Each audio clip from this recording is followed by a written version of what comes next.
parts of sub-Saharan Africa where commerce meets progress. Welcome to SOUQ News, your source for business, economy, and development insight that drive nations forward.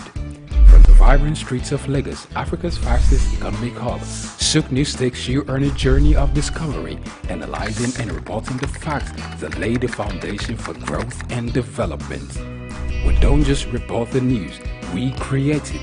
SOUQ News is more than a channel. It is a catalyst for change, spotlighting the stories that shape economies, inspire entrepreneurs, and fuel progress.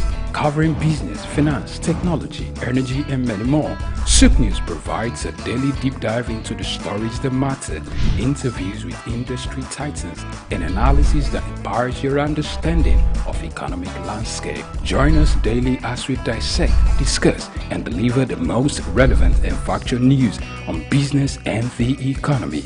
SOUQ News is your trusted guide, empowering you with the knowledge to make informed decisions.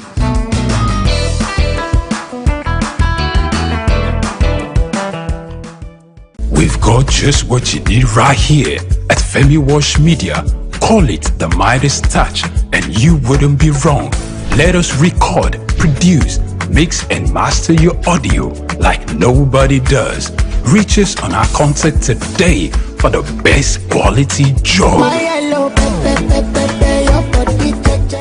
Stay ahead of the curve with the latest in news, development issues, global updates, market trends, and intriguing conversations from across the world. At SOUQ News Television, we'll bring you stories that matter right to your screen. Breaking news, be the first to know with our real-time update on local and update events. In-depth analysis, get the full picture with expert insights and comprehensive coverage. Exclusive interviews, hear directly from the people making the headlines. Tune in daily for blended news and stories that keep you connected to the pulse of the globe. Click, like, and follow us on all our social media platforms at SOUQ News TV for updates, live streams, and more. Afrobeats is a classic overnight success story, except it didn't happen overnight. I'm happy to be here. One of the key things about the Omniverse is that it's designed to go beyond an event and designed to be fully something that people can engage beyond the summit. The point being that Nigeria has so much to bring to the world in terms of these things, but we will be bringing fresh energy, fresh ideas, a fresh engagement, and we're obviously open to collaboration. But hip-hop, it never dies. What's the difference between Thor and Shango? Thor is approaching $50 billion in revenue. Shango's broke somewhere outside Lagos. And that's a lack of imagination on our part, Africa, and they're all Nigerian. So to be seen and to be noticed is very hard if you're not in the place where all the noise is being made.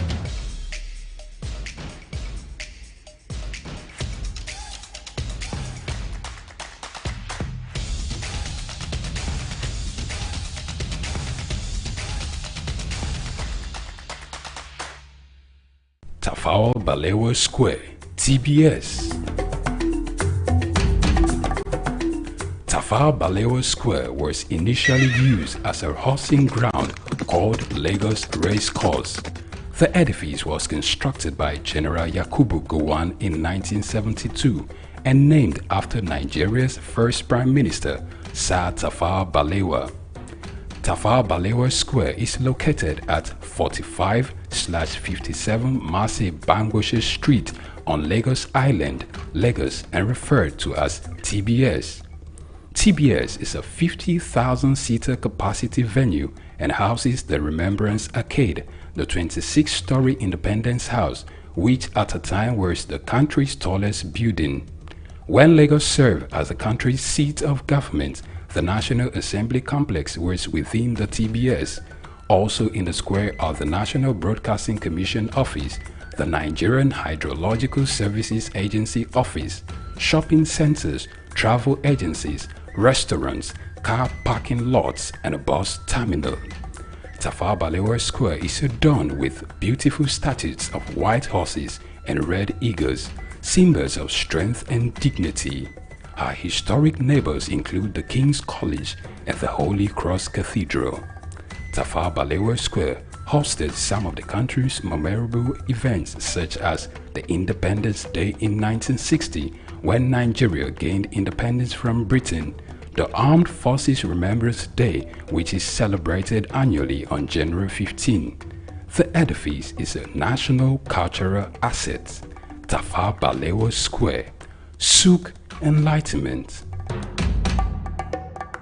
My name is Veronica Nkechi Eze. Charles Abana. My name is Professor Martins Emeje. Professor Sylvester Odion Akaine. Keep Watching SOUQ News TV. The best news channel online. It's elevating, it's enlightening, it's educating. Muhammad Ali found his root in Africa.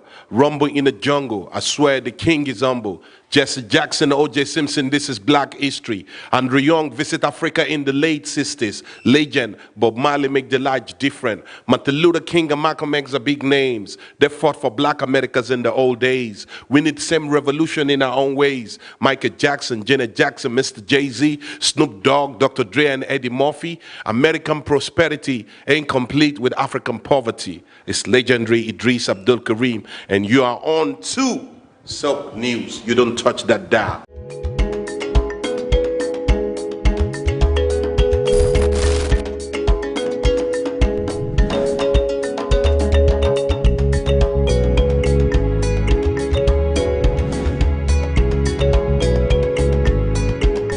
From the early days of humanity, when people roamed the earth unclothed, to the Stone Age when leaves and natural materials were used for modesty, clothing has undergone a remarkable transformation. As we progress to the weaving of fabrics and the art of textile printing, Ankara emerged as one of the earliest and most distinctive forms of attire. Today, Ankara has evolved beyond its origins, becoming a significant cultural symbol for various ethnic groups, states, and nations. Ankara, more than just a fabric, it's a symbol of pride and culture for millions across West Africa, deeply embedded in their identity and heritage. I bet you've been in touch with this fabric one way or the other, but have you ever asked where and how it all began? The journey and history of Ankara is what we are about to uncover, and how it became a powerful emblem of African heritage.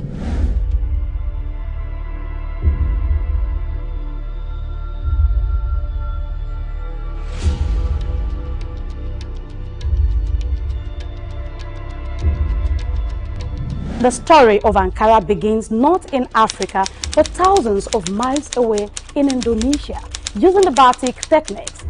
Batik is an ancient Indonesian art from where wax is used to create different patterns on fabric. The process involves applying wax to certain areas of the fabric to resist dye, creating elaborate designs. In the 19th century, Dutch colonizers who controlled Indonesia recognized the appeal of batik and then sought to replicate it. They adapted the technique using industrial methods such as roller printing to produce the fabric more efficiently and in larger quantities.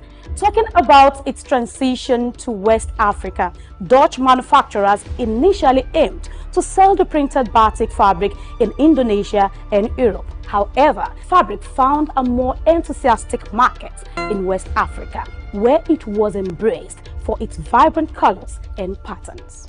The Dutch prints, while not initially popular in Europe, became highly prized in West African countries, evolving into what is now known as Ankara. How about its cultural integration?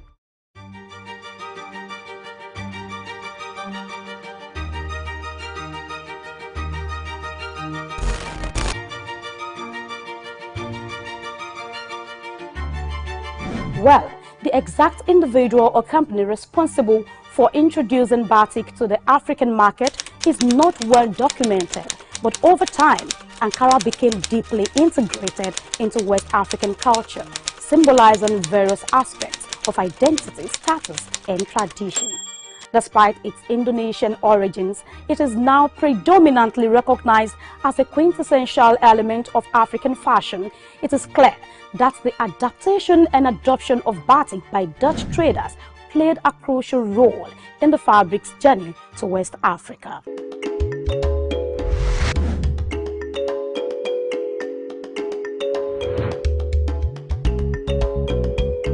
By the early 20th century, these vibrant fabrics had become deeply embedded in the West African culture, from bustling markets to family gatherings. Ankara was more than just clothing. It was a statement of identity, social status, and unity. Even today, Ankara continues to hold a special place in West African society, alongside other widely recognized fabrics, reflecting the region's rich textile heritage. Talking about human civilization and the remarkable transformation of covering our body, Ankara fabric stands out with a deep historical roots. Let's take a look at some of the beautiful collections and hear from one of the biggest retailer in Balogun Market, Lagos Island. I deal in what you call Ankara fabrics. We have the big one, which is vegetable block wax. That's the bigger range. You have the medium range. There are also vegetable block wax. So those are the two types of category that we sell. We buy from wholesalers, which is on the mainland. Then we resell. Like people use it for ashwebi. Some people use it for ready to wear, like tailors. They use it for ready to wear. And some people just buy it for maybe like a mini celebration, or in short, all celebration, ceremony and celebration. So this one now, this is a medium high target, vegetable block wax. This is a medium one. If you touch it, you see the texture. It's not that 100% cotton. So compared to this one is a big one. Yeah. So when you touch it, you see the difference. This big one, this medium. This is big, this is medium. Yes. That's the difference. This has more quality than this. So that's the difference. And it's not that this one is bad. It's just that some people's pocket that will determine if you can go for it. Some don't like the medium one, so they go for this. They based on this. Why some that can't afford this, they just buy this. So the rest is just about design. Yes. The two types that you have here. Yes. The rest is just about design, different designs. It's not.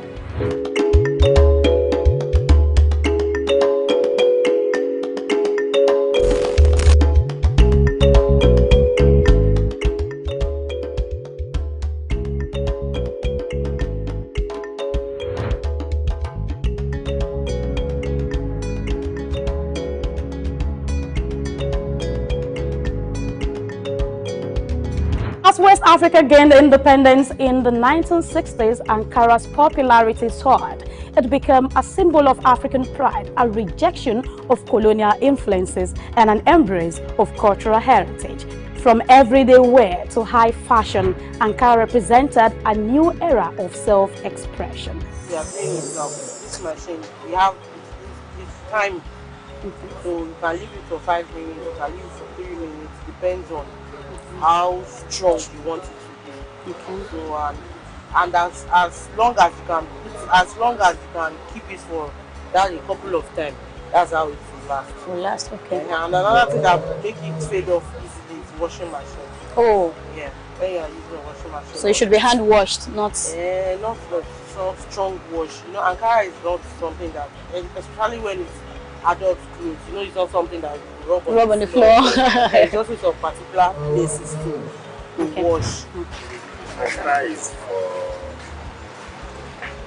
both sex, male and female. And we have adopted it as an African one. Even some of our brothers abroad is making it outside to show as an African wear. A lot of people see it as the easiest fabric that you can take and make anything that you want out of it. That's why no matter how dog the market is, there are influx of it's going out. And you know it's not only in Lagos. When you bring it out, other people will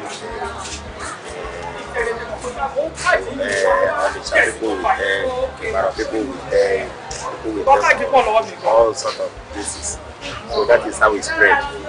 So you'll be surprised that you are sitting down here, you will see design to it when you come, you not see it. So there are some trends in Ankara. There are some outfit that is like, well, you can't specify now because anybody can wear anything. But you see some colors that are too sharp.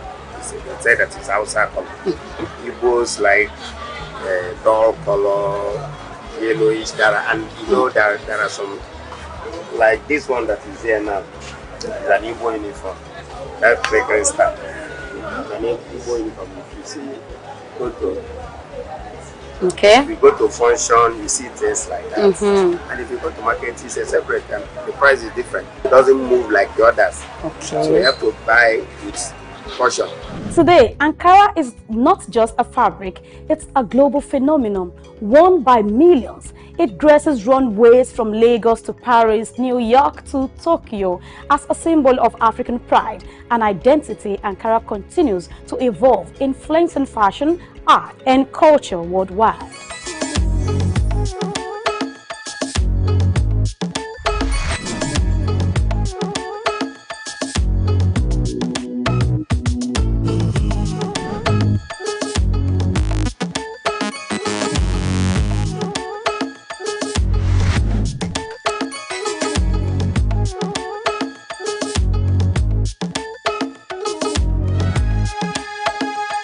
From its unexpected beginnings in Indonesia to becoming a powerful symbol of African identity, Ankara's journey is a proof to the resilience and creativity of West Africa. However, as we move forward, what challenges and opportunities lie ahead for this iconic fabric? Join us in the next episode as we explore the current state of Ankara production and the hurdles it faces into this global market. I am Grace Komalafe. See you again.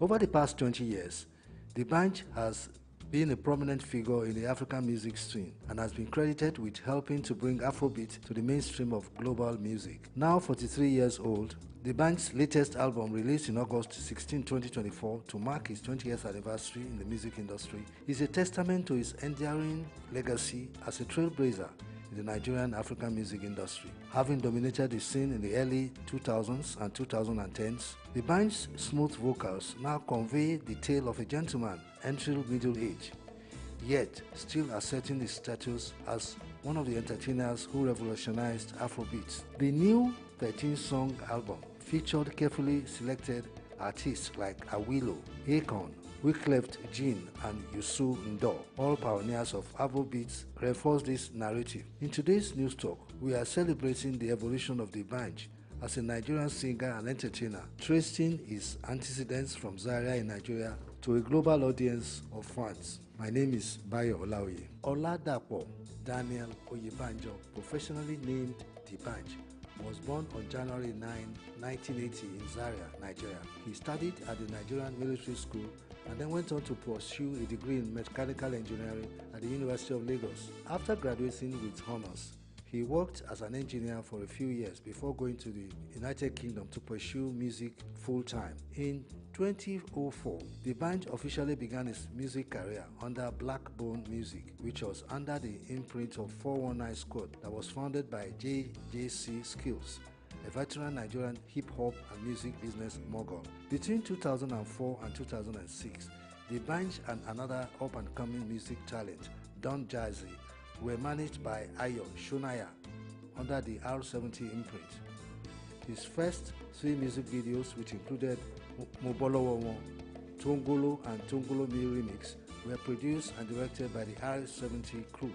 Later that year, he signed a record and partnership deal with Don Jazzy to create the famous Mo Hits label, which launched him officially into the Nigerian music scene.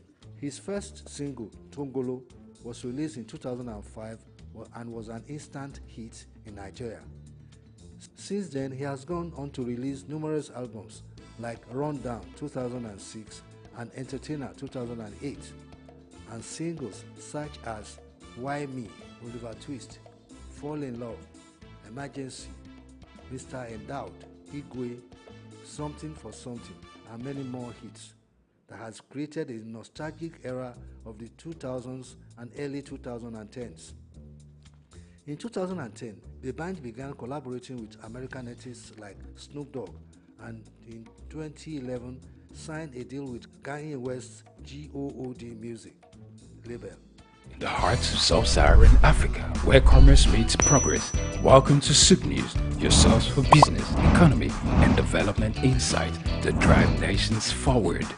From the vibrant streets of Lagos, Africa's fastest economic hub, SOUQ News takes you on a journey of discovery, analyzing and reporting the facts that lay the foundation for growth and development. We don't just report the news, we create it. SOUQ News is more than a channel. It is a catalyst for change, spotlighting the stories that shape economies, inspire entrepreneurs, and fuel progress. Covering business, finance, technology, energy, and many more, SOUQ News provides a daily deep dive into the stories that matter, interviews with industry titans, and analysis that empowers your understanding of economic landscape. Join us daily as we dissect, discuss, and deliver the most relevant and factual news on business and the economy. SOUQ News is your trusted guide, empowering you with the knowledge to make informed decisions.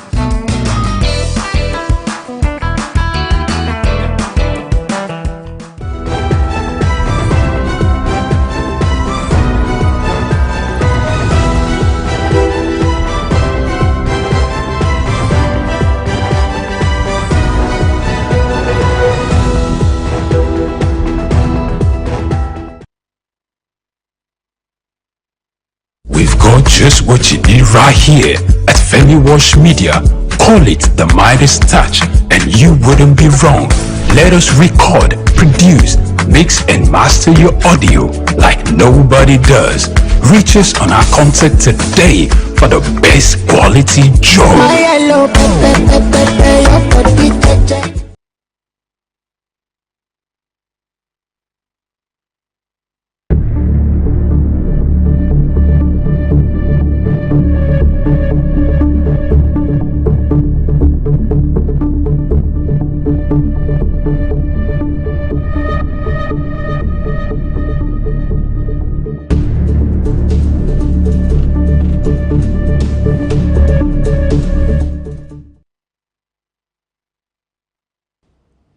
Go confidently in the direction of your dreams. Dare to live the life you have imagined, said Henry Tanu. But he forgot to add that your money's got to be right, which is one of the major reasons why SOUQ News is here. A SOUQ morning to you and yours. Welcome to SOUQ News Television. I am Hans Mba, and this is SOUQ Business Landscape, where we take a look at headlines that the world is discussing from business publications from continent to continent. We'll do this together on the show. Remember, as we take it outside the show, it's at SOUQ News TV. I am at Ike.Mba. That's where I am. Let's do this and chat and keep the hashtag SPL going. All right? Coffee time, SBL time. A quick break calls. When we return, the rummaging will begin. Let's do that. Stay ahead of the curve with the latest in news, development issues, global updates, market trends, and intriguing conversations from across the world. At SOUQ News Television, we'll bring you stories that matter right to your screen. Breaking news. Be the first to know with our real-time update on local and update events. In-depth analysis. Get the full picture with expert insights and comprehensive coverage. Exclusive interviews. Hear directly from the people making the headlines. Tune in daily for a blend of news and stories that keep you connected to the pulse of the globe. Click, like, and follow us on all our social media platforms at SOUQ News TV.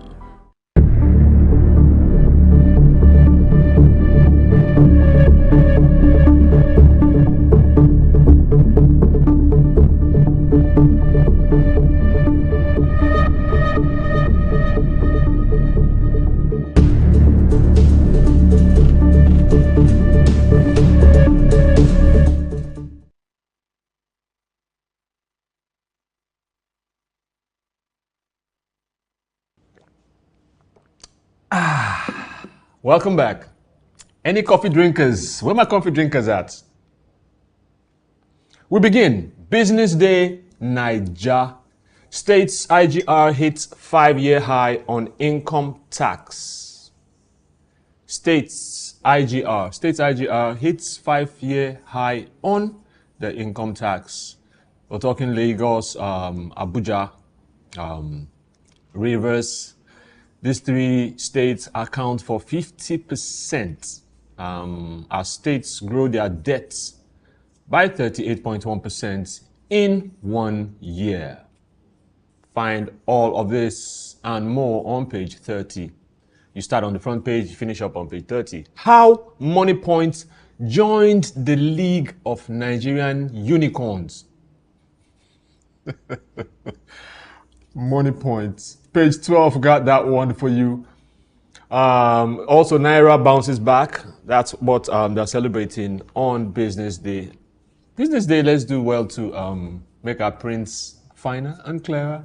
Okay, thank you. On to Business Daily, Kenya. YCA gave Safaricom Airtel temporary licenses. Decision made pending deal on permit spectrum fees. Regulators seek fresh rules for quality, penalties for outages. The outages are a lot and they've been penalized. 1.63 billion shillings is what Safaricom paid for a 2-year license plus another 6 million shillings.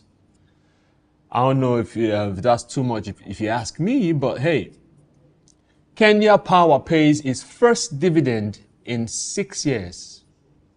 Kenya Power pays its first dividend in 6 years. They have resumed paying their dividends, which ending a 6-year drought for its shareholders after the firm posted a net profit of 30.08 billion shillings in the year ended June. So we're talking 6 months from the beginning of the year up until June, and they have they're looking to offset their debts that has been pending. 6-year debt, looking good. Treasury's relief as judges reinstate Finance Act 2023. The Treasury has won a major relief after the Supreme Court reinstated the Finance Act 2023, which allows the government to continue collecting higher taxes using the law amidst their financial challenges. They just keep collecting. You know how that goes. Pay or find yourself where you would find yourself. This decision has gone on to stop the top rate for pay-as-you-earn reverting to almost 30%, and the VAT on fuel going back to 8%. It just seems to be, things seem to be dragging and twinning up across Africa. Court blocks sale of SOUQ assets in actual validation role. Now, SOUQ, if you put things in perspective, is the former cabinet secretary, Raphael SOUQ. So he secured a temporary high court order that's preventing auctioneers from seizing his prime properties as part of efforts to recover a 4.5 billion shillings debt that is owed to the East African Development Bank. I don't know how this works, but the planned auction initially was scheduled for yesterday, October 29th, which was aimed at liquidating these assets. They include his Entim Sidai Wellness Sanctuary, Tamarin Karen, Dairy Business Park, and SOUQ Restaurants. So SOUQ himself contested the market valuation of these upscale properties. They are, of course, upscale properties, and it led the court to halt the auction until case is determined. Like they say in hip-hop culture, pay as you weigh. You got to pay as you weigh. IFC plans 2.58 billion loan, 2.58 billion shillings loan for steel firm in Kenya, Ethiopia. So the International Finance Corporation in Kenya plans to invest this said amount, 2.58 billion shillings, in steel manufacturer Abyssinia Group of Industries, which is obviously the biggest in Kenya for now. And they're further expanding their production capacity, which is something 2.58 billion is going to be doing for the company. And the World Bank's private sector lending arm also felt the need to reiterate that the said funding will form part of a whopping 7.74 trillion shillings project in which Abyssinia Group of Companies targets to cut emission. And that's one of the reasons why World Bank was interested in this, because their aim is to, what they show that they're interested in is Abyssinia's efforts and promise to totally cut down emissions. We'll go up on to the intelligence article. You know how I like to bring you all a quote from there, and you know this by now. So today, this year, quote of course, this year's $1.5 billion Euro bond is costing Kenya $50 million more in annual interest than the one it repaid. Find out why. Extra, read all about it. Get that quote on intelligence. Page 39 as it waits for you. All right, we segue down, further down the continent. Business Day, South Africa. Vodacom, Maziv, weighs options. I don't know why they didn't bring the blocking onto this headline, but Vodacom Maziv weighs option after, that happened. So Vodacom is weighing its options as it considers to appeal against the competition tribunal's decision on Tuesday to block its merger with Remgro's fiber business, which is Maziv, the owner, CEO at. And Remgro's fiber business is something they've been interested in for a while, and this could spell an end of consolidation in the sector. And not just that, it's profoundly influenced the structural dynamics of South Africa's telecoms landscape for good, which is one of the reasons why they don't want to stand by to this blockade. They intend to fight it. Steel firms fight AMSA's call to end scrap export tax. Steel firms fight AMSA's call to end scrap export tax. It's reported that a war is brewing. A war is brewing as the coalition of electric steel producers push back against calls by ArcelorMittal. ArcelorMittal is one of the big tools in SA. For authorities, they do this for authorities to discard the export tax on scrap steel. And this is something that they have gathered against ArcelorMittal for. We're talking Core Metals, Cape Gates. These are some of the companies that are doing this, are gathering to do this. Veer Steel Mills, and more. They all form like Voltron against the perceived big bad wolf called ArcelorMittal. How GNU plans to achieve 3% growth. As much as you look at 3%, it's a whopping figure actually when you're talking growth. So Finance Minister Godongwana stated yesterday that the medium-term budget policy statement would provide markers, quote unquote, to the medium-term development plan the government of national unity, that's where of course GNU, that's what it means, the government of national unity partners have agreed on. And they go further to talk about unveiling the starting steps. These are the things that would help them begin on this journey to achieving a 3% growth rate. You heard medium term there twice, eh? Okay. Infrastructure worries Bidvest. Bidvest is worried about infrastructure, right? So Bidvest has warned that South Africa's deteriorating basic infrastructure, characterized strongly up there by a subpar rail system, poor port efficiencies, and a declining water quality and availability continues to redirect commodity flows to neighboring countries. She is calling she, right? Bidvest is a she. Well, she's calling for simplification of the regulation on private-public partnership. Simple. That's all. That's all she's calling for. Well done, Bidvest. Well done. SA weighs nuclear reactor options. SA weighs nuclear reactor options. Electricity, Energy and Energy Minister Ramokoba inspected the facilities of X-Energy on his trip to the US. So the US developer of X-Energy is the US developer of small modular nuclear reactors. And this visit happened last week. And the minister was taking the time to assess the capabilities of the US, of X-Energies actually. His visit comes amid the government's plans to procure 2,500 megawatts of new nuclear generation capacity. We're talking 2,500 megawatts of a new nuclear generation capacity. Now, this is touted to be significantly larger than Koeberg. Koeberg is Africa's only nuclear power plant, which has 2 units.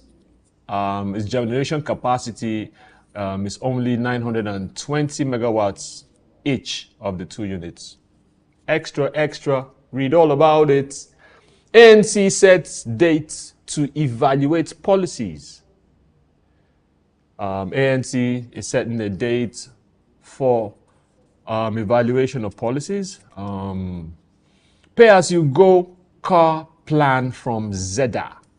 Pay-as-you-go car plan from Zeda. So this is where customers keep vehicles. The plan is where customers keep vehicles longer than a typical rental happens. Not just that, and Zeda is saying that the platform makes it easier for customers either way to tailor their mobility requirements. They also say this sale, they believe, is made easier in the sense that in emerging markets, it would include, in emerging markets, it includes Southern Africans' vehicle finance as well as vehicle ownership. It makes it easy for that to happen. And this is going out of reach for most low middle income earners. So car financing, car ownership is actually going out of reach for low and middle income earners. I think we need that in Nigeria. Quick and fast. Going out of reach? That's an understatement. It's gone out of reach. What we call Otilo. Quickly, let's do that. All right. Okay, Bangladesh is where we are, all the way to Asia. Business Post. Bangladesh's marine wealth remain out of reach amid investment lags.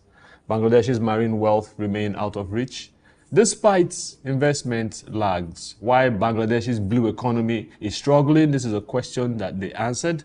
Their blue economy, and they also talked about their Vision 2041.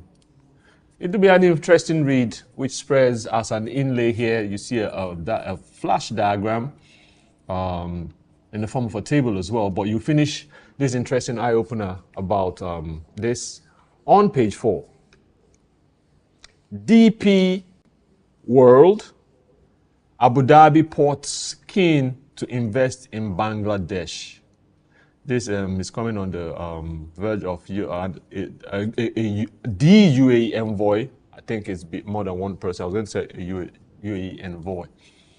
The United Arab Emirates is very keen in investing in Bangladesh's logistics, ports, aviation, and renewable energy sector, and expressed readiness to support the interim government of the country. And this, the ambassador said, Ambassador Al-Moudi of the Gulf nation said this yesterday at a meeting. He took the opportunity to also thank the UAE President Al Nahyan for the release of 57 Bangladeshi people who were convicted and sentenced in a UAE court. The They're thanking them profusely for this good thing. Ministry asked to apply for a refund of money stuck in e-commerce. Ministry asked to apply for a refund of money stuck in e-commerce. This story is a bit, it saddens me a little bit.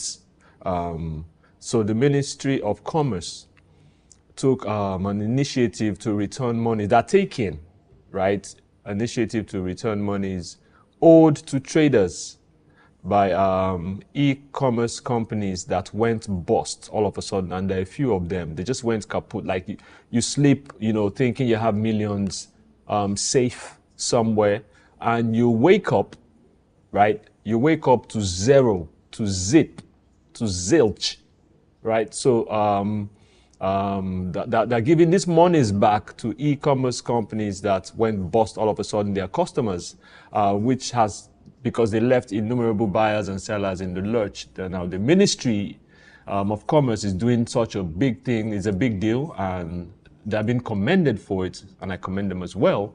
They have asked for a complete list of the affected customer to be made available by November 14th. So they are keen on paying back. Like I said, you go to sleep one day, you have millions in your account, and you wake up the next day, you're broke as air. Great job, Ministry of Commerce. Great job. Make sure they get that list by November 14th, though. BMCCI keen to collaborate with BIDA to attract more foreign investments. They're collaborating with BIDA to attract more foreign investments. Nice one. We'll take a short break. I have to attend to this. We'll take a short break, and when we return, we will stay in Asia up north. Let's take that break. In the heart of sub-Saharan Africa, where commerce meets progress, welcome to SOUQ News, your source for business, economy, and development insight that drive nations forward. From the vibrant streets of Lagos, Africa's fastest economic hub, SOUQ News takes you on a journey of discovery, analyzing and reporting the facts that lay the foundation for growth and development. We don't just report the news, we create it. SOUQ News is more than a channel. It is a catalyst for change, spotlighting the stories that shape economies, inspire entrepreneurs, and fuel progress. Covering business, finance, technology, energy, and many more, SOUQ News provides a daily deep dive into the stories that matter, interviews with industry titans, and analysis that empowers your understanding of economic landscape. Join us daily as we dissect, discuss, and deliver the most relevant and factual news on business and the economy. SOUQ News is your trusted guide, empowering you with the knowledge to make informed decisions.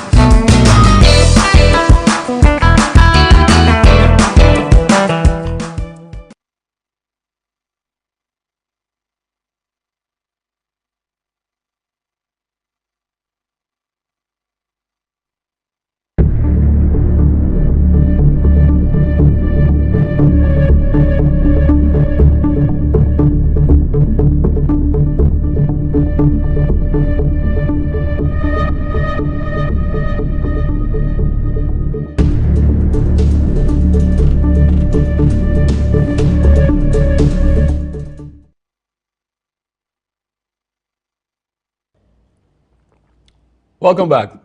I don't know if there's any such thing as too much coffee, is there? Where are my coffee people at? You should be on this cup.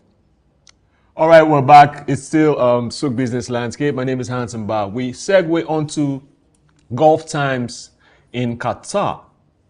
IQ reports 9-month net profit of 3.5 billion Qatari riyals.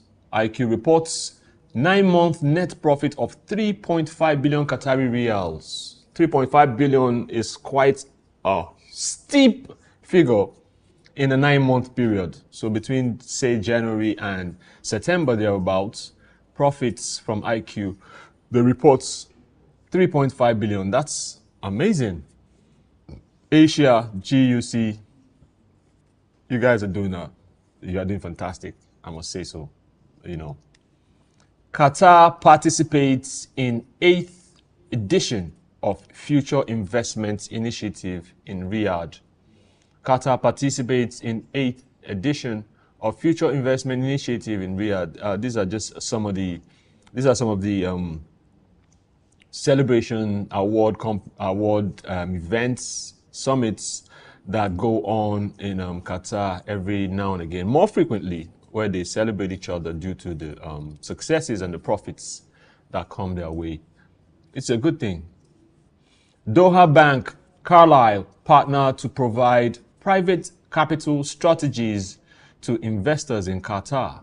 Doha Bank, Carlyle partner to provide private capital strategies to investors in Qatar. This partnership will see both parties draw on their respective strengths across their domestic and global networks. And this is something that's huge, that works amazing. And Nigeria, Africa at large should emulate.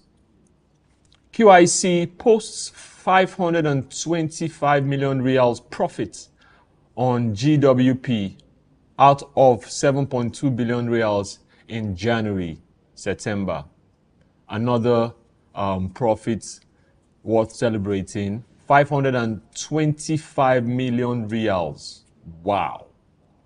Same thing as the first headline we talked about, that a 9-month period is such an amazing thing. Come on. Truthfully, it's a bit mind-boggling how Qatari economy is always on the up and up. A thing or two that we must learn, if I say so myself. On domestic focus, Saudi Wealth Fund to cut overseas investments. Saudi Wealth Fund to cut overseas investments. This begins on page 2 as it awaits to feed you. Check it out. HIA enhances China-Qatar connectivity with inauguration of Shenzhen Airlines, brand new airlines.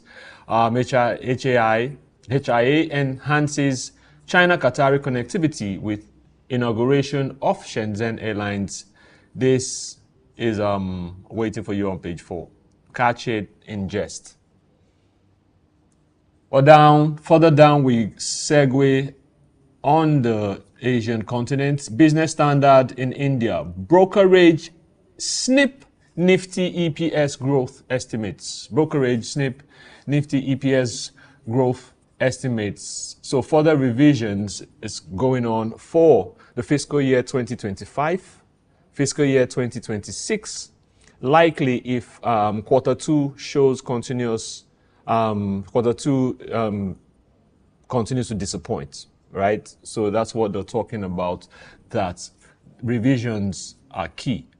Also, it states that in the earnings, that it's puzzling them.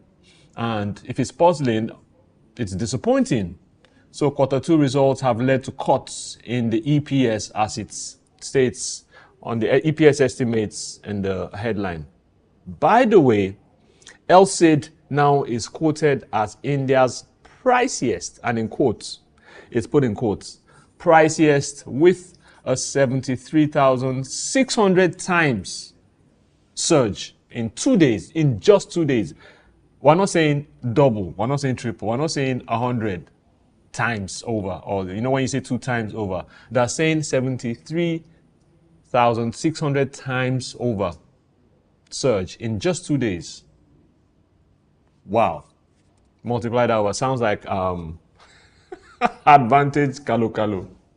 Well, don't take our word for it. Catch a full clip on page 6. Extra. Read all about it in the results corner of the publication. Somewhere it's trying to hide away. Maruti earnings slip 18% in quarter 2.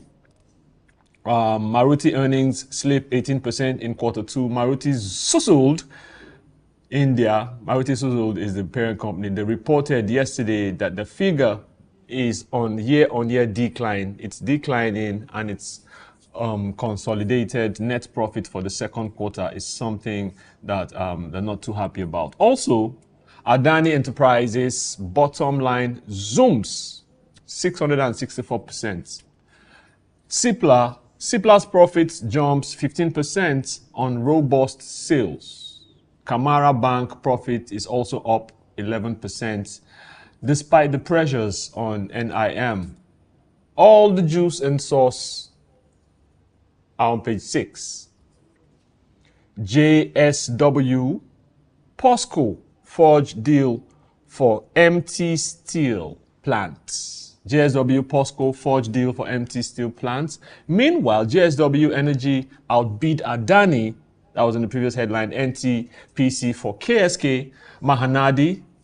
All this on page 3. Page 3, catch it on page 3. Credit card spending gets a festive lift, rises 25%.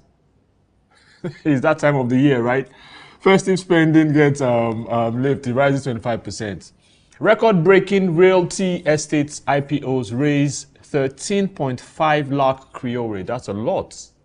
Record-breaking realty estate IPOs raised. So India's real estate sector saw a record surge in initial public offerings, with 123 IPOs listed till October ending, which is in a day or so, thereabouts. And they're saying this surpasses the total for the whole of last year. So by January to this time, 123 IPOs listed, and it surpasses everything they had in 2023, the whole of last year. And this signals an economic optimism and ample market liquidity. That's where we bring the thumbs up. PM extends Ayushman Bharat scheme to citizens over 70 years old. They extend Ayushman Bharat scheme to citizens over 70 years old. This pertains to India's economy and their public affairs underlying issues, and it's something to check for on page 7. Artificial superintelligence to exist by 2035, says SoftBank's son. This one kind of got me shook, right? So let's get some shook ones on page 12 to check out artificial superintelligence and how they talk about it's going to fully exist by 2035. Who's going to be alive at that time? Do your math. Page 12 got you shook. Gold sparkles less this Dhanteras. Silver shines. So Dhanteras is the annual bazaar in India, which has witnessed a surge of buyers yesterday more than it has ever done. And not just that, the buyers are sticking with silver, where silver is outsold gold, hasn't done that in a really long time. By the way, gold, 60% of the gold reserves is held domestically. I don't know if it's being saved or if it's in the markets. This report, RBI data shows, check it on page 4. That's it for India. We'll segue finally on our final publication, Financial Times. I love me some Financial Times. Kiev and Moscow in talks on halting energy plant strikes as winter looms. Kiev, of course, Moscow, we're talking Russia now. Kiev and Moscow in talks on halting energy plant strikes as winter is around the corner.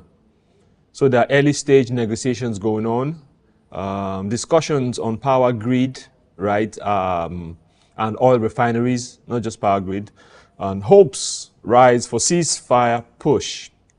All this continue as Russia is thinking very hard about this. Third of China's billionaires vanish as crackdowns and economic ills take a toll. A third of China's billionaires vanish. Where did they go to?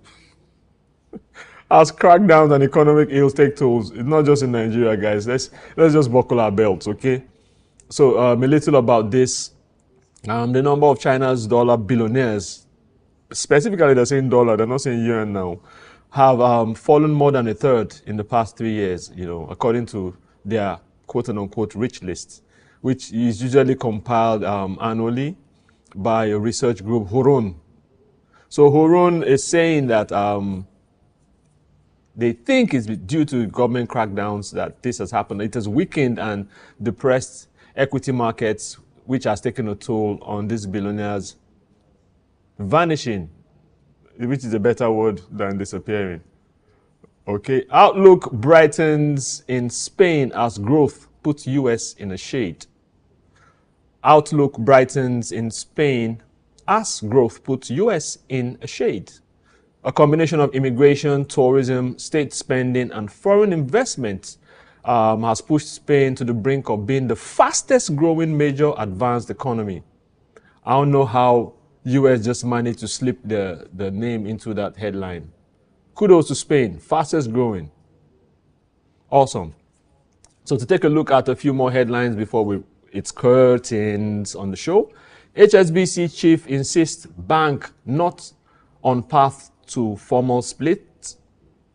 Georges and Hedry has maintained that his plan to divide operations into eastern and western sections is not a step towards the bank's formal split, as it reported a rise in pre-tax profits and a buyback of up to $3 billion. Page 6, it begins on page 6 and it wraps on page 8. Check that out.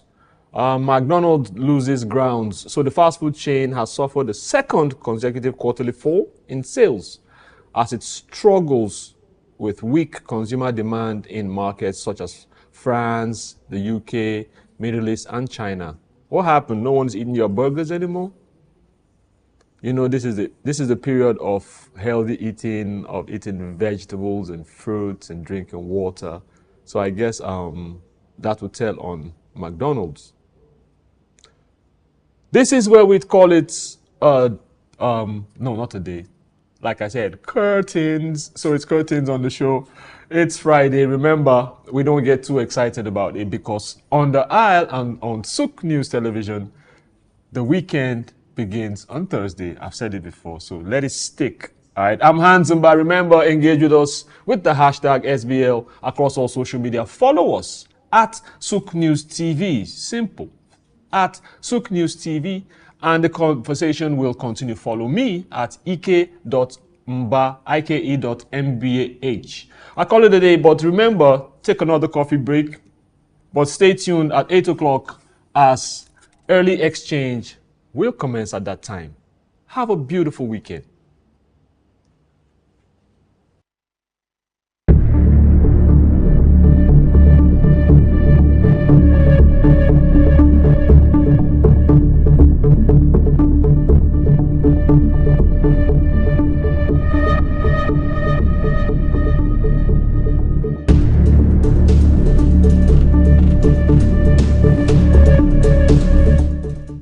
For business, economy, and development insight that drive nations forward. From the vibrant streets of Lagos, Africa's fastest economic hub, SOUQ News takes you on a journey of discovery, analyzing and reporting the facts that lay the foundation for growth and development. We don't just report the news, we create it. SOUQ News is more than a channel. It is a catalyst for change, spotlighting the stories that shape economies, inspire entrepreneurs, and fuel progress. Covering business, finance, technology, energy, and many more, SOUQ News provides a daily deep dive into the stories that matter, interviews with industry titans, and analysis that empowers your understanding of economic landscape. Join us daily as we dissect, discuss, and deliver the most relevant and factual news on business and the economy. SOUQ News is your trusted guide, empowering you with the knowledge to make informed decisions.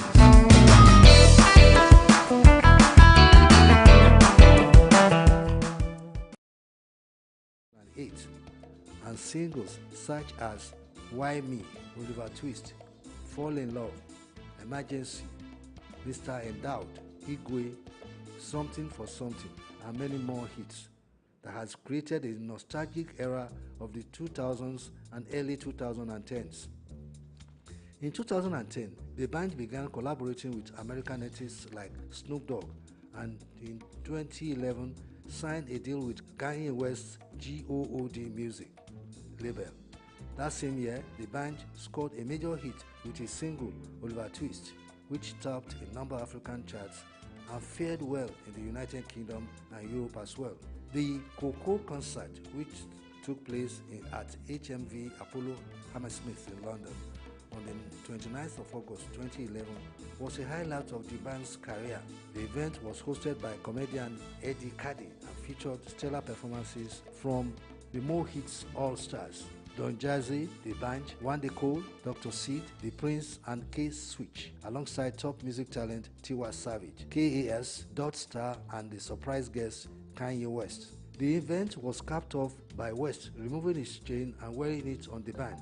To music enthusiasts in that area, that was a huge deal as Kanye West was one of the biggest artists in the world then. Kanye West's performance at the Coco concert signaled the start of a new era of collaboration with international artists from all over the world. Today, Nigerian acts are celebrated all over the world with international creative collaborations and business partnerships and distribution deals. In 2012, the partnership between The Banj and Don Jazzy ended as the pair split up. According to reports, the decision to part ways was agreed upon by the two former creative partners. The once thriving music duo, The Banj and Jazzy, faced increasing tensions within their Mo Hits Records partnership. Disagreements over business structure, alleged The Banj's dominance, and financial disparity, among others, contributed to the strain. The growing rift, coupled with The Banj's perceived absence during the crisis, ultimately led to the collapse of their successful partnership. The Banj, after dissolving his partnership with Don Jazzy, began working on a compilation album which will eventually come out with his new venture, DB Records, with the album The King's Men. The Banj teamed up with Akon on two songs in 2015 called Feeling, The Niaga, and Frosh. These songs were part of his EP called An Epic Journey, which he released on a series of music videos. The Banj music was becoming more like an urban hip-hop at the time. He released another album called King Don't Come in 2017. In 2024, The Banj marked his 20th year with the release of the entertainer The Square and still keeps a good relationship with Don Jazzy. The Banj has won numerous awards throughout his career, including Best African Act at MTV Europe Music Awards in 2006, Best International Act Africa at the BET Awards in 2011, Artist of the Year at the African Music Awards in 2014, Best Male Act at the MTV African Music Awards 2016, and several others. He was nominated for a Grammy Award in 2013 for his collaboration with Kanye West on the song All of the Nights. As far as history can tell, the Coco master, The Banj, is still a master of the art and an undisputed leader of Afrobeat in the entire world. He has carved a niche for himself as an outstanding and renowned Nigerian singer and entertainer. I am Bayo Olaoye.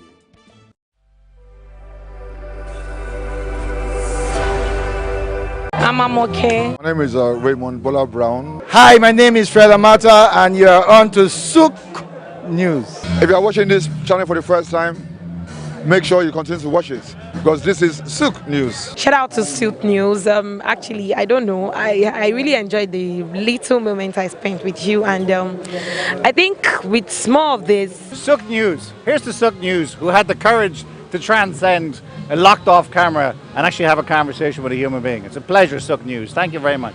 Afrobeats is a classic overnight success story, except it didn't happen overnight. I'm happy to be here. One of the key things about the Omniverse is that it's designed to go beyond an event and designed to be fully something that people can engage beyond the summit. The point being that Nigeria has so much to bring to the world in terms of these things, but we will be bringing fresh energy, fresh ideas, a fresh engagement, and we're obviously open to collaboration. But hip-hop, it never dies. What's the difference between Thor and Shango?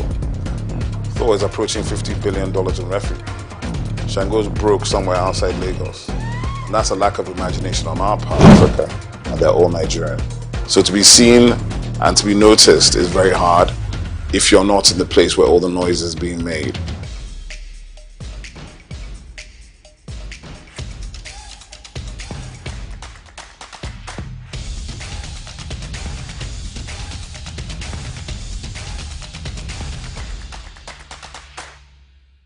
Nigeria occupies a 18th position on the World Coconut Production Index and produced about 225,526 metric tons of coconut in 2021, according to data from the Food and Agricultural Organization FAO. Lagos, which produces half of the output, has doubled production from 70,000 tons to 140,000 tons in 2 to 3 decades to meet the demand. The number of registered coconut processors in Lagos State jumped from 500 to 3,000 in 5 years, 2024, according to the farmers. The chairman and founder of First African Coconut Company Limited, Mr. John Bede Antonio, has said that lifestyle and healthy living are fueling a huge demand for coconut products locally and globally. Antonio noted that the huge demand has spurred investments across the value chain as farmers were growing more coconuts to meet the rising demand. He added that Lagos State was also promoting support in the form of seedlings and training of new entrants of farmers. Coconut farmers were now replacing old trees with hybrid seedlings that brought fruits quicker. Coconut has numerous uses. It serves as a raw material for industries such as pharmaceuticals, cosmetics, food and beverage with limitless domestic and export potential.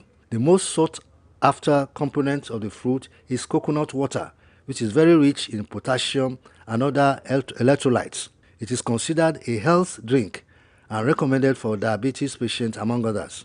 It is grown in 22 of Nigeria's 36 states, with Lagos having the largest population. The use of coconut oil and other derivatives is growing daily, owing to benefits, according to Mr. Olakunlehin Oladapo, General Manager of Lagos State Coconut Development Authority. According to him, this is driving local production of coconut, with more people coming into the cultivation, processing and marketing of the cash crop across the major growing states. Oladapo stated that despite the production increase, the state was still unable to meet the demand likely covered by imports from neighboring countries. Increasing demand is driving new investments into the production and processing of coconut in the country, so says Idowu Agbelekale, the National Financial Secretary of the National Cocoa Producers, Processors and Marketing Association of Nigeria. She explained that entrepreneurs were already exporting some of the byproducts of the crop on a small scale. Agbelekale called on the government to assist in boosting the production of the crop to enable it to earn foreign exchange for the country, saying that Nigeria was here to fully harness the economic benefits from growing the crop despite its huge potential. Also, the Lagos State government was helping farmers to get improved seedlings as it planned to stay ahead in growing the commodity in the country while creating jobs and boosting supply for processors. Coir, the fiber from coconut husk, is used in making ropes, rugs, mats, brushes, caulking for boats and stuffing for fiber mattresses. The fronds, the leaves, are used for brooms, cooking squares, woven into mats or burnt to ash to yield lime. Husk and shells are a source of charcoal and can be used for fuel. Ms. Chune Chukwu, an accountant with a manufacturing firm in Ikeja, told me that she started using coconut oil on her hair in 2022 owing to its health benefits and has not applied any other oil to her hair since then. The increased demand is being felt across industries that use it as raw materials, suggesting that the price will continue to surge according to experts. The prices of coconut has increased by over 100% from an average of 250 naira in January 2024 to an average of 500 naira for a small size currently, according to our survey. There is hope in the coconut. Bayo Olaoye, SOUQ News.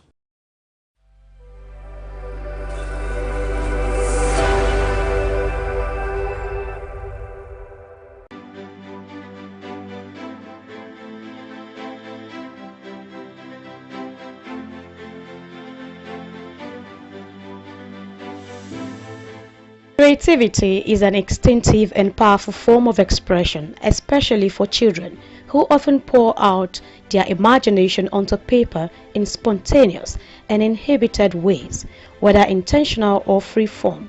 Their art captures raw emotions, thoughts, and experiences that words might struggle to convey. This sense of unfiltered expression was central to the recent Hope Blooms Art of Bravery exhibition at the TCA Gallery in Victoria Island, Lagos.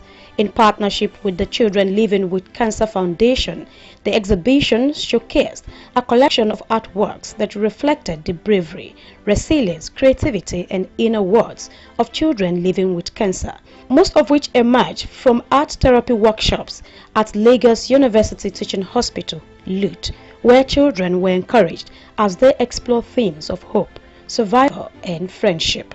The compositions, spontaneous expressions, doodles, sketches, and vibrant experiments all allowed these young artists to let their feelings flow onto the canvas. These creations, which at times might seem awkward in appearance to some individuals, carries profound meaning, as the co-creator of the gallery, Phoebe Jeffrey Broha, commended the children's artistic output, acknowledging that these works are far more than playful creations. They represent vital channels of self-expression, helping the children navigate their emotions and finding comfort through their creativity. The pieces for this particular exhibition were created during the workshops.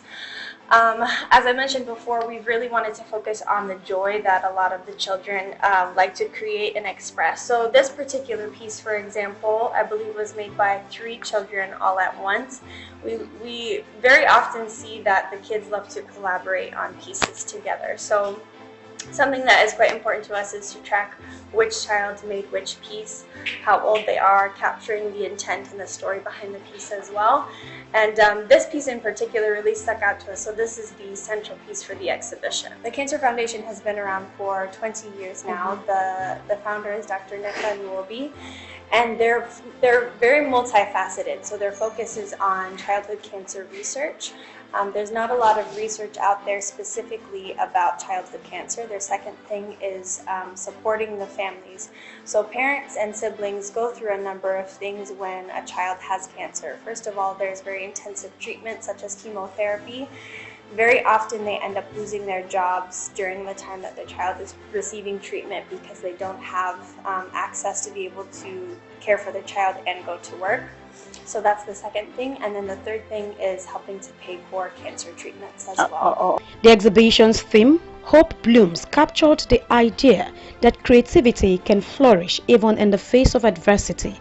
Through their artwork, the children not only communicated their hopes and struggles, but also built a sense of community, forming friendships that support them on their journey.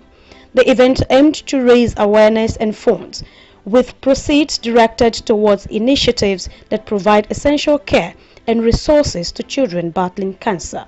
These 2 particular pieces are part of a 4-part series that the Children's Art Gallery did in the workshop that we did with the Cancer Foundation at Lagos University Teaching Hospital. These in particular are calligraphy prints. Something that we really try to focus on when we're doing the workshops is educating with intent. So instead of just saying, oh, this is how you paint, we're looking at, okay, what do kids need that kind of builds their educational blocks. And we also look at cultural ties as well, so maybe teaching about traditional crafts that aren't typically covered in schooling. So now with the calligraphy prints, the method directly kind of ties into the method of how you would make batik fabrics or dire fabrics, for example. So calligraphy prints are blocks that you take and then you tie various things around them like strings or different 3D elements, and then you actually stamp the paper or the fabric. So that was quite dynamic for the kids. I think they really enjoyed it. Obviously working with something that's very tactile for them. I know I keep saying this, but this is also one of my favorite pieces from the exhibition. It's not often that we see such intense portraiture done. I think a lot of children, well, for this particular exhibition, a lot of them tried to focus on maybe landscape pieces. This piece is titled Inner Reflection, and it's a very conceptual piece. I think it's a representation of kind of how one sees themselves in other people. You know, if you have someone who's supporting you, who's looking at you with a loving perspective, you're going to look at yourself with that same perspective as well. And so you almost see this image that is almost a mirror, but not quite. There's two people that look similar to each other, that are gazing at each other, but they're also independent from each other. Open to the public in order to engage with the artwork and contribute to the cause, the exhibition served as a touching reminder of the healing power of creativity and how such initiatives can uplift young artists and their families. Supporting events like Hope Blooms not only acknowledge the bravery of these children, but also helps foster a future where their creativity, resilience and strength can continue to flourish. Grace Komolafe, SOUQ News Television.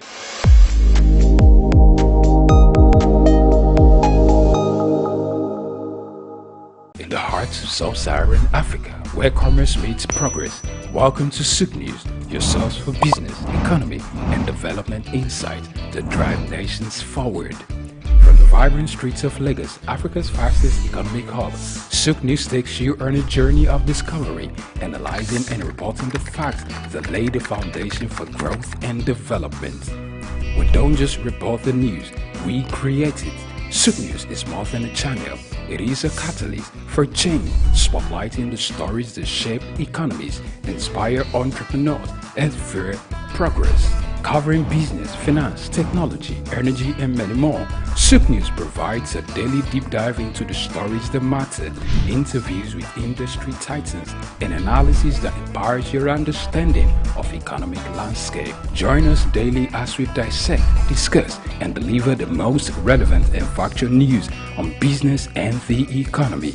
SOUQ News is your trusted guide, empowering you with the knowledge to make informed decisions.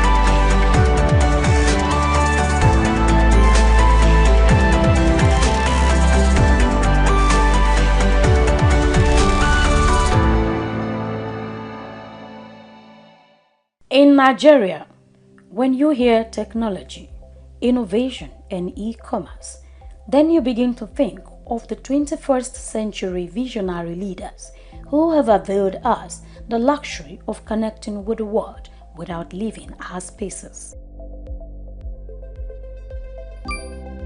Nigeria, alongside some other developing countries, has occupied the tech space, networking and making a brilliant impact around the world, all thanks to people like LSK. I am Grace Komolafe. Join me on the Corporate Maverick as we unveil the journey of a foresighted leader who foresaw the transformation of technology decades ago.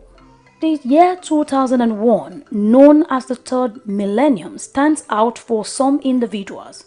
It was thought like every other regular year to some people, as they express the excitement that comes with experiencing a new millennium. While many carry on with the feeling of entering the 21st century, some visionary individuals saw it as a strategic period to bet their thought-provoking plans and business goals. Among these visionary leaders and innovators is Leo Stan Eke, founder of Xenox Technology, bringing this tech-oriented company to life in 2001. How much do you know about this tech and business-driven giant? Who is Leo Stan Eke?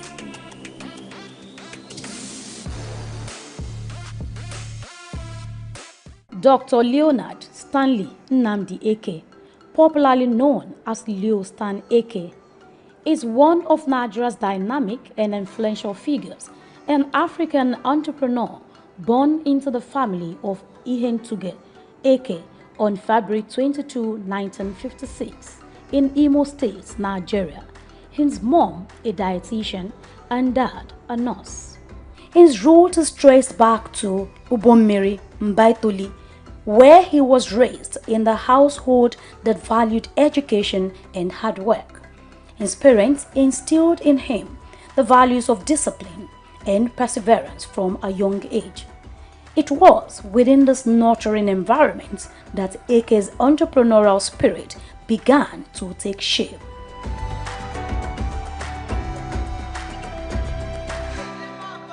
Like many visionaries, Dr. Eke's journey to success was paved with academic excellence. He attended Holy Ghost College in Owerri for his secondary education, where he honed his intellect and ambition. Eke's dream of becoming the biggest transport company owner in Nigeria changed as a result of his encounter in India, where he had his university studies. It was a turnaround moment in his life. In India, he pursued a Bachelor of Science degree in economics from Punjab University, and the exposure to India's vibrant economy left an indelible mark on him and then tilted towards more realistic business ideas. The challenge of governance is to see how we can leverage what is on the ground and convert this to wealth for the people. Russia, China are gaining entry into Africa, and it would appear that some Western countries are losing out. You're working as an expert. All right. Many thanks, Hans, and the news team for giving us the latest development across the globe. One of the reports talked about some of the insinuations that have been in the news space. That's about the circulation of the old and the new notes. There were concerns yesterday as regards whether the old notes, talking about 200, 500, and 1,000, is going to cease to be in circulation by December 31st, 2024. But the CBN was quick to also clarify that there's a Supreme Court order giving the CBN the power to ensure that the old notes are still in circulation, indefinitely. What do you feel about that, Blessing? I think that's good. It calms the tension that would have built up if the CBN had not reacted quickly to that speculation. You understand that we're almost in the UTAD, and this is where commercial activities peak. So people thinking that, oh, the old notes would cease to be legal tender by December 31, that would affect purchase of things, people accepting the old notes, demanding for transfers, and we might have just gone back to that situation that was experienced around February to February last year, when there was naira scarcity. So I think for those who were speculating, peddling rumors that it would cease to be legal tender, have gotten some clarification. Everybody is at ease now that we could go do transaction, because cash is still very much in demand in our economy. Thankfully, this has been addressed. We don't want to have that nasty experience that we had as regards naira scarcity. A terrible experience that left some horrific memories. All right, let's take a moment now. When we return, we'll look at our big story for today, which is to revisit the decision made by the president to reshuffle his cabinet. What will be the impact of that, and what are the call to actions for the president? This will take place after this short break. Stay with us. My name is Bayo Olaoye. The delay in the commencement of the merger, relocation, and winding up exercise of some ministries, departments, and agencies, MDAs, in line with the revised Steve Oronsaye report, is unsettling many Nigerians across the country. If you recall, the federal government had on March 7, 2024, inaugurated a committee led by the Secretary to the federal government, Senator Akume, with a 12-week deadline to submit its report on the planned mergers and scrap of some MDAs. Previous efforts by the administration of former President Goodluck Jonathan to implement the Steve Oronsaye report ended up at the National Assembly even after the administration had issued a white paper on the report to prune down bureaucracy in Nigeria. The report proposed to merge, scrap, and relocate various government agencies as a pragmatic approach to addressing the bloated and ineffective duplicative nature of Nigeria's bureaucracy and prune down the cost of governance. According to the report submitted, some agencies have been merged Among them is the Federal Radio Corporation of Nigeria, FRCN, which is merged with the Voice of Nigeria, while the National Commission for Museum and Monuments will be merged with the National Gallery of Arts. The National Theatre will merge with the National Troupe of Nigeria, while the Nigerian Meteorological Development Center will merge with the National Meteorological Training Institute. The National Agency for Control of HIV/AIDS, NACA, is to be merged with the Center for Disease Control in the Federal Ministry of Health, while the National Emergency Management Agency, NEMA, is to be merged with the National Commission for Refugees, Migration and Internally Displaced Persons. The Directorate of Technical Cooperation in Africa will be merged with the Bureau for Public Enterprises.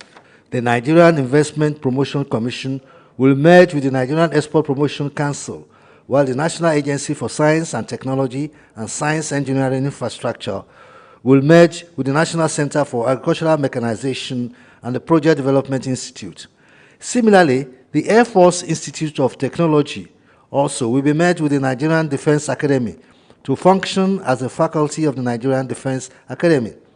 The Border Communities Development Agency will be subsumed to function as a department under the National Boundary Commission.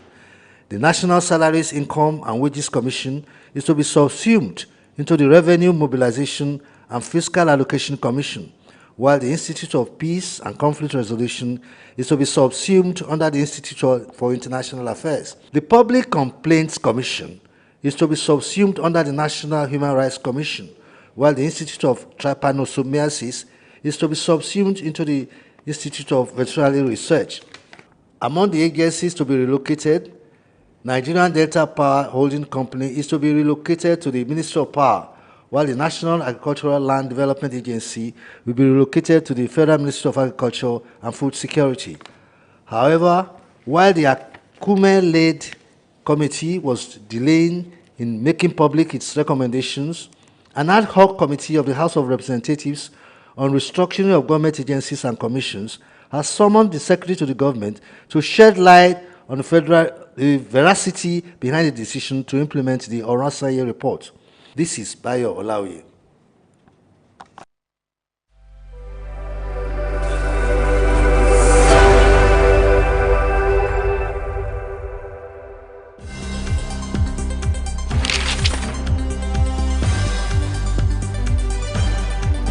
The challenge of governance is to see how we can leverage what is on the ground and convert this to wealth for the people.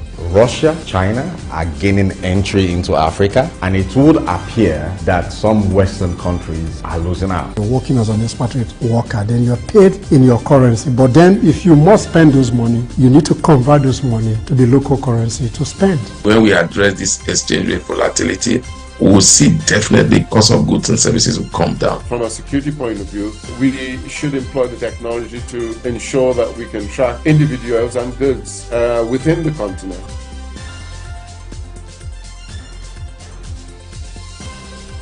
Early exchange, shaping policy, advancing development. After a long period of clamor by Nigerians for a reshuffle or a shake-up of the president's cabinet and some other committees set up to look into that, and for about a month, Nigerians have been anticipating the cabinet reshuffle by the president. Eventually, that has happened, and there are mixed reactions regarding the reshuffle of President Tinubu's cabinet. So the president has sacked 5 ministers and has reassigned 10 to new portfolios and appointed 7 new ministers that will be confirmed by the Senate. Looking critically into the reshuffle of the president's cabinet, we have Dr. Dausa Osamaza, who is a policy expert in the studio. Good morning, sir. Good morning, great Nigeria. Good SOUQ. I was expecting that. Good SOUQ, great Nigeria. Great Nigeria. In our lifetime, we'll see that greatness. We'll say amen to that. Yeah. It's great to have you on the show today. My pleasure to be here with you. Glad you have been a while. Quite some time. You could see the outlook. The weekend is he loaded. looks Owambe. He never disappoints. Bringing on the African look. Sir, here we are. Yeah. The president has rejigged his cabinet with let me use Femi's words, some ministers have been let go and some has been reassigned new portfolios. 7 have been appointed. They would be confirmed by the Senate. But let's look at the 5 that have been let go and the 10 that have been reassigned. There are mixed reactions. Some Nigerians feel this wasn't the reshuffle that they expected. There are reactions from some quarters that expected that more ministers would have been let go on the ground of poor performance. But what's your take? Well, I don't know what indicators or metrics that people would want to use in determining who is performing or who is not performing. And I think one of the things that we must give to Mr. President was on the first day he came into office, he was very sure that he was going to measure the performances of the ministers. And to that very extent, Hadiza Bala-Usman was appointed as a special senior advisor to the president on monitoring and evaluation of the performance of those who have been assigned role. Hadiza has submitted a report to the president, and I think it will just be nice for people to have seen that report to see whether the reshuffle was in order or not in order. For you to stay outside of the cabinet to be able to speculate who should go or who should remain, I don't think that is an objective way to look at such a phenomenon. A lot of people can have their reservation, but I think the appointing person is the one who is better fit to be able to look at who should go, who should not go, based on the metrics or the KPIs that you have given to people to actually be able to deliver. I know that we've been through some very tough time as a country, and people are expecting that a lot should happen very quickly in terms of transformation of the country. But I think that everything takes some processes, and so till you really go through the whole hog, you will not be able to establish whether people have performed. Don't forget that we are living in an environment where a lot of difficulties are really currently plaguing the system. If you ask a minister and said this man is not performing, on what basis are you going to assess it? When, of course, even MDAs are not receiving their budgeted allocation to be able to deliver on capital projects. Also look at the budget itself. You're seeing that what are we really going to expect? Take, for example, the 2024 budget. The 2024 budget was predicated on the fact that it's going to be private sector driven. 78 or 76% of that budget is to be funded from the private sector end. Government is only looking towards driving it from its own end with about 24% and thereabouts. So these are the indicators that should be on the ground so that it can be as objective as possible in terms of assessing other people's performances. Now, let's look at the mixed reactions that have greeted this decision. You have some Nigerians who have the opinion that if the president has decided to sack, or if okay, we're trying to be mild about it, but that's reality. If the president has decided to let go 5 ministers, and now you are appointing 7, some fear that will have been an opportunity for the president to have, achieve the need to have a leaner cabinet, reduce the number of appointees. If you're removing 5 and now you're appointing more, then there are those who also argue that this might just be a way to create like what you call save its face of its administration from the present realities, that it might not actually be a way to address the problem Nigeria is facing as a nation. How do you react to this mixed reaction greeting this? Well, I think we are too sentimental, emotional as a people, especially when it comes to government's business, and people think that they have a better answer, as it were, to national issues of challenge. Don't also forget that there were some realignment in terms of ministry and agency in terms of its creation. Some agency has to be scrapped, a new one has to be created so that they can be issue specific Take, for example, the Ministry of Niger Delta was taken away. And in recent times, you saw that there was also some realignment in that direction where the federal government had to deliberately create commissions for Southwest, Southeast, and Northeast, Northwest.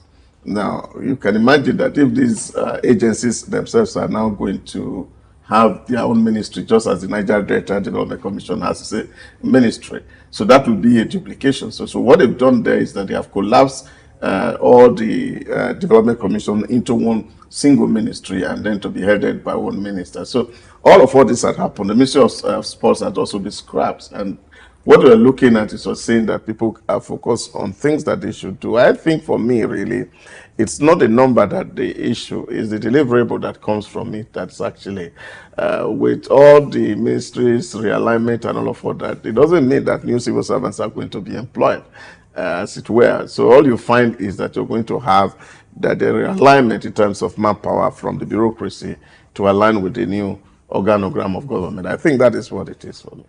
If you look at the reassignment of some of the ministers and some ministries that have been merged, some other ministries seem to have been subsumed in others, there are also reactions regarding that. Now, let's look at the reassignment. That of Ministry of Education now to be headed by someone who is a medical doctor, because the former Minister of Education had been was one of those who was let go. There are reactions regarding making a medical doctor Minister for Education. What's your thoughts? You see, it's quite funny because as people, we don't even take moment to look at templates before we make comments.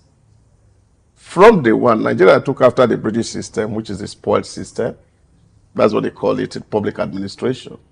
That is to say that at the top echelon, you really don't need a professional, because down the line, you have professionals who will handle the work, because the work of the minister is not to go to the field to do some certain things, it's to provide leadership.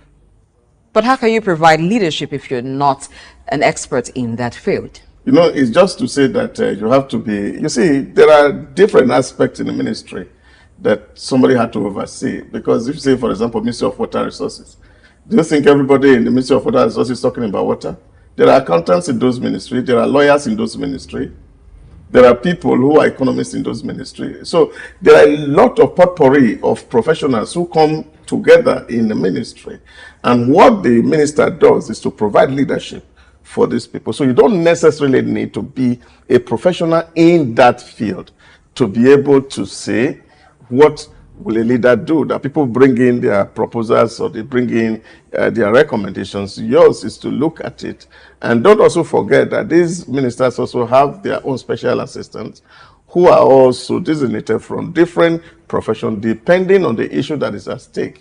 And these provisions are made in the Constitution of the Federal Republic of Nigeria, for example, that you have to have aides who can help you. Ministries are given the opportunity to also appoint consultants who also advise them on things that is going to be done. But leadership here is the ability to pull all the manpower together and ensure that everybody is heading toward one direction. So it doesn't necessarily have to be somebody who has a specific expertise in a particular area. Take, for example, human resource management.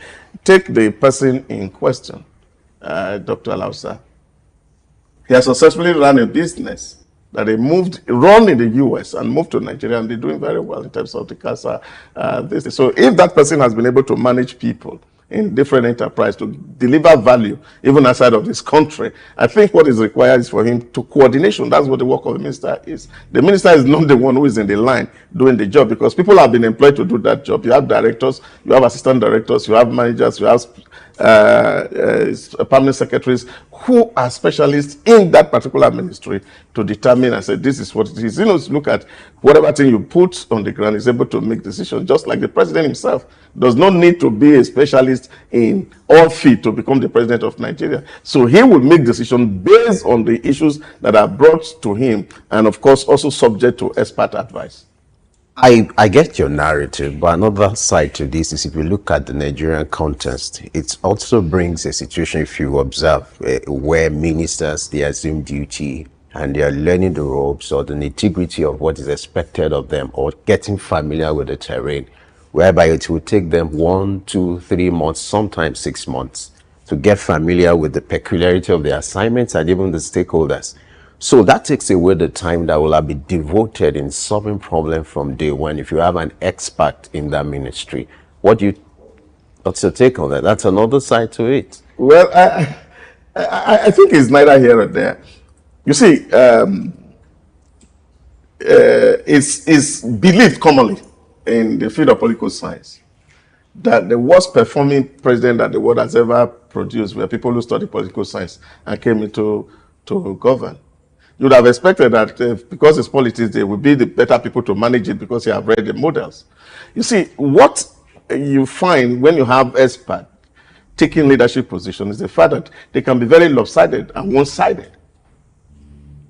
They don't accept or entertain alternative viewpoints because they feel that what they know should be the way to go. Now, what you find, and that what has worked for British, is the fact that using this Pulse system is the fact that you allow somebody who is dispassionate, who really has no bias, to look at the common sense of whatever thing that you are putting on the table. That is why they have adopted that kind of an administrative system. And since independence, Nigeria has actually adopted that process. That look, you don't necessarily need to be an expert in the field to hold such leadership position.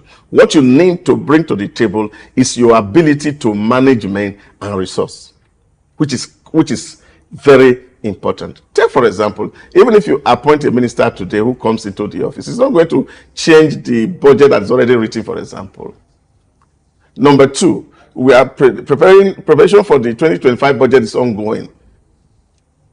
I'm not sure that it's the minister who prepared the budget. Many of the ministers don't even know what goes into the budget, for example, to be able to determine. It's also their responsibility to know, even if they it. You see, it's the way this ministry works. Because if you have to make a budget, you see, the user input is important.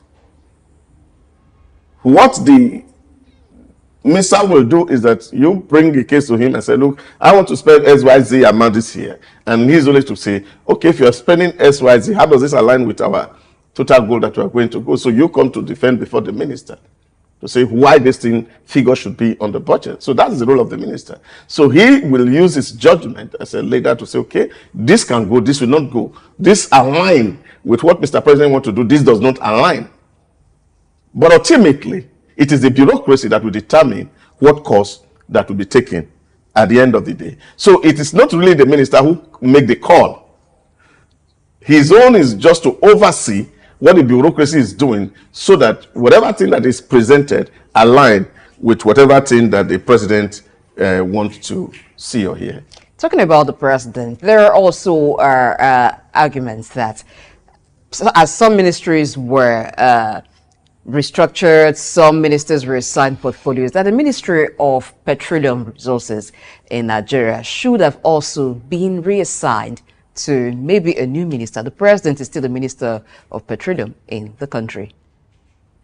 Well, that has become a trend for some time, and then for obvious reason, because number one, people have seen that the industry constitutes about 80% of the revenue that comes to the federal government, and therefore special eyes have to be on it. I really don't agree that the president must necessarily have to be the Minister of Petroleum, in my view, really. And I don't think that there's a need for us to hold tightly to what's happening in that ministry. For me, the problem in Nigeria is not about ministry. The problem in Nigeria is about what the bureaucracies are doing. And I think that's where the real key issues But the minister has oversight functions over what the bureaucracies are doing. Yeah, the minister is just the president's eye in the ministry. The president's eye in the ministry to say, okay, this is what the president wants to do, and this is what he wants to do. Is that a way of saying the minister is but you see, the figurehead? in terms of bureaucracy, what that means that you have the president as the Minister of Petroleum is that it actually removes some of bureaucracy, and this helps the process faster. So you see, because you are doing a memo to the minister, so right here, rather than do memo to the minister, who also has a subjective view about the issue, the memo goes straight to the president. So it makes things, it cuts short the time in terms of bureaucracy. So the minister will say, okay, I'm preparing my report to send to Mr. President. And until it gets to Mr. President at the FEC meeting or whatever Council of State meeting before some decision can be taken. But right here, the PAMSEC reports directly to the President because it's critical and you don't need too much of delay. So the President can see things real time because that's where the revenue is coming from. So he can see it from the dashboard. I think that's all of what these things are for me. Not the basic thing that we can be talking about. One of the issues that I feel that Mr. President should really concern himself with is to see how to digitize the entire process of governance in Nigeria. That for me is what is most important. That whoever is the minister, whoever that is appointed into whatever office, is that everybody is operating in the current trend in the nation, which is of course digitization.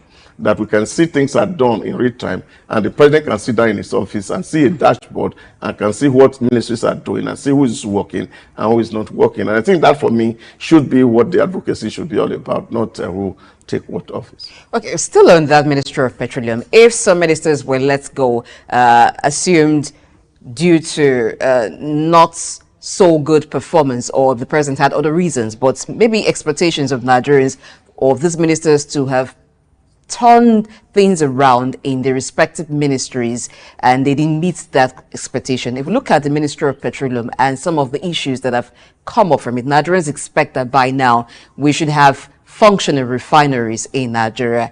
Does it not call for a shake-up of that particular ministry? You see, that is the point that I'm making. For example, when you look at it, we cannot assess people based on performance. You have to assess them based on the resource that's available for them. You see, we must take it, government, from the perspective of everyday, ordinary human life. It's like somebody assessing me to say, oh, in Hausa, you have not done well because you don't live in Banana Island. For such person to assess my performance based on where I live, he also must factor in what's my income or source of my revenue. So when you say refineries are not working, do we have the means to build a new refinery? Do we have existing refineries? But these are refineries built in the 1970s. Technology had changed. Don't they have capacity at all? As a matter of fact, I did a small analysis the other day. I was speaking to some set of people from that industry, and I told them, you take, for example, Dangote built a new refinery spending about $20 billion US, the largest single trade refinery in the whole of Africa. Now, the cost of the turnaround maintenance of these refineries, we're talking the 4 refineries, and the operational cost put together in the last 10 years is over $25 billion US, which is enough to build a new refinery. See, what we've been doing is like putting in a car that is its chassis and its body are terrible, and you're going to put a new engine inside it. No matter how new the engine you put inside that is, it can't fit the structure of that new car. So you'll still be having problem. So that's what the turnaround of this refinery for me looks like. So it can only become a drain pipe for some people to just make money out of the system. Building a new refinery will be a better option. But unfortunately, government can't cough out 20 billion to build a new refinery. So what that means is that you need a lot of investment in that sector. And government currently don't have that money. Don't forget, in the last Independence Day program, the president told us that before he came, we were doing 98% of our revenue to service debt. People must have this background that if you are spending 98% of all the revenue you are getting to service your debt, what is left for you for both overhead and capital project is just 2%. Now they are driving that process. And what we have seen is the fact that as at the October 1 broadcast, the president told us that now they are spending 68% of our revenue for the service of debt. So which means, of course, you still have like 32% to play around with. So these are some of the things that are happening. And then, of course, you're seeing the building of wealth. Just about 2 days ago, the CBN governor, the finance minister, told us that Nigerian foreign reserve had increased from the 37 that was announced at Independence Day broadcast to now 40 billion US dollars. So which means, of course, we are making some savings and the economy is taking its shape. So what people are expecting is this structural reform to see how we can reduce some of all these issues. And one of the things that also happened yesterday was the fact that there was a statement signed by the president himself that all the ministers must cut down on how they spend money, and that no minister or head of agency of government should drive more than 3 cars in a convoy. And all these things are put in place to see how we can cut costs and then invest whatever that is saved into those critical infrastructure environment that we all talk about. So this is going to take some process. Except that it is possible to plant a corn today and harvest it today, then of course people can have these kind of expectations that we're having of the regime, as it were. I think we must be objective. While we are emotionally very charged because of the level of suffering that is going on, but we must understand that if you plant a corn today, you will need to wait for 3 months for it to produce some fruits. All right. Let's look at the decision to scrap a sensitive ministry like the Ministry of Sports, which has been largely criticized by some of the stakeholders. Now, that responsibility has been assigned to the National Sport Commission, which, what do you make of that decision? Will it give rise to a situation whereby the sport affairs in Nigeria has been clamored by some stakeholders should be managed by technocrats or experts rather than politicians? Are you going to have that now with the way this has been done? You have that responsibility now assigned to the National Sports Commission, which you believe where you have the experts who understand the sports situation in Nigeria. What impact will that make? And what are the mistakes that can be corrected here now that this responsibility is assigned to the National Sports Commission? People will argue before now, when it comes to sports in Nigeria, sports administration has been trailed with all challenges. Will it get better now that the responsibility has been assigned to the National Sports Commission? Yeah, but I think the president himself has said the rationale for making this decision is that it wants sports, which of course is a very, very veritable instrument for national cohesion and for economic development of states to be handled more professionally. So you don't just throw it into the bureaucracy. So you are seeing that experts are there and they are focusing on these issues, and then of course they have their own line budget and they are not going to be relying on the bureaucracy of government to function, which of course really has hampered the development of sports in Nigeria, as it were. So what this means is that just like every other commission, is that their own is about sports, and you have professionals who are there doing their business and they have their own budget. They are not now going to be relying on the ministry or the bureaucracy within the ministry to be able to function. And then whatever the development that needs in that area, you can find. I was telling somebody yesterday, when of course the decision to, for example, merge the commissions of the Niger Delta into some into one regional ministry. And I said, I did a calculation of expenditure when I was doing my master's program some years back, and I saw that in terms of financing, when NDDC was established, 20% of its budget was spent on overhead. 80% was spent on capital projects. When the Ministry of Niger Delta was appointed, NDDC was spending over 80% on overhead and less than 20% on capital projects. It shows you how bureaucracy reorder the priorities of an agency. So when you have a commission whose work is just basically not necessarily political and they're facing their technical issues, and you have a lean administration. So much money you spend on paying salaries, travel allowances, and all of that take chunk of government revenue. Now you can actually develop. And then, of course, you can actually create an economy around the commission. So that's what I expect from the Ministry of Sport, the Sports Commission right now, that they now have the responsibility, and the Director General of that commission is able to know his onion enough to invest critically in developing sports, because the potential is there for us. Over 200 million people, and we are not able to win basic tournaments in major sports, and that's not fair enough. So once you have this commission now focus on grassroots development and the rest of it, then you find that we are going to get better results in terms of sports. Now, still, let's look again at the Ministry of Regional Development. That's the new ministry after scrapping the Niger Delta Development Commission, which the new minister, Engineer Abubakar Momo, says it was NDDC wasn't scrapped, it was only renamed Ministry of Regional Development, and its activities expanded to now cover other regions.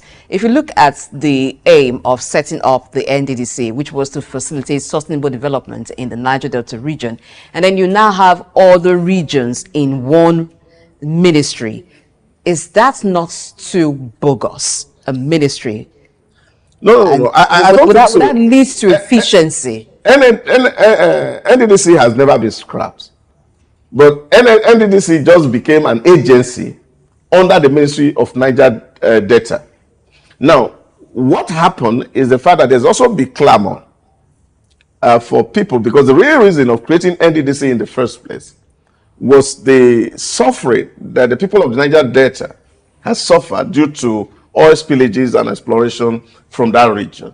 And there was a lot that needed to be done to clean up the environment so that there be investment in that place so that people can have good life. I remember in 2006, I was doing a survey around the NDDC state, and I was somewhere in Port Harcourt, and the people were telling us that when they use this corrugated iron sheet to roof their houses, they change it every 6 months.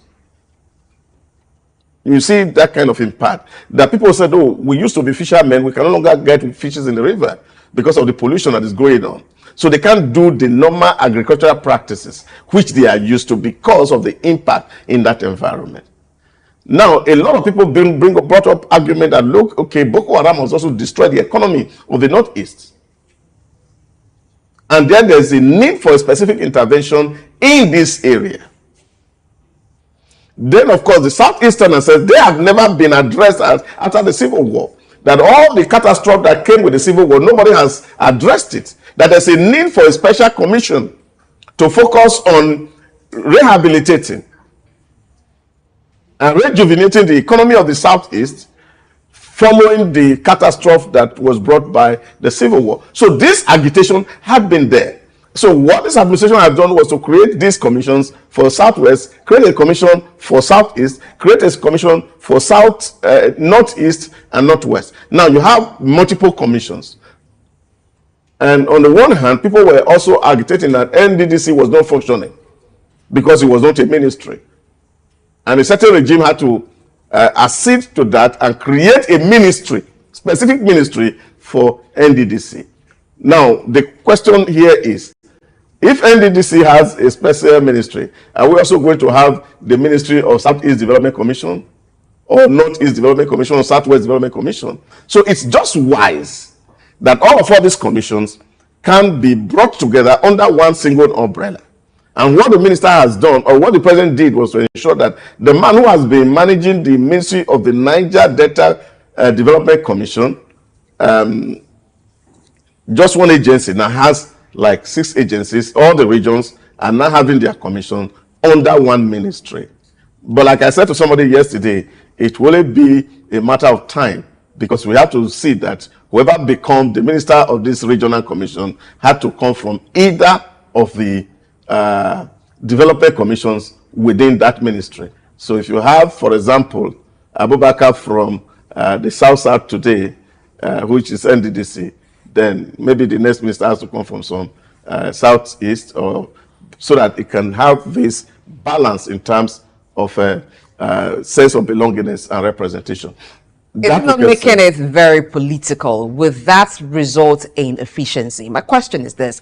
Now, if you put a ministry that attends to all the regions of the country to see to their challenges, and then, like you suggested, perhaps at one point in time, there will be a rotation of the headship based on regions, does it not become a political ministry at the end of the day? How does that translate to better development for these regions? Well, you must not forget that the reason why we adopted federation, or the federal system, is because of the diversity that we currently live with. That's a reality, that people of different backgrounds, you cannot wish them away. But for you to give them a sense of belongingness, then they must have to be part and parcel of the system. And that is why the federal arrangement remains the best fit for us as a country, because that's the only way you can represent everybody and they have a sense of belongingness. We can't take that away. It's not just politics. It's also the fact that you are in an environment and you're saying, can we also find somebody good enough from your region to actually also drive this process so that people will not be accused of biases. That's why it's managing a diverse or a multi-ethnic environment is always very terrible. And I think one of the best examples of managing this diversity is from Canada, that adopted what they call the constitutional form of democracy, where specific ethnic groups and nationality are given the kind of specific assignment that is associated with that particular group. So if you are from, for example, an agrarian side of Canada, you cannot be given a portfolio for Ministry of Finance. You have to be Minister for the Agric, because you should know the terrain and know what to do with it. These are the reality that we are dealing with. So you can't wish that away, that people will always feel that, okay, maybe because this man is from this part of the society, that's why he's giving some preferences to his people. And also don't forget that in the use of power, that those who hold power sometimes are very conscious that they don't want to be accused of bias, and they necessarily have to neglect their own side and focus on this other side, on the other side. If you remember, in the days of President Olusegun Obasanjo, a lot of people accused him and said he didn't develop the roads in the southwest, and it was not because he intelligently don't want to, but he don't want to be accused of being biased, that he's favoring his ethnic group as against other people's ethnic group. So leaders are also very conscious of this fact, that when you are representing a people, you want to prove to the other people who are part of this ethnic group that, look, there's a balancing effect that is going on here, so that I will not be accused of being biased. And therefore, I have to focus on this other side. And tendency is that you may neglect your own side. So that balancing also, or rotation, we create that balance so that when I neglect my own side, then when the person from this other side cannot concentrate on my side, so he's also afraid of being biased. All of this happen. The psychology of the management of power. So it does happen, and you cannot rule them away. So these are the things that are affecting us. And I think this is where people really must put the emphasis. For me, really, what we should emphasize is the people that are appointed, are they qualified enough? Would they be able to deliver value? Some people spoke about the appointment of the ex-wife of the architect of the Biafra into the cabinet. And I think for me, it's also a very smart move by the president to also say we recognize and that we are one. And the war has ended, and it has ended. And so we're integrating, and we want to see this integrated. So here, really, the minister is overseeing. But what is fundamental is the fact that our bureaucracy, which is top-notch, must do their job very well and advise the minister rightly so that he can deliver on value. But in terms of integration and national unity, what this also suggests is the fact that for the first time, we are seeing that the Biafrans are integrated into the mainstream of the central government in Abuja. So this, for me, is a positive development. Biafrans now, or should we refer to them as people from, you know, the regional? No, we can't wish away the struggle of IPOB. We cannot wish it away because it's a national reality. And those who are championing that move, whether those who are within the country or those who are outside of the country, recently, I think it was yesterday, I saw a disclaimer from Ngozi Okonjo-Iweala reacting to a post on Simon Ekman's handle that they secure some loan to fund their operation outside of the country. But this, for me, is managing diversity, and I think it's a very smart move by the president. All right, don't let us divert into another thing. But before we go, I want us to talk about, as we wrap up, the decision to merge tourism, the Ministry of Tourism, with art and culture. Now it's going to be tourism, culture, and creative economy. You're aware of what UAE has done with tourism. What kind of innovation are you expecting this time around? Now that the ministry has been merged, what kind of efficiency, giving the example of a place where you've been, like UAE, what they've done with tourism, and then creating impact from creative economy? I think it's another aim for Mr. President to really have merged that ministry. But again, is it not to bring creative economy, culture? Our creativity. Will some not die at the expense of others? Our creative economy. They are all tied around our culture. Tourism, anywhere in the world, is tied around people's culture. So you really cannot divorce the two. To say that you have a special ministry that is focusing. So what are we highlighting? If we are saying we are opening up Nigeria for people to visit, we are saying, oh, there is a Kogosi River somewhere in Ondo State. Ekiti State, yeah. Now, people have to come to that. Now, but when you go to Ikogosi, you would know that there's a whole lot of story that's surrounding that river, which form part of the lifestyle of the people in that environment. So what you are doing is actually putting the entire thing, the potpourri of it, in one ministry, so that the synergy that is required between culture and tourism, you can actually establish it. If you are going to Benin, what are you going to see? You want to go and see the bronze. I mean, the artifacts. That's what you're going to see. So these are the kind of things that you are looking at, that you have created a Ministry of Culture, Tourism, and Creative Art. All our movies, whether it's Indian movie, whether it's American movie, all movies are tied around the people's culture somehow. And so I think that they should actually be in the same portfolio.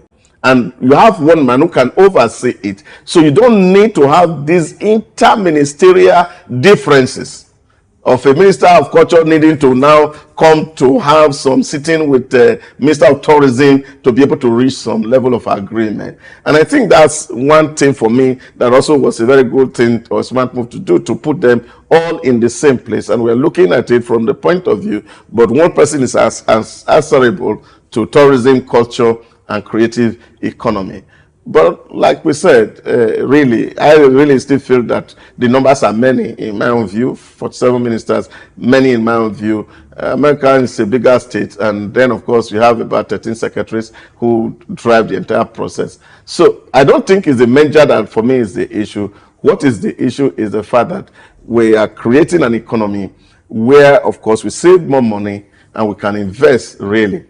But you can't talk about tourism without significant investment. And I also feel that the government need to do a lot in terms of creating an ecosystem where we can see much money, that domes are built here, skyscrapers are put in this place, and these are the things that actually attract people to say they want to visit and see the wonders that you have created. So it's not just enough to create a ministry, but it's to see how we can actually empower this ministry to build structures that will attract foreigners to want to visit.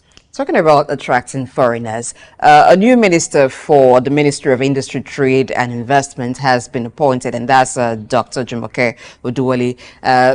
Before her appointment, she served as a special advisor to the president on ease of doing business in the office of the vice president. And there have been some reactions regarding that this time around, these new ministers that are appointed, some seem to be square pegs in square holes. What are your expectations for this new, regarding these new appointees? Yeah, I think for Oduwole, it will be a very, very familiar terrain. Not just, even before this administration, in the former administration, it was still in that ecosystem of ease of doing business. So he has been there for a long time. He knows what the issues are. He knows what the challenges she faced dealing with the ministers who may not have same perspective on issues. But now she's the head of the saddle, so she should be able to drive that process. And people are expecting that she brings in a lot of energy into that Ministry of Trade so that Nigeria really will be able to have an environment that is friendly for investment. So having plenty that expectation, I think the expectations are high. People want to see her deliver value, as it were. And I hope she will not disappoint those who appoint her also. But really, we must also understand that the global economy is really passing through difficult times, and movement of cash here and there is difficult, and there's really little people can do. But let us see how can foster trade between first West African states, then Africa, and see all those barriers and blockages around AFTA are taken out so that Africans can trade with themselves. And then, of course, see what opportunity that Nigeria can make from AFTA, and then, of course, other sub-regional economic forums of all this.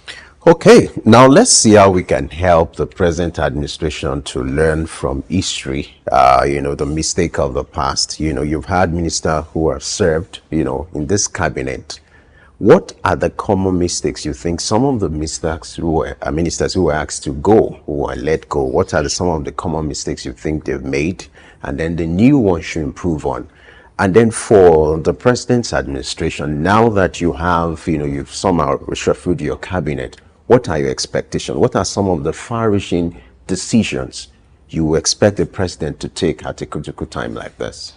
Yeah, I think that the bigger problem that most politicians make is the fact that they think that once you are appointed, you become the headmaster and anything you say goes.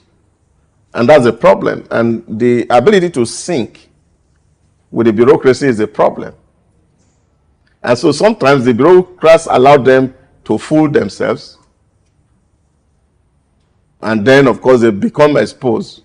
And their weakness is seen by everybody.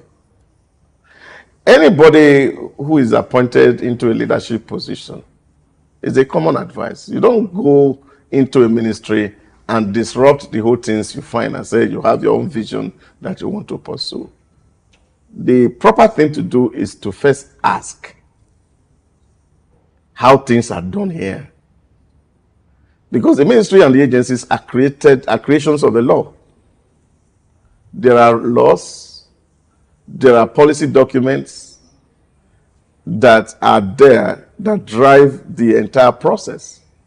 So what you see is the fact that some ministries, ministers don't even have recourse to some of all these things. And this is, of course, again, the point of ignorance that a lot of people speak when they are not in system. They just think that if you just enter a system, you can just do anything. You can't do anything because the civil service is governed by laws, rules and regulations, reforms, policy statements, the orders that are sent by the document. So those laws, you can't push them aside.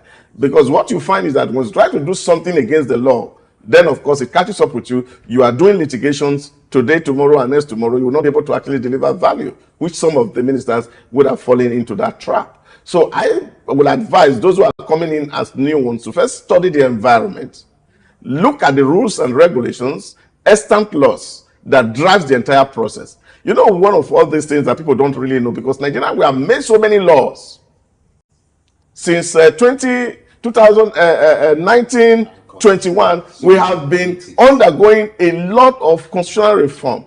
And it will amaze you to know that some of the laws that were made at independence, many of them had not been repealed. They are still in existence. So you need to study all the laws that governs the entire process. So if you want to effect a change, then of course you will have to first of all seek the approval of either your boss, which is Mr. President, to write a bill to send to the National Assembly to first undo the law before you can start your reform. But most of the time, they want some certain thing done, and the civil servants say, we cannot do this because there's a law here that says we cannot act this way. And then you find that you spend more time fighting within the ministry, trying to exert authority and force, and then you end up not delivering. But I think that's understanding between the bureaucracy and the appointed minister is quite key and important, that they can sit down around the table and look at it. How does things run here? What are the laws that governs us? Are all of them adequate? Are there things that we need to refine or change? And then you can have that conversation and the buy-in of your staff, as it were, and then you can actually pursue and drive a reform. Okay, for some of the ministers that were let go, and then the ones reassigned and new appointments, now some persons have been looking at the Ministry of Humanitarian Affairs and Poverty Reduction since the suspension of the former minister. Looking at it, will she be reinstated? When the cabinet is reshuffled, will she be reassigned? But this clears it that, hey, suspension, and then she's permanently out of the cabinet. What message does that send to ministers, serving ministers, and the incoming ministers about the tolerance of this current administration to misconduct, allegations, and all regarding serving ministers? Yeah, it's a point I'm making. It was just a simple blunder that was made by the minister. Simple blunder. And that's because there were no recourse to the bureaucrats. If you shall allow the bureaucrats to guide her, she will not fall into this trouble. So this is a problem. That's what I'm talking about. That if somebody appoints you and give you an office, you don't just go there and say, oh, president wants me to deliver. I must deliver at all costs. No. You have to study the environment to understand how things work. Does that also suggest to that there may be some kind of pressure on the ministers to deliver, and this pressure may expose them to some mistakes? Yeah, definitely. Of course, those pressures are there. The thing is that once you want to embark on a change, there's a process for change management. And this is one of the issues that we talk to people about, that in terms of managing change, you have to deploy systematically the tools for change management. That you don't go drastic to say you want to disrupt an entire process that's already put in place. You must follow it systematically, depending on what model or approach that you want to use. And I think this is what a lot of people don't understand. Many people in Nigeria, unfortunately, believe that we don't have laws. But unfortunately, we have handfuls of laws that govern every single aspect of our lives. And if you don't pay attention to them and you fall foul of that law, then of course you will be in the eye of the storm. So this is what the issues are. And I think the new ministers must also take these precautions while they come into office and understand that, look, it's a structure and you cannot overturn it one night. I remember some years ago, I think it was when Bill Clinton was contesting election, and then they were very young, and George Bush, they were having this conversation of how they want to change America. And old president was asked and said, these guys are making very fantastic promises that they want to turn America around. How possible? And the old man laughed and said, well, when they get to the White House will bend them because they cannot bend the White House. So that is the power of bureaucracy. And I think everybody must have to respect that. Otherwise, those civil servants that you think they don't know anything, they can help you to fall. On a final note, on behalf of the female constituency of Nigeria, so 3 women out of the cabinet, 3 women in, but it still falls short of the 35% affirmative action. Well, we are moving gradually. Hopefully that we also need a lot of participation. You see, because people must understand, politics is about participation.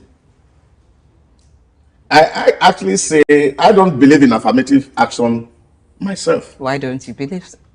Because I don't believe that there's anybody who has written any rule anywhere that women should be second class in society, except that they have accepted that status for themselves. I said to somebody, when you look at the demography and the population of Nigeria, for example, if all women decide to vote for themselves, they can become president. So they don't need 35%. They can actually struggle for 80%. So why would you be looking for 35% when 80% is available? So I don't believe in affirmative action. It's to ask all women to participate in the process. And so when you go to your table and you have something to bring to the table to say, yes, we want to govern Nigeria because we have the numbers. And then people will say, oh, yes, you really have the numbers. So if you win, you win. But if you don't win, you don't win. That is what it is. But women are not participating enough. And I think that's why the number is still as where it is. So they need a lot of more participation. Power is not served a la carte. Yes, of course, it's a buffet, so you have to go grab yours. All right. All right, we just have to leave this conversation here. You see why you're the right man for this conversation. Interestingly, from your background, you run training for leaders, for executives in this regard, as regards bureaucracy, transparency, courtesy of African Development Center. Maybe that's a subtle advert for that center. But we must thank you for providing insight, and your experience has come to be as regards this development. Thank you so much, Dr. Idauza Osamaze, for spending time with us this morning. Always a pleasure to be on the exchange. Thank you so very much, family. Blessing. A great day. Thank you so much. All right. This is Early Exchange, where the big story lives. We'll take a moment now. When we return, we'll have another conversation, with another special guest. You will find out after this short break. Stay with us. Fashion traced back to ancient times, where clothing served practical purposes and showcased societal hierarchies. In ancient civilizations like Egypt, Greece, and Rome, clothing became a symbol of status. The revival era marked a shift towards fashion as a form of self-expression, and the Industrial Revolution, which made stylish clothing accessible to a broader audience. The 20th century witnessed a rapid evolution, democratizing fashion and impacting people of all ages through cultural movements and influencing designers. In today's digital age, the influence of fashion has expanded further, connecting with fashion events, social media influencers, and celebrity showcase as they keep on transforming the industry, making trends more accessible globally.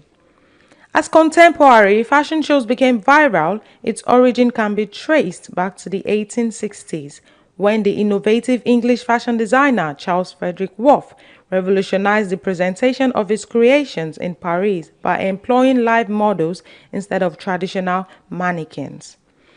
This groundbreaking approach soon gained popularity, and by the early 90s, similar events called fashion parades had begun to emerge in cities like London, New York, and today all over the globe. Statistics revealed a significant rise in virtual events as innovative virtual fashion shows gained prominence, especially during times limiting physical gatherings. Although the fashion industry faces challenges such as rapidly shifting consumer preferences, sustainability and ethical concerns, intense competition, supply chain disruptions, and issues related to counterfeiting and intellectual property, all of which require strategic adaptation and innovation to navigate effectively.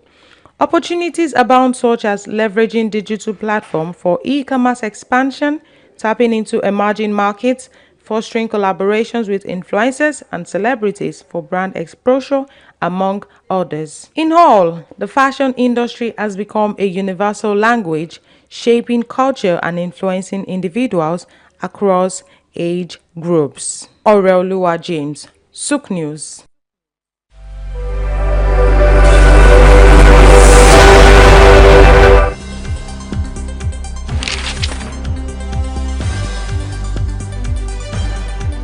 The challenge of governance is to see how we can leverage what is on the ground and convert this to wealth for the people. Russia, China are gaining entry into Africa, and it would appear that some Western countries are losing out. You're working as an expatriate worker, then you're paid in your currency. But then if you must spend those money, you need to convert those money to the local currency to spend. When we address this exchange rate volatility, we will see definitely cost of goods and services will come down. From a security point of view, we should employ the technology to ensure that we can track individuals and goods within the continent.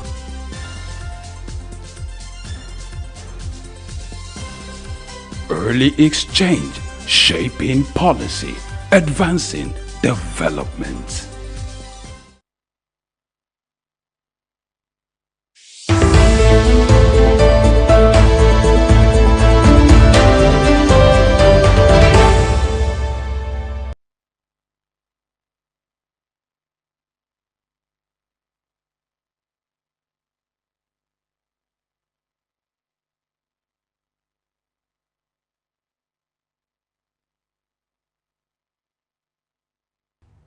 So where are the fashion enthusiasts? Gather here, there's something for you. This is Friday. Tomorrow you want to look stunning when you show up at that event to which you've been invited. And there's one person to look at the evolution of the fashion industry in Nigeria. You agree that there's really been an evolution. Once upon a time, when you watch some epic Nollywood movies, you'll find that they show women wearing something like just having something to cover the chest, and then some wrapper kind of skirts, and then it moved away even for the hairdo. That also changed to what we have now. And even when Nigerian designers began to do something with the Ankara fabric, do designs, we saw how all of that changed, and it even became accepted in the formal industry that today you could see people rock an Ankara suit to work.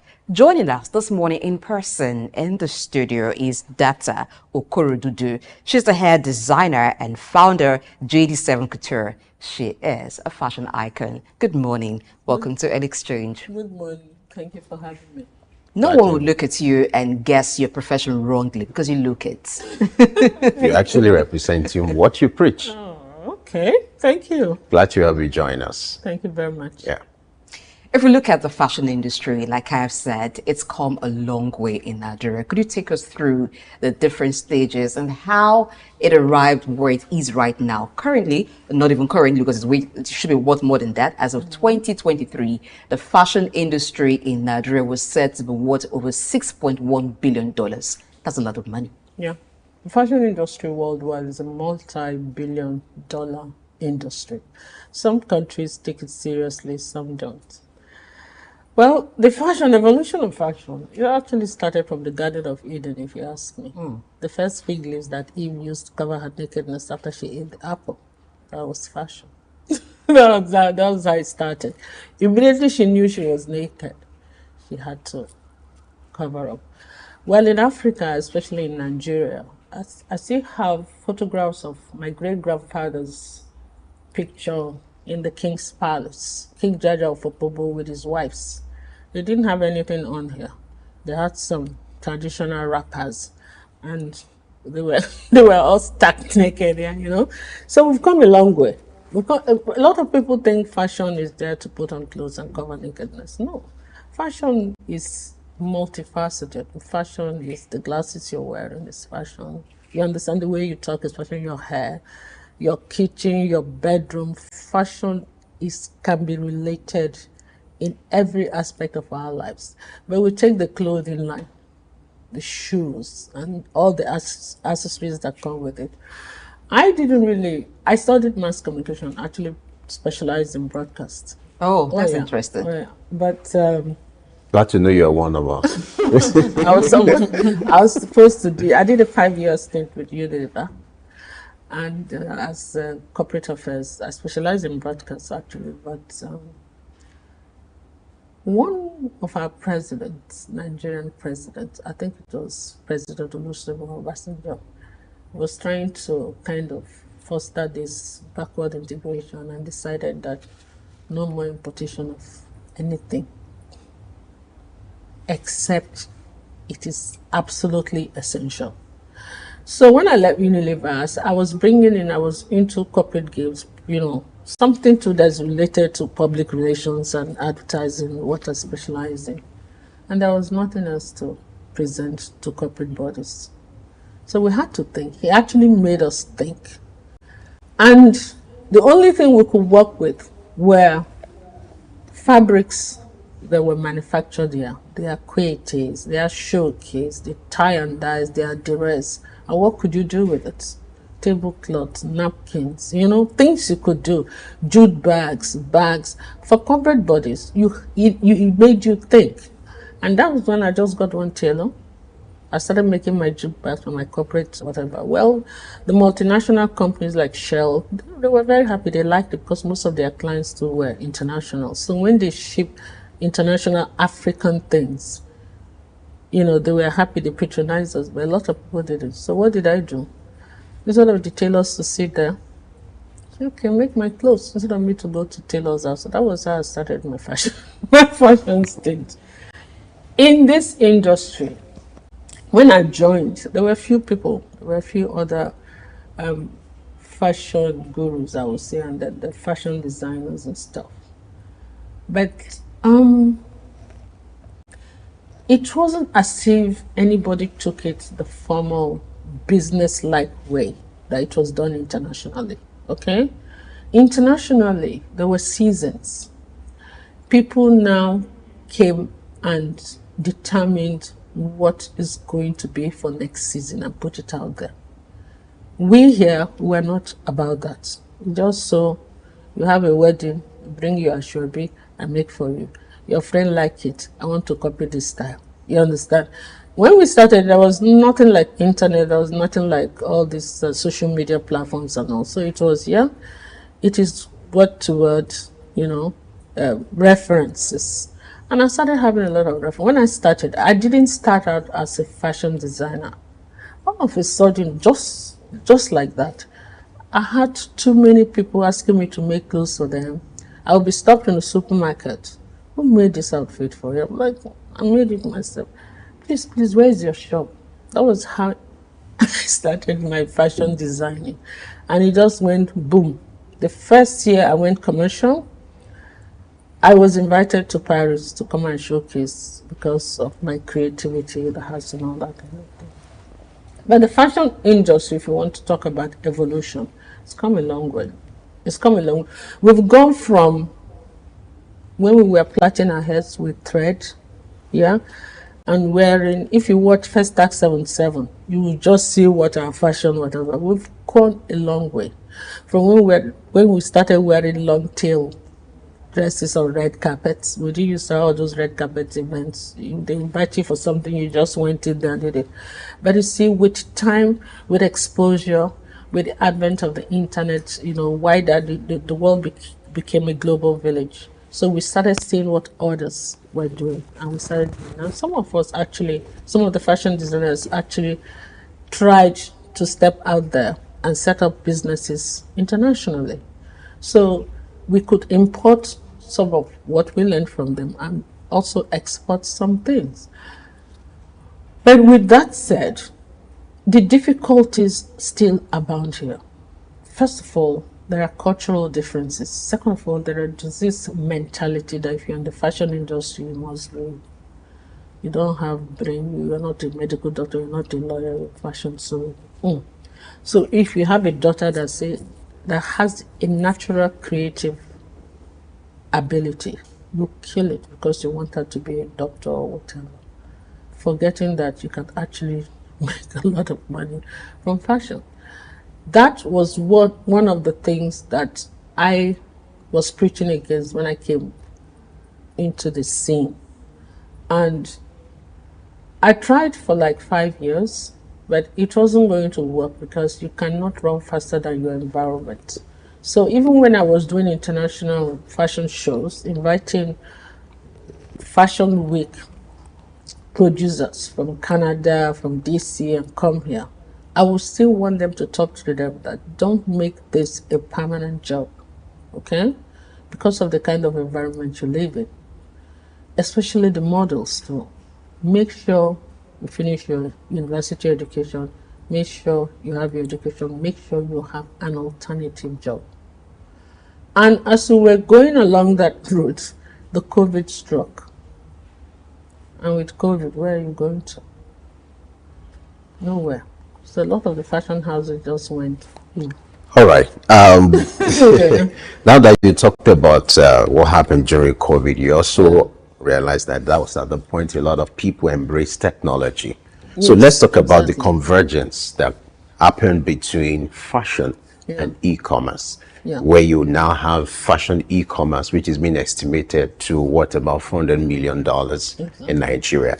Now, when doing your introduction, you talked about the fact that when you started fashion, there was no internet, but now that's the trend. So the place of e-commerce. What kind of paradigm shift has e-commerce brought into fashion business, especially in Nigeria? The tradition in Nigeria for fashion, mostly, if you look at the business sense, is high fashion couture.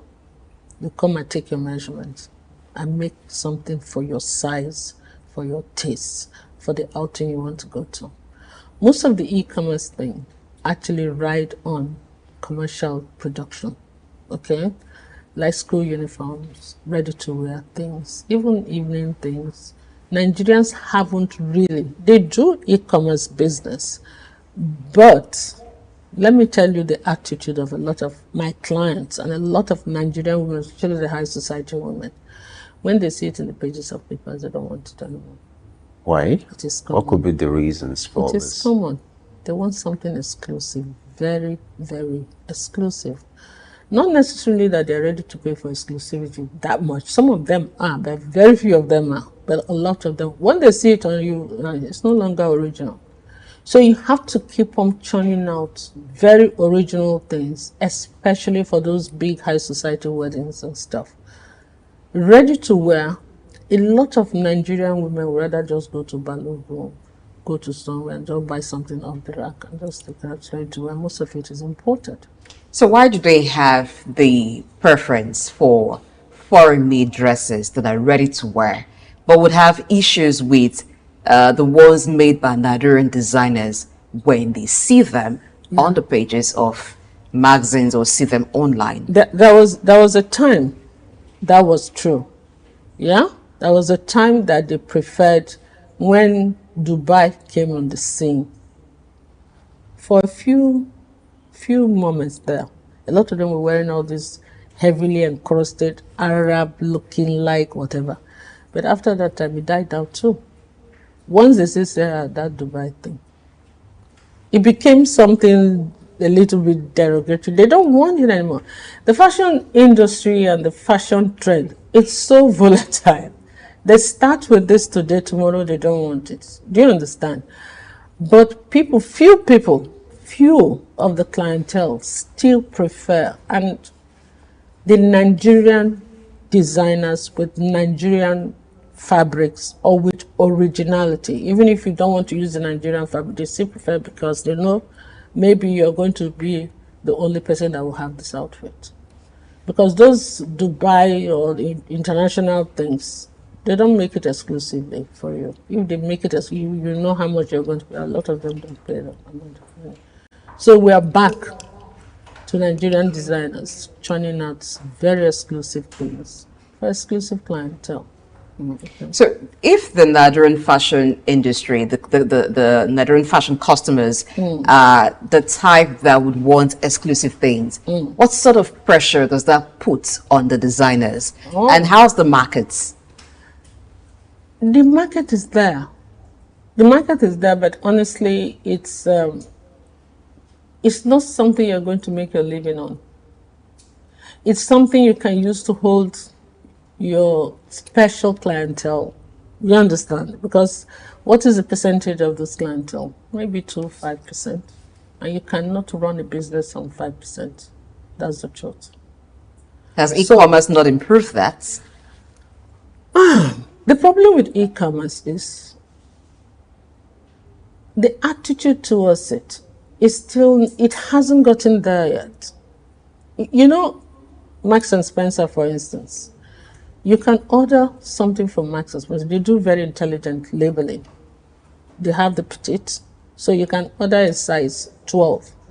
But size 12 can be a size 12 long feet, short feet, medium feet. Okay? Nigerians haven't gotten that yet. That aside, we have very few outlets.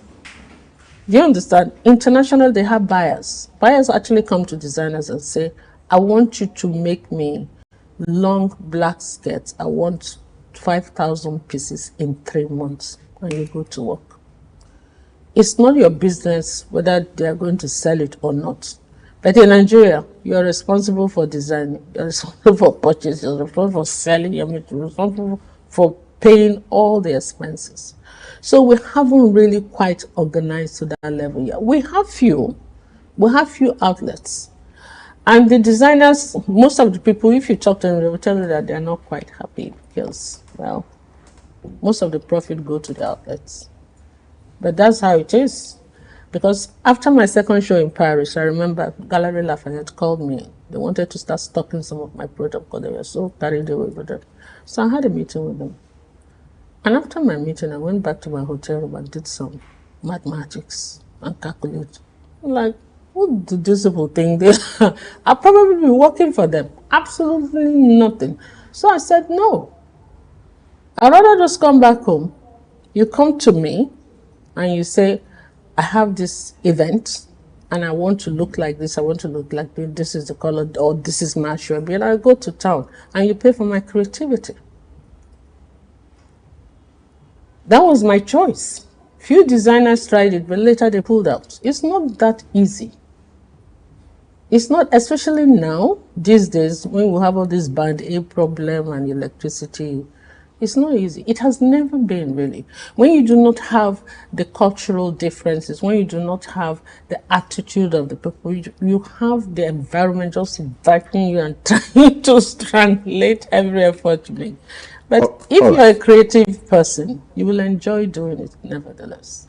Let's see how we can provide solutions to this. Now that the federal government is, has launched an export center in Lagos, and the essence of that center is to see how to promote or facilitate the process for fashion e-commerce in Nigeria. Looking at all these factors that we talked about, the challenges, the problem, the perception, the issue of infrastructure and all that, what would you expect the federal government to do differently now that you have a center created for this purpose to address all this, and then the issue of challenges being experienced by fashion, because that's the trend. We're at a time where digital revolution runs every sector. For this to become a reality, now that the federal government has launched a program to facilitate this, what should be done differently? Okay. First of all, we have to get our power solutions sorted ASAP. Without it, we'll just be joking. This is not the first time this has happened. I don't know if you remember Tinapa. Yeah. I was there for the Calabar Fashion Week. I was one of the top designers that stayed there when Donald Duke was the governor.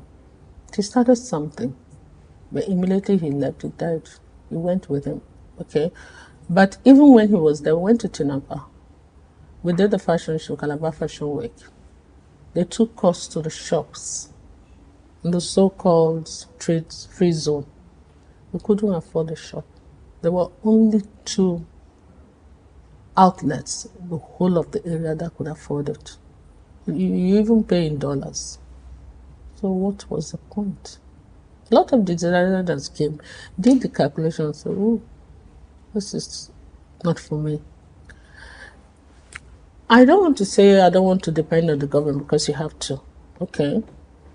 When people are serious with intentions that are real and positive and true, you will know. You will know.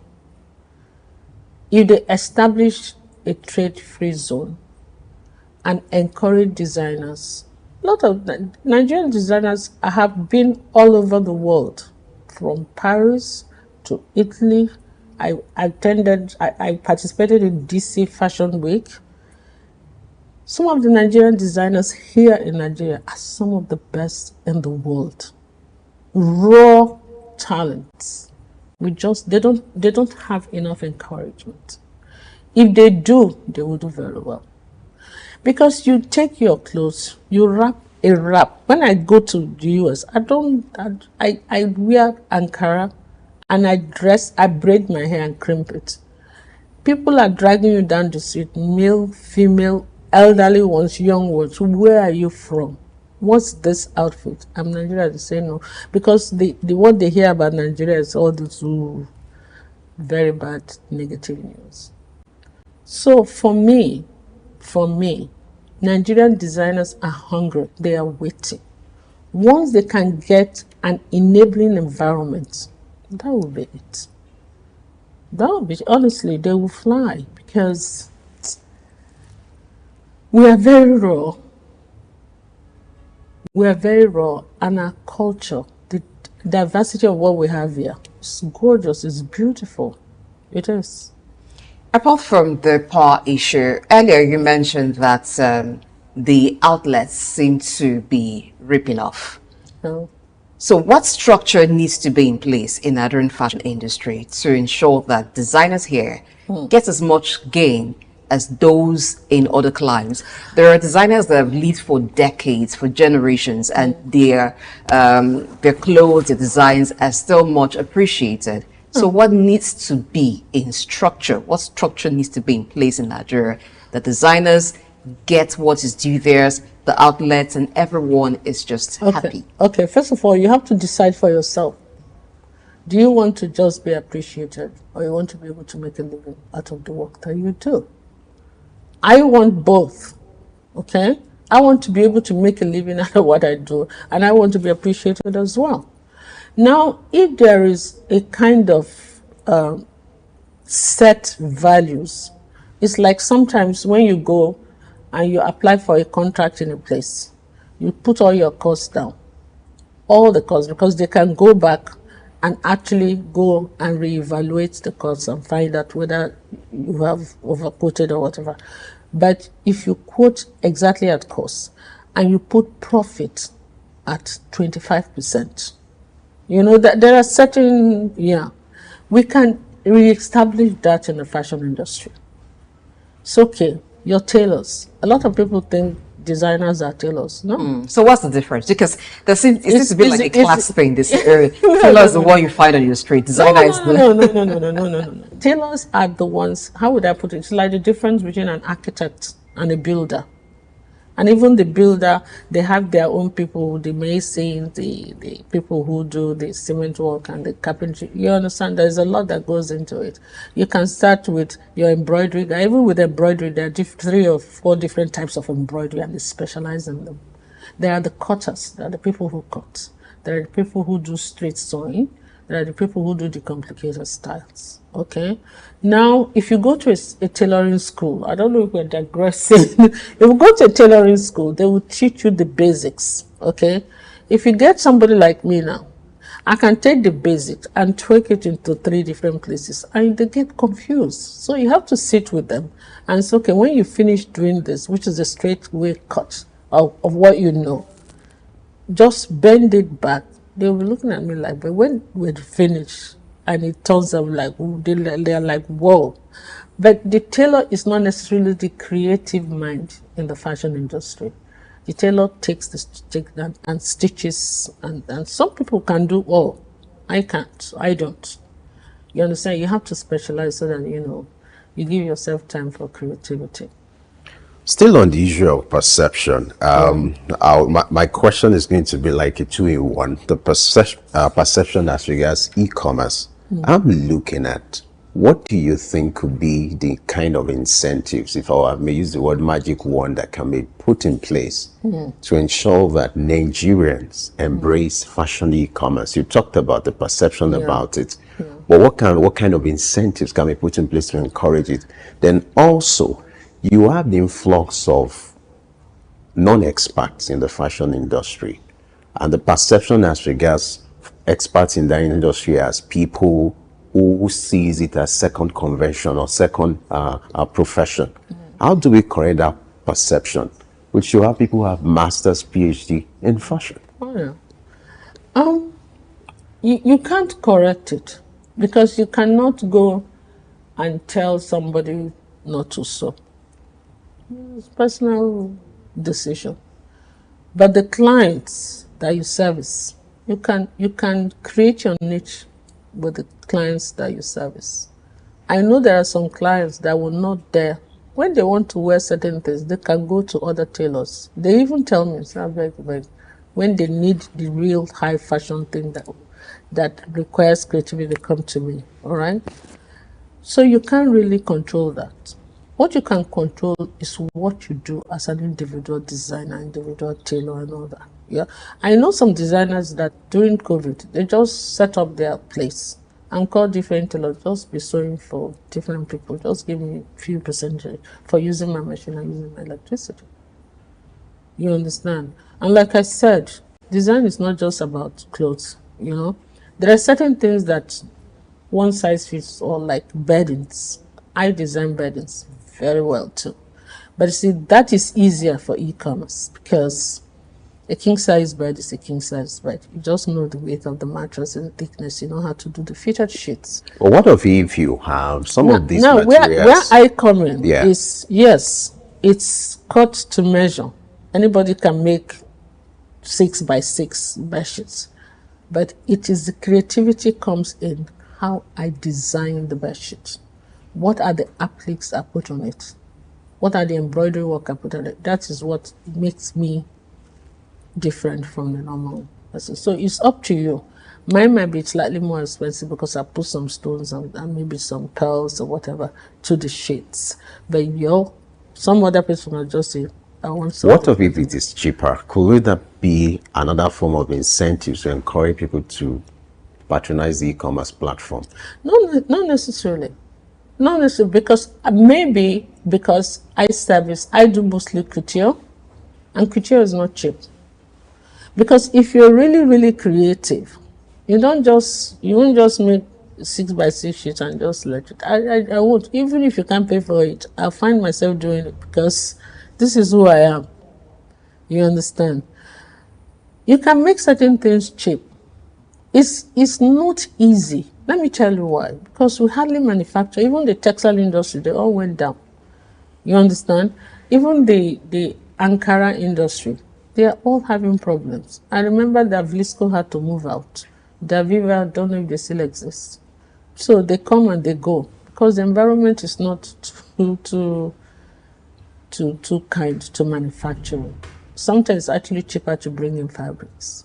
So what my Igbo merchants do, my Igbo brothers, they go to abroad and get to manufacturing companies. And what they bring in, they're like, anytime you manufacture something, you have factory defects. So they roll it. If the factory defect on this line is maybe 100 meters, somebody there can decide, let me just roll out 200 just to be sure. So you get the 200 meters and they bring it here. Sometimes the fabric you get abroad is much more expensive. What you get here is cheaper. It's crazy. And you use it. We take advantage of that too. But you see, cheap, yes, if you want something free. But most people who are serious about fashion, they really don't go for cheap. That's the truth. That's why street brands and couture brands are not the same. You understand? You can get the same pair of shoes from Valentino, and you can get something similar on the street. They might not be different. Valentino does not make the shoes. He puts his name there. He designs. Okay, but that's for a segment of the market. There's some class of customers who would want something very expensive. But there are other classes of people who just want something trendy. Online, you find different designs. And sometimes you find arguments between designers, one calling the other out over, oh, this person stole my design. Bringing us to the issue of intellectual property. As much as the internet is there to make e-commerce thrive, issues like intellectual property, how do you handle that? And earlier on, you mentioned too that one could order a design from a very popular brand. I wouldn't want to mention the name because they haven't dropped their money here. That's okay. Okay. And if it's a size 12, for instance, or a size 10, anybody of that size could wear it. Does it have to do with the fabric that they use, making it possible for anyone of a size 10, 12 to fit into what they've made? Or it's about the training that some Nigerian designers don't have yet that makes it impossible for them to reap the gains of people just ordering, oh, I've seen this design, and they just order that exact same piece, it fits and they wear.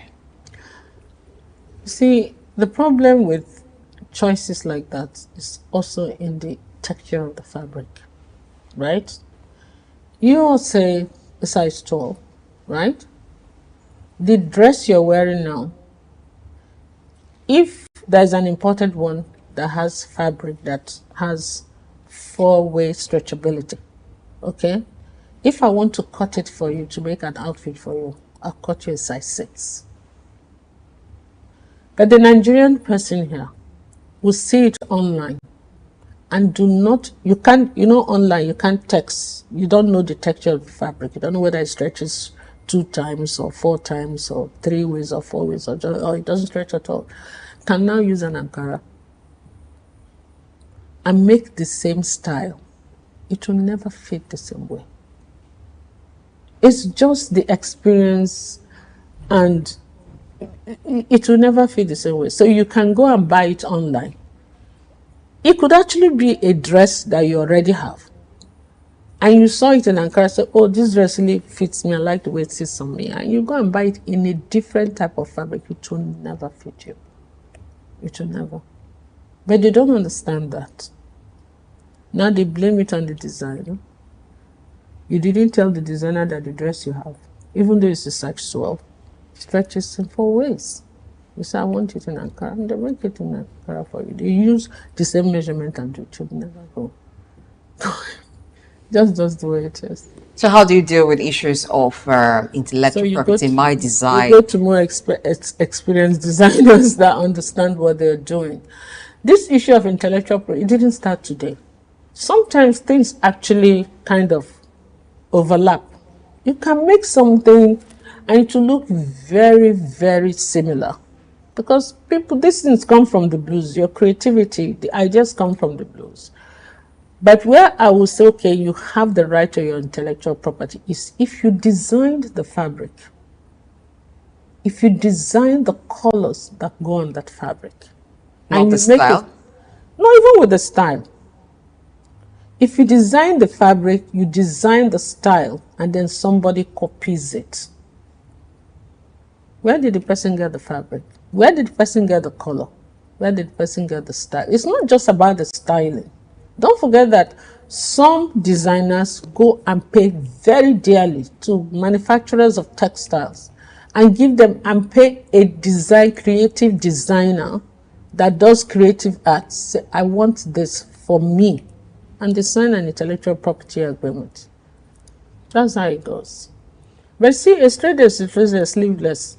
Who are you going to say this? I invented it. No, you didn't. You didn't. But if you invented the color, you invented the texture, you invented the design concept on the fabric, the patterns, then you can claim that. And if the design is so couture that you know, you've never seen it, and then somebody copies that, very high fashion couture, yes, you can sue. All right, as we wrap up, you talked about the need for standardization, which is where training comes in. Yeah. You are familiar with this phrase or this slang, what I order versus what I got. Yeah. That's very peculiar, where customers complains about their particular kind of style, and then eventually what they got is not looking like what they wanted. Sometimes, Why do you think we have this trend? How can it be corrected? Talking about training standardization. Yeah. Let me tell you something about tailors. They're, how would I put it? They're like musicians. Sometimes they go crazy. I've had a tailor that put a male shirt sleeve on one side and a female shirt because he was tired. What saved me was, before I go take outfits to my clients waiting in the sitting area, I come to the tailoring unit, I look at what is happening. And we looked at him. The rest of the tailors, they were laughing at him. They were calling him madman, mad tailor. But it happens. This is just an example, okay? Apart from, if you're making couture outfit made to measure, we Nigerian women especially, they never stay the same size. Everybody, we know that. And some of them are in denial. Some of them are size 20. So, no, I'm size 16. Just use a size 16. I don't do it anymore. If you are abroad, because I have some of my clients internationally, I give you a measurement guide. Use your hand. Don't add any allowance for me. Just go exactly. Don't pull too tight. Don't lose it. Just go exactly. And I tell you, how to measure. And you find out there are no size 16s. And you cannot keep going, because to freight things to the US now, to the UK or to Australia, it's quite expensive. So sometimes you don't blame the tailor. Sometimes you also blame the designer. Sometimes you blame the client. A client, you make an outfit for somebody in January. By March, the person has increased 2 dress sizes. I might not even know. But she said she found herself wearing just big, long dressy shirts with her stretchy pants. I said, sweetheart, it's because the other ones are too tight and uncomfortable because you put on a bit of weight. Nigerian women don't like to hear that, you understand. Sometimes the tailors, they have different grades of tailors. There are A grades, B grades, C grades, and so forth. There are certain complicated things you can give to an A grade tailor, and you can have it, you won't have a lot of fitting and refitting, but you just have to just manage your tailors. All right, as we wrap up, on a lighter note, you talked about your background in mass comm. Yeah. You're into fashion. Do you still miss broadcasting? Not really. Not really? I still talking. So fashion is your first love? No. I'm into properties. Oh, interesting. Yeah. It was my first love until I lost my husband about 10, 12 years ago. Oh, so I had to come back home and reprioritize. You understand? Because the fashion was not what was bringing the bulk of the income to the family, and I had to feed my children. So it's still there because it's something I actually enjoy doing. Yeah. It's not as if it doesn't bring income. It does, but not the kind of income. So we can still have a situation where, apart from doing fashion business, you can still do other things just to complement. I encourage every Nigerian All right. to have at least more than 2 sources, streams of income. Otherwise, you won't survive. There is no surviving. You have to. Okay. Yeah. Sir, from one woman to another, you were talking about Nigerian women some of them not staying same size for a very long time, size changes. But looking at you, I'm privy to an information that I do not want to spill, but I just want you to share some beauty secrets, because while talking about fashion, you said it's not just about the clothes you wear, it's about the hair, the accessories, how you talk, and even the things you do. So for you, what are some secrets or some tips that you can share so that the Nigerian woman can stay fashionable? And this is the weekend that we're getting into now. So tomorrow, people will be at several events. Even in their styling, could you share some tips? Not just women. Let me be jealous here. Even for men. Men. I think you should appreciate versatility in human beings. People are different. It's like if you go into the wild and look at the flowers that God Almighty has created, because God Almighty is the #1 fashion designer in the whole universe. You will know that, yeah? You see the lilies of the valley. They are small, but they're pretty. You see the roses, you see the lily, you know, there are different types of flowers. We human beings are made like that. Some people are a little bit exaggerated. Some people like to keep it a little simple. Some people like to show off, you understand? But I will beg Nigerian women that there is a very thin dividing line between trying too hard or trying to be overtly sexy and giving away the fam. Nobody likes that. That's the truth. And it's not in our culture to do that. I respect the culture. Like first time, so we have some people came in with their boobs all over the place. You know, it's your Nigerian culture. I've seen a woman, one of the traditional women, came to church. She's from Mundo, one of the royal families. The royal family. She came. She wore her like a bustier and ashoke, no those on the ashoke, with her beads here, with her crown. She came. She sat down. It was okay. But if you're a woman, you wear a boob dress into church, they will come and ask you what's the matter with you. Why is that? We don't know. So for me, allow people to be who they want to be, okay? But I try to, there are certain things a client will want, I'm like, no, this will be too much. When you're going to decide anything that will affect my work and my image, I will stop it. I would rather not do the job. Thank you so much for doing this job of talking about fashion industry so well. We've been speaking with Data Okoro, the head designer and founder, JD7 Couture, and she's spoken extensively about the evolution of the fashion industry in Nigeria, the challenges, the prospect, and so much more that designers can do explaining the difference between tailors and designers. So you know who you have. If you have a tailor, know how to manage them. If you have a designer, know also how to manage them. Thank you so much for being here. And I must say you look elegant. Thank you very much. Thank you for having me. That's the size of the show for this week. You do know that Air Exchange has been running from Monday, Tuesday, Wednesday, Thursday, and this has been the grand finale for the week. I am Blessing AHA. One thing you can do for us is now to go to our social media platforms. The handle is at SOUQ News TV on Facebook, Instagram, and X. Leave a comment. Tell us something about today's show, and you can like. Feel free to share to your friends, particularly if you have some of them who are fashion enthusiasts. The show returns Monday, 8 a.m. West African time. Be sure to enjoy your weekend. Some Owambe is allowed if that will make you happy and relaxed.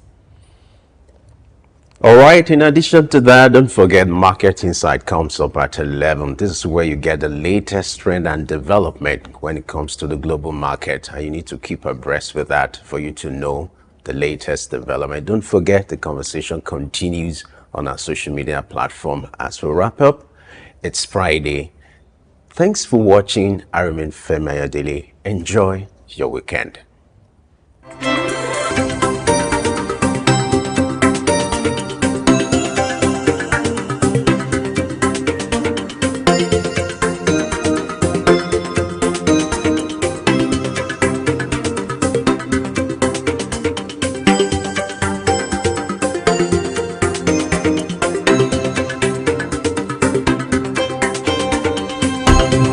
Africa.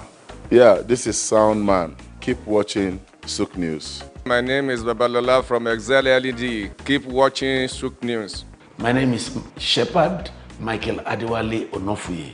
I enjoy you all to watch, always watch SOUQ News TV. Hi, I'm Tom Bogaballs, and please keep watching SOUQ News. Wale Seriki, SLG Lagos Island East. SOUQ News, keep out watching them and keep a lookout for them. They're up and coming, and we're proudly to be affiliated with them. You alone where they make me go crazy. This your love in the cool of my brain. You're my medicine, I need you all day. Yo, it's Blackface Nigeria, and you're watching SOUQ News TV. Keep it locked on this dial, don't change it. You know what I say? Blackface Nigeria, love no bad. Idumota Market. Eko Idumota, once a residential neighborhood, is home to Idumota Market, located on Lagos Island. It is one of the oldest and arguably one of the largest markets in West Africa. Idumota is a historic neighborhood adjacent to the Lagos port that facilitated the slave trade, and later, under the British indirect rule, it surrounded to exports that fueled the colonial enterprise. Idumota was also the location of an armed forces remembrance cenotaph called Soja Idumota, built as a monument to Nigerian soldiers who served with the West African Frontier Force. An Eyo Masquerade statue and a clock tower are also some monuments at Idumota. Idumota Market is so popular that large sales are recorded as early as 7 a.m. The market is made up of hundreds of locked-up shops occupying several multi-story buildings, with some measuring about 5 or more floors. In 2010, the Lagos State government demolished some illegal structures in order to improve vehicular and human movement in and around the markets. During weekdays, the neighborhood of Idumota is densely populated by shoppers, traders, and bus passengers. From the Carter Bridge ascending into Lagos Island, passengers can see the neighborhood before disembarking at their final destination. Idumota Market accommodates the substantial inflow of imported goods. The bulk of import from abroad are routed first through Idumota and then on to other markets through Nigeria and other West and Central African countries. The energy of private Idumota traders and wholesalers facilitate this activity, where millions of US dollars worth of wholesale is exchanged daily. Idumota Market, SOUQ Enlightenment. in the heart of sub-Saharan Africa, where commerce meets progress. Welcome to SOUQ News, your source for business, economy, and development insight that drive nations forward. From the vibrant streets of Lagos, Africa's fastest economic hub, SOUQ News takes you on a journey of discovery, analyzing and reporting the facts that lay the foundation for growth and development. We don't just report the news, we create it. SOUQ News is more than a channel. It is a catalyst for change, spotlighting the stories that shape economies, inspire entrepreneurs, and fuel progress. Covering business, finance, technology, energy, and many more, SOUQ News provides a daily deep dive into the stories that matter, interviews with industry titans, and analysis that empowers your understanding of economic landscape. Join us daily as we dissect, discuss, and deliver the most relevant and factual news on business and the economy. SOUQ News is your trusted guide, empowering you with the knowledge to make informed decisions.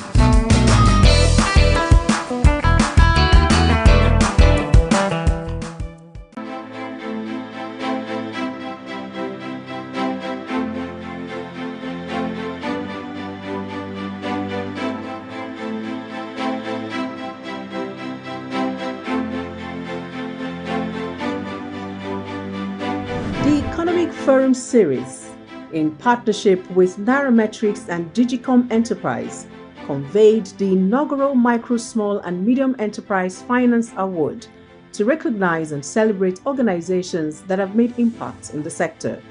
The event, which held on the 27th day of September 2024 at the Civic Center, Ozumba Mbadiwe, Victoria Island, Lagos, also received sponsorship from Heirs Holdings, MasterCard and 15 other established partners to make the event colorful. The award ceremony was essential to the continued growth and sustainability of the MSME sector in the country. The CEO of Economic Forum Media Limited, Jude Undu, and CEO Nairametrics Financial Advocate Limited, Ugodre Obichukwu, described MSMEs as the backbone of Nigeria's economy, highlighting their importance to the nation's GDP. This award, we strongly believe that the opportunity to create a platform to promote MSME ecosystem is just at the right time. This award is curated, conceptualized and conveyed by the Economic Forum Series in a strategic partnership with Nairametrics and Digicom Enterprises. The award is a hybrid event where other participants are joining us online across the social media digital platforms. We will begin with some goodwill messages from our special guests. SMEs are the backbone of Nigeria's economy, and at Nairametrics, we have encouraged almost a decade now. We focus on MSMEs. MSMEs as well will contribute 50% of our GDP and employ over 80% of our workforce. With over 41 million SMEs in Nigeria, we represent the spirit of innovation, resilience, and determination that propels Nigeria forward. The representative of the Katsina State Governor delivered the goodwill message and outlined initiatives aimed at empowering MSMEs. Programs like this award is an inspiration to all of us to continue expanding our opportunities for the businesses to grow, adopt, compete in both national and the global level. I want to commend all the nominees and award recipients for their remarkable contribution to the development of our economy. You represent the spirit of enterprise that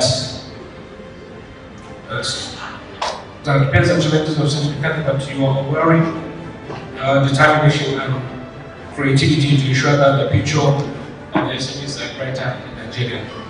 This is an award, MSME Awards and Recognition Night. It's been organized by Nairametrics. Nairametrics is the leading financial literacy medium in Nigeria. working together with Economic Forum, with the support from the Office of the Vice President of the Federal Republic of Nigeria, they've come up with this idea to recognize organizations and individuals who have done so much in the MSME ecosystem in Nigeria. The MSMEs, according to research, contribute significantly to the gross domestic product of Nigeria. Every society that grows, if you go to other jurisdictions, all countries where you see development, they are driven largely by the medium, small, and enterprises, MSMEs. And in Nigeria, it is not an exception. You've seen how individuals, small businesses who have grown to become medium are pulling their own weight in their own little way. You go on Instagram, you see all manner of businesses that people are attending to, most of them employing like 5 staffs, sucking in the unemployment level in Nigeria. The Vice President, Customer Solutions Center and West Africa at MasterCard, Kari Tuka, during the fireside chat outlined the impact made by MasterCard in driving equitable access to financial challenges. She explained that MasterCard is out to make the MSME's transactions seamless. And mobilizing access to digital economy. It's a global initiative that pulls NGOs, government agencies, a lot of global assets together to solve for pain points that SMEs have in the local market. We have jointly committed to including 100 million SMEs into the digital economy by the year 2030. Please can we put an announcement for that, ladies and gentlemen? Did you hear that? That focus will continue to work together, and we start to identify relevant partnerships in Nigeria that can also further foster that agenda. My dream is SME, all SMEs are financially included, digitally included, are enabled with the right tools, capability, access to credit. I remember that the gentleman who spoke on behalf of the FIRS mentioned tax, right? Part of the reason why a lot of the SMEs don't want to be digitized is because they don't want the cost of tax burden. So we need to find a way to ensure that we are collectively helping the SME run their business in the most efficient and profitable manner. And that is the commitment that MasterCard is making in the way that we continue to develop solutions and innovate for the SMEs in Nigeria and across Africa. The event also featured award presentation where the Senior Special Assistant to the Office of the Vice President on MSMEs and Job Creation, Temitola Adekule Johnson, received the Honorary Award for Excellence in Government Policy and Intervention Program for MSMEs. Meanwhile, the Executive Governor of Katsina State, Malam Diko Umaru Rada, received the Best MSMEs Governor of the Year.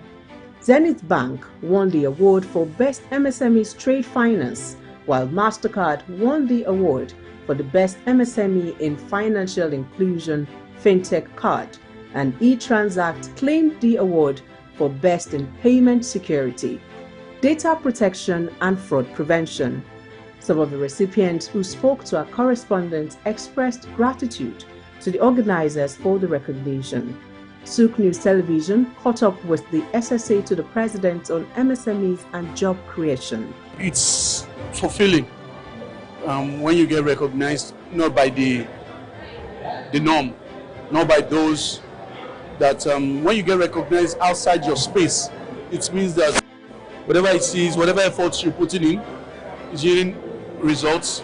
I mean, there's always room for more, so we'll continue to strive, to excel, to continue to do more for the MSME space. I feel great, and I thank the organizers of this award. Any entity or any private sector or anywhere that wants to do something like they want to encourage them to continue to encourage both MSME actors, should it be the business owners or those regulators.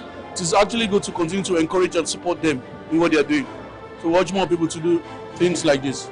Other dignitaries that graced the occasion include Senior Special Assistant to the President's Office of the Vice President on MSMEs and Job Creation, Temitola Adekunle Johnson, Representative of the Executive Chairman of Federal Inland Revenue Service FIRS, Collins Osage Omokaro, Special Advisor on Communication and Advocacy to the Executive Chairman of FIRS, Group Head, Brand Management and Corporate Communications of Polaris Bank, Rashid Bolarinwa, among others. There were also representatives from banks, fintech companies, AXA Mansa job creation organizations, as well as industry players. By spotlighting the contributions of key players in MSME, the awards encourage more innovation, greater investment, and better collaboration within the MSME ecosystem. We've got just what you need right here at Femi Wash Media. Call it the Midas touch and you wouldn't be wrong. Let us record, produce, mix and master your audio like nobody does. Reach us on our contact today for the best quality job.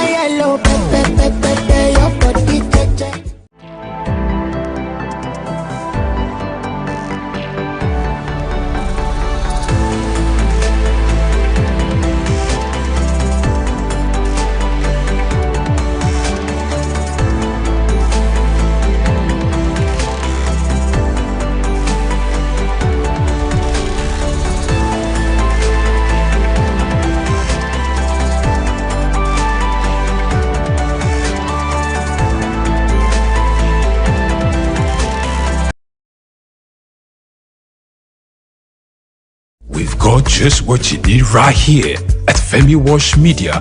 Call it the Midas touch and you wouldn't be wrong. Let us record, produce, mix and master your audio like nobody does. Reach us on our contact today for the best quality job.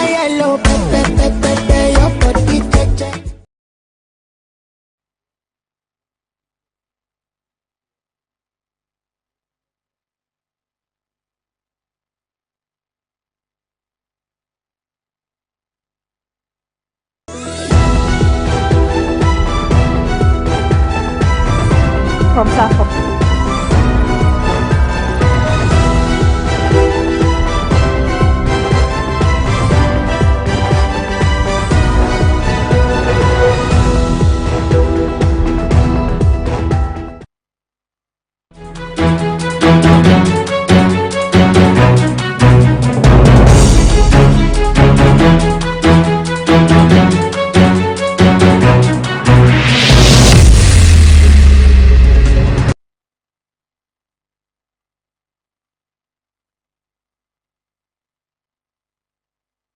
Good morning, viewers, and welcome to Market Insights. I am Lavina Emma, and it's a beautiful day in the city of Lagos, reporting live from SOUQ News Television. This morning, we will discuss Nigeria's economy, specifically the International Monetary Fund's growth projection for 2025. Now, you might be thinking, why should I care about the IMF and their predictions? Well, let me break it down. The International Monetary Fund is like a global economic watchdog.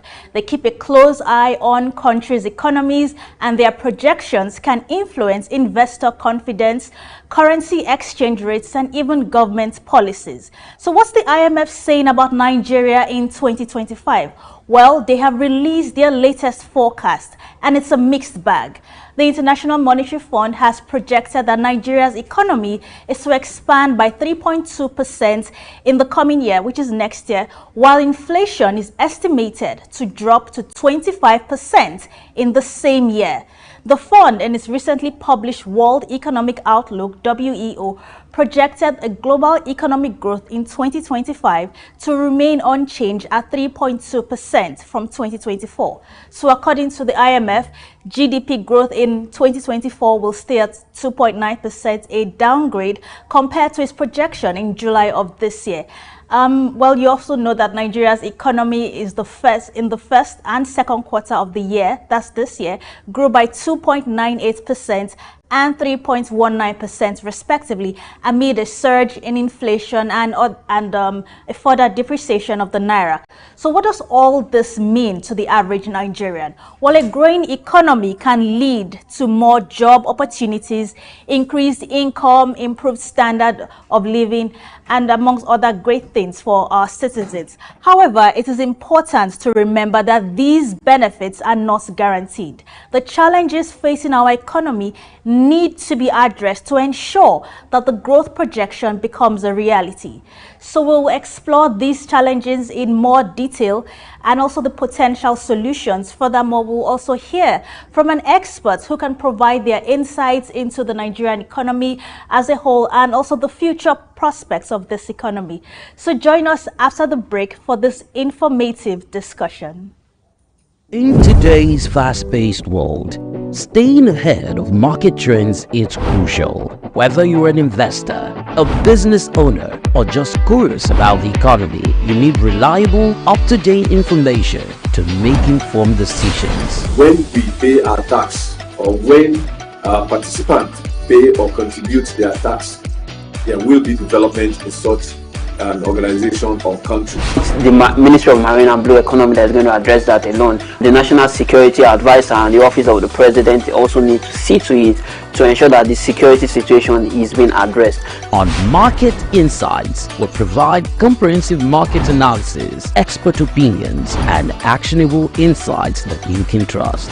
Create detention ponds, create facilities where you can manage that water in such a way that you don't destroy the hard work and labor of very diligent farmers. West has taken the step to say, with every innovation that exists within the financial ecosystem, we will be number one.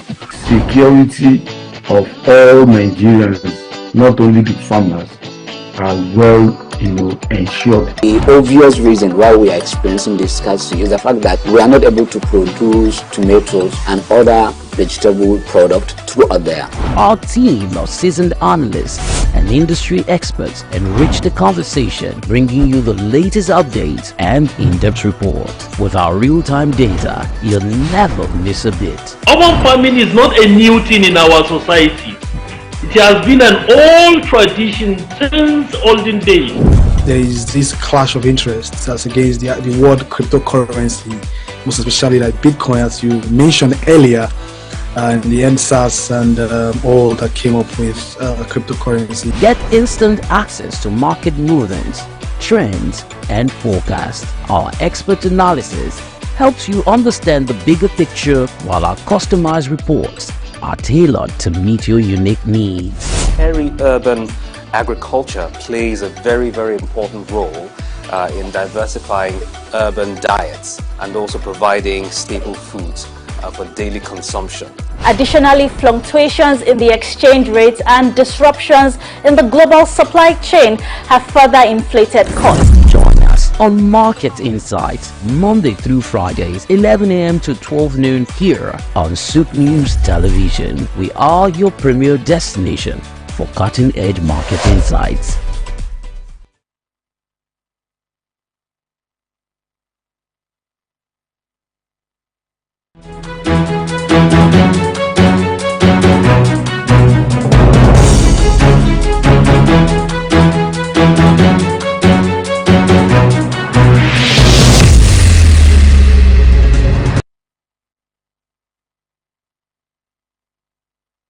Welcome back, and thank you for watching today's episode of Market Insights. But before we get right into our discussion of the IMF's projection of Nigeria's economy, let's look at how the Nigerian exchange has fared. So we're going to look at trading activities for Thursday, 24th October 2024. So at the end of yesterday's trading session at the Nigerian Stock Exchange, a total of 400 million shares in 9,211 deals, corresponding to a market value of 15,715,799,000 were traded, compared with the previous NGX trading day, that's from Wednesday, October 23rd.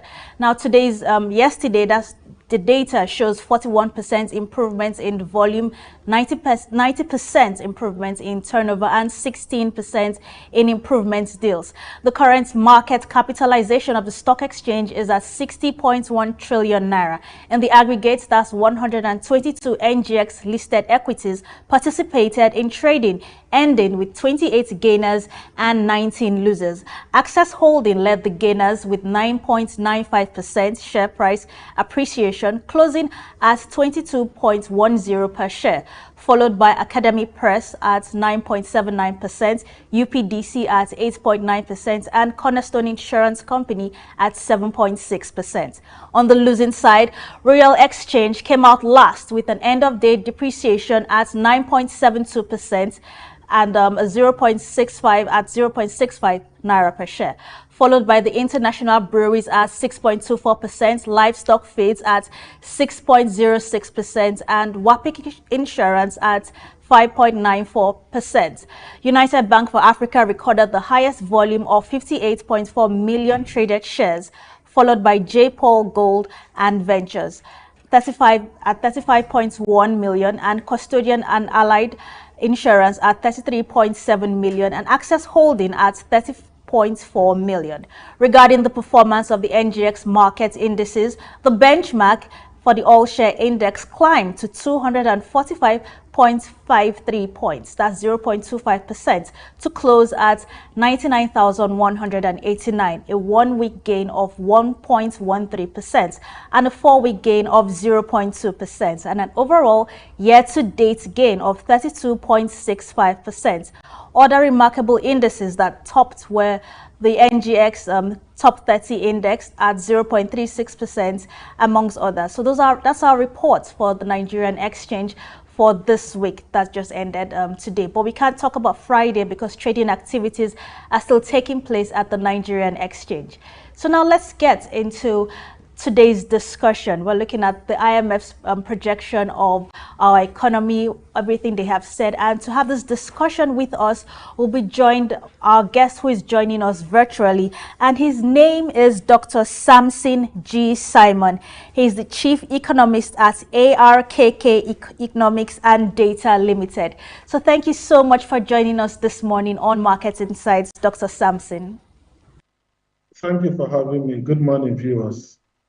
Good morning to you too, and it's great to have you on the program this morning as we talk about the IMF's projection and what it means for our economy. Now, they projected, but before we get right into it, what does this entire thing now? It's all about the growth of our economy, despite all the challenges that we have been facing. In spite of all this, we still believe that this economy will grow. Now, the IMF has projected a 3.2% projection for Nigeria's economy by 2025. So do you agree with their projections? What are your thoughts on this? Well, the IMF has been projecting growth data for Nigeria for a while, and their projections have largely been on target. And I don't see why this would be an exception. Of course, these are estimates, meaning that there are no exact figures, and they are contingent on some observed variables. And should these variables change for one reason or the other, then the projections might change. Just like we're seeing in this year, they initially projected 3.3, they reviewed it downward to 3.1, and then finally to 2.9. And they gave reasons for the downward reviews. Because whatever conclusion you're drawing is based on a premise. And should that premise change, then there's nothing to be embarrassed about changing the conclusion that you have drawn before. And for our 3.2 GDP growth for next year, 2025, for Nigeria, is also the global growth. So Nigeria is punching at the global level in the sense that we are performing in a region that on the average for the global economy. But when you compare us, when you juxtapose our performance with our peers on the African continent, we tend to be punching below our weight. And there's a need to stimulate this economic growth for Nigeria because we're a country of more than 200 million people and our inflation is growing quickly. So there is a need for us to stimulate growth as much as possible so that this population can be taken care of the way they deserve. Okay, now you mentioned there's a need for us to stimulate growth. So what can we do as the country? What would you advise our government to do to stimulate growth in our economy? The primary problem, we have a lot of structural rigidities. We have a lot of structural challenges within the Nigerian economy. And as long as we don't change this, as long as we don't fix that, then our economic problems may likely persist. And even this subsidy removal, or at least the attempt at subsidy removal, as for fuel subsidy, and even for electricity, and even the floating of the naira, these are all attempts to fix this problem. Sadly, I know they may not have given the desired results in the sense that we're experiencing the worst cost of living crisis that Nigerians have experienced in a lifetime. So it is not really good, I know, but maybe the way we went about it, we should have made proper provisions to cushion all these effects. But these are some of the things we need to do because the Nigerian economy for the last 10 or so years has largely been stagnant or in fact even retrogressed. We know the size of our GDP this year. We know the size it was last year. We know what it was in 2022. So things are not actually leaking up. And there's a need for us to ensure that we change the structure of the Nigerian economy. Our dependence on oil has proven to be an albatross around our neck. And there's a need for us to find alternative foreign exchange earners because foreign exchange earning has been a challenge for us. By the way, oil and gas is responsible for almost 100% of our merchandise export. So this is not sustainable. There's a need to stimulate other aspects of exports, but more especially non-oil export. And this can be done because our MSMEs are punching below their weight too. How are they punching below their weight? They contribute almost 50% to GDP, but their contribution to export is in single digit. If you compare that with China, where the MSMEs contribute, their contribution to export is more than their contribution to GDP. That means there's a problem. We need to encourage, we need to provide credit schemes, we need to provide avenues for these MSMEs to be able to export. But the larger problem is that we don't even produce some of these items enough for domestic consumption, let alone for export.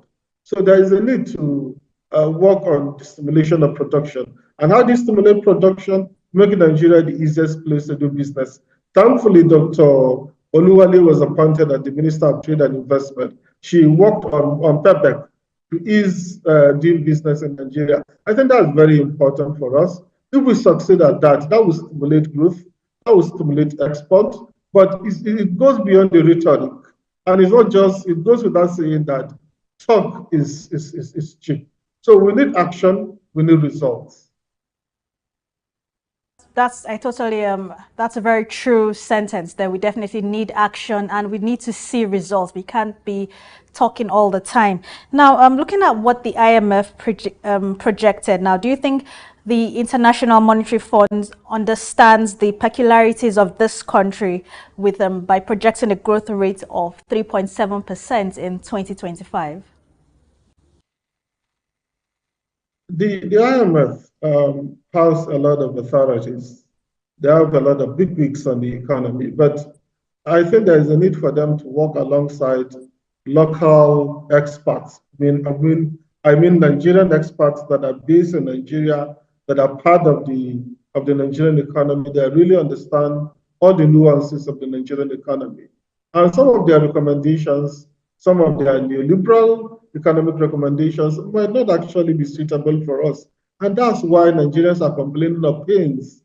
The cost of living is just unbearable. Even for people that are gainfully employed, they're struggling, let alone for the masses of people that hardly even have anything. So I think while we want to free up resources to provide better education, better healthcare, infrastructure, and so on, there's a need also to give this a human face. And sadly, some of these recommendations do not have a human face, because the way Nigerians, the entire country, the entire population is thrown under the bus, that doesn't augur well. So there's a need for them to really be on ground. They might have been on ground, but they need to do it even more. They need to really understand, they need to have a deeper situation instead of just assuming that one size fits all recommendations will always work for economies in Nigeria. We all have our uniqueness, and all this uniqueness should be captured into the model, and there should be considerations for such. If not, then at the end of the day, you punish Nigerians for nothing. You inflict maximum pains on the citizens, and then the rewards are not commensurate. Like what they're saying about this subsidy removal and the floating of the naira. I know there are some good sides, and they're expecting more or even better results subsequently. But in reality, if you look at the cost by far outweighs the benefit. So it's a Pyrrhic victory. There is not victory that you should. You have inflicted so much pains on Nigerians, and what's the benefit? Next to nothing, at least compared to the pains. Yeah. Well, looking at the policies the government is rolling out, I believe we are optimistic that definitely there will be some improvements. But before we start talking about that, let's speak about inflation now. The IMF expects inflation to decline to 25% next year, and regarding maybe between the first quarter to the fourth quarter. But given our current economic climate with the macroeconomic shocks, do you see 25% as a practicable figure? Well, I think 25% is doable. We're doing 32.7 now. And as we go, if some of these policies, whether it's around the removal of fuel subsidy or electricity consumption subsidy, or even the floating of the naira, we're hopeful that their impact will soon abate. And when they abate, then there's a chance that inflation will likely come down. But one thing we fail to understand is that food inflation has been the major challenge. And I think next to nothing has been done about agriculture. We have not fixed agriculture. I think that's something we tend to forget, or the IMF might not have priced that in. Well, there's a lot that needs to be done, because if you look at the headline inflation, it's fueled mainly by food inflation. And what exactly, I'm not saying that we have not done anything, but if we are going to be frank, nothing that has been done that actually moves the needle to fix agriculture. So for the other components, things will get better eventually by next year, unless another shock comes along. But for the food aspect, which is the major challenge, what have you done around the food sector or insecurity around it? So a lot of work needs to go into this. It's not just by fiat that you declare that inflation will come down from 30-something% headline inflation now, 32.7, and then by 2025, which is next year, it will be 25%. So there's a lot of work that needs to be put into that. And I believe the central bank looked at the trajectory, and that's a projection they're making. But shocks can happen, and this might likely be disrupted. But I think what the authorities should do is to pleasantly surprise us and even outperform what the IMF might have projected. Okay, yes, I think that's very key. Definitely, we need to, or our leaders here need to outperform what the IMF has projected. Now, looking at the peculiarities of Nigeria and all the challenges which you have mentioned now, these international organizations recommend adopting tighter monetary policies. So, do you think adopting a tighter monetary policy will stabilize our country's economy? Well, in monetary economics, the father of monetary economics, Milton Friedman, has his quote, and I'm going to state it. It states that inflation always and everywhere is a monetary phenomenon, in the sense that it is produced only, can be produced only by more rapid increase in the quantity of money than in output. And if you look at it, the tight monetary policy that the current central bank has embarked upon has really not reduced the money supply. So there's a disconnect somewhere. Normally, when you hike interest rates in normative economics, normally when you hike interest rates, money supply should reduce. I know there is a lack. When you hike, it may not immediately give you the results, but we have been hiking for a while. But what we're seeing, instead of money supply to reduce, we're seeing unprecedented levels of money supply. So there's a disconnect somewhere. And I think one of the reasons for that is because the fiscal authorities and the monetary authorities are not working in consonance. They're working at cross purposes. So you cannot be having an expansionary fiscal policy while you're embarking on contractionary monetary policy. You have to work in tandem. So I think that's a key factor. The fiscal side should make the monetary side outweigh if we really need to see results. So just hiking interest rates alone so far has not given us the desired results. I know some people say, all right, our inflation is non-monetary in nature, but the fact still remains that inflation is always a monetary phenomenon. So there's a monetary, it's largely a monetary phenomenon. Other factors may exacerbate it, yes. And the evidence is there that the money supply keeps increasing. So that's to tell me that there's a problem somewhere, there's a disconnect somewhere. And the monetary authorities need to go back to the drawing board and find out where this disconnect is. Because when you're hiking interest rates for this long, and then you're not seeing results in terms of money supply and ultimately inflation, there's a problem somewhere. Okay, that's very true. So putting this two side by side, do you think our government needs to work on both the fiscal policy and monetary policy just to ensure that there is some form of development going on in our country in addition to helping businesses that also want to grow?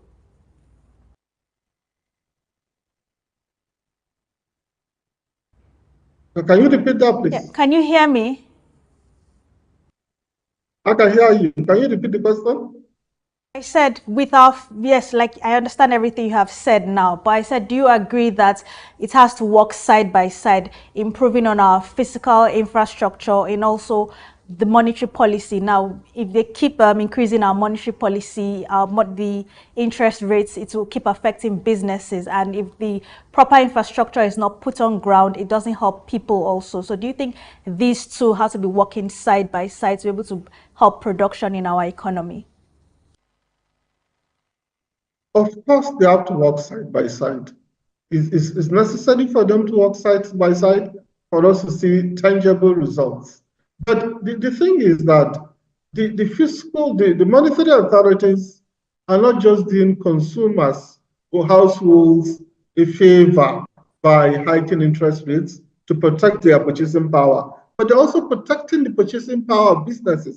I know some businesses will feel like, all right, hiking interest rates makes the cost of credit to go through the roof, and then you cannot afford to borrow, or even if you borrow, you struggle to pay. So you cannot expand, and even infrastructure-wise cannot be quickly developed because of the cost of credit. But by protecting purchasing power, by trying to fight inflation, the central bank is doing all of us a favor, because when there's even too much inflation, that undercuts growth.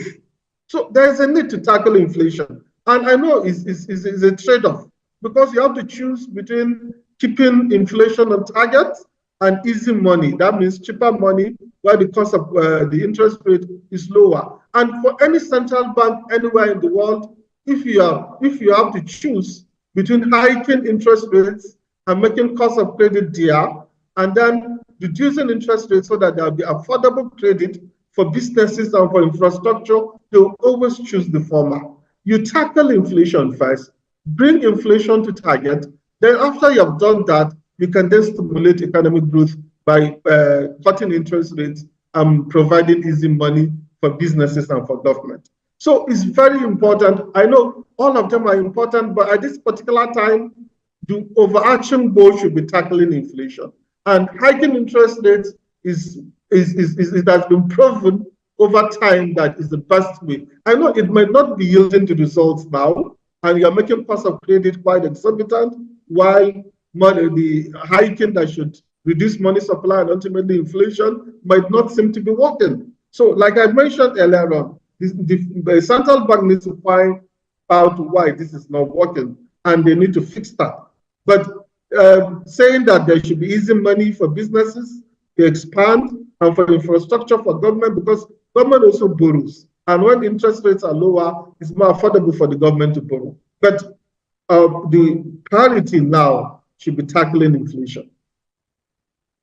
Yes, priority is tackling inflation right now. Okay, let me ask you this question now. Headline and food inflation are the main drivers that are essential to the well-being of our population now. So are we going to see the prices of these essentials come down with these projections from the IMF in order to alleviate the burden on the common man?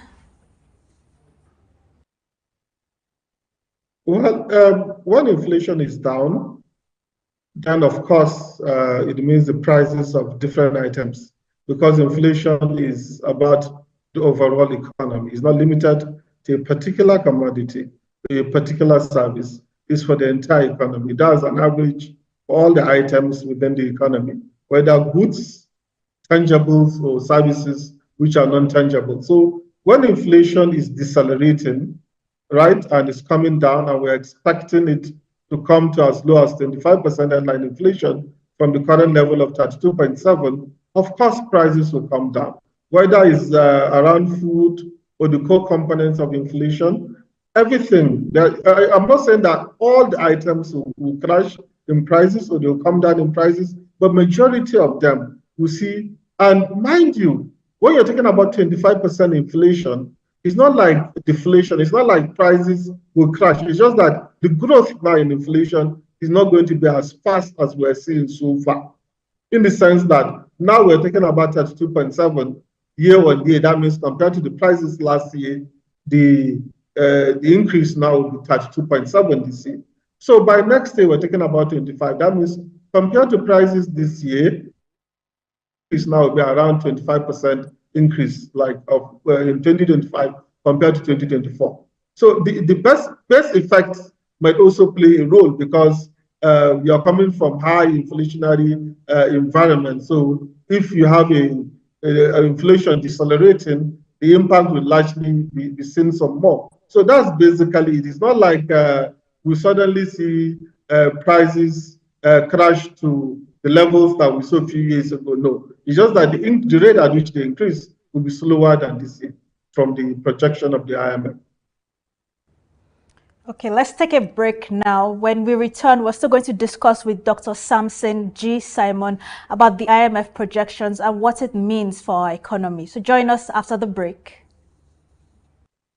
We've got just what you need right here at Femi Wash Media. Call it the Midas Touch and you wouldn't be wrong.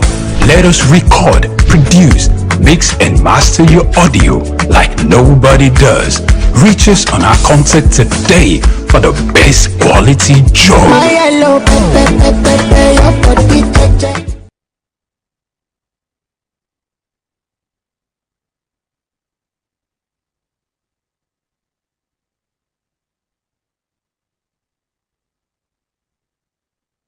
Human ingenuity has birthed remarkable innovations, none more so than the rise of intelligent machines.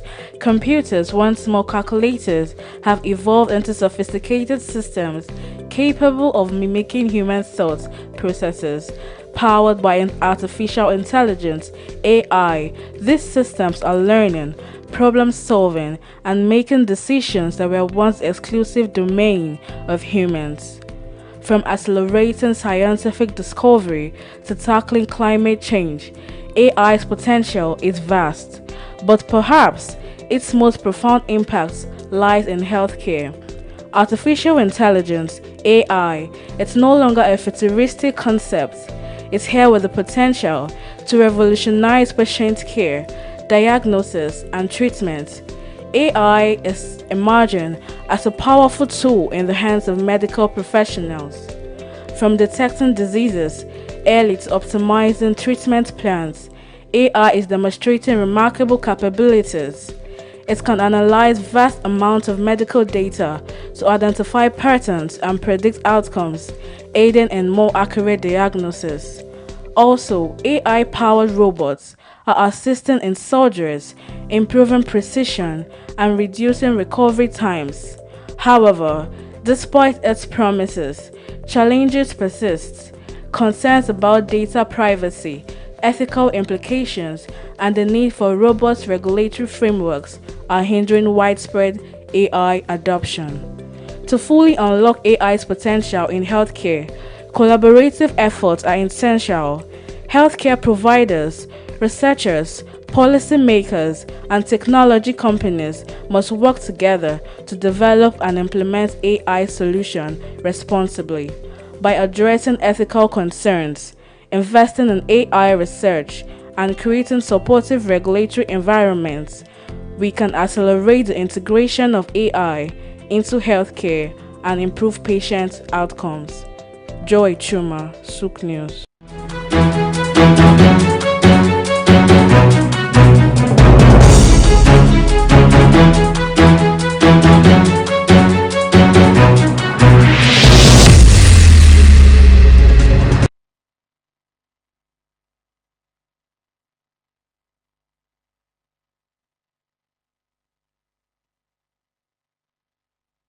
The heart of sub-Saharan Africa, where commerce meets progress. Welcome to SOUQ News, your source for business, economy, and development insight that drive nations forward. From the vibrant streets of Lagos, Africa's fastest economic hub, SOUQ News takes you on a journey of discovery, analyzing and reporting the facts that lay the foundation for growth and development. We don't just report the news, we create it. SOUQ News is more than a channel. It is a catalyst for change, spotlighting the stories that shape economies, inspire entrepreneurs, and fuel progress.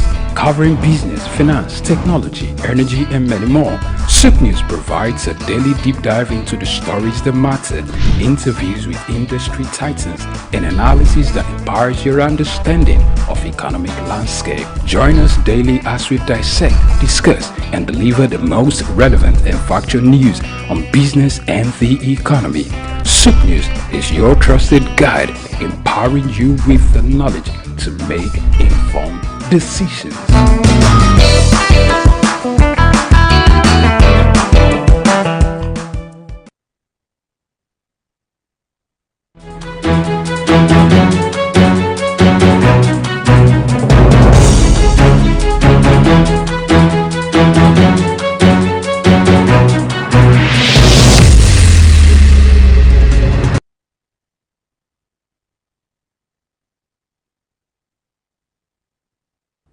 Welcome back, and thank you for watching the program as we discuss Nigeria's economic outlook and the IMF's projection growth for 2025. And to have this discussion with us is our guest who joined us virtually in the person of Dr. Samson G. Simon. He is the Chief Economist at ARKK Economics and Data Limited. He is also a member of the Royal Economic Society and a member of Nigeria Economic Society and the American Economic Association. So thank you so much for joining us this morning, Dr. Samson. Okay, so still on our discussion now, you mentioned a whole lot about the fiscal policy challenges that we have been plagued with in the country now. So with regards to revenue generation, much has been said about it, but in your view, how do we get it right with fiscal policy and revenue generation within a short term? How do we get it right? Well, I think the president is determined to fix that problem, at least by setting up the Taiwo Oyadele-led Fiscal Policy and Tax Reform Committee.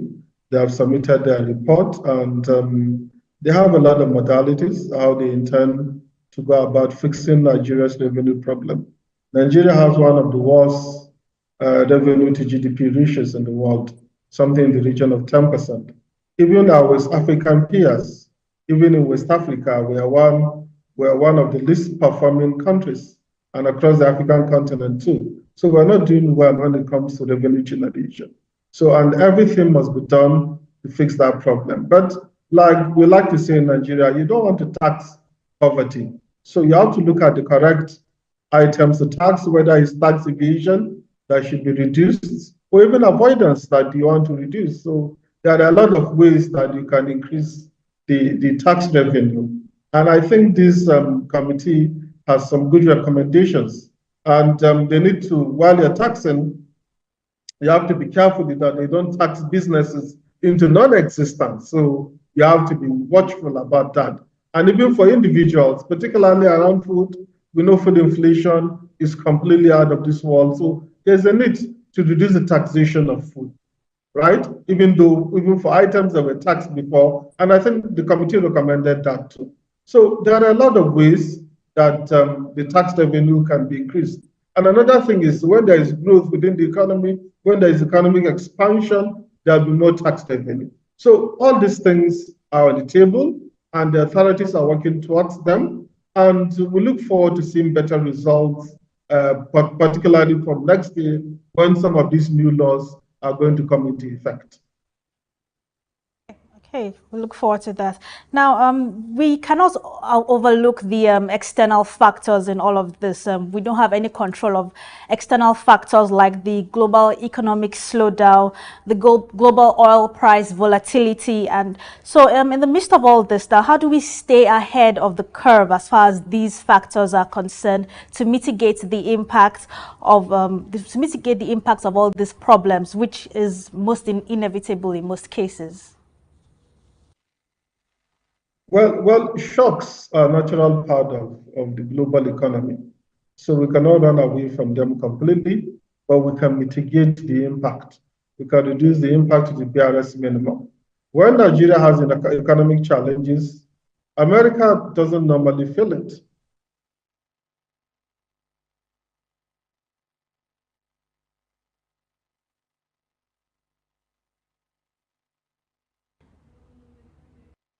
Okay, there seems to be a hitch with Dr. Sampson's network, but he'll join us shortly once it's fixed. Now, he did mention a lot of very important points as to how we can help to also mitigate this crisis we are facing in our economy and prove the IMF wrong. And our government needs to be on deck. All hands need to be on deck to be able to achieve this. And with specific emphasis, like our guest said, on improving our fiscal policy, our infrastructure in the country, before we start talking about improving or increasing the monetary policy that we have right now. Yes, we want to tax businesses and generate revenue, but we also need to make sure that the proper infrastructure is on ground to make sure that these businesses can produce or function properly, according to our guest. Now, Dr. Sampson, are you here with us now? Okay, he will be joining us shortly. He did mention a lot of points in the midst of all this. Okay, Dr. Sampson, are you here with us now? Yeah, I'm here with you. Okay, good to have you with us. So I mentioned, yes, we were going to talk about, I mentioned things like the global economic slowdown, the oil price volatility, which could also have negative impacts on our economy, and we don't have control over these things. So how can we mitigate these challenges so that it doesn't affect our economy? So we make ourselves as less susceptible to happenings around the world as possible, particularly negative happenings around the world. For example, for our crude oil supply, for our supply of refined fuel to domestic market, if we can ensure domestic refining, we ensure domestic supply of feedstock to these domestic refineries. We have technically removed the Nigerian market from the foreign exchange risks, from the volatilities that we see in oil prices, particularly if we price the crude oil in naira. So there are a lot of strategies that can be adopted, but we cannot be completely immune from happenings around the world because we are an integrated economy. We're integrated to the global economy. We're not an autarky. We're not like North Korea, where we hardly interact with the world. So no matter what happens across the globe is going to have some impact on us. But what the best we can do is to make sure that, particularly for the negative impact, is being brought down to the barest minimum. And then for the positive happenings, we welcome them and we embrace them with open arms. For example, AI, and other spillover effects of the knowledge economy. That would boost our economy, that will make us better. So we embrace the good sides of being integrated to the global economy and try to mitigate the impacts of the negatives that come from around the world. Okay, now looking at everything that you've said so far, we've talked about some solutions to these issues, like you have also mentioned. But, you know, there has been the issue of our federal government taking loans from these international organizations to help our economy now. And we know that we are owing, there's also the debt challenge too, that is also affecting our economy. But looking at our country's everything that has been going on so far now, these loans that we keep taking now, are these loans for production or for consumption? Because when you take a loan, something, you have to be using it for something. And so far, I want to get your thoughts on this situation. All right, I think we have a problem in Nigeria. We tend to demonize consumption, we tend to demonize imports. Import is as important as export. And that's why the objective in economics is balance of payment equilibrium. That means import equalizing export. So import is important. And in the same manner, consumption is as important as production. If you look at your GDP, you talk about consumption, then you talk about government spending, you talk about investment, which you consider as part of production, and then net export. So I understand maybe the concerns will be, if you borrow to consume, there is no way your borrowings can pay for themselves, which is perfectly understandable. So if you're borrowing, you should borrow in such a way that these borrowings are invested in good investments that can pay back the principal, pay back the interest, and even have something more at the end of the day. That's very important, because if you don't do it like that, then you may find yourself in a state of unsustainable debt overhang. And it's very important for us to borrow strictly for these reasons. Sadly, we have to borrow sometimes for consumption, and there's nothing wrong about that. As long as we use this efficiently, there's no wastage, there's no corruption. We are talking about the cost of living crisis that Nigerians are suffering today. And some of us have never experienced anything like that. For older people, maybe in recent times, they have never seen anything like that. So there's nothing wrong if you provide social safety nets. The most vulnerable in Nigeria are being catered for. I'm not saying everybody, but the most vulnerable, those people that if you don't cater for them, they create problems for society. So there's nothing wrong with getting money to take care of those people. But sadly, what we have seen in recent times is that even the money assigned to them, like the Ministry of the Humanitarian Affairs now, the money is likely not being shared in a transparent way, because you cannot independently verify some of the things that they're saying. So everything is written with corruption, and it's completely as useless because you cannot guarantee that the money is reaching the most vulnerable amongst us. So the objective is defeated. So I think we need to strike a balance in everything that we do. Okay, so how do we strike a balance between the two then? The striking of the balance is, as much as we want to cater for the most vulnerable in Nigeria, we should not just get resources and sometimes even borrow, and then we cannot even account for that. We have to make sure that we have something that is transparent, something that is independently verifiable. If I say there are 10,000, if you come to FCT, there are 10,000 most vulnerable people in the FCT, we should have a register where you know them, you have their biometrics, everything is traceable. And if you say you have given them 100,000 each, anybody can go and confirm whether it's the World Bank or the IMF or an independent researcher. That way we know that this help is actually reaching the people that need it the most. Not somebody coming to claim that he has done something, he's not independently verifiable, he could have used the money to take care of some mistresses somewhere, and you cannot trace it. So we need to work on that. The first thing you do is to get a register, right? And make it digital, have biometrics, before you even start sharing some of these things, like the rice that the president has been sharing over time is not traceable. And even I think it was in Katsina that the rice trucks were given to Katsina State, and they were repackaging those bags of rice to sell to Niger Republic. So we need to work on, first thing first, we need to suppress our reforms, we need to suppress our policies, because the suppressing is as important as the implementation. If you don't suppress them well, then it may just be an exercise in fertility. You won't have the results you want at the end of the day. Now, what do you recommend to tackle this debt challenges, especially with borrowing from these international financial organizations? As much as possible, we should not borrow. Borrowing should be the last resort.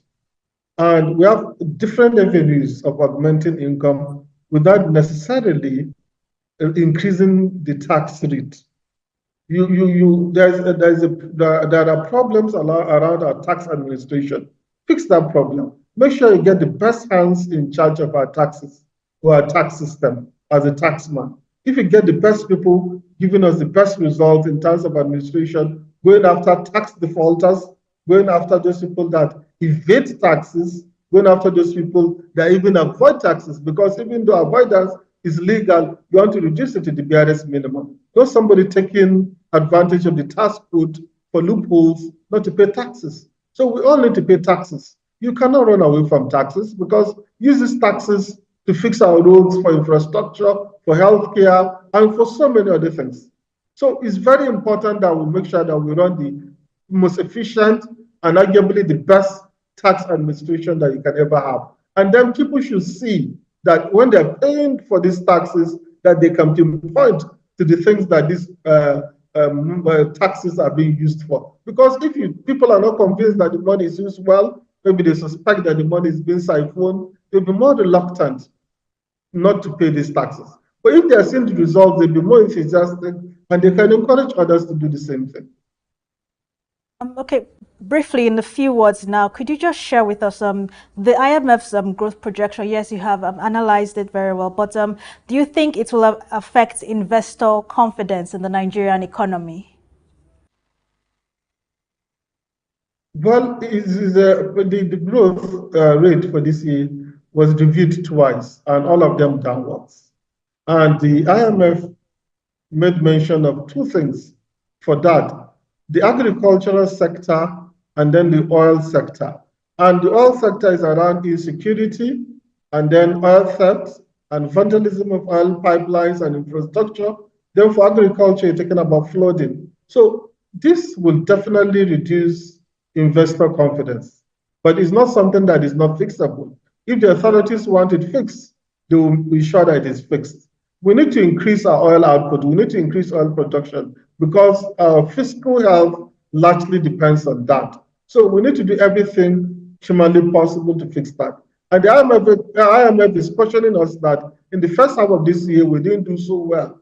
So we cannot afford to maintain that trajectory, because we'll be losing investments, not even our inability to attract investments now, but even the little that we have will continue to fly. That's what we call capital flight. We'll continue to see more of it, because we have not gotten our act together. Okay. Thank you very much for this. Just before we round up our program now, let's just look at our continent, especially the sub-Saharan Africa now. The IMF puts the region's growth rate at 4.2%, and this is a downgrade compared to its earlier projection now. So what's the interplay here? The earlier projection was sometime in April 2024, and now Nigeria's own, they've also predicted this. So what's the interplay here in this region, sub-Saharan Africa? So the IMF attributed this mainly, they are not the only reasons, but the main reasons are the Nigerian economy not doing as well as they expected, particularly because of our oil industry and also the agricultural sector.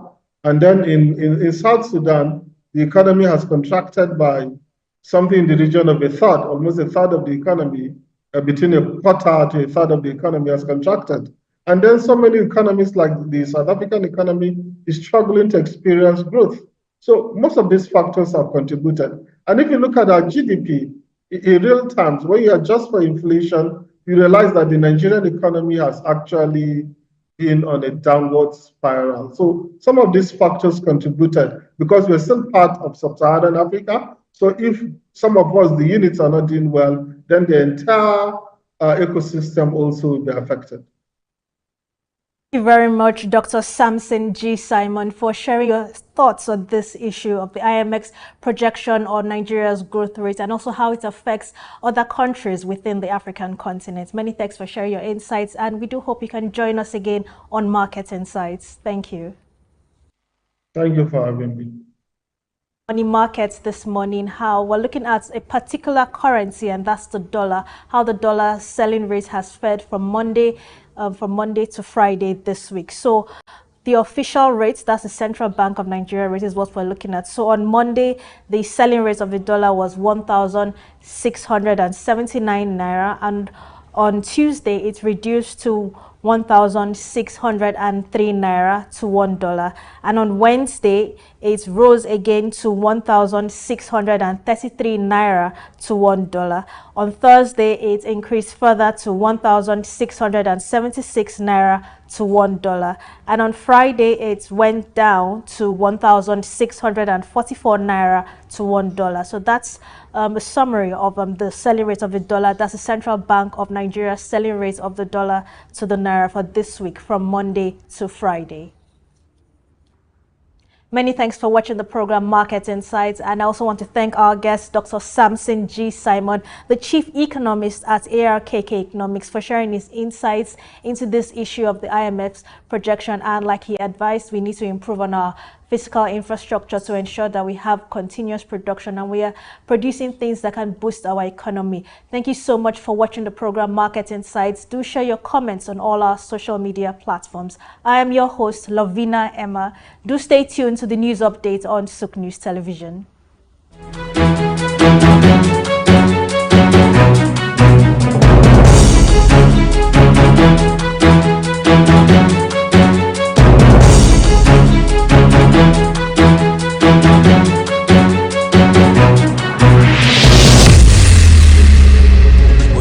Right here at Femi Wash Media, call it the Midas touch and you wouldn't be wrong.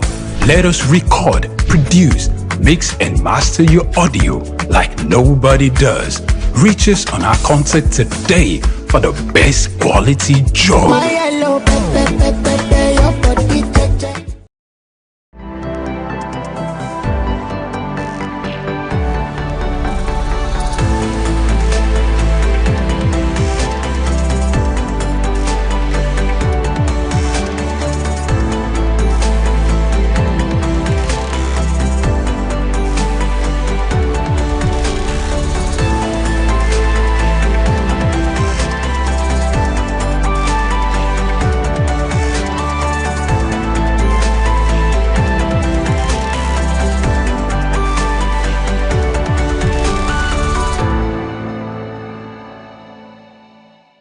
In Nigeria, when you hear technology, innovation and e-commerce, then you begin to think of the 21st century visionary leaders who have availed us the luxury of connecting with the world without leaving our spaces. Nigeria, alongside some other developing countries, has occupied the tech space, networking and making a brilliant impact around the world, all thanks to people like LSK. I am Grace Komalafe. Join me on the Corporate Maverick as we unveil the journey of a foresighted leader who foresaw the transformation of technology decades ago. The year 2001, known as the third millennium, stands out for some individuals. It was thought like every other regular year to some people, as they express the excitement that comes with experiencing a new millennium. While many carry on with the feeling of entering the 21st century, some visionary individuals saw it as a strategic period to bet their thought-provoking plans and business goals. Among these visionary leaders and innovators is Leo Stan Eke, founder of Xenox Technology, bringing this tech-oriented company to life in 2001. How much do you know about this tech and business-driven giant? Who is Leo Stan Eke?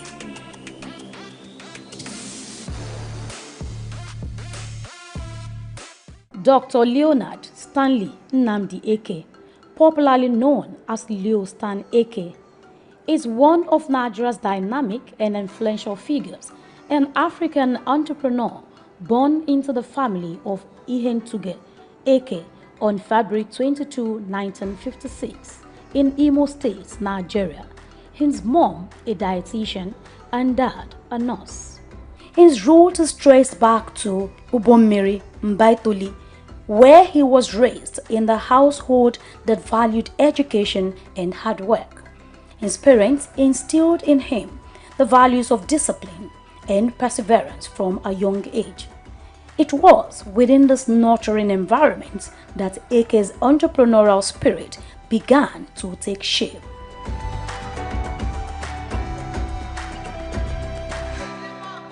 Like many visionaries, Dr. Eke's journey to success was paved with academic excellence. He attended Holy Ghost College in Owerri for his secondary education, where he honed his intellect and ambition. Eke's dream of becoming the biggest transport company owner in Nigeria changed as a result of his encounter in India, where he had his university studies. It was a turnaround moment in his life. In India, he pursued a Bachelor of Science degree in economics from Punjab University, and the exposure to India's vibrant economy left an indelible mark on him and then tilted towards more realistic business ideas. This led him to get full involvement into ICT. So I'm a very good testimony of an African who started from nothing, okay, and got somewhere, not there, right? Okay, so in summary, I came in here first of all to the University of Nottingham, or Nottingham University. I was in Cork City University, where I was doing computer science, and I wanted to specialize in user interface as a postgraduate course, okay? And the system, which I'm sure still exists in the UK, that you have university counselors who observe you in classes and direct you properly. And they thought since I was going back to Africa, there was no computers. And if I got there, I could be frustrated for another 32 years. So they discussed with my parents, and they wanted to know if I could stay in the UK and continue computer science. I said, no, I was going back to Nigeria. I have passion to change the country, and by extension, the continent. He later went on to earn a Master of Science in Risk Management from the Exton University of Nottingham, England, further enhancing his acumen in the field. With his tech startups dating back to the 80s, Eke can be put in the bracket of visionaries who saw that ICT would define the world in no distant time. His ICT Solutions company commenced operation in 1989, focusing on desktop publishing and computer graphics. Over the last 3 decades, the company extended operations from Lagos to Port Harcourt and Abuja, implementing several ICT projects across the oil and gas, telecoms, manufacturing, and public sectors. I started small, like any other entrepreneur you read today. Okay, some started in the garage. Okay, most of them didn't inherit wealth. Now, so how could they have started? You start with your own. During our time, you have to start with your own sweat. Okay, until you build such, get to such a level with a system and structure in place. And then people trust you. But because our kids today pass through business schools, connected to people, okay, and they now want to go from average above. You understand? Instead of starting, a lot of us started from -1. Leo Stan Eke's major hits into the business world commenced with the establishment of SOUQ Technology Limited in 2001. With a fervent desire to contribute to Nigeria's technological space, he embarked on a mission to manufacture computers locally. Now a world-class ICT company providing innovative products and solutions. Under his leadership, SOUQ computers have emerged as a trailblazer in the industry, earning accolades for its quality and innovation. One of his notable achievements was the attainment of the Windows Hardware Quality Lab Testing WHQL certification, showing SOUQ's commitment to excellence. In 2013, the company made headlines with the launch of its computer tablet line, ZPad, marking another milestone in its illustrious journey. Dr. Ake's entrepreneurial prowess extends beyond the realm of technology.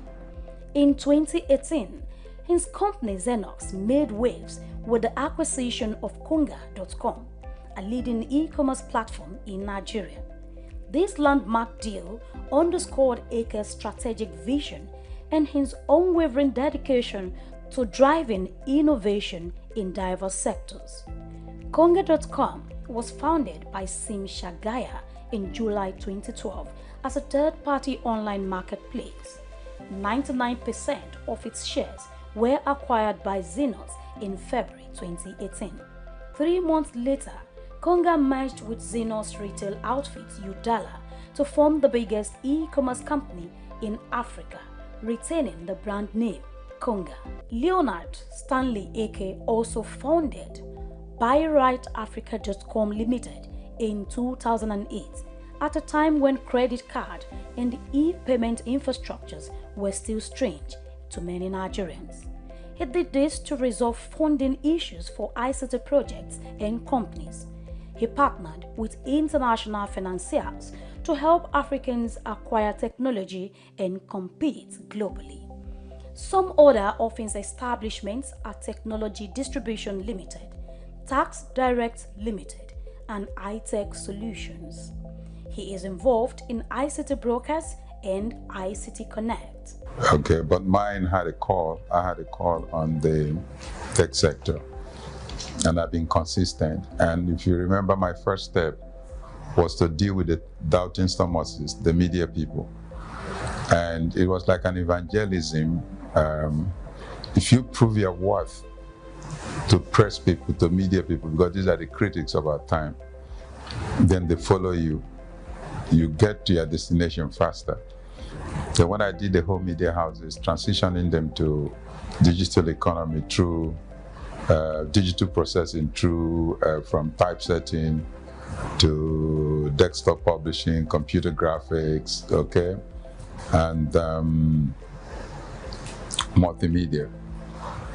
Then they started spreading the news. But again, we had to enhance that profile to the corporate world so that people can run offices with data analytics to guide them on advice, projections, okay, and where they're headed to. And then even our election. Okay, so today there would have been crisis in the economy if elections don't have facts and figures. And we did that with the DDC, and then did authentication with a card reader. If you've come this far, kindly like, comment, and share.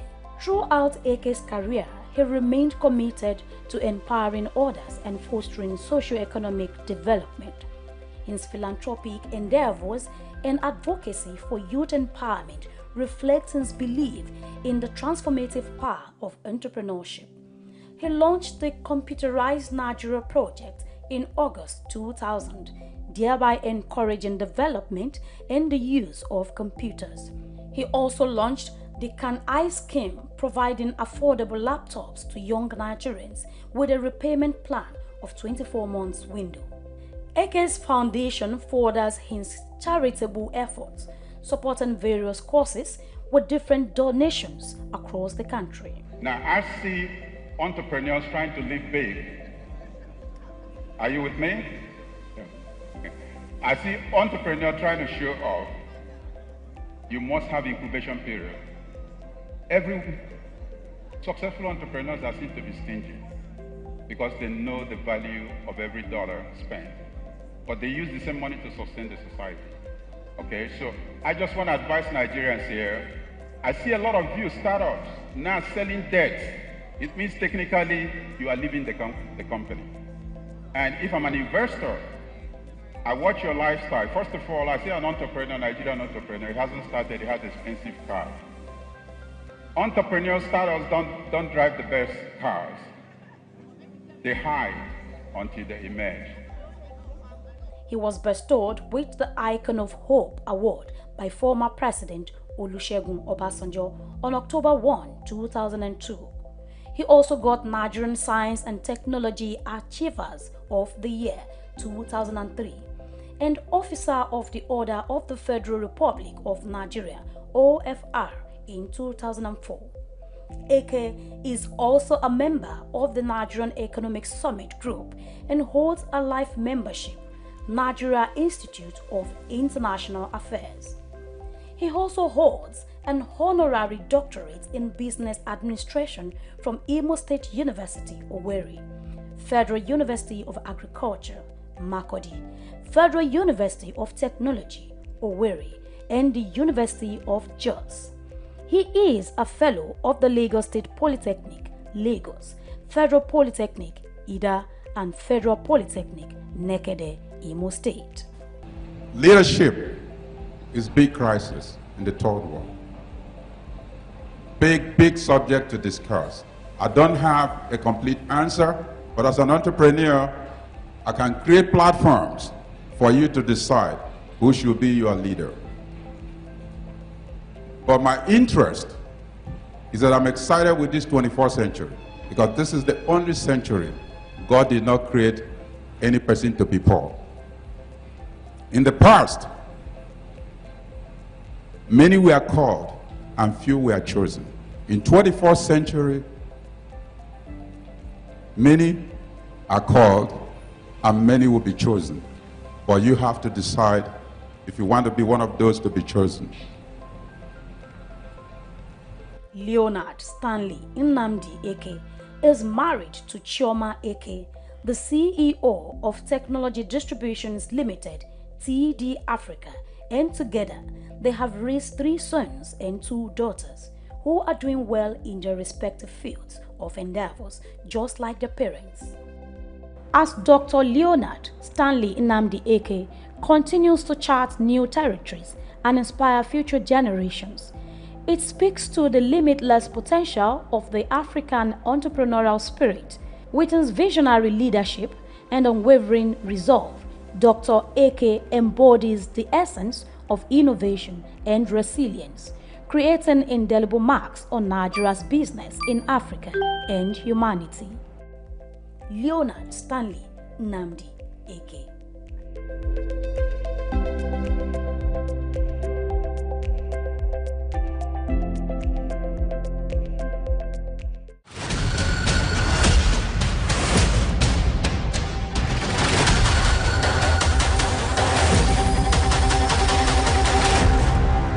In the heart of sub-Saharan Africa, where commerce meets progress, welcome to SOUQ News, your source for business, economy, and development insight that drive nations forward. From the vibrant streets of Lagos, Africa's fastest economic hub, SOUQ News takes you on a journey of discovery, analyzing and reporting the facts that lay the foundation for growth and development. We don't just report the news, we create it. SOUQ News is more than a channel. It is a catalyst for change, spotlighting the stories that shape economies, inspire entrepreneurs, and fuel progress. Covering business, finance, technology, energy, and many more, SOUQ News provides a daily deep dive into the stories that matter, interviews with industry titans, and analysis that empowers your understanding of economic landscape. Join us daily as we dissect, discuss, and deliver the most relevant and factual news on business and the economy. SOUQ News is your trusted guide, empowering you with the knowledge to make informed decisions.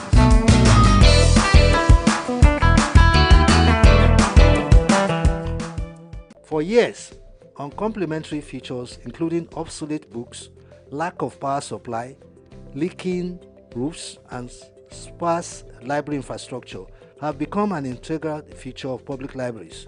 Visits to some of these facilities, particularly in Lagos and Ibadan, indicate a litany of pathetic public libraries. Attempts by governments to turn things around have been weak and sometimes non-existent.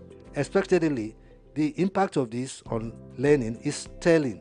This is the basis of today's news talk, which focuses on public libraries. An American writer, Sidney Sheldon, once said that libraries store the energy that funds imagination He added that libraries open up windows to the world and inspire us to explore and achieve and contribute to improving our quality of life. For many years, many young Nigerians have failed to improve the quality of their lives by expanding their knowledge or nurturing their latent reading skills, hence leave most parts of their lives in doubt, contrary to the advice by British novelist and screenwriter J.K. Rowling, who said, "When in doubt, go to the library." Public libraries play a crucial role in a country's educational system by providing free access to a wealth of information and resources through offering a diverse range of books, journals, and digital resources that are essential for learning and research. They serve as a repository of knowledge accessible to everyone, regardless of socio-economic status, in addition to supporting lifelong learning by providing resources for all age groups. Their role in promoting literacy by offering reading programs, story hours, and access to books for young readers is very crucial for early childhood education and developing a reading culture.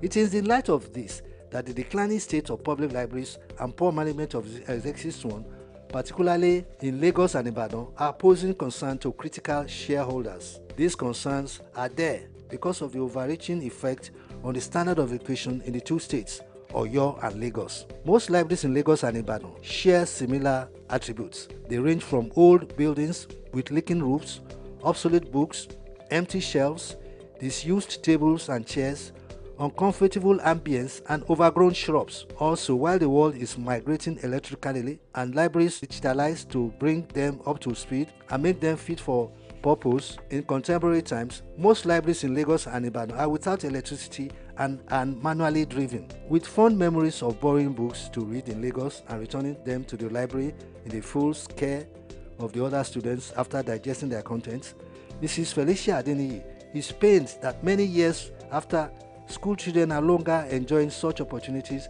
because of what public libraries have become. For starters, most of the libraries in Lagos State belonging to the state government are in a ruinous state. In its wisdom, the Lagos state government some years ago has turned the age-long library on Broad Street into a drug laboratory or whatever. This reporter used to use the library in the 60s, 70s and 80s before the politicians decided to change their minds.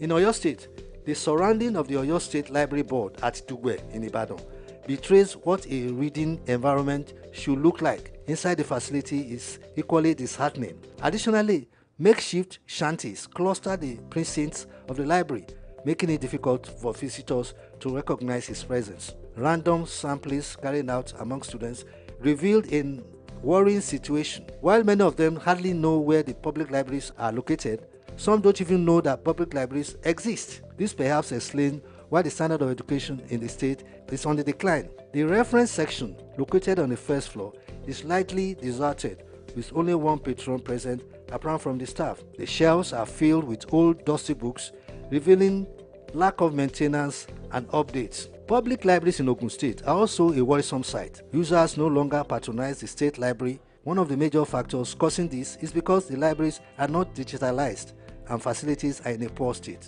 When the director of the Lagos State Library Service, Oyadipe Ashimiyu Amao, asserted that the state libraries had been standardized and are offering quality services, one can't help but wonder the cause of the growing apathy among residents so far as the use of public libraries is concerned. But the answer is not far-fetched, as some of the existing 13 libraries that exist in Lagos State have not been developed to the expected standard. Amao had recently, at a function organized by the State Library Service held for secondary students, claimed that the state libraries offered a conducive environment for libraries.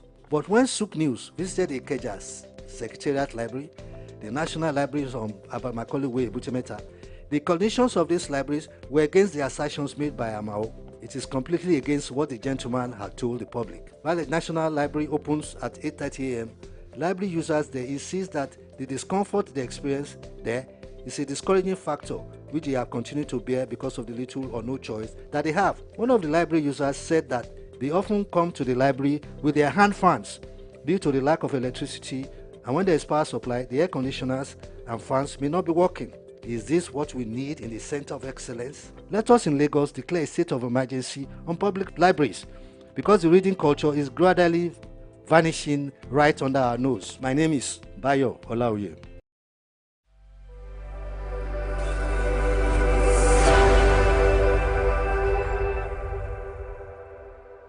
Stay ahead of the curve with the latest in news, development issues, global updates, market trends, and intriguing conversations from across the world. At SOUQ News Television, we'll bring you stories that matter right to your screen. Breaking news, be the first to know with our real-time update on local and update events. In-depth analysis, get the full picture with expert insights and comprehensive coverage.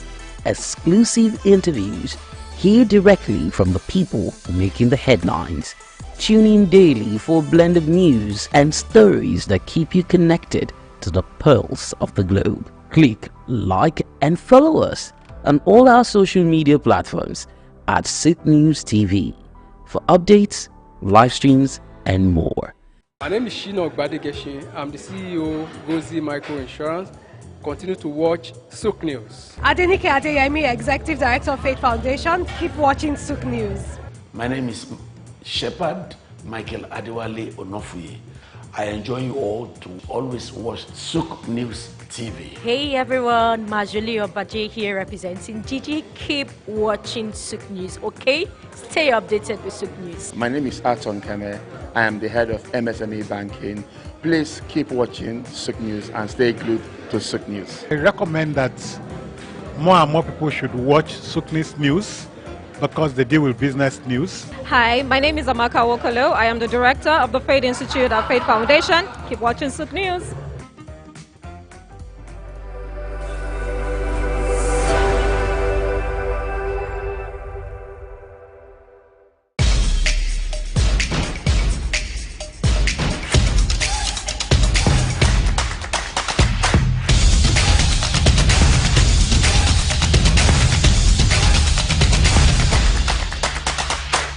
You don't have to be like an household name, like a big superstar before you make ends meet through music.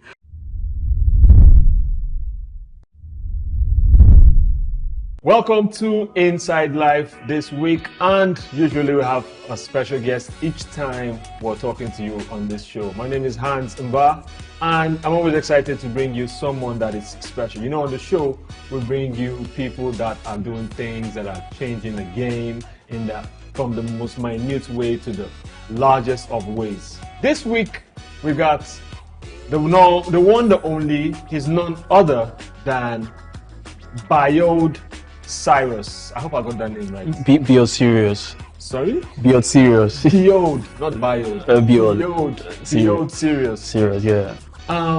What kind of name is that? Okay. Because I think I'm from the school of thought that your name precedes you, right? Definitely. So when people say your name, it should be easy to take away. Even advertising, they tell you it should be something that's memorable, something that you want to go with. Oh, true. Yeah. So tell us, what informed the name? Okay, the Biode is from, yeah, my government name is Abiodun. So the Biode is from Abiodun, yeah, it's a B-I-O-D. Then serious among, if you like familiar with astrology and astronomy, amongst the stars, the brightest of the star, the dog star, it's called Sirius. So that's why So how do you spell that? S-I-R-I-U-S. Sirius. Yes, okay. Yeah, S-I-R-I-U-S. So I thought it was like serious. Okay, like someone serious. No. Okay. Actually, there's also serious the radio. XM, yeah, yes, most definitely. So, yes. Nice. So introduce yourself. Tell us who you are. Just give us a background about you, not the music now. Just who you are and what you do. Okay. My government name is Abiodun Adebayo. I'm from Ibadan, Oyo State. Why do people keep saying government name? I don't know, man. Government don't own my name. Yeah, I mean, that's the register. That's the name I register with, like, or any official. So I want to do. Yeah. My name, you're my full name. Government, come on, man. Okay, my bad. I'm just kidding. It's all good. It's all good. Okay. All right. Abiodun Adebayo. I'm from Ibadan, Oyo State. I've been like, I'm a fiend for art, poetry. I'm a banker also. So hope you're not in trouble for being on this show. Never there.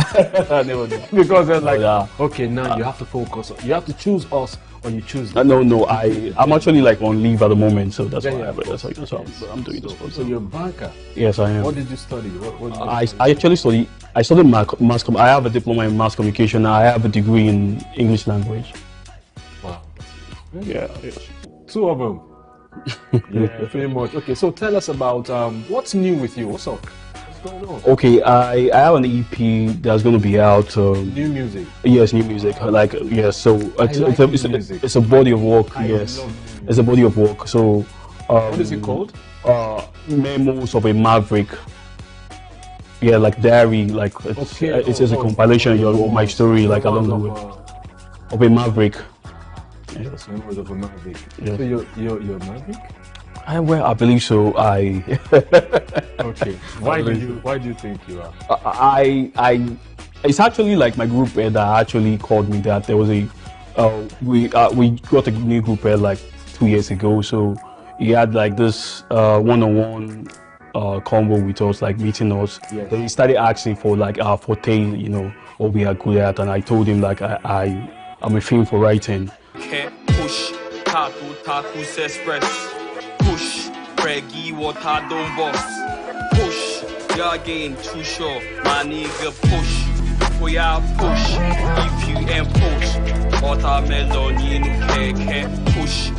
Like I'm a book buff. Like when I was in school, I used to write like journals and all that, you know, poetry, you know, which has to do with music. So I said like, oh, that's interesting. I say, seemed like a Maverick, and you know, that name stuck in my head. And I was like, okay, when I'm dropping my first body of work, I'm going to use that. No, I know about Dallas. You see why you shouldn't have said that? You know why? Because you owe him some money now.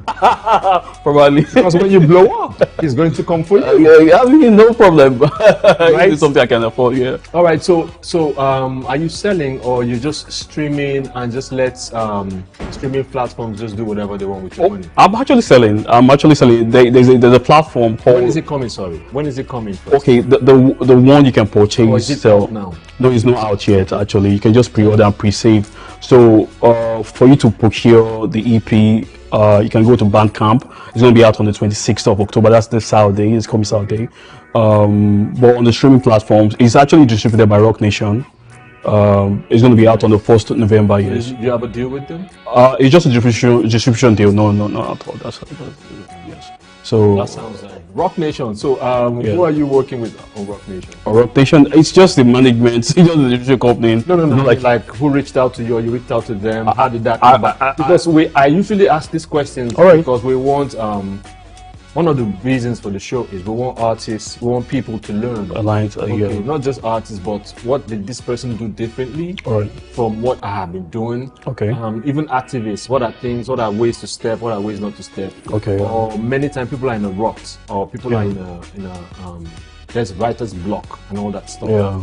How do I proceed from there? So when they hear the other person's story, they know how to, proceed. Yes, so that's why. I get you. Okay, I followed them on social media, Rock Nation as a label and all that. So I learned that they just started a distro.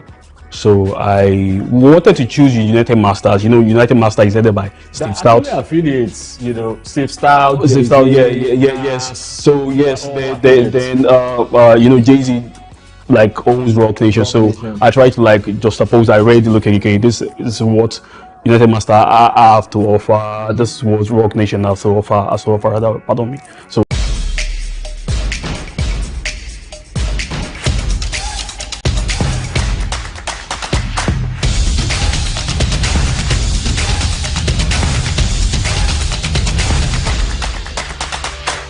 I want to unleash that creativity. I want to unleash, those things that we see every day that we find amazing now. That's what's driven me personally. That's what's driven me at Trace.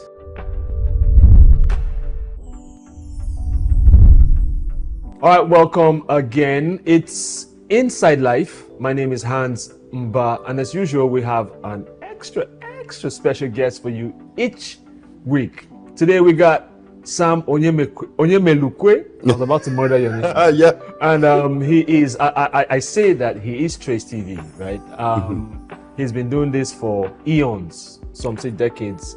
and it's in the system. You know how the line goes, when they're in the system and no telling. So Sam is here, and we want to really talk his life, you know, his inside life, how he's come this far, the things he has done to create a paradigm shift in the business. And I'll let him do all that talking. Sam, welcome to the show. Thank you so much, bro. How are you? I'm well. Good to see you. It's been a while. It's been a really long time. Yeah. So talk to us about Trace. For those that don't know, let us know just a brief introduction about you. Sure. Well, so for those of your viewers who don't even know Trace, maybe I'll tell them. You want to start from there? Yeah. I like it. Well, so we're lucky to be what I would say is one of the most influential and popular music and entertainment platforms on the continent. When I started with Trace, yes, like you said, eons ago, so more than a decade. Oh, yes. And when I started in the entertainment industry, more than 2 decades ago here in Nigeria, you know, we've been able to navigate and keep as one of the the strong platforms. We started with 1 or 2 TV channels. Now we have over 30, and we're all across Africa and in most of the diaspora too. So what gave birth to this? Because looking at your history, Trace, it seemed like Trace just jumped out of nowhere and just started to, you know, do things. And because we have the amount of young people, youth here, and many, especially in recent times, are being navigated towards the entertainment, towards the creative. Naturally, yeah. Back in my day, you told your daddy you wanted to make music. What are you talking about? That's even the least, you know. But now parents are enrolling their children. They're pushing their kids to it. They're buying them a whole studio setup, birthdays, guitars and stuff. So what influenced y'all just jumping out and making this happen? Well, no, to your point. I mean, I love the fact that you know, as you said, back in our days, I would see a kid in the village, one of my nephews or niece, and all they were interested in was just kind of surviving, maybe finishing school. You know, they were hoping maybe they'll have a bigger farm. Now they believe they're going to be the next whiz kid. Oh yeah. Right. And so for me, it's that. And it's doable. It's very doable. Yes. And so it's that excitement, that burning passion and ambition that we have as young Africans that has driven me. Because I want to unleash that creativity. I want to unleash, you know, those things that we see every day that we find amazing now. And then now parents are saying, you know, take this, go forward with it. So that's what's driven me personally. That's what driven me at Trace. And how we just jumped out. Well, that's a magic trick that I'll keep in my sleeve. But no, we've like I said, I'm very humbled, and you know that we've really been able to make a big impact on the music, on the creative industry in Nigeria directly, as well as across the continent. Speaking about impact, don't make me jump the gun because I have those questions. So in influencing or affecting the economy, we have seen what the numbers that artists bring in. We're talking the Burna Boy numbers, we're talking Wizkid numbers, we're talking Davido numbers, and how it's affecting the economy. It's real. And they're bringing a huge amount. We're talking billions. The other day we're interviewing, talking to a few people, and we're talking about how Nigeria is missing out on the billion-dollar movie industry and all that stuff. So based on that, what do you think our stake is in that whole? I'm not even going as far as Hollywood now. Sure. In Africa, Nigeria, what's our cut in the cake, the massive cake? No, look. I'm a proud Nigerian. Some of you pretending I'm not Nigerian because I'm yellow, but I'm a proud Nigerian. Okay, I'm a proud Nigerian. Yes. And you know I'm only that piece of it because we are also proud people. And it's that and our attitude and our confidence that has made us dominant in the music and the film and the entertainment industry across the continent. So truthfully, we should really, you know, Nigeria should be benefiting even in a better way. But I won't fault where we're at.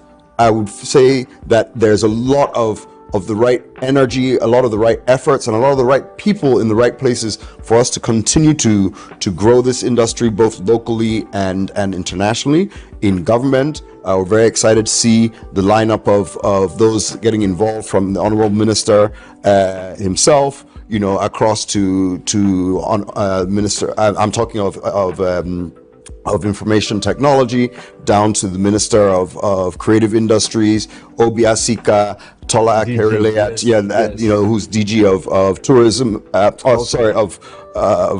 Culture, Tourism, and then Tola Akerele at the National Theatre. So many great players are getting involved who know this industry, who can help us make this a sustainable thing, right? One of the things that you think we're affecting the economy for the music part? Do you think we're affecting it positively, having listed these names, and what they're doing or what they should be doing? No, absolutely. And what I'll go back to say is that, first of all, for me, and I think for a lot of them, one of the biggest focuses, I think one of the biggest focuses should be and is the local aspect of it. It's very exciting for us all to say that we have a Grammy-nominated or Grammy-winning superstar like a Burna, and we've had many of them over the years, right? Nominees for Eons. So it's not just, guys get excited like this is the first time.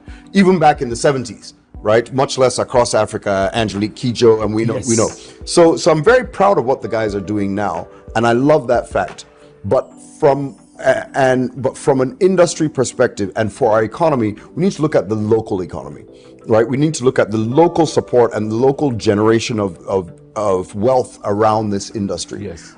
For our movies, we don't have enough cinemas. What are people doing in community cinemas? What are they doing, to ensure that the people who love this content in the northernmost reaches, maybe Yola or wherever, can enjoy this content at a price and in a way that's not going to break the bank, right? That's going to make it worthwhile so that our economy can continue to grow.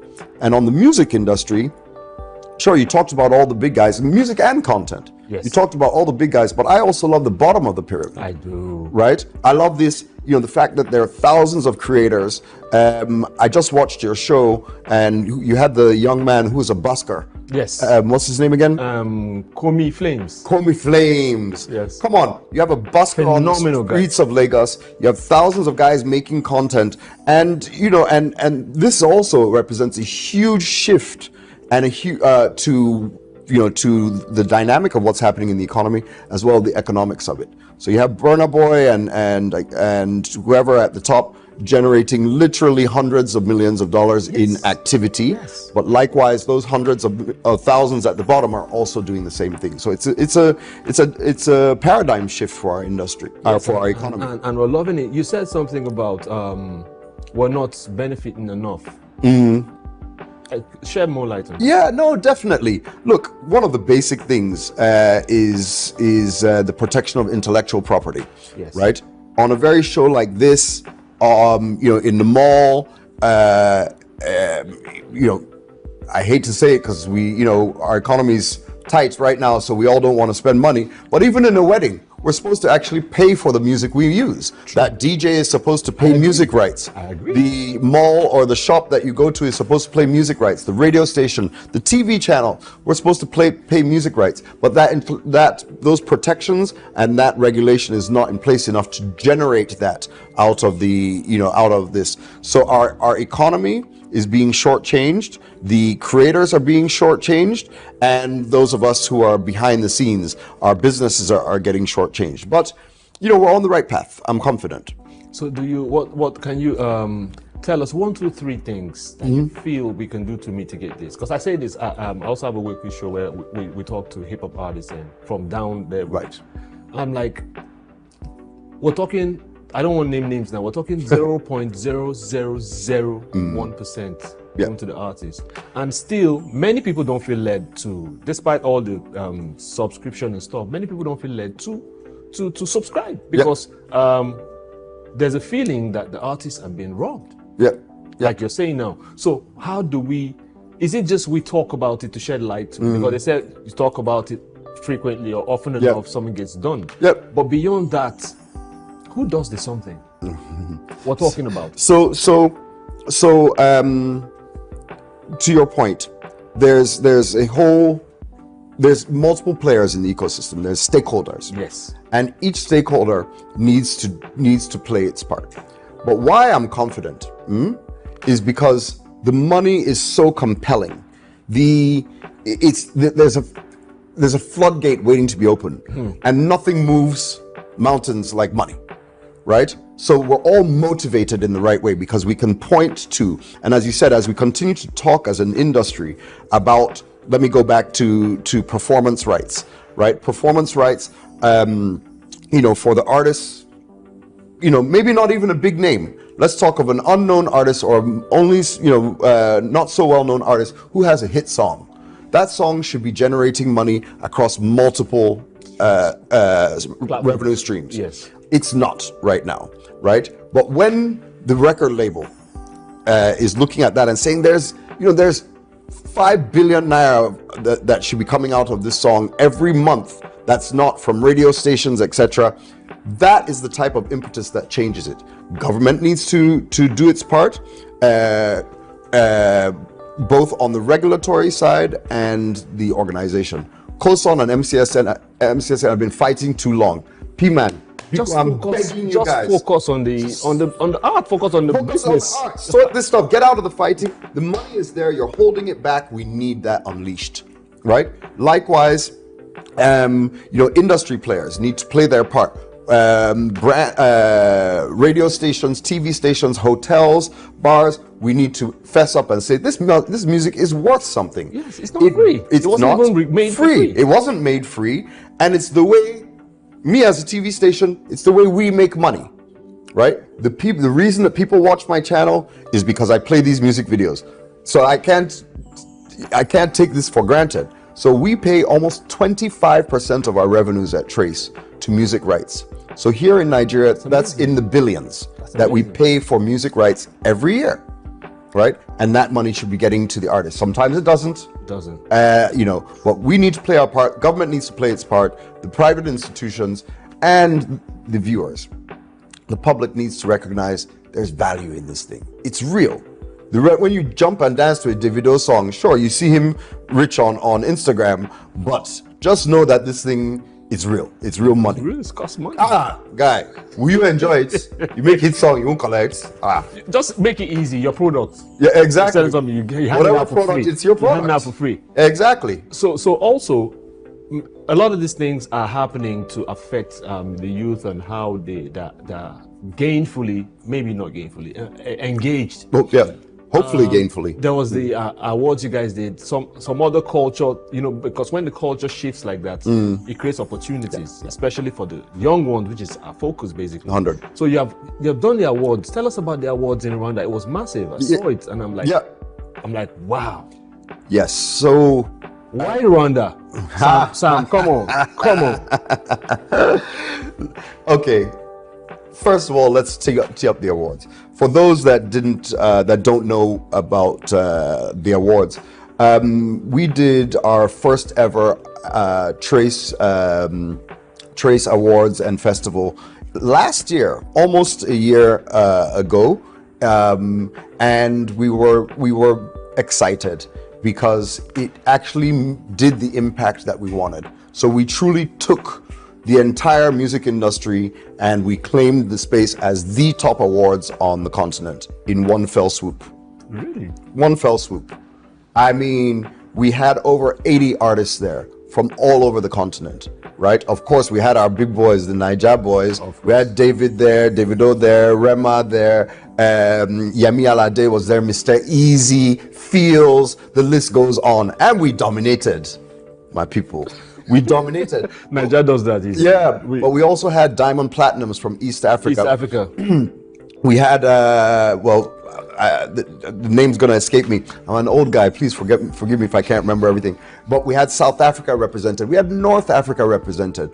And we had over 500 million views of that show, really? Right? We were covered in the Hollywood Reporter. We were covered in Variety. We were covered in Music Business Worldwide, and we're covered in Pulse. Why that's so important is because it creates opportunities. Exactly. It creates jobs. It creates. That's why I'm beefing. I'm like, you took it to Rwanda. So we're getting there, right? So we're getting. I want to hear it. So we were able to pull off a huge awards, and I'll give you a little bit. Okay, I'll give you a bit of a scoop. We're just on the verge of announcing this year's awards. It's an annual thing. It's an annual thing. Fantastic. We are actually. Hope is going to be here. I can't make you happy today on that one. I can't make you happy on that one. I prefer to be straight. It's not gonna work. Oh, come on. So the next one, we actually really wanted to do the awards at the beginning of the year. So the second edition, 2024s, will actually be held in February. 2025. February 2025. It will cover the entire of the 2024 year. And we're doing it in Zanzibar, in Tanzania, in the Zanzibar Islands, and it will be a blowout. It's going to be amazing. No, the one this year was crazy. Yeah. And I saw it, I was like, I said to myself, I'm like, do we do stuff like this? Because where you see stuff similar to that is where, of course, our top Niger guys pack out, arenas. Yeah. And you look at the stage. It's beautiful. It's Hollywood-esque. And well, I'll give a nod. And I longed for it to be here. I'll give a nod to my former work lover. I used to work at Viacom MTV, and MTV does it right. They, the VMAs or that. All the lights. It's unbelievable. The BET Awards, they just kill it. And that's what we did here on the continent. So MTV hasn't been doing on the continent for a while. So we said, oh yeah, we'll take. And yes, I wanted to even talk about something similar to that. There's an awards that just passed. It's annual, but each time they take it out here, they take it to the US. But it's a Nigerian award. What do you think about that? Without naming names, Mr. Anima Shaun is a good friend of mine. Without naming names. and to be honest, I see where he was going with it, and I think it's been quite impactful, right? For the Americans. No, it's still for the Nigerians, right? Let me tell you why. Okay. Right? We all know, and in fact, the African Union officially recognizes the diaspora as the 6th region of Africa. Right? And oftentimes we don't actually engage in the diaspora in the way we can and should. We are, those of your viewers and fans that pay attention know that over $25 billion a year is remitted annually just by Nigerians. So think of the entire continent of diaspora and people in the diaspora. So being in the diaspora made sure that the audience there knew that they're not just a separate thing. Right, that they're part of us, whether they're separated by an ocean or as close as a video call. That we wanted them to feel and experience that, and that's what IO did. Right, he's bringing it back. He's bringing it back nowadays. Yeah, because there was a lot of flack about it. But there was also a lot of great stories about it. Right, so I reject that it was a one-way thing, and IO did achieve what he wanted to do by bringing it there. He's coming back to also bring another aspect to it. This is one of the longest running awards on the continent in Nigeria for 17 years, sorry, right? That the Headies has been reigning. So all respect. So the great thing is, for me, it's the impact on the economy that's does crucial it for me, especially for the young ones, because it's seemingly not easy, and there seems to be no way out.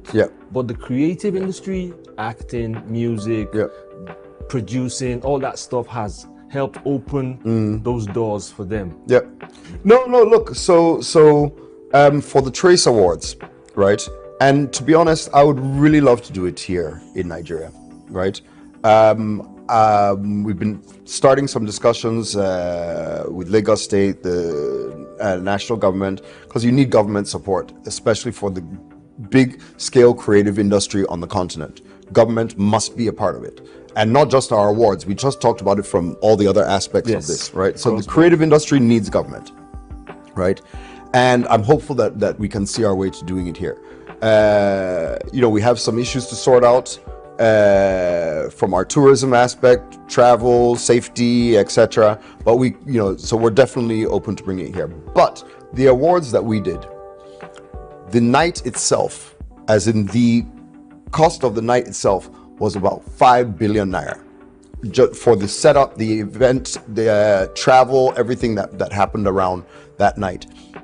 And during that week, and even more, about a 2 to 3 week period, we generated over $30 million of economic activity. That included... Which is why it hurt me each time I said... That we didn't do the awards here, right? That we were doing it in Very Rwanda and we're bringing it to Tanzania. We had over 2,000 people fly and stay a week. Because we extended, it wasn't just one night. There was this festival, there was a summit. This year we'll do a more music summit. So you had over 2,000 people traveling, at an average of $1,000 for flight and hotel, even more, really $1,500. There you've already got, $3 million of benefit. And then, clubbing, shopping, food, etc. And we employed over 2,500 people directly and indirectly during that week, both from the technical team, the setup, carpenters, set dressers, film people, lawyers, etc. The artist managers, etc. My heart is breaking as you're going on. So that's how you. Rwanda has eaten all that. So let me. We're getting digitized quickly. Right. Across board, we're talking AI. AI has been integrated to everything. Yep. Even on WhatsApp, they're asking you, okay, what's So digitally, especially coming in, how you guys came in. How has that helped, and how does it continue to help? Or is there a roof? Is there a cap to digitally making these things happen in an open way? I don't know that I would say there's a cap. But technology and human innovation always sees that we find another way to do things differently, whether it's expanding and growing it, or sometimes a funny way that it just goes off to the side and you're surprised, etc. So I don't think there's an end point in sight for the innovations, the changes, and of what technology brings to our industry, and how we as consumers enjoy it, interact with it, and contribute to it. I think it's going to continue to be, a really dynamic thing. So for Trace, we've embraced digital, the digital ecosystem in a huge way. From starting off from straight TV channels. We have an e-learning platform that has over half a million active subscribers on the continent. We've just morphed that into Trace Plus. Trace Plus is our streaming app that's really going to be focused on delivering the content in the way people want it. We're still on TV channels. We're still on TV screens as we are doing today. But we're all watching here. True. More as much as anything. So, we're of course embracing that. But furthermore, as an organization, let me give a small shout out again to, I love to encourage our government people, to the Honorable Minister of Information and Technology, His Excellency Bosun Tijani, for his foresight and ambitions around AI. Sometimes, especially when I was younger, I'll look at AI, or that time I wanted to launch satellites. I'd be like, Naija, what's wrong with us? We can't buy tomato yet. We're talking about AI. But the truth is, he's got it. And I was listening to him last week at Moonshot, and he was saying, if we don't invest now, we have the minds for it. Don't worry about that. If we don't invest now, we don't get involved, we'll be so far behind, we'll never catch up. Right? So yes, maybe it's not the biggest priority, and we have much more pain and give it time. But we must pay attention to it. We can't even afford 5 years to be completely uninvolved. And let's give it to ourselves. We have the minds, we have the innovation, we have the guys who may do something amazing in the coming years with AI, and all of us will be sitting here like, now wow. And so let's let that happen. Sam, thank you so much. We could go on. Yeah. Clearly, we can just enough. Thank you for coming through. Absolutely. I will call on you again. 100%. Anytime. I love being here. All right. Thank you so much for tuning in. inside life, and we speak to the people that matter in the various industries, so they bring insights from the inside of their life. It's Handsome Bar. See you next time.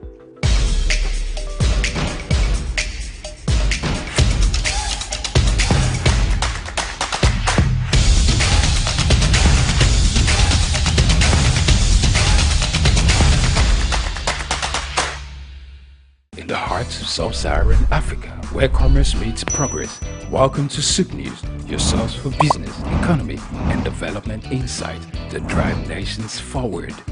From the vibrant streets of Lagos, Africa's fastest economic hub, SOUQ News takes you on a journey of discovery, analyzing and reporting the facts that lay the foundation for growth and development. We don't just report the news, we create it. SOUQ News is more than a channel. It is a catalyst for change, spotlighting the stories that shape economies, inspire entrepreneurs, and fuel progress. Covering business, finance, technology, energy, and many more, SOUQ News provides a daily deep dive into the stories that matter, interviews with industry titans, and analysis that empowers your understanding of economic landscape. Join us daily as we dissect, discuss, and deliver the most relevant and factual news on business and the economy. SOUQ News is your trusted guide, empowering you with the knowledge to make informed decisions.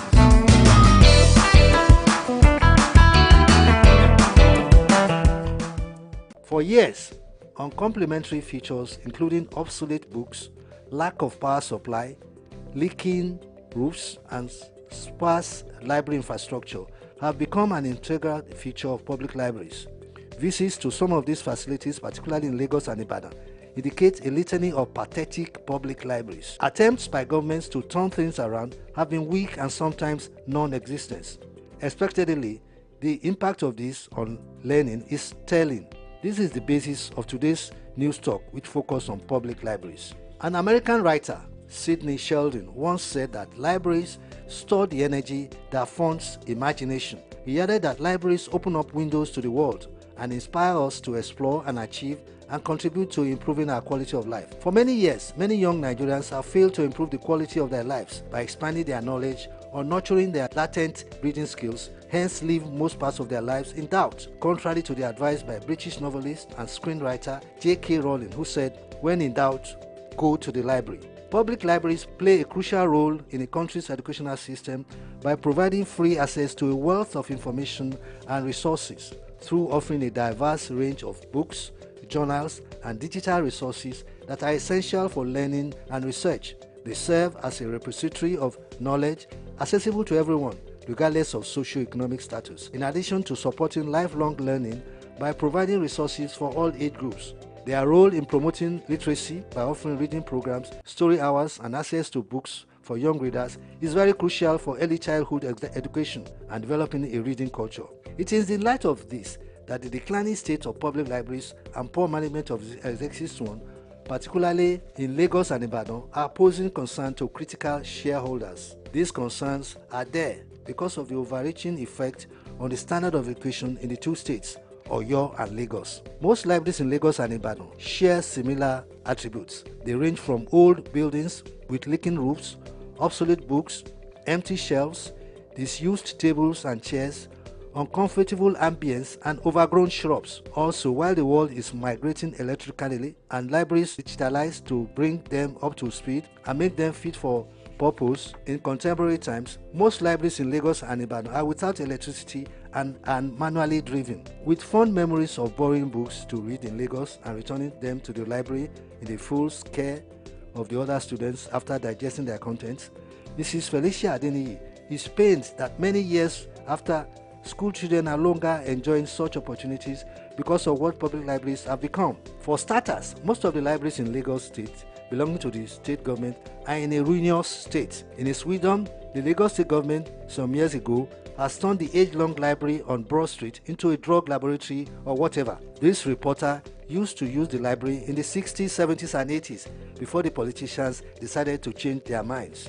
In Oyo State, the surrounding of the Oyo State Library Board at Dugbe in Ibadan betrays what a reading environment should look like. Inside the facility is equally disheartening. Additionally, Makeshift shanties cluster the precincts of the library, making it difficult for visitors to recognize his presence. Random samplings carried out among students revealed a worrying situation. While many of them hardly know where the public libraries are located, some don't even know that public libraries exist. This perhaps explains why the standard of education in the state is on the decline. The reference section, located on the first floor, is lightly deserted, with only one patron present apart from the staff. The shelves are filled with old dusty books, revealing lack of maintenance and updates. Public libraries in Ogun State are also a worrisome sight. Users no longer patronize the state library. One of the major factors causing this is because the libraries are not digitalized and facilities are in a poor state.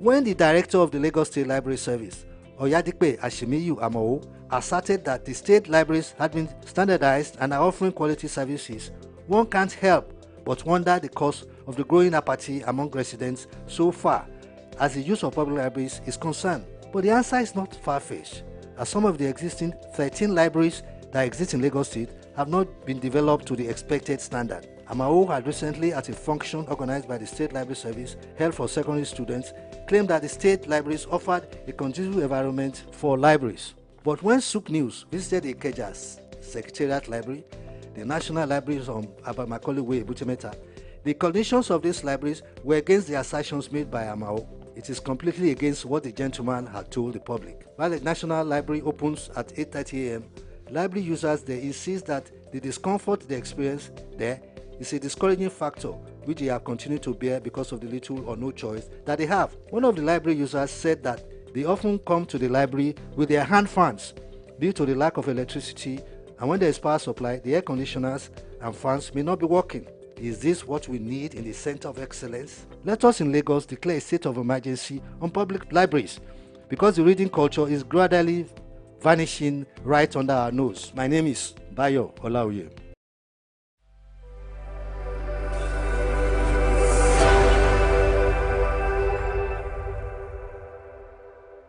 Afrobeats is a classic overnight success story, except it didn't happen overnight. I'm happy to be here. One of the key things about the Omniverse is that it's designed to go beyond an event and designed to be fully something that people can engage beyond the summit. The point being that Nigeria has so much to bring to the world in terms of these things, but we will be bringing fresh energy, fresh ideas, a fresh engagement, and we're obviously open to collaboration. But hip-hop, it never dies. What's the difference between Thor and Shango? Thor is approaching $50 billion in revenue. Shango's broke somewhere outside Lagos. And that's a lack of imagination on our part, Africa, and they're all Nigerian. So to be seen and to be noticed is very hard if you're not in the place where all the noise is being made.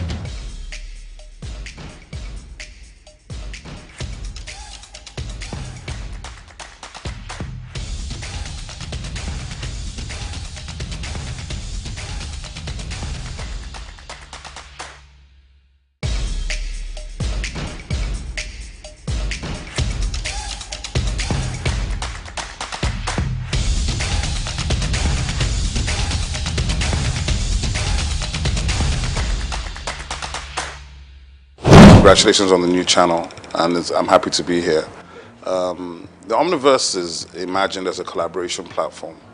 So it's a platform that, as the name suggests, is bringing together ecosystems. So it's like an ecosystem of ecosystems, aggregating aggregators and community leaders who are able to bring together their communities together to a platform.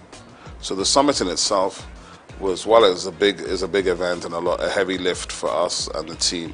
And I have to thank our team of volunteers. We had a team of about 40 full-time core volunteers that delivered the Omniverse. So one of the key things about the Omniverse is that it's designed to go beyond an event and designed to be fully something that people can engage beyond the summit. So we will be launching our digital platform. We have about 70 community partners already, including a number of government institutions.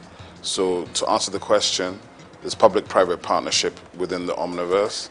There's regulators, there's government departments and agencies, there's ministries. But more importantly, there's diverse sectors across the economy coming together with the understanding that tech is the biggest enabler for development across all sectors, and that if we can drive collaboration, we can scale. So that's the ethos of the Omniverse. Collaboration is the superpower that we're trying to bring to the fore. That operating in silos has not paid us, but if we come together, understand that technology affects every sector, then we think the Omniverse is here to stay. Nigerian companies, Nigerian associations, global associations, and when I say associations, it's from things like the Nigerian digital artists who have 3,000 members, right, in the NFT community, the Visual Artists of Nigeria, the Society of Nigerian Art, the AfriLabs, which is the biggest innovation hub network on the continent in 54 African countries, ISN Hubs, which is our core partner, which is the biggest innovation network in Nigeria, innovation support network, with something like 189 hubs in 30 states in Nigeria.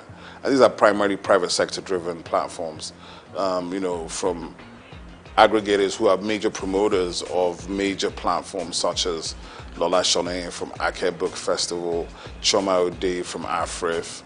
We have a lot of these people who are either on our advisory board, they are co-chairs, or they are community partners, because what we're building is beyond any one person. It's about collaboration both at the top level, but through the line down to the bottom.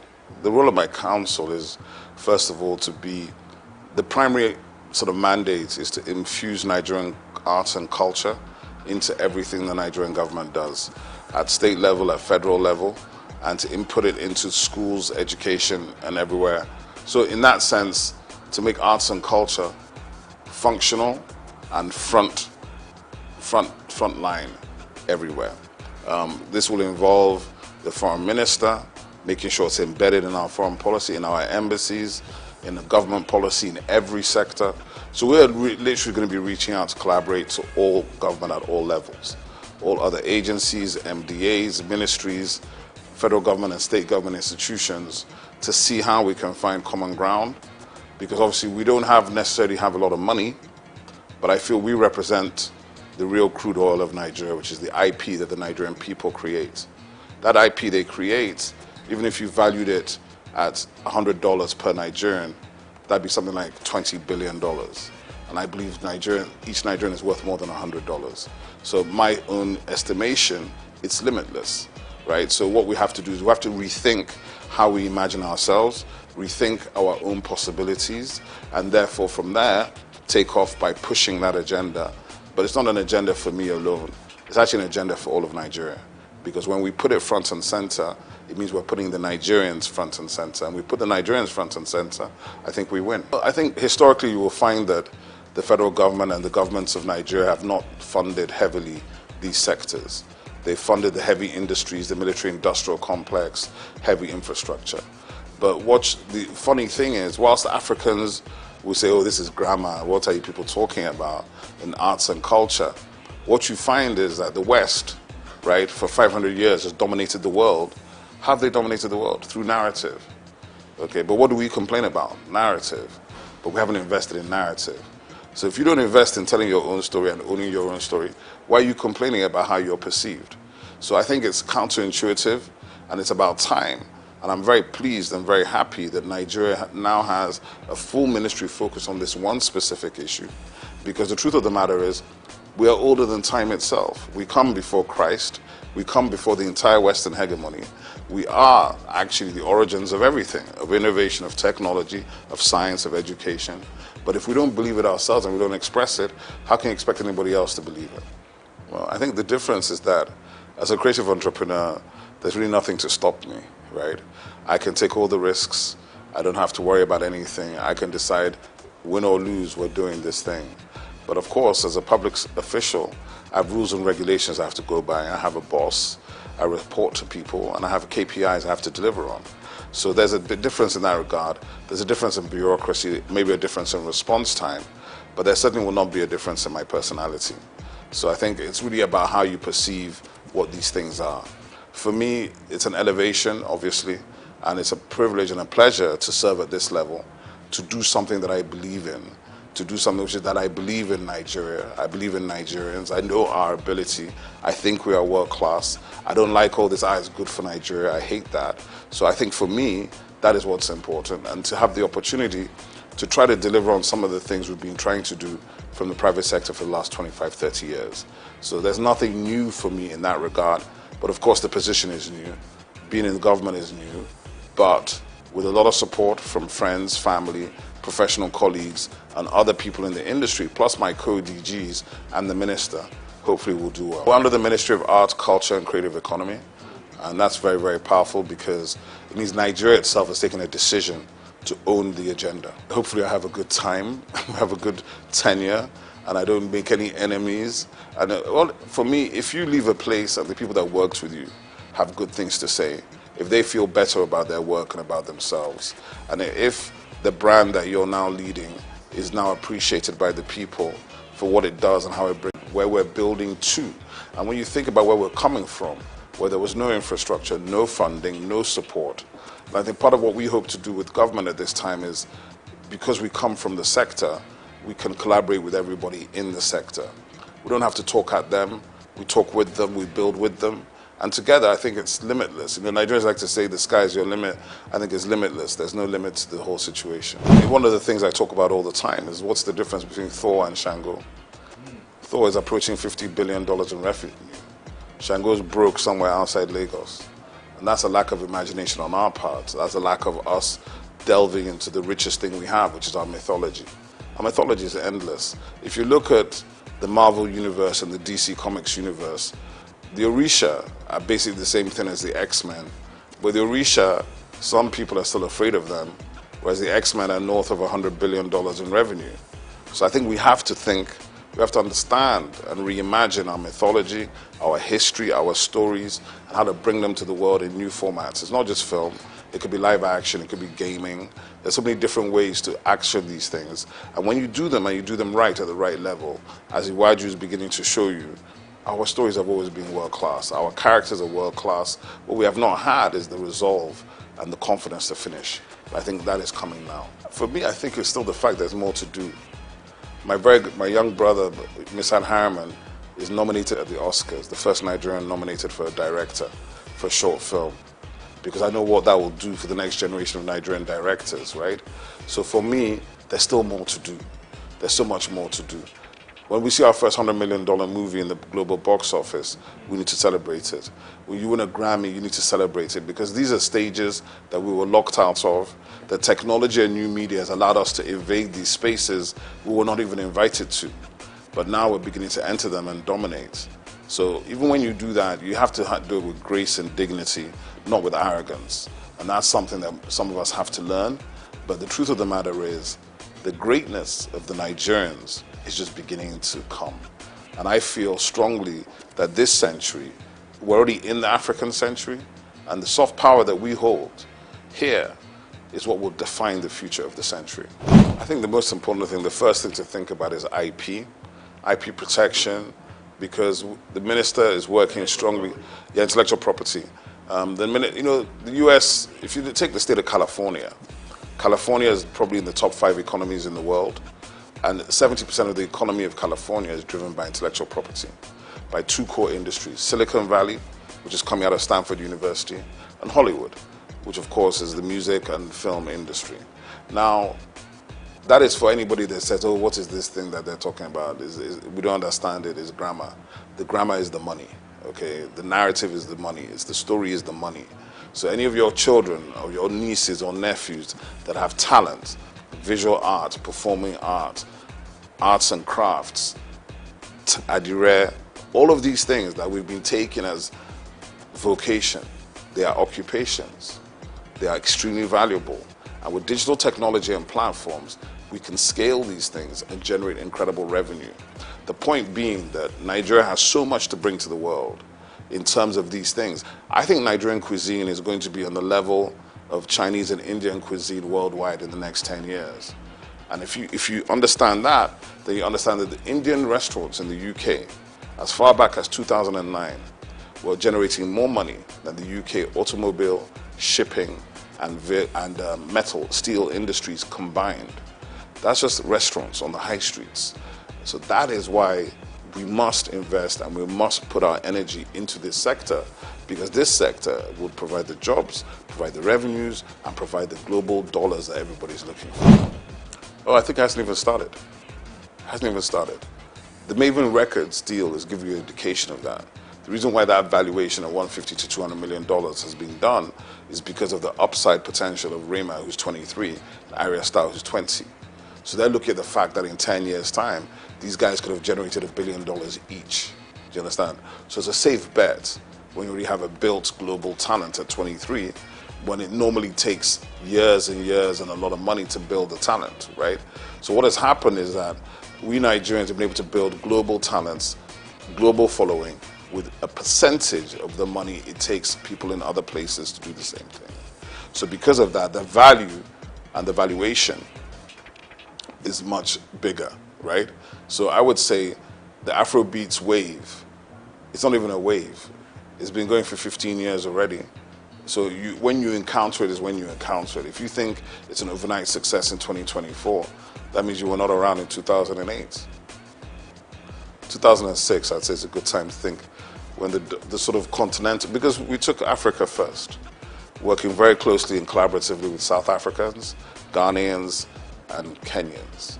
Then we started going into Asia and the UK and America on the black, what I call the Nigerian chitlin circuits, moving through the Nigerian communities. And then by about 2010, begin to come into the mainstream with Oliver Twist and all these kind of records that break globally. And now you have gold records from Oliver Twist in 14 countries. And now, in a situation now where an artist like Ashake can come out of Lagos, speaking a language that is not known to most of these people, and generating, selling out arenas. To become an arena artist, let me tell you, there are only 4 or 5 arena artists from Africa, and they're all Nigerian. Don't take it for granted.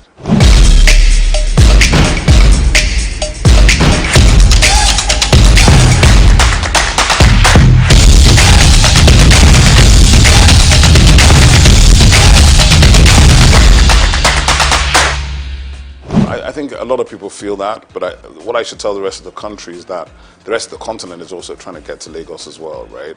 It's not just the rest of Nigeria. From Accra, from Luanda, from everywhere on this continent, they're trying to get into Lagos, because if they can break in Lagos, they can break anywhere else in the world. But what I would say is this, from the perspective of my agency, our purview is national and global. We have 10 regional offices. We'll be visiting all of them. And our duty is to spotlight and showcase everybody. So we can't deal with just Lagos. And I think as we go forward, people begin to see the activations and plans coming. But the easiest way to do it, and the way we're going to do our best to do it, is to provide digital platforms to give everybody the opportunity to be seen. Because in this world, you know, we live in the attention economy.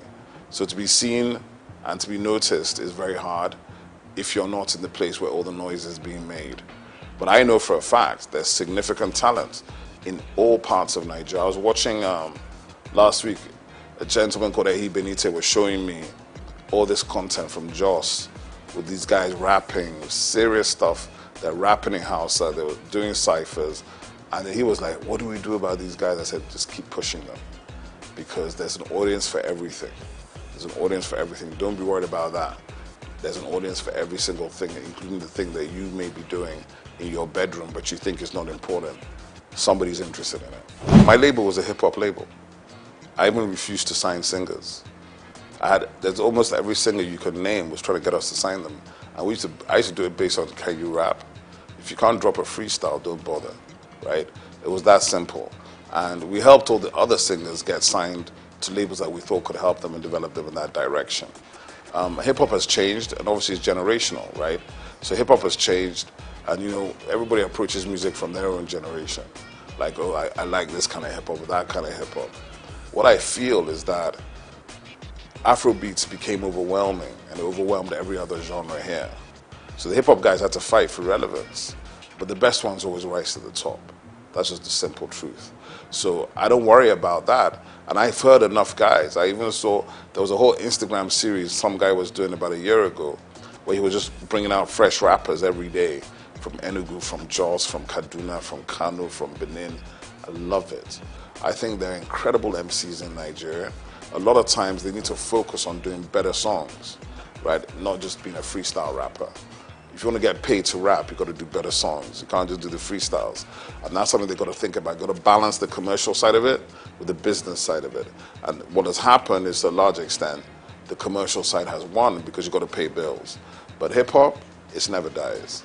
I think, first of all, obviously from the perspective I'm sitting in government, so I'm not in a position to tell government what to do or what not to do. But what I can say is this, is that the agency, my agency will be the home for the music industry, for performing arts, visual arts, fashion, gaming, recreation, festivals, culinary arts, film and television. We're kind of a convening agency for the ministry. So we have a lot of work to do, a lot of places to touch, but we're also going to collaborate with all the other MDAs in the ministry and heavily with the private sector and the developmental sector. Because to answer the question, I've worked in all these spaces for, it's not quite 40 years, but it's a long time. I've worked in all these spaces for a long time. In a situation we have positive relationships to bring to the table to change the approach and to change the destination of where we hope to go. What I will say as well is that the reality of it is we're just beginning the journey. And there are no magic wands. I'm not going to wave a wand and everything's going to be fixed overnight, and neither is anybody else.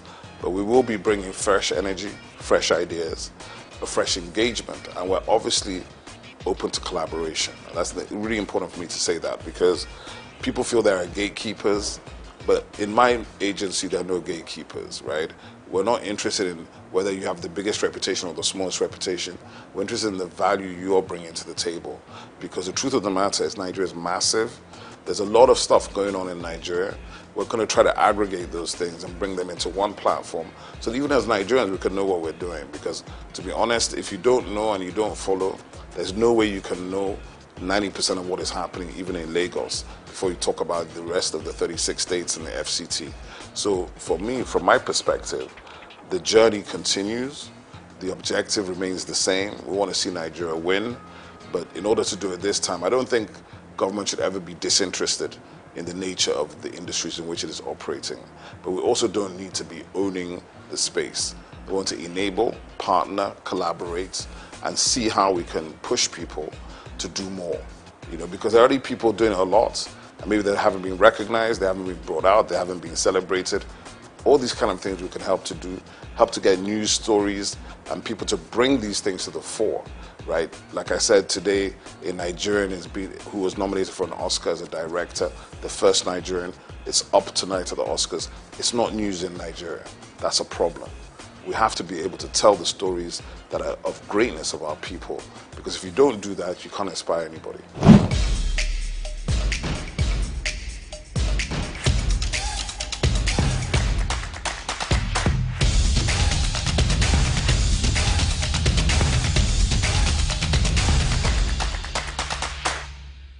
My name is Dr. Agility Obi. My name is Etemere Glover. Naomi. Well done, and shout out to SOUQ News. Shout out to SOUQ News. I want to encourage everyone to keep watching SOUQ News. Shout out to SOUQ News, and yes, tune into them. Keep watching SOUQ News. They are one in town. Hey, we're watching SOUQ News. Keep watching SOUQ News. Keep watching SOUQ News. Catch them on YouTube and all social media channels. Hey, my name is Frank Edowo, and I'm imploring you. No, forget that. I am forcing you, coercing you to always stay tuned to SOUQ News for your news requirements.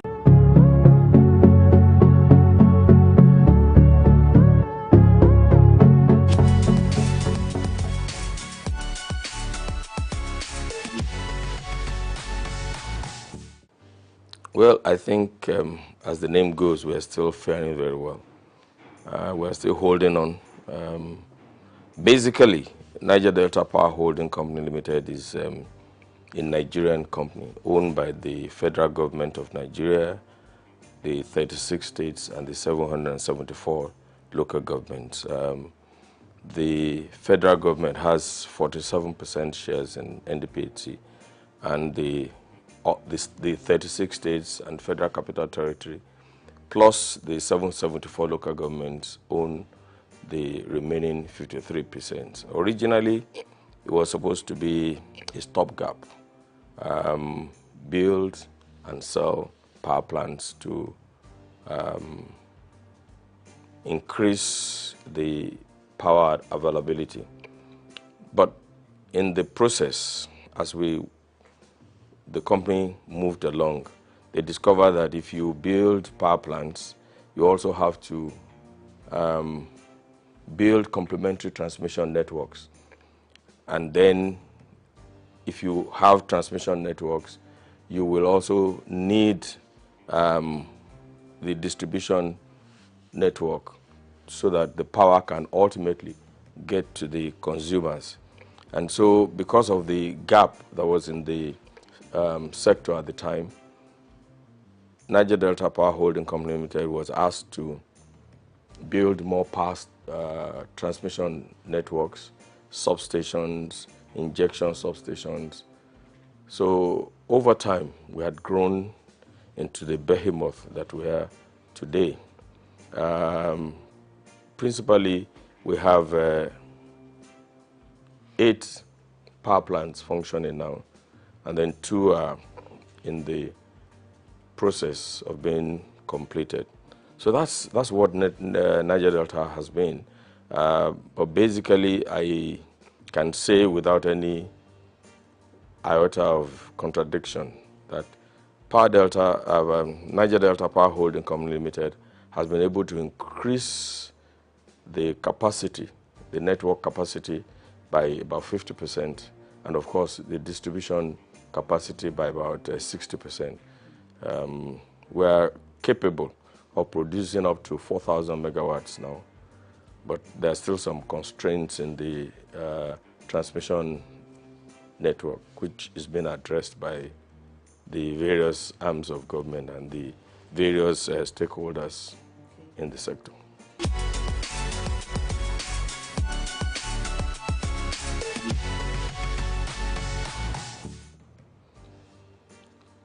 If I want to talk about the problems in the power sector, you need more than an hour program. They are multifaceted. And each time solutions are being found, they are not far-reaching enough. For instance, before the enactment of the Electric Power Sector Reform Act, it was thought that the problem was we didn't have enough generation power, and that's what gave rise to the NIPP, which is the National Integrated Power Projects, which was basically to increase the power availability in Nigeria. And there were gaps because at that time, I don't think the solution was holistic enough. I'm talking of during the time of President Olusegun Obasanjo. You remember the National Integrated Power Project was conceived at the time. And it's strange that for the past many years, we are talking about 4,000 megawatts, 4,000. In reality, the available power in Nigeria is about 16,000 megawatts now, between 13,000 and 16,000 megawatts. So you wonder, why are we producing or generating or putting on the grid about 4,800 megawatts? So there's a gap. And the gap is basically the fact that the present network is aged. It's inadequate. There is fragmentation in the sector. You have, as of today, about 26 different bodies in the power sector. And it's a typical Nigerian problem. Once Nigeria identifies a problem, they create another agency to deal with that problem, rather than looking at the problem in the eye and say, this is the problem. And I can give you so many examples. For instance, traffic. which is very basic to everybody. When after the Udoji Award in the early 70s, I think it was in the early 70s, and people had funds to purchase cars, traffic began to grow. Now, instead of taking a holistic attitude and train the police to do what they're supposed to do, expand the road networks, and begin to put a culture of driving properly in the country, we created the yellow fever, the traffic wardens at the time. You remember at the time, traffic warden was separated from the Nigerian police. And the problem was not solved because the people were still constrained to virtually the same network of roads, more cars on the same network of roads. And then we stopped training drivers. So Federal Road Safety Commission was formed. And of course, I'm sure that you all know that the problem became worse. And now all of the state governments are creating their own variants of the Federal Road Safety Code. An example is LASMA in Lagos. And the people are still on the same roads. You know, so whereas we had 200 cars on a stretch of road, now we have 1,000. Now we have drivers who cannot read traffic signs, which are not even there. So today, when people see traffic lights, either in Abuja or in Lagos, I mean, they don't even know what to do. I'm sure that, I can't remember the last time we trained drivers in Nigeria. I cannot remember the last time we trained drivers in Nigeria. You know, it's the same thing with the issue of corruption. When we detected, corruption was increasing, we started creating so many variants of, and I always ask the question, where is the equivalence of EFCC in the countries that we're trying to be like? So we have created EFCC, we have created ICPC, we have created Bureau for, what's that other agency? Sorry? No. Those are another problem entirely. The BP and the BPP, you know. I mean, I'm talking of Code of Conduct Bureau. But in all honesty, can we say that corruption has reduced in Nigeria? Can we say that? So the problem is that we don't look at problems in the face and deal with the issue rather than creating bodies and bodies and bodies and bodies. We don't have the variants of EFCC, ICPC, and Code of Conduct Bureau in the countries that we're trying to be like. In this age and times, honestly, there are you don't need, it's not rocket science. There is hardly anything you want to do that has not been done before or that is not being done in some other places. I mean, so you see in various sectors that once we identify a problem, rather than look the problem in the eye and providing solution to it, we create another body. It will appear to me that it is finding job for the boys, you know, and that is one of the reasons why we are where we are today. I cannot remember the last time anybody had to do driving tests to obtain a driver's license. I can't remember. In the US, if you want to obtain a driver's license, it's a long process. And I remember my daughter, when she went to the US at the age of 18, I remember when she wanted to go and obtain a driver's license, she called me and said, "Daddy, please pray for me." And I think the first time she went there, she didn't make it. And it was one slight error. And eventually, she had to go back, you know, to retake the test. So that's what I see that we're doing wrong. And that has virtually destroyed all the sectors. The power sector is faced with so many problems. I was trying to explain to you, for instance, that the discos have various coverage areas. And if you take them one by one, you will see that some of them are covering a landmass that is bigger than 2, 3, 4 African countries together. You know, somebody was on my secondary school classmates forum. Somebody was trying to do a comparison between Botswana and Nigeria. And I said, Botswana has 581,000 kilometers, square kilometers. But 70% of that is Kalahari Desert. So effectively, what they have is less than 100 and something thousand kilometers. Nigeria has a vast land. Botswana has a population of 2.5 or 2 point something million. You can't compare that to, there's no basis. There's no basis. And so if they have 1,000 naira, their GDP is likely to be higher than that of Nigeria. You know, Nigeria has 210 million people. Yes, officially. You know, you can see the population of Lagos.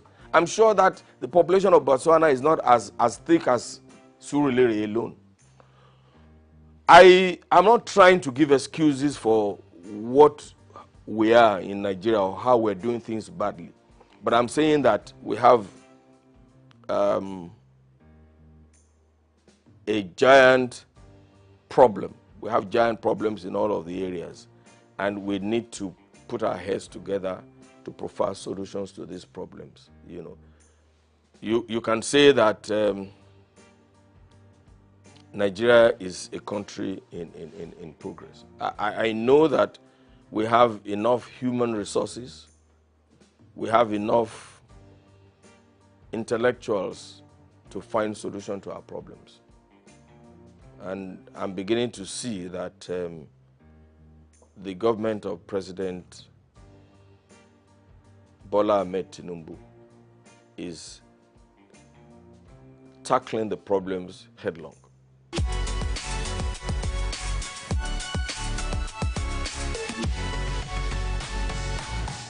I don't want to say that they work in silos.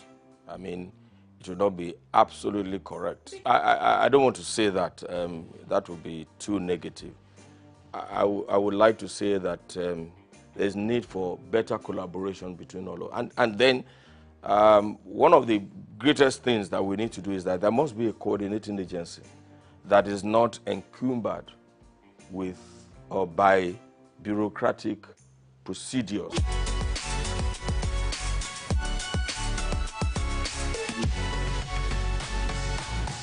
Okay, NEC is supposed to be the regulator in the society. Now, like I said before, if you have a regulator, they must be trained.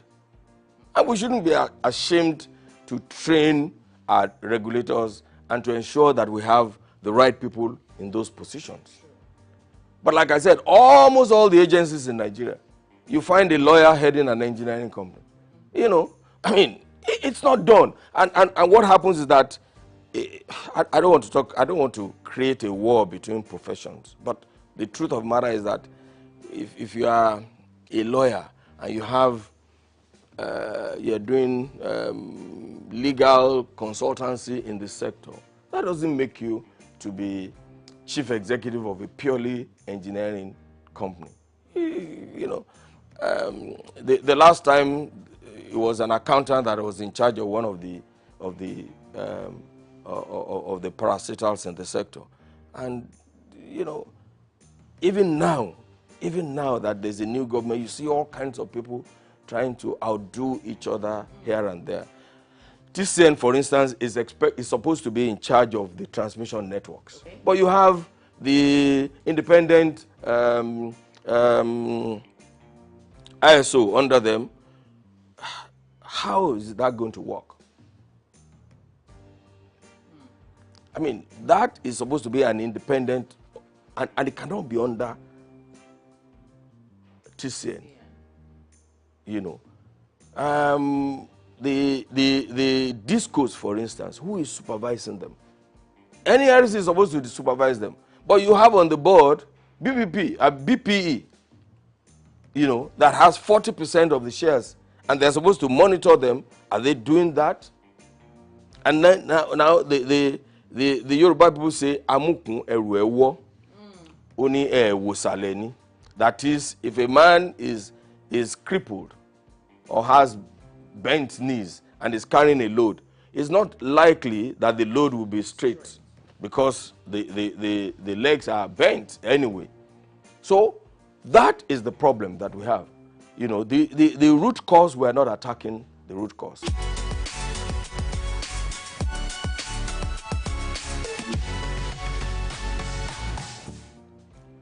You know, the electricity power sector reform has a transition program.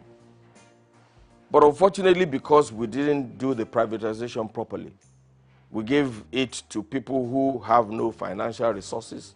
They borrowed money from the banks to purchase the concession anyway. You know, because they borrowed money from the bank, they don't have enough funds to repair the aging facility that they inherited. So that is a problem. Now the bank is on them. The bank lent them money for 5 years, or you know, whereas this is a sector that is, I mean, you need long-term fund. You know, you need to have enough money to lay new cables, replace transformers. Some of these transformers have been there since 1960 something, to replace them. Look, where I come from in Ondo South Central District, we have not had power for up to 15 years now from the national grid. Everybody is an electricity generator company on his own. When we stepped into it to see what was happening, we discovered that the distribution company did not have enough money to repair the damaged distribution networks. So NDPC stepped into it, and we've spent almost 3 billion to repair all of that. Or almost 3 billion. I mean, we're talking about 6 local governments. At a point, by the time we had finished the reticulation of the networks in 5 of the local governments, we discovered that the source of supply is from Ondo. Ondo has a 2 by 30 MVA substation. One of that substation is gone. So it means that the distance of almost 100 kilometers from Ondo to Ore and to Ilaje, to Igbokoda area, to Mahin and Co. Just one single 33 kV line is coming from that. So by the time the light gets to Okitipupa, what you have is candle light. It's the same thing we saw in Lafia, for instance. For years, Lafia, even the government house in Lafia, was being operated on generator, because the single line feeding Lafia and the entire Nasarawa state is from Abuja. So that's why we stepped in and built the 330, 132, 33 kV substation, which was commissioned early last year by President Muhammadu Buhari. And you can see the joy in the faces of the people. Now, in Ondo South Central District, for instance, they are building, the NDDC, not NDPHC, is building a 132 kV substation in Uderinje, which should help to bring power from Omotosho and to that area. But they have been on it for years now. And without the completion of that, there's nothing that can happen in the place. they will still have candlelight. So these are the problems. Now, NDDC is independent of NEC. It's virtually independent of the DISCO. It's independent of but they are doing a good work because they have offered to do, they have identified the problem and they have offered to do it. But who is coordinating these activities to ensure that everybody is working? And you know, one of the things I always complain about is that since this past 6-10 years, for instance, TCN has many of its projects are 85-90% completed.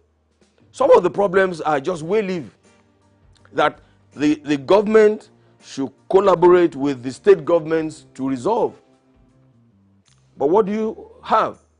A substation is ready in Akure, for instance. A 330 kVA substation is ready in Akure. The transmission line is supposed to come from Oshogbo to Akure, and another transmission line is supposed to come from Benin and drop in Akure. Because of way-live issue along the route from Oshogbo to Akure, that project has been stalled for almost 6 years. So there has to be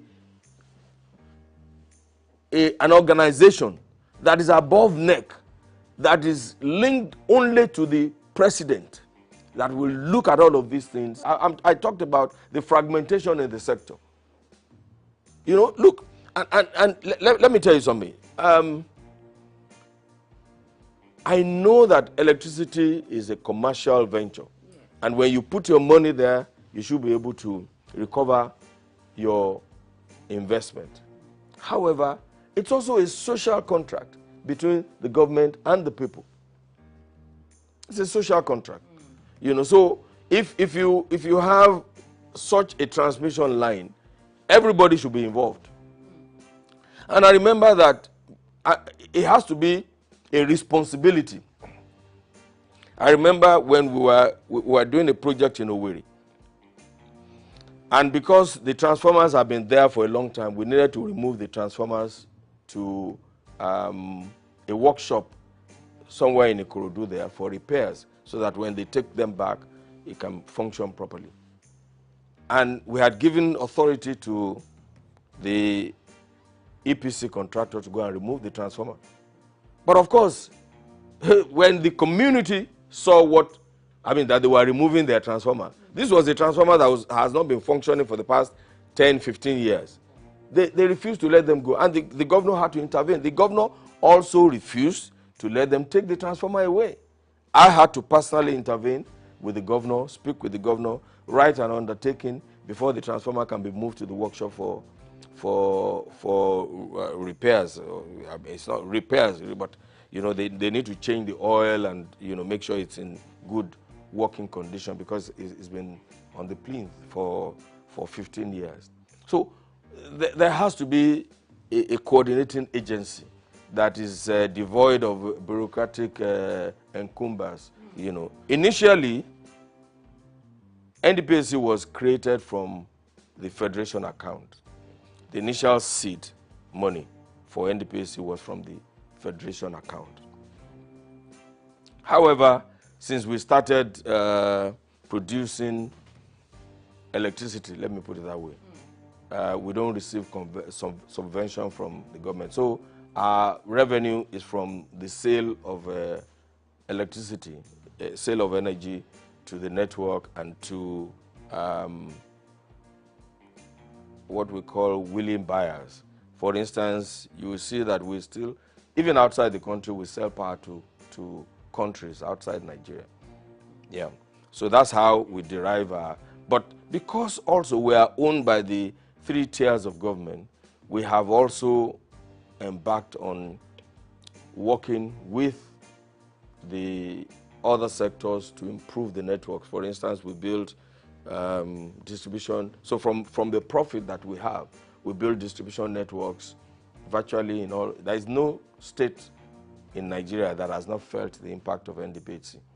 And then we, like I said, the transmission substation in Lafia was constructed by NDPHC.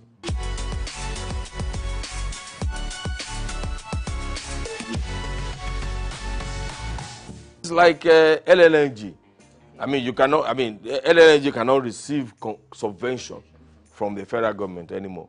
You know, I mean, of course, initially, government put in their own investment and the private sector put in their own investment. I'm hoping that we will move away from this structure in NDPHC. I'm really hoping that we'll and adopt the NLLG structure, for instance, and bring in a huge investor to acquire 49% so that we can start operating like an LNG. You know, there's a lot of confusion in the society, you know, and even those even some high government officials don't even know the functions of NDPHC. They don't even know. I mean, we were in a gathering some time ago, and a former minister who claimed to have been a part of the conception of NDPHC was annoyed when somebody threw a question at him, and he said, "What are you talking about? I don't have power in my house, and you guys are sitting down there." And I had to lecture him and say, "Hey, I'm not supposed to put power in your house. I'm just a businessman, you know, in the sector, producing oil, producing power, electricity, like every other person, like what's the name of Elumelu's Transcorp Power, and selling it. That's all we are."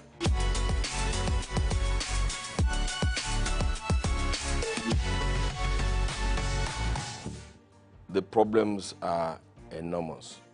But I believe very strongly that the discos as they are now don't have the capacity. There has to be a restructuring of that sector. Under whatever you want to call it, maybe breaking their franchise into little bits. One or two of them are doing well. Eco, Disco, Ikeja Disco, yeah. Because, and also, you know, the problems are different. So, but for most of them, look, if you, let me give you an example. If you need to, under Yola Distribution Company, I mean, you know how wide that sector, I mean, that part of the country is. If you need to take a 33 kV line from one town to the other, you may be doing 100 kilometers. Whereas under the Eco Disco franchise, I mean, 100 kilometers will do 2, 3, 4, 5 communities. So we need to restructure these discos. We need to support the discos to develop a new program tailored to reduce ATC and C losses. What is ATC and C? Aggregate technical, commercial, and collecting losses. Now, when you take power from Ondo, for instance, to Ilaje, 100 kilometers, by the time, and don't forget that along that route, you are dropping power for Ore, for Ajebandele, for this, for that. By the time you get to the end, what you have is candlelight. So you will need to and the discos don't have the finances to do these things. I said earlier that the privatization was not properly done. Okay. I'm not sure that those people have an understanding of what they were getting into. Everybody thought the power sector was like the telecommunications sector. But it is not. The amount of infrastructure that you need to put in place, physical infrastructure that you need to put in place for power is totally different from that. Because apart from your cell in telecommunication and the handset there's nothing that you need to do. You probably don't need to put poles, pay compensation. Fiber optic is for specific areas. I mean, for specific things, and it doesn't stop the telecommunication facilities. They can use satellite. Yes, exactly, from functioning very well. Okay. So that the difference is, but you cannot send power remotely. You need cables, you need poles, you need transmission lines, you need all sorts of things. You need transformers.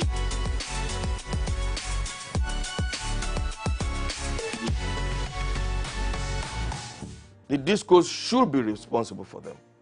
But when they don't have the fund, what do? You can see that many of them, about 7 of them, are under receivership now. Some sort of receivership or the other. You can see. Because they borrowed money from the banks and they were not able to pay back within the time they thought, I mean, they were going to be able to pay back.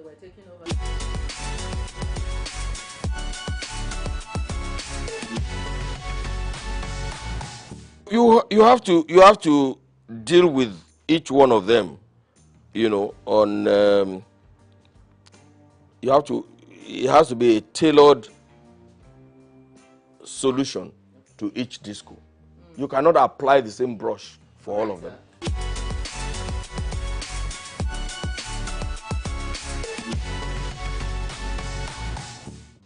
Well, the truth of the matter is that at some point there will be increase in tariff. However, this is not the time for it. I mean, Nigeria, I mean, we are doing a lot of reforms now. The removal of the subsidy has increased the cost of living in Nigeria.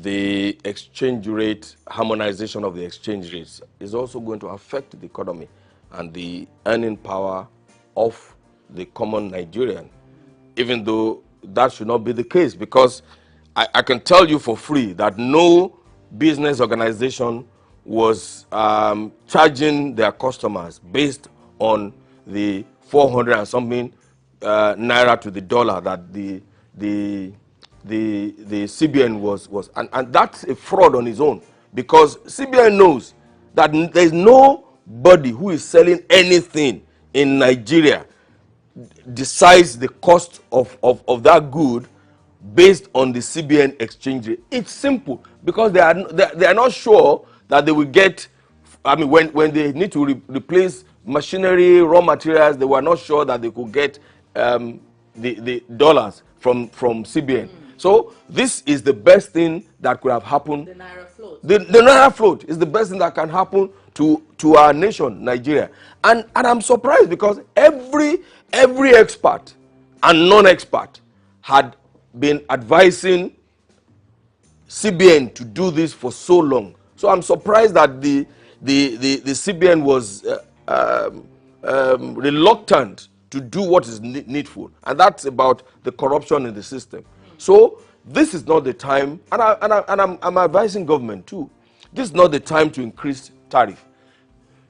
Honestly, subsidizing the power sector is not good for the economy, because the truth of the matter is that 80% of the subsidy in the power sector is being enjoyed by people who can afford to pay for electricity. That's the truth. The low tariff pays only the rich. You know, the poor people just take advantage, just like in fuel too. Look, if you have 10 cars and you put all the 10 cars on the road, the poor man has only one way to go, just to go to office and come back, and you know. But the man who has 10 cars will want, the wife will take one, the children will take one, the workers will take, and that's what is happening in the sector. So yes, this is not the time to think about increasing tariff. It will look, in the past, everybody, the cost of diesel was very high, right? Now, a lot of people migrated to using petrol generators. Yes. Now the cost of petrol is even almost higher than the cost of, because petrol burns faster, you use more petrol for your generator than diesel. So, generating power in your house now, where you don't have power supply from the national grid, is a big problem.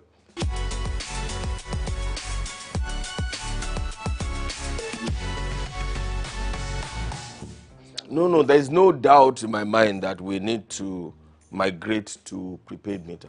I mean, not only intelligent meters, so that when we have intelligent meters, nobody can manipulate their consumption. You know, if you go to some hotels in the past, all of the heavy-duty consuming equipment, their laundry, their air conditioners are connected directly, or they bypass the meters, you know. But if you have intelligent networks, that cannot happen, because it will be discovered and then you will be dealt with appropriately. So there's no doubt in my mind that everybody, and it's in the interest of the consumer too, to acquire prepaid meters. And it's not the only prepaid meters that the discos should supply. It should be intelligent networks. Of course, I said earlier that they don't have the money to do it. They don't have the funds. Look, if you had an intelligent network in a place like this, for instance, you can determine what is happening without you being there. Even on your phone, you can control your this thing. So I'm just trying to use that to explain what it is. So if you have an intelligent network, the discos in their control rooms will be able to monitor and ensure that energy theft is reduced to the barest minimum, and they can ensure proper operations in their own sector.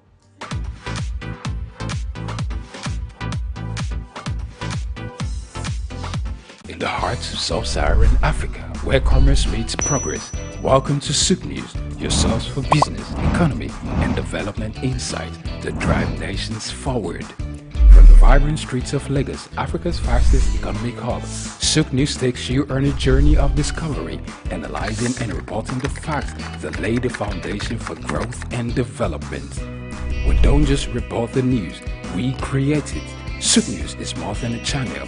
It is a catalyst for change, spotlighting the stories that shape economies, inspire entrepreneurs, and fuel progress. Covering business, finance, technology, energy, and many more, SOUQ News provides a daily deep dive into the stories that matter, interviews with industry titans, and analysis that empowers your understanding of economic landscape. Join us daily as we dissect, discuss, and deliver the most relevant and factual news on business and the economy. SOUQ News is your trusted guide, empowering you with the knowledge to make informed decisions.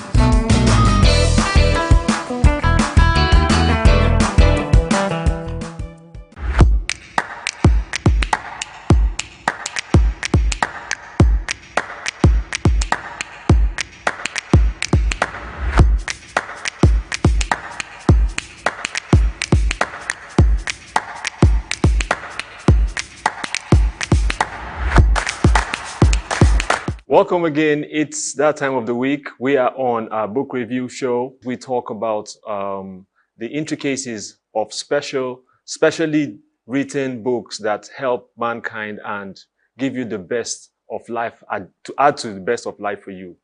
As we take on this break, when we return, we'll be introducing our guest author and CEO of a bookshop. Stay with us. We'll be right back.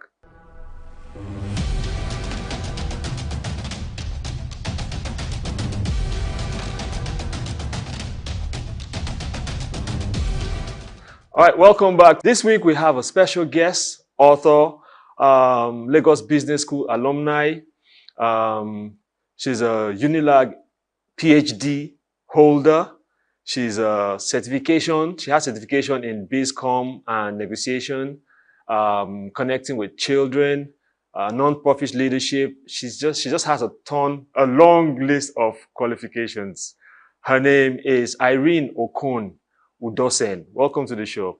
Hi everyone, welcome and thank you for having me. You're welcome. And to my right, my other guest, Mr. Ekom Henry. He's the CEO, All Range Bookshop. Welcome to the show once again. Thank you again for having me. Yes. So today we're looking at the book Lead Out. A special book. I've looked at it myself and it's quite impressive. But we invited the author today here to shed some more light on what the book is about, what influenced the book, what got behind her to put pen to paper on such an important book, especially in this time. So without further ado, may I call you Irene? That's fine. So please talk to us. What's the inspiration? Let's start from the inspiration behind such a literature. Okay. Lead Out is an education reorientation handbook that was written to be a complementary text for students because we realized that many students go to school without, being prepared to go through academic rigorousness. They want to acquire education, right? But they are more focused on certification than getting knowledge. So at the end of the day, after school, you realize that there is a knowledge gap while they graduate with a mind-blowing certificate. And if we allow things to continue like this, the labor market suffers. For instance, I was with someone who works in a media house a few days ago, and this person has an intern under him, and he was telling me about the difficulty of working with young people. Because after graduation, you see that they are not really, or they don't seem ready to fit into the system in terms of delivery. Yes, capacity. So Lead Out book is a text that is intended to foster academic responsibility among students, to develop readership, and also inspire students to read and be part of their own education. Because we believe that no matter the reforms, if students or learners are not part of their education, there won't be quality education. And of course, if there's no quality education, how do we expect to produce graduates that would in turn drive development in our society? The knowledge will not be there, both the knowledge to transform Nigeria or even compete, or to produce something that they can use to compete in the global market will not be there. So if a child says, I'm going to school, you have to help that child realize that it's responsibility, right? I'm not sure how many parents tell their children the purpose of education. All we were told was to go to school and, of course, for the purpose of a better future.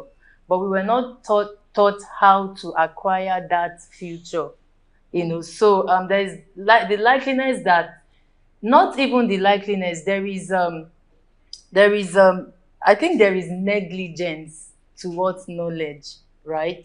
We've over time emphasized certificate, excuse me, we've emphasized certificate to the point that people can do anything, to acquire a degree, even if they don't have use for it, just because they want to go to school. But at the end of that, do they have the knowledge to function? I think that's key. And any education that is not functional will not be a useful one. So I think this is the book that raises that consciousness for every student. Awesome. You see, you mentioned it twice. I was going to ask you, but I said, let me let you finish the flow of your thoughts. Why is it so important today to show off certificates? Okay, I think certificate is important, right?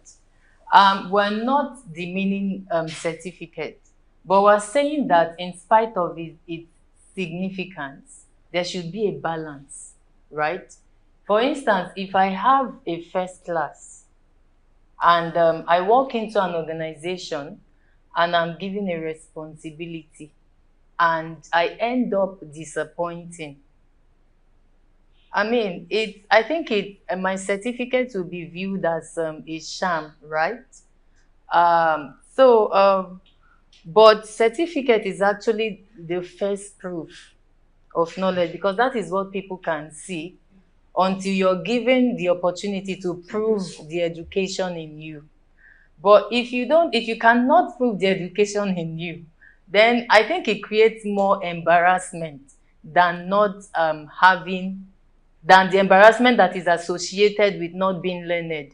Because if I'm not learned, there's a level of accountability that I won't be held So to. much you're expected Yeah. of. Sorry? So much you're expected of. When they know, okay, you don't have it. Yes. When you don't have it, people don't expect much. But when you have it, they want to see it. Correct. Yes. So, Mr. Ekom, let me come to you. Posing that same question, maybe I have to break it down further. In Nigeria today, we see the importance of the show-off, underlined show-off, of certificates, BSc, MSc, PhDs. People want to, appear like they know or they're learned. Why do you think that problem is? Thank you. I think that is part of the societal malaise and expectations from governments and institutions, employers of labors that do use these certificates in terms of people that they need, in terms of manpower and capacity, personnel development, and all that. You see an advert in the paper, you see what they need is BSc, second class, upper, first class, and all those limitations. And people will now say, okay, if I didn't have a first class, I didn't have a second class, upper, then I have to try and get a master's by all means necessary. They acquired a master's degree, they couldn't get a job, they said, okay, let me go for a PhD. Let me do it part-time. And you see a plethora of degrees, someone who is looking for a job as a personnel manager will come with a master's degree in personnel management, master's degree in project management, PhD, and some even call names, business school, big business school, London Business School, Lagos Business School, just to make sure they get a job. And it's a problem because, as Irene rightly pointed out, you must be able to defend whatever paper you present, whatever documents or whatever knowledge you have acquired. And that is when you are given the opportunity to work and to prove. And they say the taste of the pudding is in the eating. When you employ these persons, you find out that what they have presented or what they pretend to acquire do not line up with what the job, the expectation of the job and the position they have acquired. So you see the conflict in the workplace. So you see the staff turnover. Because by and large, those people might be relieved of that job. And then the hunting continues. And when we have an economy that is too weak, you might not find out that employers of labor these days are no more looking for so much of paper qualification. They will ask you to show what you have done, and then they probably might give you put you on probation for a period of time to see if you can actually prove what your papers represent. And these days that we are talking about practical work, people now looking for technical capacity and all other capacities beyond the papers that you have presented. So employers of labors are now looking for your ability to work with other people, social network capacity, the ability to use the systems available, and so many other inputs are being canvassed such that whatever must have been a deficiency in the paper you have presented, probably maybe you have personal marketing abilities, personal selling points. I call it key selling points. Individuals coming to work in a place now, they'll ask you, what are your key selling points beyond your paper qualifications? Thank you. All right. Thank you so much, Mr. Ekom. I'll come back to you, Irene. So there are numbers in the book that you mentioned, 75% unemployable, which leaves the ratio at 25% employable. Is this ratio real? This number is real? And if so, what's the process to tackle this? Okay. Going by what you have in Lead Out, based the on book. Statistics, Yes. I would say they are, because people did their research actually. Okay. And I've had people see the figures and they're like, they are not even above this, right? Because until you get to interact with young people, you won't know the mess we're in. Thank God for soft skills, thank God for tech skills and all. That is kind of like covering the whole thing up, because he made mention of them, right? So this is real. Especially for students in public schools. I work with them and I don't want to start pronouncing names or calling names. We have students in public schools that are almost graduating that cannot read properly. So as we speak, there's even a learning challenge. Let's not go into that. So I think one of the ways we can tackle this is by being intentional about our education or educating our young people, right? Can you break that down? Okay, I will. Okay. So we need to redefine education for young people, and we need to support them in getting that education. It's not enough to take a child to school and register the child, you know. You have to have there has to be that consciousness of, this is for me, this is for my future, the dream I envisage, what I want to become in the next 30 years. This is my beginning. Supposing it's a primary school, you have to create that connection, right? And just let that child realize that you're not going to get to 30 years or 25 years and just find yourself as a medical doctor somewhere. You have to begin now to put in the work. If you don't understand your mathematics properly, if you can't, you just have to tell them the import of each subject or whatever training they are undergoing. If you don't understand your mathematics properly, this is where it's going to land you on this part. If you don't understand communication, this is where it's going to land you. So the child has to be consciously involved. All right. Thank you for that. It's still behind pages. We're talking to author Irene Udosian.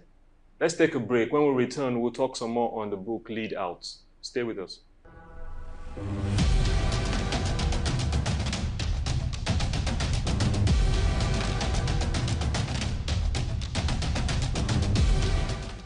Welcome back. It's still behind pages. We're talking to author Irene Okon Udosian and Mr. Ekom Henry. We're looking at the book Lead Out, an education reorientation handbook. And it brings me to my next question.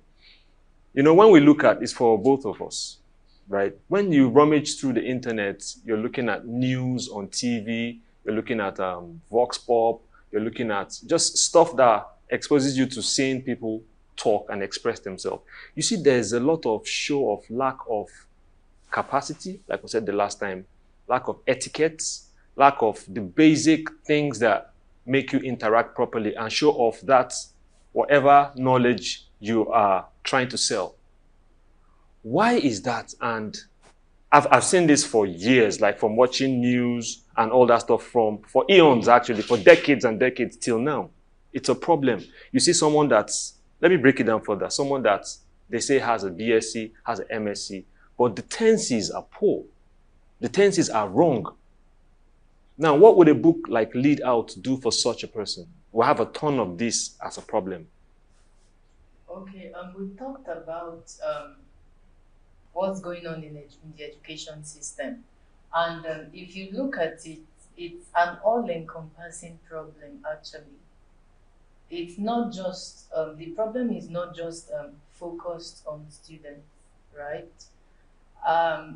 When it comes to education and developing people, we can't overlook the fact that education has not been given the kind of attention it should be given. And that alone can create a lot of problems, which is part of what you're seeing, right?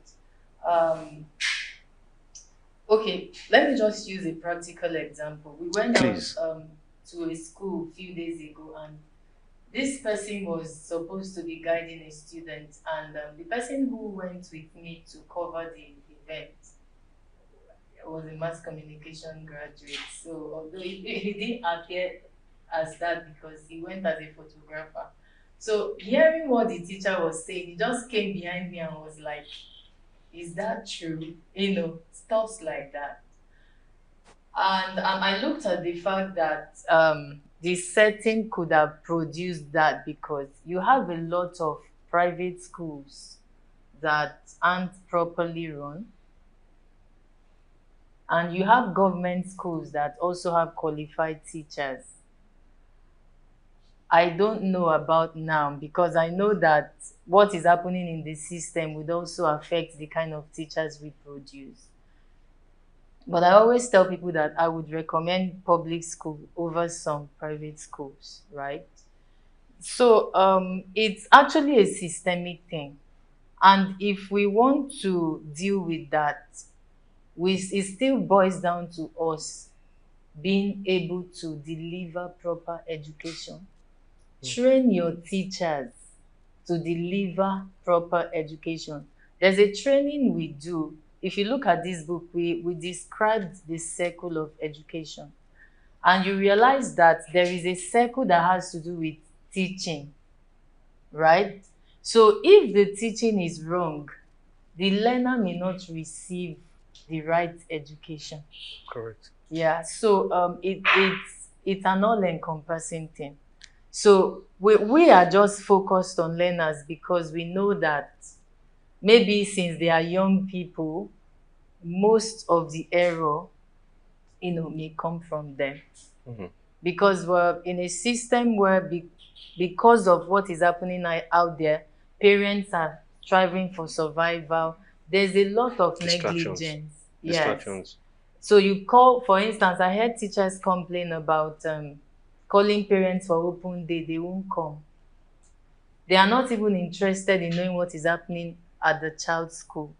So, it's not just, the problem is not just focused on one person. So I think my advice would be that people who are into teacher training, quality assurance, quality control assurance, people or so should also look into that area to ensure that education is properly delivered while we focus on the part of students receiving education properly. Thank you. Properly delivered education. Mr. Ekom, let me come to you with a peculiar question because I'll let you not talk about the other one. Okay. Many people think education is a scam. It was also something you mentioned, and it's pertinent. They're like, okay, what do I need? Buying and selling. I get my goods, I sell, I get my money, and I'm good. What do you say to that? How do you speak on that? And why is such a notion rampant? Now, such a motion is rampant because we are living in a I call it a fast food environment. People want to arrive at their destination so fast and so quick. So you say you're going to go to school, 6334, how many years gone? Then you go to higher studies and all that. And some people believe that within those years spent, you must have used it to do what I call sharp business. And that is so unfortunate because, you see, education is the background, is the shock absorber, is the springboard from which you now lay other layers of development, of training, and education is a lifelong thing. Not because you have acquired your degree and you also are free. I see these days when students graduate, they remove their shirts, wear mark, write all kinds of stuff, and I don't understand. Education is never a scam. Because the mind, like a tabula rasa, has to be filled. Whatever adventure, whatever area you want to go into, you must have to build capacity. Nothing rests on nothing. As she said, you want to become a medical doctor, you begin to start to read. And then even becoming a medical doctor, you might need to specialize after finishing your basic medical training. You want to become a gynecologist, you have to start a residency program. Do the primaries, do the part 1, do the part 2, and then you will be assigned to a health facility to practice it. Then a consultant will supervise you. You want to become an orthopedic surgeon, then you have to go to branch out, specialize. You have to learn about amputation. It's not to say, okay, it's not a scam. Okay. We have people who didn't practice medicine, who are practicing bone setting. I call it traditional bone setting and bone massage. To what extent have they succeeded in this field? Sorry to cut you short. How do you picture my Igbo brother in front of you that doesn't believe in education? What are the few things you can say to him to convince him? Now, the Igbo apprenticeship program is a scheme that is well known to us. Very good structure. Correct. But you see, that structure would have taken them far beyond this level now if they had had some basic educational training. Because when you get to your shop and you begin to sell in the market, you must understand basic accounting. Understand? You must understand basic accounting.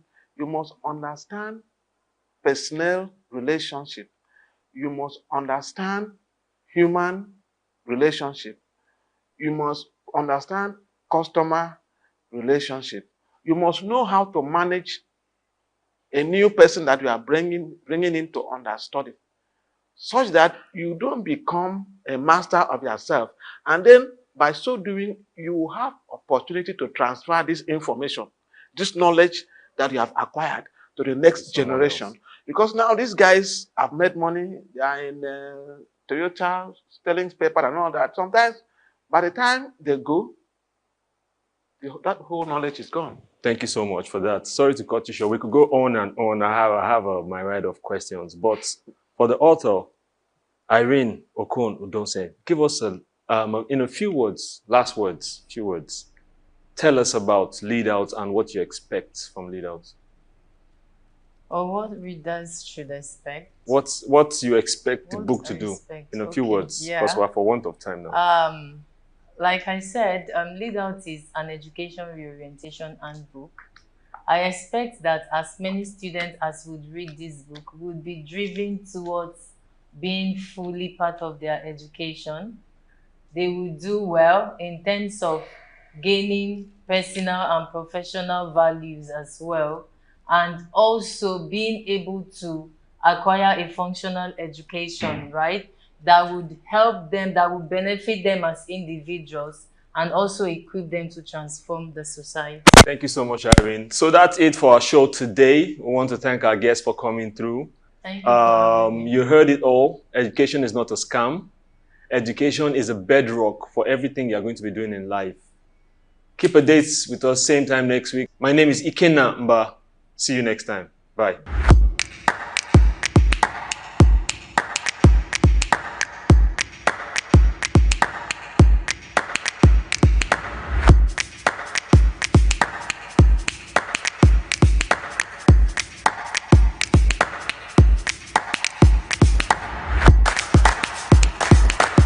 Afrobeats is a classic overnight success story, except it didn't happen overnight. I'm happy to be here. One of the key things about the Omniverse is that it's designed to go beyond an event and designed to be fully something that people can engage beyond the summit. The point being that Nigeria has so much to bring to the world in terms of these things, but we will be bringing fresh energy, fresh ideas, a fresh engagement, and we're obviously open to collaboration. But hip-hop, it never dies. What's the difference between Thor and Shango? Thor is approaching $50 billion in revenue. Shango's broke somewhere outside Lagos. And that's a lack of imagination on our part, Africa, and they're all Nigerian. So to be seen and to be noticed is very hard if you're not in the place where all the noise is being made.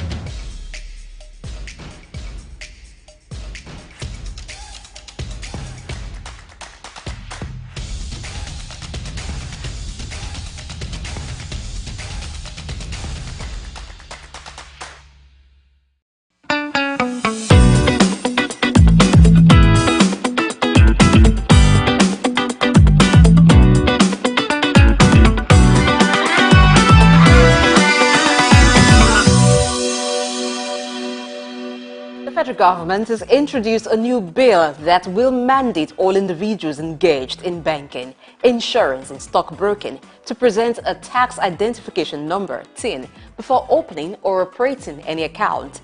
Typically, we find that bills are sponsored by lawmakers at the National Assembly after scaling through first to third reading and consideration by the other chamber. It moves up for presidential assent. But this takes a twist, even if it's not unconstitutional, as a new tax bill was presented by the executive to the National Assembly, and it aims to strengthen tax compliance and optimize revenue collection across Nigeria, revealing how important this is to the federal government. Money matter, don't play or you will learn proper. Wait, hold on, Kiss Daniels. This is not time for your song to be playing in my head. But really, there will be penalties for non-compliance. There are critical aspects of this bill to look into. Let me wear my glasses so we can look properly.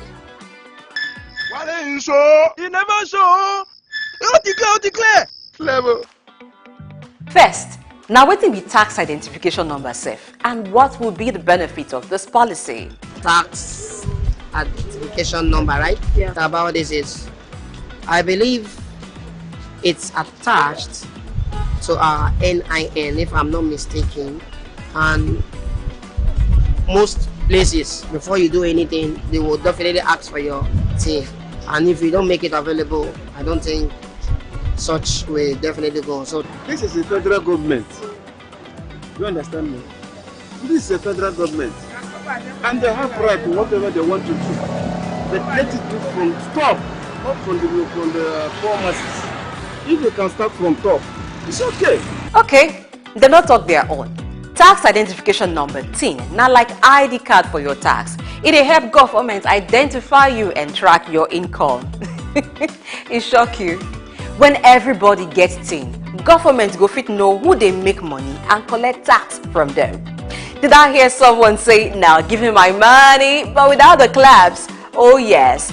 People where they hide their money or underdeclare their earnings no go fit run again. With TIN, government will catch them. Remember the slogan early in the year, no grief for anybody. Federal government definitely is not begging anymore for citizens to pay tax. This time, them strong face, sake of say revenue don't drop, and them need to fill up the other. With more money, the government can improve infrastructure and provide better services.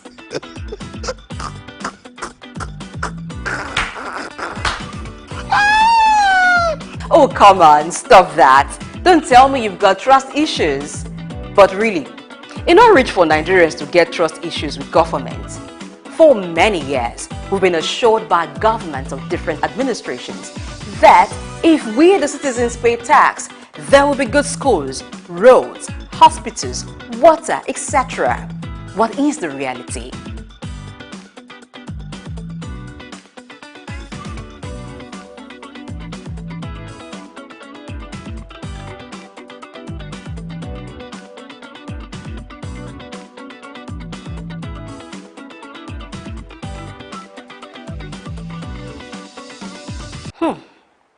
Your guess is as good as mine. Now, according to the new tax bill, if a taxable individual fails to register for taxes, they will face a penalty of 50,000 naira for the first month of non-compliance and 25,000 naira for each additional month thereafter. Plenty questions though about this bill. Number one, who is a taxable individual? Wetin be taxable income? Now, how the tax authority go take identify all the urgent 2K plus dash money where our brothers and sisters they give us from abroad, so that they are not added to money deductible as tax? It seems some tax education is needed at this point. There needs to be a clear distinction between what is taxable and what is not. And this will be a big question that people will now start answering when this issue about TIN comes in. Because you have to explain everything that comes to your account. And it also means that you have to be narration of transactions in your account has to be very clear, so that it's quite identify what is taxable and not.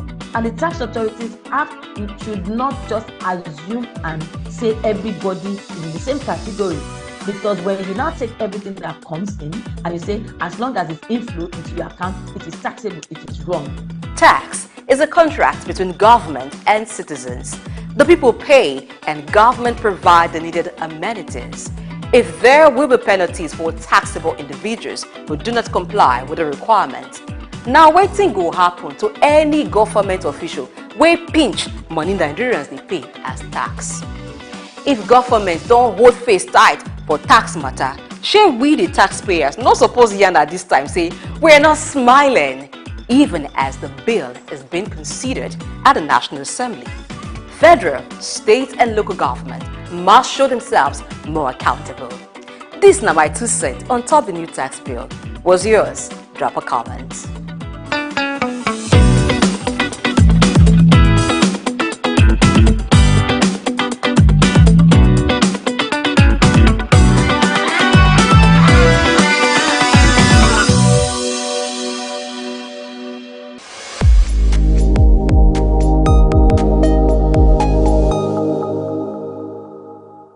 Got just what you need right here at Femi Wash Media. Call it the Midas Touch and you wouldn't be wrong. Let us record, produce, mix and master your audio like nobody does. Reach us on our contact today for the best quality job. In Nigeria and West Africa, the youths are not just participants in the fashion scene. They are trained setters, innovators, and driving forces behind a vibrant renaissance that is reshaping the global fashion landscape. This phenomenon is a testament to how young people are blending global influences with local tradition, creating a fashion narrative that is both distinctly African and universally appealing. Social media influence platforms, just such like Instagram, TikTok, and Twitter, have become the playgrounds where Nigerian youths showcase their unique styles in fashion. In today's news talk, I will be looking at the young Nigerian fashion designers who have amassed large followings all over the world and have set trends in the global fashion landscape. My name is Bayo Olaoye.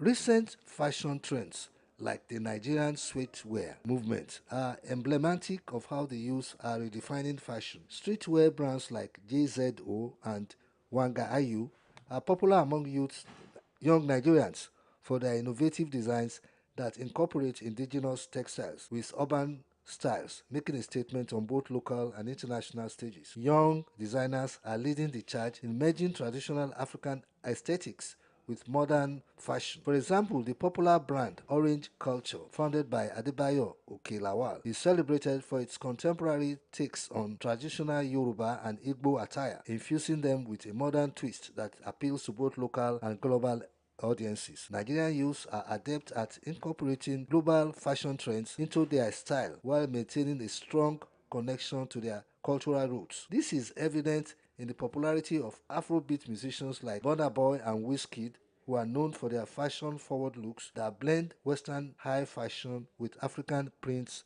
and accessories. The youth-driven fashion sector in Nigeria is booming. According to the Business Day 2023 report, the Nigerian fashion industry, largely fueled by youth, was valued at approximately $4.7 billion, with streetwear and youth-oriented brands experiencing a surge in popularity. This growth is evidenced by the rise of fashion startups and the expansion of retail spaces catering to young customers. As the fashion industry grows, so does employment.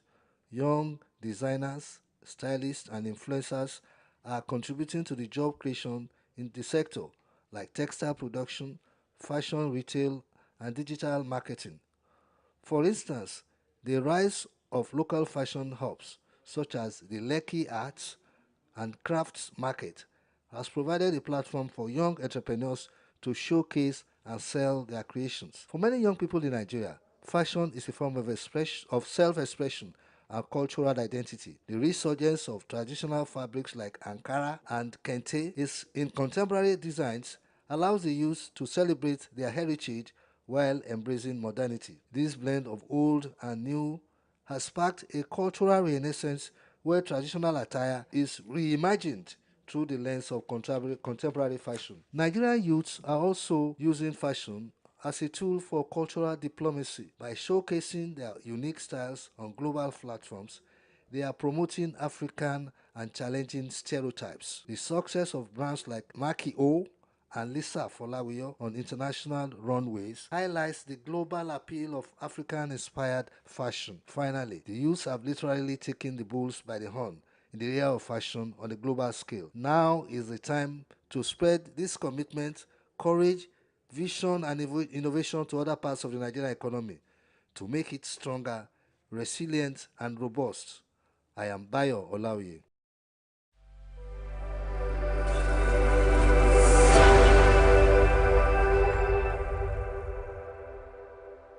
Broad Street. Broad Street, situated in Lagos Island, is steeped in Nigerian history. Once the biggest financial hub of the country, it housed the headquarters of major banks, linked to CBN, the stock exchange, and the loads of lender companies.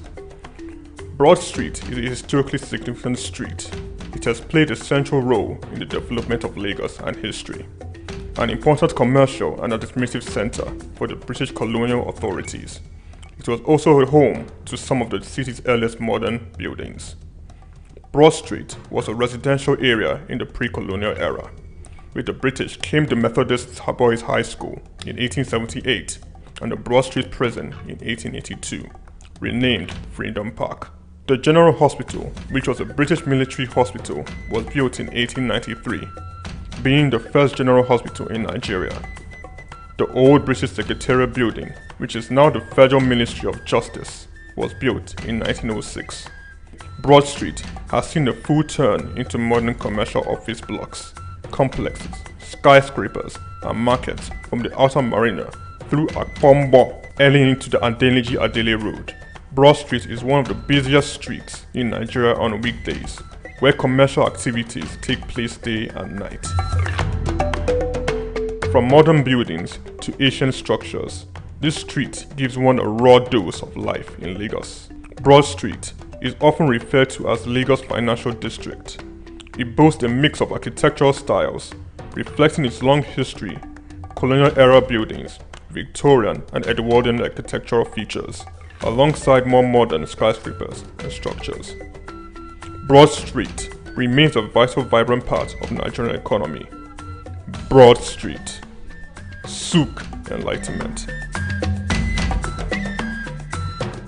Stay ahead of the curve with the latest in news, development issues, global updates, market trends, and intriguing conversations from across the world. At SOUQ News Television, we'll bring you stories that matter right to your screen. Breaking news. Be the first to know with our real-time update on local and update events. In-depth analysis. Get the full picture with expert insights and comprehensive coverage. Exclusive interviews. Hear directly from the people making the headlines.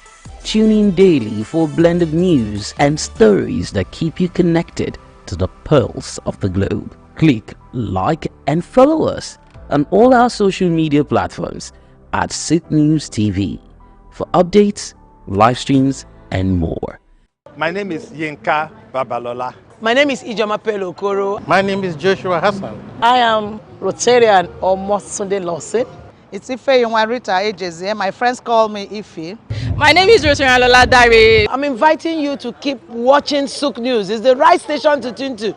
I like SOUQ News. SOUQ News is good. I want to charge you all to listen to SOUQ News, watch the news. You can have unlimited news first time. Find SOUQ News. Be with SOUQ News. Never switch off. You are better for it. SOUQ News is the real thing. Listen to their coverage and you'll be glad you did. Turn to your YouTube, turn to your Instagram, turn to all your digital channels and look for SOUQ News. Keep watching.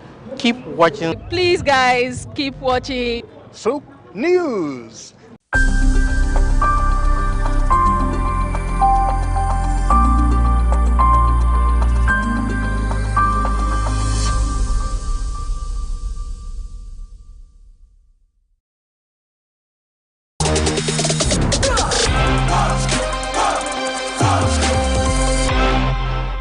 I was born on the 16th day of October, 63 years ago.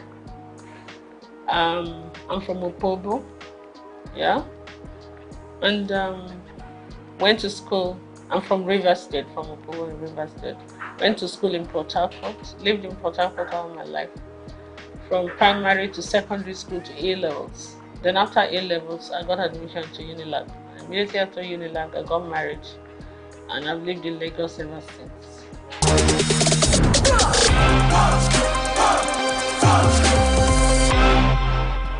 Well, it was fun for us because me and my husband were very young. My husband was 25, I was 21 and all that. But we learned on the job. We were friends. We were friends for 3 years when I was in Unilag, university. And we came out, we got married. So we're like children that just got married. But I had my parents. My parents were his very good friends. So when I get naughty, he would report me to my parents. When I didn't know these kind of duties were demands of somebody's wife, they would tell me this is my responsibility. I'm like, no. I will agree to some, I will not agree to some. But I mean, it was fun. We had our ups and downs, but kind of pushed through it. And then the children started coming and it was a different ballgame.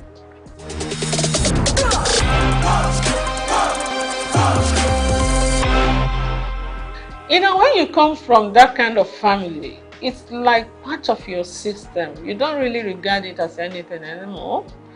But sometimes I get the shock of my life because there was a time my in-laws came to Opobo for one ceremony and I saw the king. And he gave me a hug and he gave me a pic and they were like, whoa, the other Benin won't even shake your hand, you know, as a woman. I'm like, okay. I mean, it's the same family, you understand? So we're used to that. I think we take it for granted. But maybe some other people say, you must call me a princess, you must call me that. I'm not into all those kind of things. I'm not at all, I've never been. So I can't start tomorrow. But yeah, great King Jaja of Opobo, my great-great-grandfather. And my children, when they studied it in school, they went to Corona school. When they studied, came, Mom, we're telling our teacher and our classmates that this King Jaja of Opobo, they taught them about King Jaja of Opobo in school. And they said, that's my mommy's great-grandfather. Like, whoa, no, it was like a big deal to them. For us,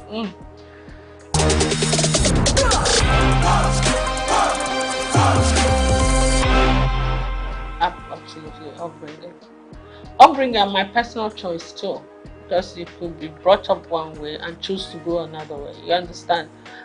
One of my philosophies in life is like this: you're not the tallest in the world, you're not the shortest, you're not the prettiest, you're not the ugliest, you're not the richest, you're not the poorest. Oh, of course, get with it. Do you understand? If you're looking for beauty, there are more beautiful women than you say. If you're looking for ugly, there are uglier women. If you're looking for tall, you're looking for it. So what is it? Do you understand? You didn't come into this world with anything. You're not going to go with anything. So just be grateful to God for whatever you have or whatever you are. work towards improving on it, improving your relationship with God Almighty and improving your relationship with your fellow human beings. That's my philosophy in life. So what's the point carrying all the air and chips on your shoulder? It makes life heavier for you.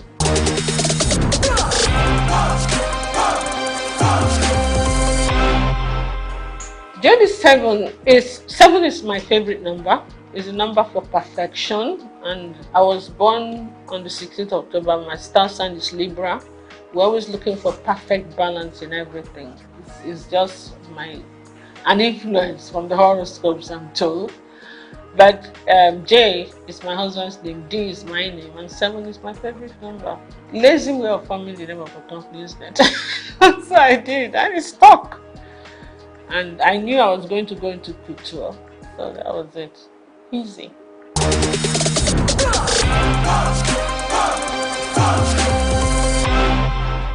I was a victim of circumstance. I keep saying it. I didn't really come into business to be a fashion designer, to go into fashion, and creativity has always been something that's innate.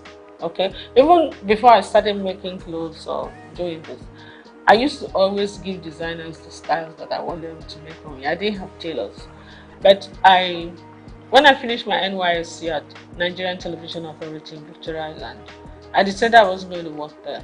I wanted to work in a more organized setup. You understand? Because of management traineeship, because I never worked all my life. You know, my parents were very protective. I'm the last girl in the family.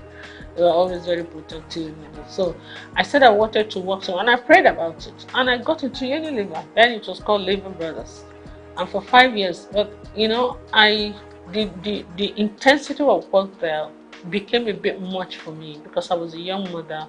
I had 2 kids then.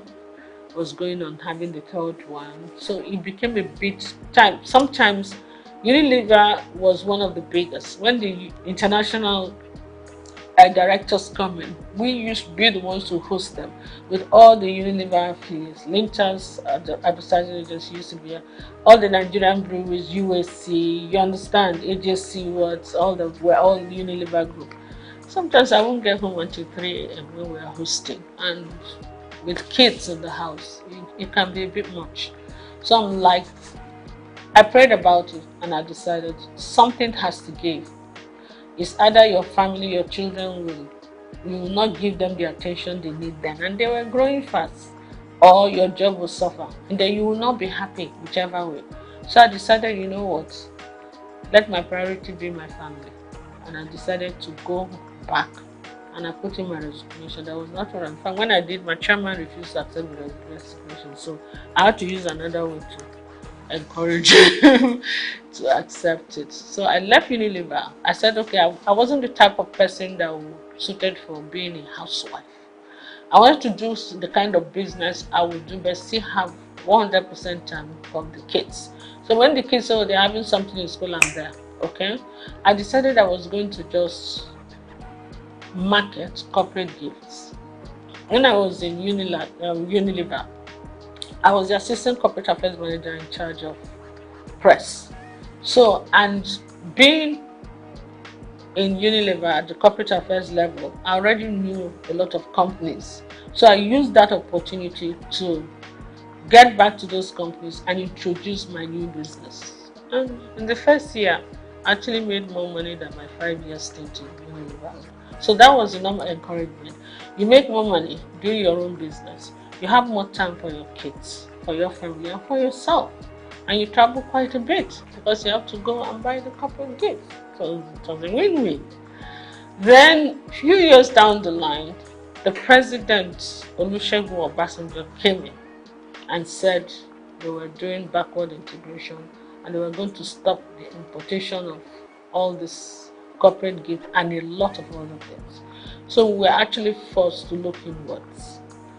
And when we started looking inwards, that's when it hit me that apart from Big, that was being produced by Eleganza, we're not really manufacturing anything in Nigeria apart from textiles and maybe I think Eleganza was doing food flask or something. And which corporate body do you want to give as end of year gift? So So what we had to do now, because a lot of my clientele were like Shell, Chevron, I started looking at what. I said, okay, if I have to do something, I can do beddings, pillowcase trimmings, table covers, table placemat, napkins with fabrics like I showed and I can do jute bags, you know. It came to me. So I had to go and buy one machine and employed one tailor. So sometimes they will call me. I did some samples. So when, even in Abuja, when they were going to have, like I remember the West African Women's Affairs, they had a conference. So they wanted jute bags, and we had about 1,000 or 2,000 jute bags, and that was quite nice. Plus, apart from the end of year activities. So that's it. But you know, after those periods, you have periods of lull, like you're not using the machine and the tailor. You have to be paying tailor for doing it. I'm like, why am I going to these people to make my clothes? Tailor, oh yeah, this is the style I want. I started first by giving some of my clothes, repeat it. You did well.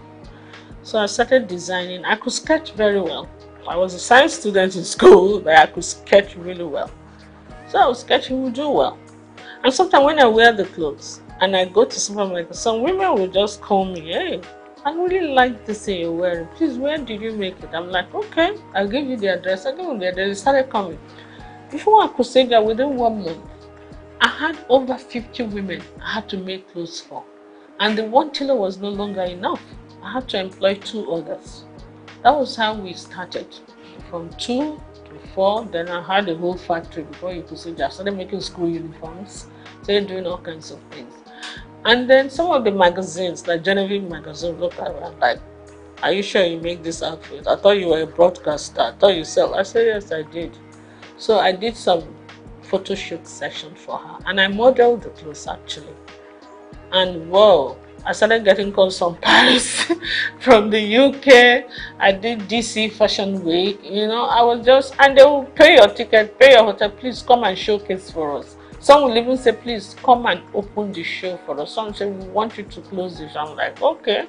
There are places that I would never have thought of going to, like Burkina Faso. They will buy me the top fashion designers that would, when the Alfadi does this thing once every 4 years. Alfadi in Niger. The Niger government sponsors it. He calls all, including Elisab, every international designer, they will go, especially the Moroccan ones, those North African ones, Indians. So they invite one designer from each country.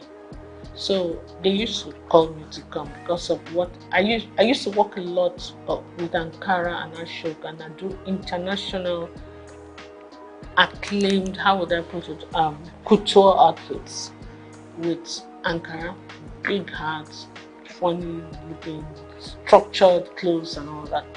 So that was how it went, you know. And I did all the magazines. I've won all the awards. So after a while, you know, I started thinking of concentrating on exports. In the process of doing that, my husband took ill. After 2 years, we lost him. So when I came back home, I gave a lot of things a lot of thought. My kids were still in school. My daughter got married. She was in Australia already. And then my kids, my 2 boys were still in school. So I said, look, this fashion design group is not going to pay school fees in pounds sterling and dollars. So I said to myself, you know what? Why don't you give the man hours to the industry, the family business that were yielding the most income?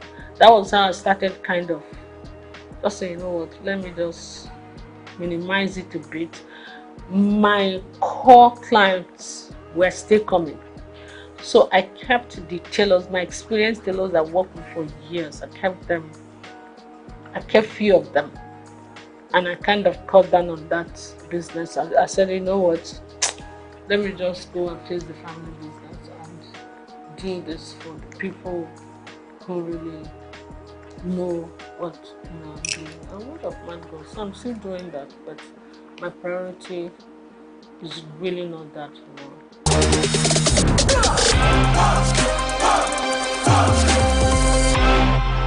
When you look at me the first time you see me, you see a fragile woman that don't like to sweat, that's spoiled, that like to be kept. I'm like, what? Absolutely not. My husband didn't want me to do anything. He just felt he wanted to spoil me. I said, that's not how to love me at all. Please. It's either you kind of understand the person I am. I'm a very creative mind. This mind has to keep working, or I'll make life miserable for you, you know. What I will advise, even women who are willing to work, you don't even do one job. You must get at least more than 2 streams of income. Otherwise, you will not make ends meet. That is the truth of today's world. You understand? Then those ones that want to be kept, no matter how wealthy your husband is, wealth is not static. Some people start today. When they retire, everything goes downhill. Some people mean well, they love you, they want to take care of you, but nature calls, they part ways. Some marry other women, some leave, some die. You understand? So anything can happen. I will advise them, everybody, try and be as independent as you can, financially independent. I think you actually earn more respect when you do that. And then also, when things don't work out too well for the husband, no matter how rich you are, you don't have to put him through too much stress. You can take care of yourself, you take care of him, you encourage him, but let him not feel that the world has come to an end. You know, a man feels happy when he knows that his back is covered, even when he's not making it. You understand? It doesn't make him lazy, it makes him very grateful. Yeah. So I will advise everybody, get something doing. Do something that will enable you earn good income if you can. Do something that you also enjoy doing.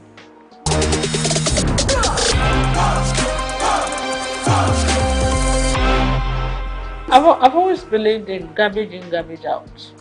Yeah? Garbage in is the stress abound. You cannot control that. But you can control your attitude towards stress. Stress is #1 killer and ages of everything in this world. It's your attitude to stress that you have to manage, and that depends on you. What you put in your mouth also depends on you. Your mind, your heart, your spirit, your soul. You have to be loving, you have to be forgiving, you understand? All that depends on you. So it's actually you that decide whether you're going to age gracefully or you're not. Forget about the genes first. It's true. You understand? Some people are so malicious, when you offend them once, oh my goodness. They will carry it in their chest and the chest will be expanding and they won't sleep well and they begin to have problems. Meanwhile, the person you're angry with does not even know you exist. It's crazy. So for me, it's just be free and take life easy. Take it as it comes. And always be grateful to God.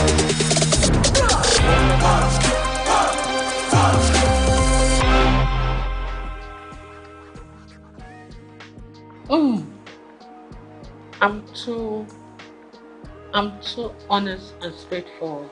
It's either I will be killed immediately or because I will tell you the truth no matter whose house is God. I don't think I can play politics. I'm not a politician at all. I am a very straight shooter. I will tell you to your face when you're doing stupid things. That was my relationship with my mom, my dad, my husband. So most times I'm the last girl in the house. So maybe when they were disciplining the first ones, by the time they got to my turn, they were a bit tired. So we could talk to my parents anyhow. But I don't do it to create whatever. I just feel that if anybody worth talking to, is worth talking to with honesty and integrity. And when you want to play politics, they will see something that is black. They will say it's yellow. I can't do that. For the love of me, I can't. So politics is not my call. And because of that, they will not allow your creativity to come out, your sincerity. What's the point?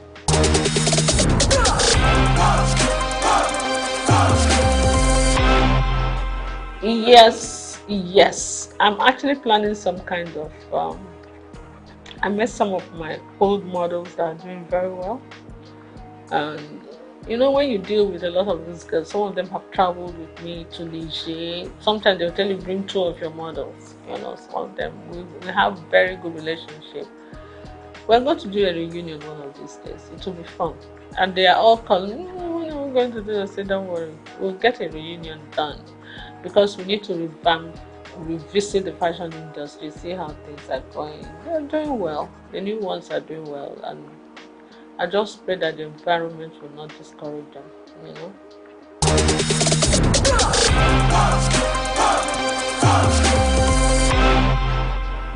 It's not just Nigeria, it's the world. Whatever is happening in Nigeria is what the truth is. A crate of egg in Nigeria is still cheaper than a crate of egg in the US and in the UK, even with the exchange rate. So it's not just Nigeria, the world is experiencing some kind of, the way I see it, it's like the pangs of birth before the child finally comes. You know, that intense labor. And then when the child is born, everything is calm and beautiful, everybody's happy. I think we are just towards the end of the labor pain. It's going to get better, but we're going to pass through a lot of that before it gets better. And when it finally gets better, we'll all be smiling. But right now, the whole world, not just Nigeria, is crazy. If you look at international, listen to international news, it's actually crazier than here. I just pray.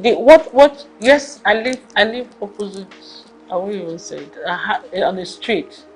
One of the big men that live on that street, his birthday was yesterday, and the whole street was filled with beggars, hungry people. It was really crazy. I felt so bad. We were pushing each other, killing each other, fighting just to get a plate of jollof rice. It was very sad. It didn't used to be that bad. There were a few people who would come hang around, but the whole street, I couldn't move anywhere yesterday because of it. But I hope it gets better soon, so that the best in all of us can come out. Because hunger and poverty can actually bring out the worst in people.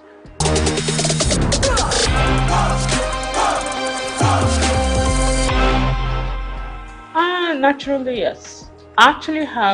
I have an NGO that I do. What I do, I take girls, young girls that are not able to complete school because of poverty, and I educate them. You understand? I try to pay school fees, help people, and I believe in education a lot. Yeah, because I don't believe in giving you the fish. I believe in teaching you how to fish. I have few of them from my place come stay with me. Some of them are able to stand the discipline. Some of them are not able. So the ones that are able to stay, they stay, and they do very well. Some of them I train from a distance and they do well. So I've had university graduates, I have the levels, I have all kinds of things. That's what I do. And most people come to me naturally, not because I'm a trained mentor or anything. When you do anything out of love, an act of sincerity of purpose, and because they see you as genuine, they listen to you. You understand? When you mean well, you tell people the honest truth, and they, you know, it's not easy sometimes, but yes, a kind of mentor.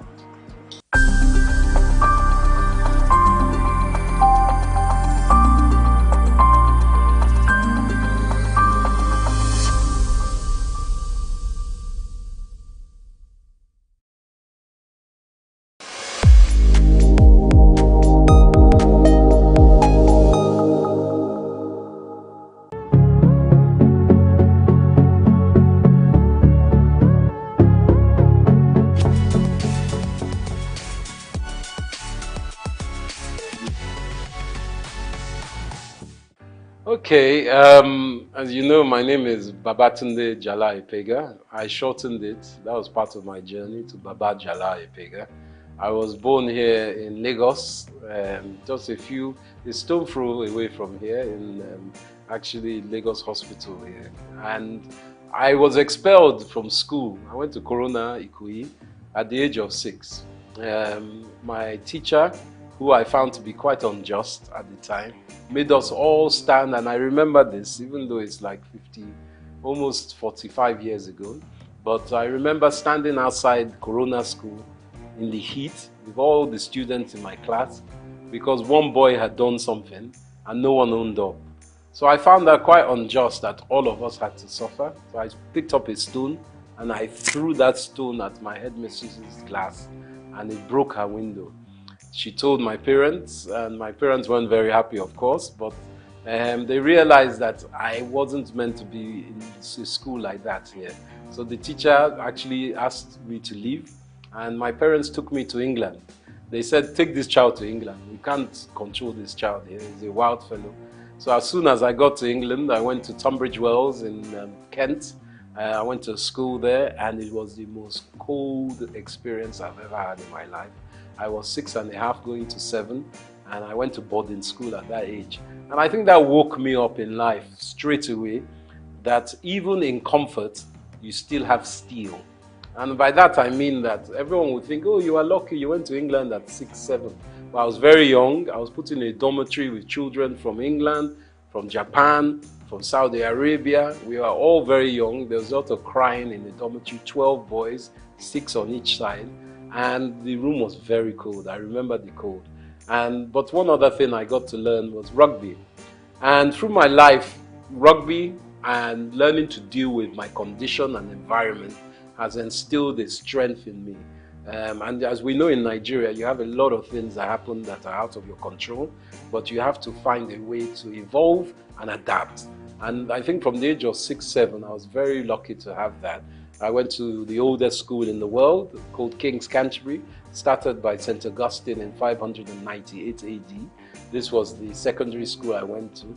And my life seemed pretty, what they say, gold-leafed at the time. Everyone's like, you enjoy, you're in Nigeria, you're in London. I learned to speak Spanish. Unfortunately, I lost my Yoruba, but I'm trying to get that back. I learned to speak Spanish and French. But at the age of 17, my father had a stroke. And he was working too hard, obviously. And sadly, my mom and dad had split up by that time. So my whole life that seemed so rosy stopped because my father's business partners, all of them somehow took the business and it went away. And from that going away, we were left destitute. My dad was in a coma for 3 months, and my mother, who wasn't working, because my sisters and I have 2 lovely older sisters, Yewande and Gigi, we were still in school. So much so that my last year's school fees were not paid. But one of my uncles kindly paid for my school fees, and my mother had to go to work. She started her own business. She too was a journalist, Mrs. Ibiene Epega, but she started a chauffeur driving company and started using cars to drive people with her staff. So from that age where I thought a university was going to be given, I was left floating in the abyss because we didn't have financials. So for 1 year I had to work in a post office in London, and it was quite an eye-opener for me, but it didn't stop me from adapting. And again, adaptation helped me grow. So from being in a very wealthy family as a young man, coming to the age of 17 to become an adolescent, a grown-up, I realized that nothing is given. My father sadly was in a stroke, and when he had that stroke, he became semi-paralyzed. For another 30 years, he was semi-paralyzed. But my mother died quite soon after that time in a car crash on the road to Warri, because my Okrika side and Warri side is where my mom was from, even though my father was Ijebu. So my mother died at the age of, when I was 21, which was 20 actually, when I was starting university. And my father was semi-paralyzed. So I became the father of the family, even though my sisters were older and far more intelligent than me. But being the man, I had to take control of a lot of things. And I think that's what really gave me the tenacity to understand that I really need to be someone who doesn't just walk in one field. I need to spread my risk. From my university, I did mathematical economics and Spanish. I was able to go to University, Queen Mary College, London University. And from there I finished, as I said, I worked again. So I worked before I went to uni, and then I worked afterwards. And for me, life is about collaboration, communication, and tenacity. And I think those were my first 21 years.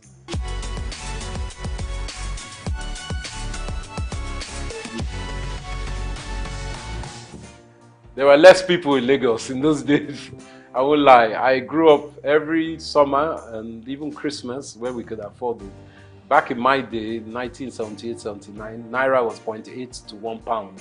So you can understand that people were very wealthy. I think in those days there was like 40 million people. It wasn't that much of it because my dad was an estate surveyor. So we used to go to Abuja a lot. And he was one of the surveyors that gridded Abuja when it was being built during the late 70s, 80s with Obasanjo, and even before Murtala Mohammed. They were gridding it. And Lagos, or should I say Abuja, was made the capital. And Abuja is a model city of Milton Keynes, which is a model city of Paris. Just like Brasilia in Brazil was changed from Rio de Janeiro as a capital. So for me, coming back to Lagos was a joy. I enjoyed it because I was young. We used to just run the streets on our bicycles and cycling, just exploring. Everything was open. There weren't as many cars. It was no big apartments, and there weren't as many people. So I had a beautiful time. There were a lot of lizards on the ground, and we used to throw stones at them. But that was my own youth. We used to go to the beach a lot. Bar Beach was around. It's not around now. Sadly, my dad used to take me to Bar Beach to see the capital punishment killings of armed robbers, and even Dimka, who was one of the leaders of the coup d'etat against Murtala Mohammed. We saw him shot there. Saturdays was a big day, and NTA used to have a channel. I think they still have their studio there. So one of our aunties, Ms. Julie Coker, was there. So we saw a different side of Nigeria. We would go to Ibadan, we'll go to Ijebu, we'll go to Benin, we'll go to Port Harcourt by road. In those days, you could travel, and along the way, we go to Akure, you pick up mangoes, you pick up coconuts, my dad will pick up palm wine, all these things on the road that I don't know if you get it now because security is an issue. So for me, it was a romantic time.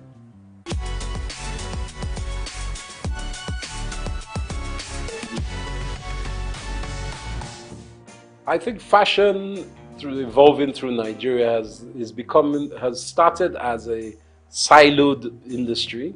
By that I mean every individual was doing their own thing, whether they were a seamstress, a tailor, a designer, a stitcher, they were doing their own thing. But we are realizing that with the 200+ million people we have in Nigeria, you can't be an individual alone doing your own thing. So the evolution of fashion that I've seen in my own small way, as someone who's worked in the industry, is that there's more collaboration. The designers are looking for hire specialist artisans to help with their stitching, the styling, and the putting together of clothes and accessories. So I'm also seeing small grassroots shoots, very small at the moment, of the government playing a part in bringing together some kind of foundation so people can articulate their fashion designs to the world, because we have seen it in a lot of music. Obviously, Afrobeat is one of our biggest exports in this country. Obviously, there's oil and all the others, but I'm talking about within this entertainment, luxury, lifestyle industries. So we're trying to learn from that how private sector can play a part to enhance this fashion sector. So now we're seeing a lot of vibrant colors, a lot of styles. Men's fashion is big. It's not just women's fashion. Men's grooming is massive.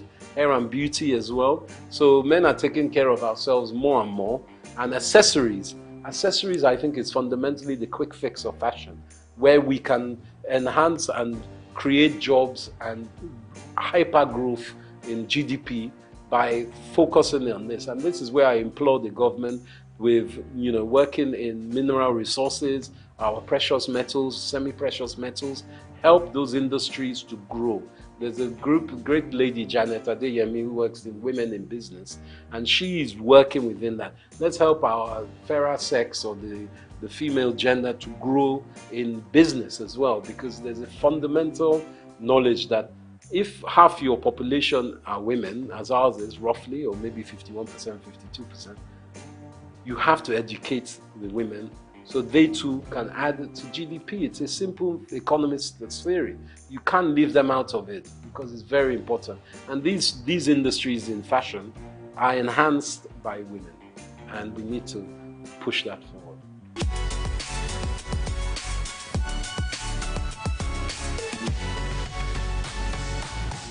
I think the banking system needs to be augmented, and I'm saying this from the government's perspective. The ease of doing business in Nigeria, as an investor myself, a foreign investor as well as being an indigent in Nigeria, the problem is not getting your money to Nigeria, it's getting your money out of Nigeria. Not that you want to suck all the money out of the country, but what can help is the floating exchange rates, the flow and liquidity of money that can come in and out of the country. A lot of investors are worried about how they get their money out of Nigeria. So I think our banking system, going back to the central bank, which they're working on, needs to be much more fluid. So people feel they can invest and take money out. But also, we need to articulate what is on offer. We need to start some kind of documentation of who is available to have investment with, where they can be found, because it's because we are quite an opaque economy, meaning that people can't see the end of where they're putting their money.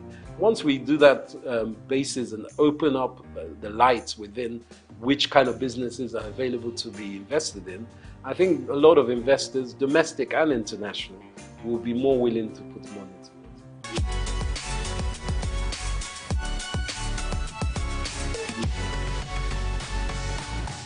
I think content creation for me has been an evolution. I started as an ex-banker, as I said. I used to trade futures and options in Barclays Bank. I was on the Life Exchange, trading bonds, and I found that wasn't my life.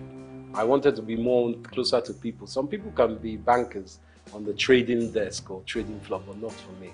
So I started doing events. I was very lucky enough to show that I was quite adept at doing events. So a big company called Richemont, they owned Cartier, Dunhill, Hackett. They were part of British American Tobacco. They took me on to do their events. So I was doing a lot of polo matches, a lot of Christmas parties, a lot of brand activation events in England. So for me, I got a lot of content knowledge from that. Different styles, people, different countries. But in the last 10 years, I felt that helping companies like LinkedIn, Google, all kinds of big banks in Europe and America was not my remit. My business, EMC3, was going very strongly in America. But as a Nigerian man, I didn't feel love in America. I know that everyone says it's the land of opportunity, but being someone of my own African descent, I didn't like the mentality there. People are good, but the infrastructure is racist institutionally, as we know. So I felt I wanted to give something back to Nigeria.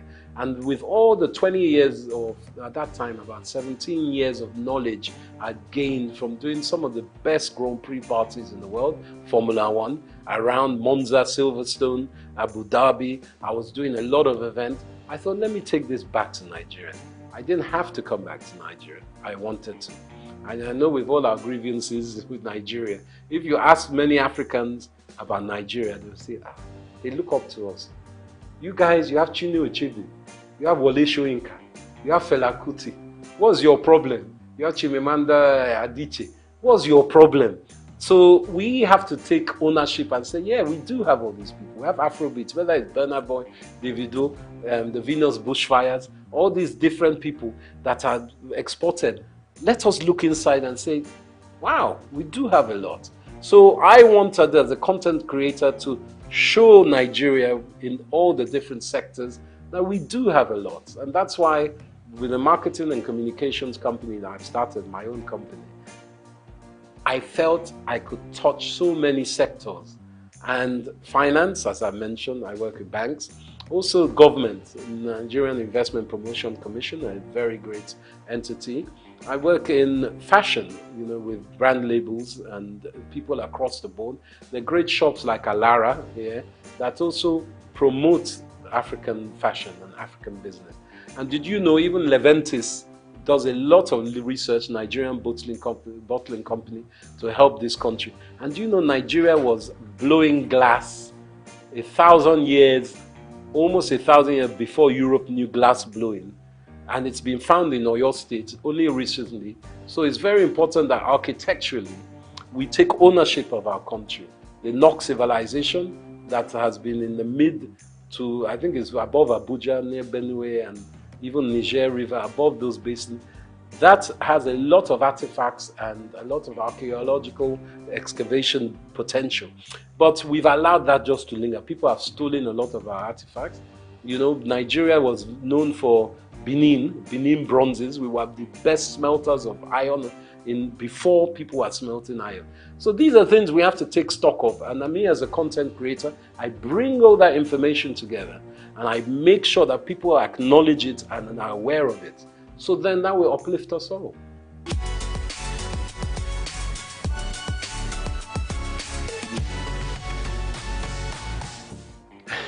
Now, this is a political question, but I believe with our background of the last 20, 30 years, we've had, sadly, leaders who have been militarily inclined, let's just call it that.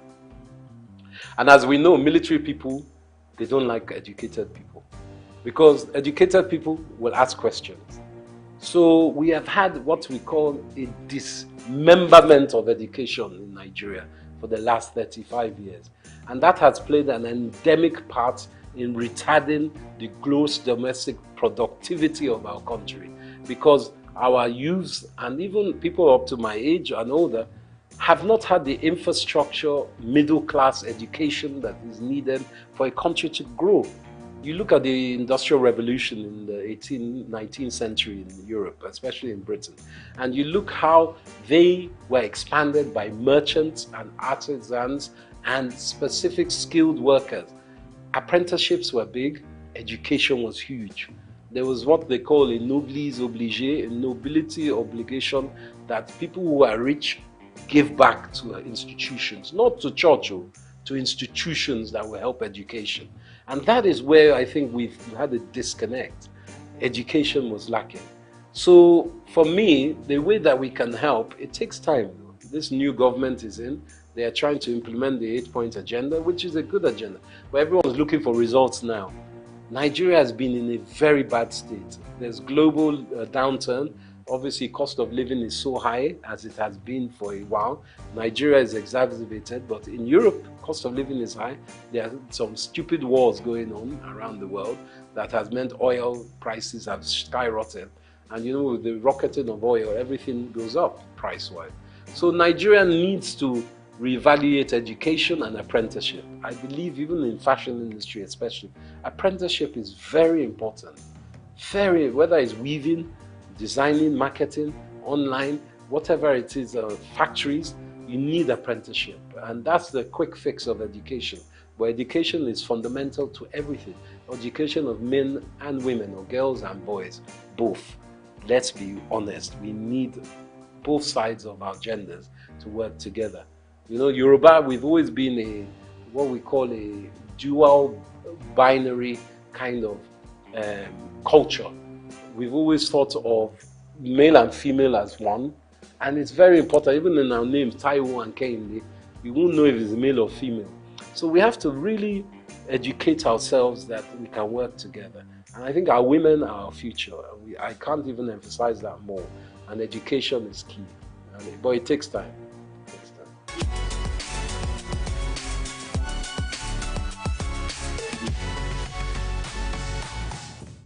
I think Japa syndrome is very real.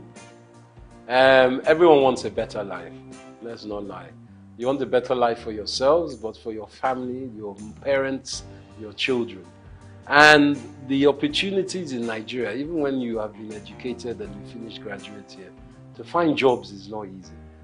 The infrastructure is very bad for job creation. And this is being worked on, and the last 8 years has been fundamentally broken. But we know this new government is changing that. But specifically, Japa in Canada, they need our brains. You go across the world and you ask any nation, especially America, who are the best educated, the best, integrated, and the most proficient people, Nigerians. So it's not that we are stupid, it's that we don't have the infrastructure at home. And America, Canada, Europe, they're giving us the infrastructure. So getting out of Nigeria is not easy. There are opportunities and policies that allow it, but going across the border to Libya is not the way. You spend $5,000, $4,000, which is almost 4 or 5 million naira to try and get to Europe, and then you are treated like a dog when you get there. That's not the way. But, you know, there are certain policies that can take you to these countries. And in Britain, for instance, it's not all, the streets aren't paved in gold, but if you earn £1 in Britain, you send that home, that £1 is 1,300 naira. So, and the minimum wage is £14 an hour now in Britain. So you can do the maths of that. So someone who is earning £14 an hour, if they work 10 hours in a day, they've earned over £100, which is 100,000 naira. So the maths, of course, is what makes people want to go there, because even if you are working there, obviously you're paying British rates, so your rent, your cost of utilities, your food and drink, your transport comes into play. It's not cheap there. But the money you send, even if you're only sending £100 a month back to your mom, that's 100,000 naira. So, or 130,000 naira in today's rate. So you can do the maths. That's why people are going. And the security in these countries is, and the education, to be quite frank, is better. But it doesn't mean they are better. We have to build a house, you must thatch the roof from within, so your roof doesn't cave in. And I think that's very important. Not that people shouldn't go home. I mean, go out of the country, but they should always come home as they can. Because we need, you see the Pakistanis doing it, you see the Indians doing it, you see the Arabs, they go home and they build their own countries. It's not good to just japa and leave. You have to come home as well.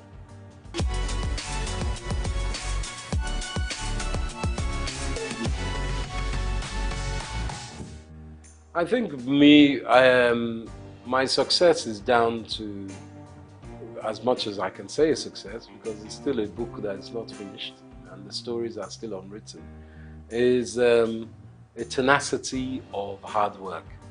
It's very important that people understand that it takes a lifetime to look like an overnight success. It doesn't just come. What I'm still doing, I'm not the most successful in my business, but I love my business. And if you can find something that you love and you can make money out of, then you're in heaven on earth, to be quite frank. I think my spirituality and my faith is very important, as is my wife's. My wife, Helen Epega, she wrote the world's first Pidgin English opera. And we've been staging it here in London. We played in Cape Town, in Nairobi, and in Lagos, sorry. And we've staged it in London. We're at the Royal Albert Hall next year. I'm executive producer of that. So I think my success, to add to that, is that I put all my eggs in one basket. And I work very hard to make sure I research and obtain knowledge of the next thing, or what was the last thing. I'm a historian as well. And I put things in perspective. And I try to add value as I can. But as my momsy used to say, you have 2 ears and 1 mouth for a reason. So I like to listen as well. And from children you can learn, from grandpapa you can learn. So humility is very important. I'm not arrogant with it. And I think that's the most important part. Collaboration, humility, and shared drive.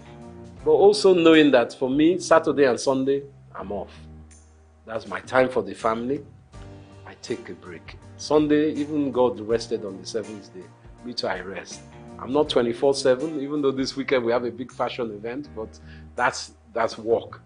But when I take my tools down, it's tools down. No one can call me on Sunday morning. So you can't be BOing to people. Never let anyone own you like that. That's what I say. Someone calling you on Sunday morning, obviously in journalism, in film, it's a different from projects. I'm not saying every time, but just be aware of yourself and your mental health. That's the most important.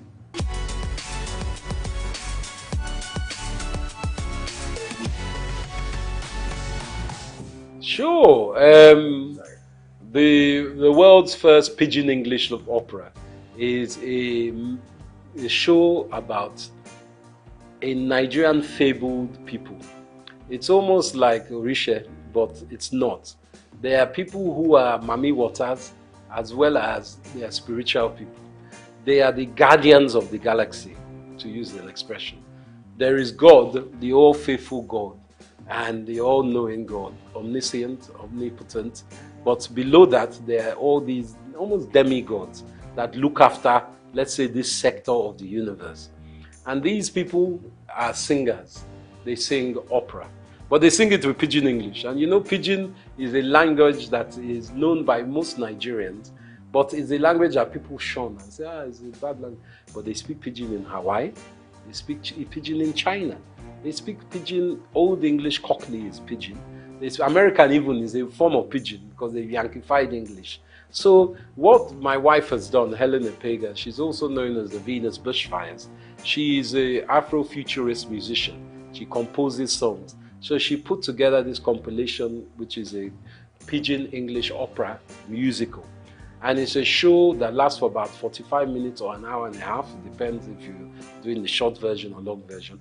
So we have tenors, we have sopranos, we have violinists, we have kura player, and my wife plays something called the hang, which is like 2 tortoise shells, steel drums that sound like a harp. And she plays that and she sings. She's the main protagonist in this. And it's a drama about all these people that have come, the Meneme people, who are meant to look after the planet, but they lose their voice. So Earth is, because God is angry with them, the Earth, and says these people are rubbish. But the Meneme people say to God, please, give them one more chance. They're not that bad. I know they're fighting, there's lots of wars, but give them another chance. So the lead Kanate of these Meneme people has to go to the Venus Bushfire, which is the heavenly celestial place, to bring the voice back, to sing Earth back into harmony. So it's a drama, and it kind of plays on our old cultural awareness in Africa and heritage of Nigeria of there are other beings. You must have faith in your ancestors as well as in a God. And the deities, as we know in Yoruba, I think there are 7 deities, and these are very important cultural awareness that we try to give to children as well.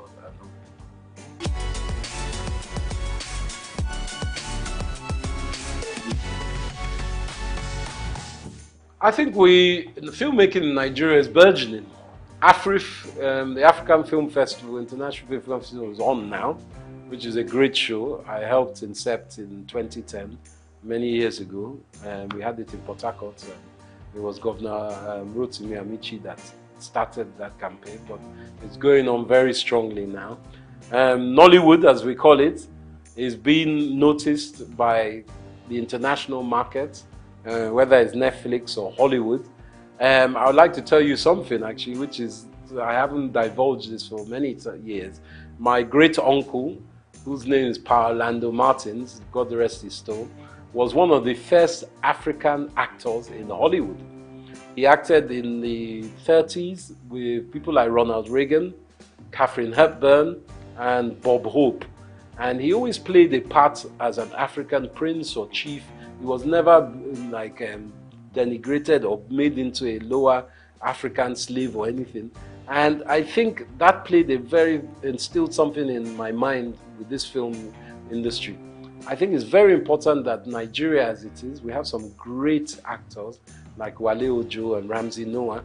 They are playing part in producing their own shows. And it's very important. Like in America, you obviously have people like Mel Gibson, Robert De Niro, who have produced their own films as well.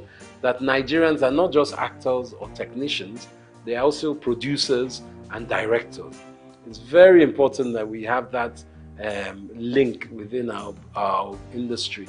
And we make friends and we forge relationships, not just with Hollywood.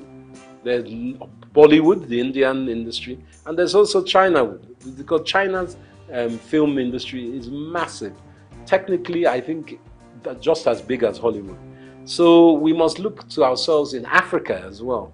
There's some great film makers from Zimbabwe, South Africa, Ghana, and I think collaboration is, I always use collaboration because I would not be here without collaboration. Obviously, my wife, you collaborate with your spouse, but also my businesses. I have very good English business partner.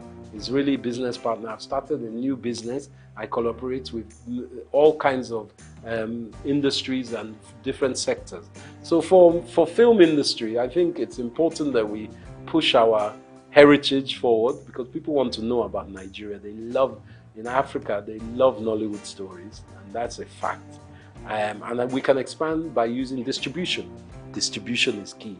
Netflix, all the Hollywood film houses, negotiate with them. Even if you don't get the best price for this show, make sure you check your contract, make sure you get it for your next film.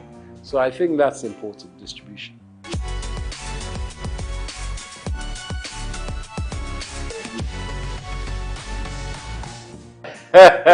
While I'm still alive, that's a very good question. Hope springs eternal with me, and I am optimistic about Nigeria. I think Nigeria is not what we all will think it will be. It's something it's a country that needs to be more fluid. We have in diaspora a lot of powerful individuals and groups. I think we need to connect even more with those individuals and groups who need to invest in Nigeria. Our youth is very talented and is very able, but it's also very abundant. So we need to find a way to link up education, apprenticeship to these youth to give them something that is productive to work in. And that means expanding your mind as parents. It's not just doctors, lawyers, bankers that we need.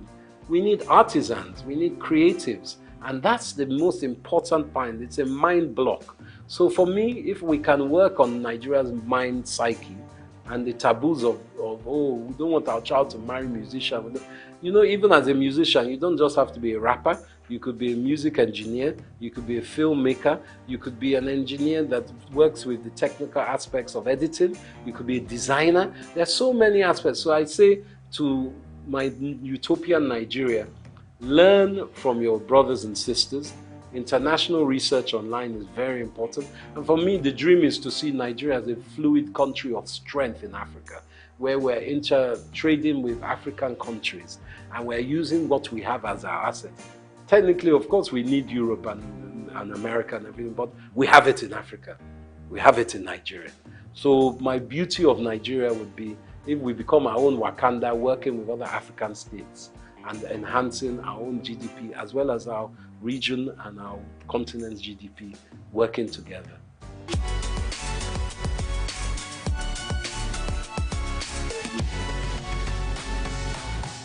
Gosh, my favorite, what's the first one? Food. As you can see, I like my food. Is I like a mixture actually. I like amala. I like yams. I swallow very well. Whether it's with ogbono soup, that's very good. But also, from my mother's riverside, there's one okra, seafood okra that my mom used to make. And I still strive to find that. I go and find that whenever I go away. In London, you have some nice Nigerian restaurants, and in Lagos, of course, as across Nigeria. But nothing like home cooking. When my wife makes me a nice, I suppose she makes a goosey for me, eba, and that's my staple. My best music, I love Afrobeats, of course, but predominantly I'm a Fela man. Ebenezer Obey. I like the old styles. And I also like Zaire music. There's high life that comes across Africa. But to be a lie to say I don't like Jimi Hendrix. I like Jimi Hendrix. He's a guitarist, a Native American, African-American guitarist. I love his kind of music. So those are my mainstays, and Gorillaz and De La Soul are still very great music of mine. Those are my Spotify at the moment. What was the other question? I like wrestling. They used to call it Gidigbo back in the day, Yoruba wrestling. I used to love that. I haven't seen that much lately, but I like Nigerian wrestling. Obviously, we play good football. We're great footballers as well, globally. But you said Nigerian sports. Polo. Nigeria, I like Nigerian polo as well.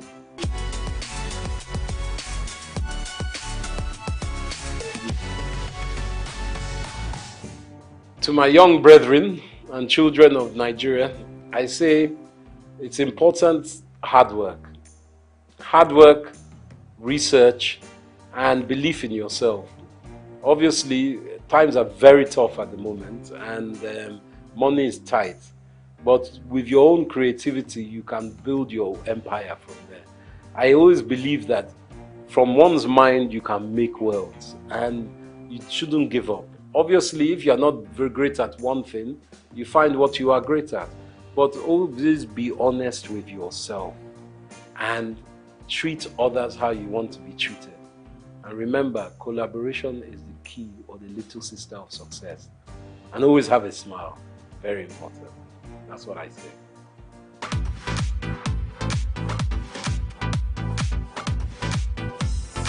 I'm okay. My name is Raymond Bola Brown. Hi, my name is Fred Amata, and you're on to SOUQ News. If you are watching this channel for the first time, make sure you continue to watch it, because this is SOUQ News. Shout out to SOUQ News. Actually, I don't know. I really enjoyed the little moment I spent with you, and I think with more of this. SOUQ News. Here's the SOUQ News, who had the courage to transcend a locked-off camera and actually have a conversation with a human being. It's a pleasure, SOUQ News. Thank you very much. No country is safe or secure. And in 6 years' time, it may be very difficult. I'm a realist where might is right for Nigeria to say that we are going to be safe and secure. 6 years is no utopia. Indeed, there are many factors that contribute to a nation attaining total security. Such factors include food security, economic security, energy security, and the security of the territorial boundary of the nation. Nigeria as a nation has been unsuccessful in attaining security at a desirable level of any of the above.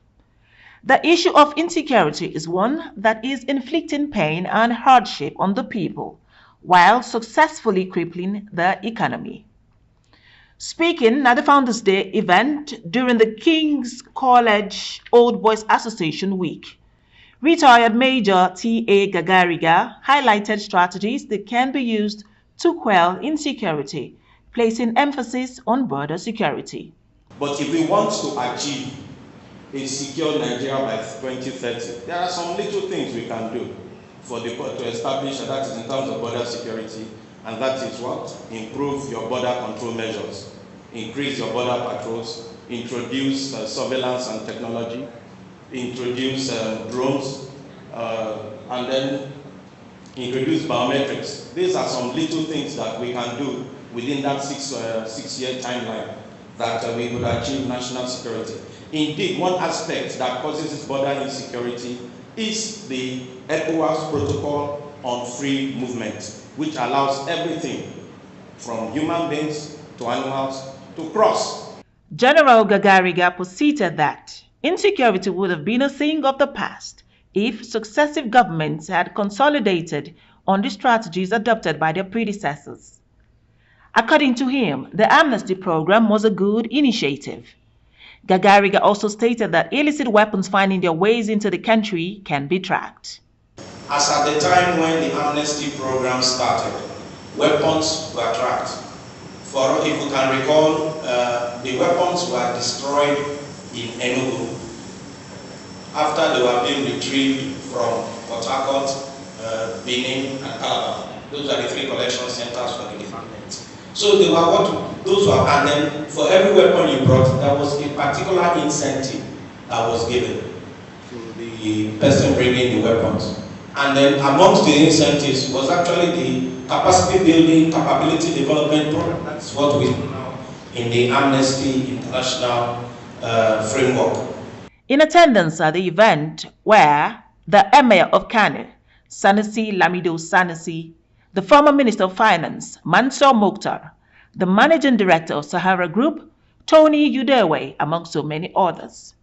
The President, KCOBA, Dr. Leke Oshuni, took all those present at the Founders Day event down memory lane about the college. Translated, it means the king drove me here. Construction began almost immediately after on this ground, so that by September 1909, King's College was ready for his first set of students. And the first assembly was led by Mr. Lomax, who was conscripted from the survey department to come and lead the assembly because Mr. Dunlop, Mr. Charles Dunlop, was unable to make the trip, and another principal had to be employed. So Mr. Lomax led the first assembly on the 20th, Monday the 20th of September 1909. So Mr. Lomax left in January 2010 and was replaced by Mr. Hyde Johnson. I go through this history so that the present boys may know why we commemorate this date and hold it forever in their memories. It has become more urgent for Nigeria to find a way around insecurity for economic activities to thrive in the nation. Shade Uwe, SOUQ News Television.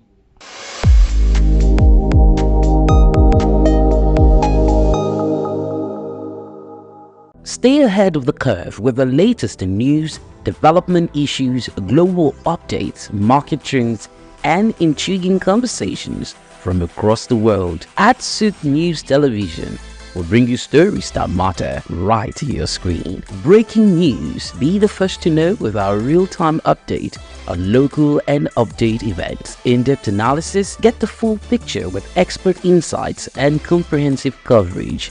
Exclusive interviews, hear directly from the people making the headlines. Tune in daily for blended news and stories that keep you connected to the pulse of the globe. Click, like, and follow us on all our social media platforms at SOUQ News TV for updates, live streams, and more.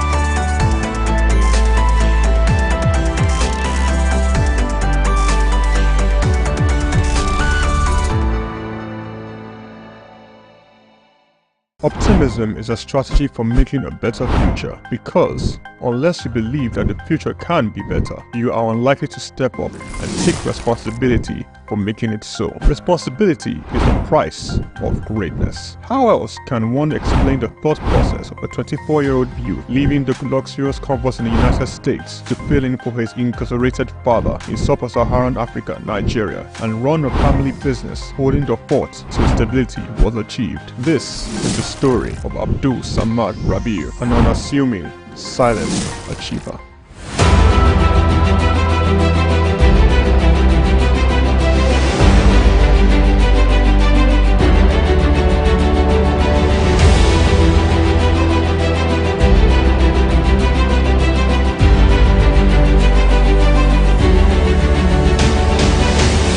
Abdul Samad Rabiu attended Capital University, Columbus, Ohio, and returned to Nigeria to oversee the family business when his father, SOUQ Rabiu, was detained by the administration of General Muhammadu Buhari for allegedly not paying the rice report duties. Not only was his father under investigation, the family business was under scrutiny. These harsh realities of being thrust right into the middle of it all shaped the young man's resolve to hard work in silence.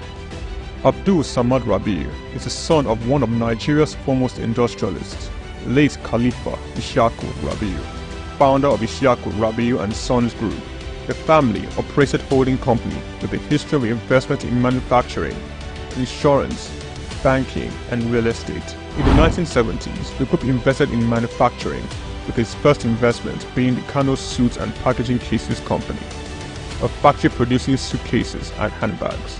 In 1972, the Bagauda Textile Mill, manufacturing woven clothes for uniforms, importing and trading in different segments of the economy, including frozen food service, sugar, and a motor vehicle and parts distribution company specialized in Daihatsu products. Abdul Samad Rabiu was born with a very big silver spoon in the ancient city of Kano on the 4th day of August in 1960, 57 days to Nigerian independence.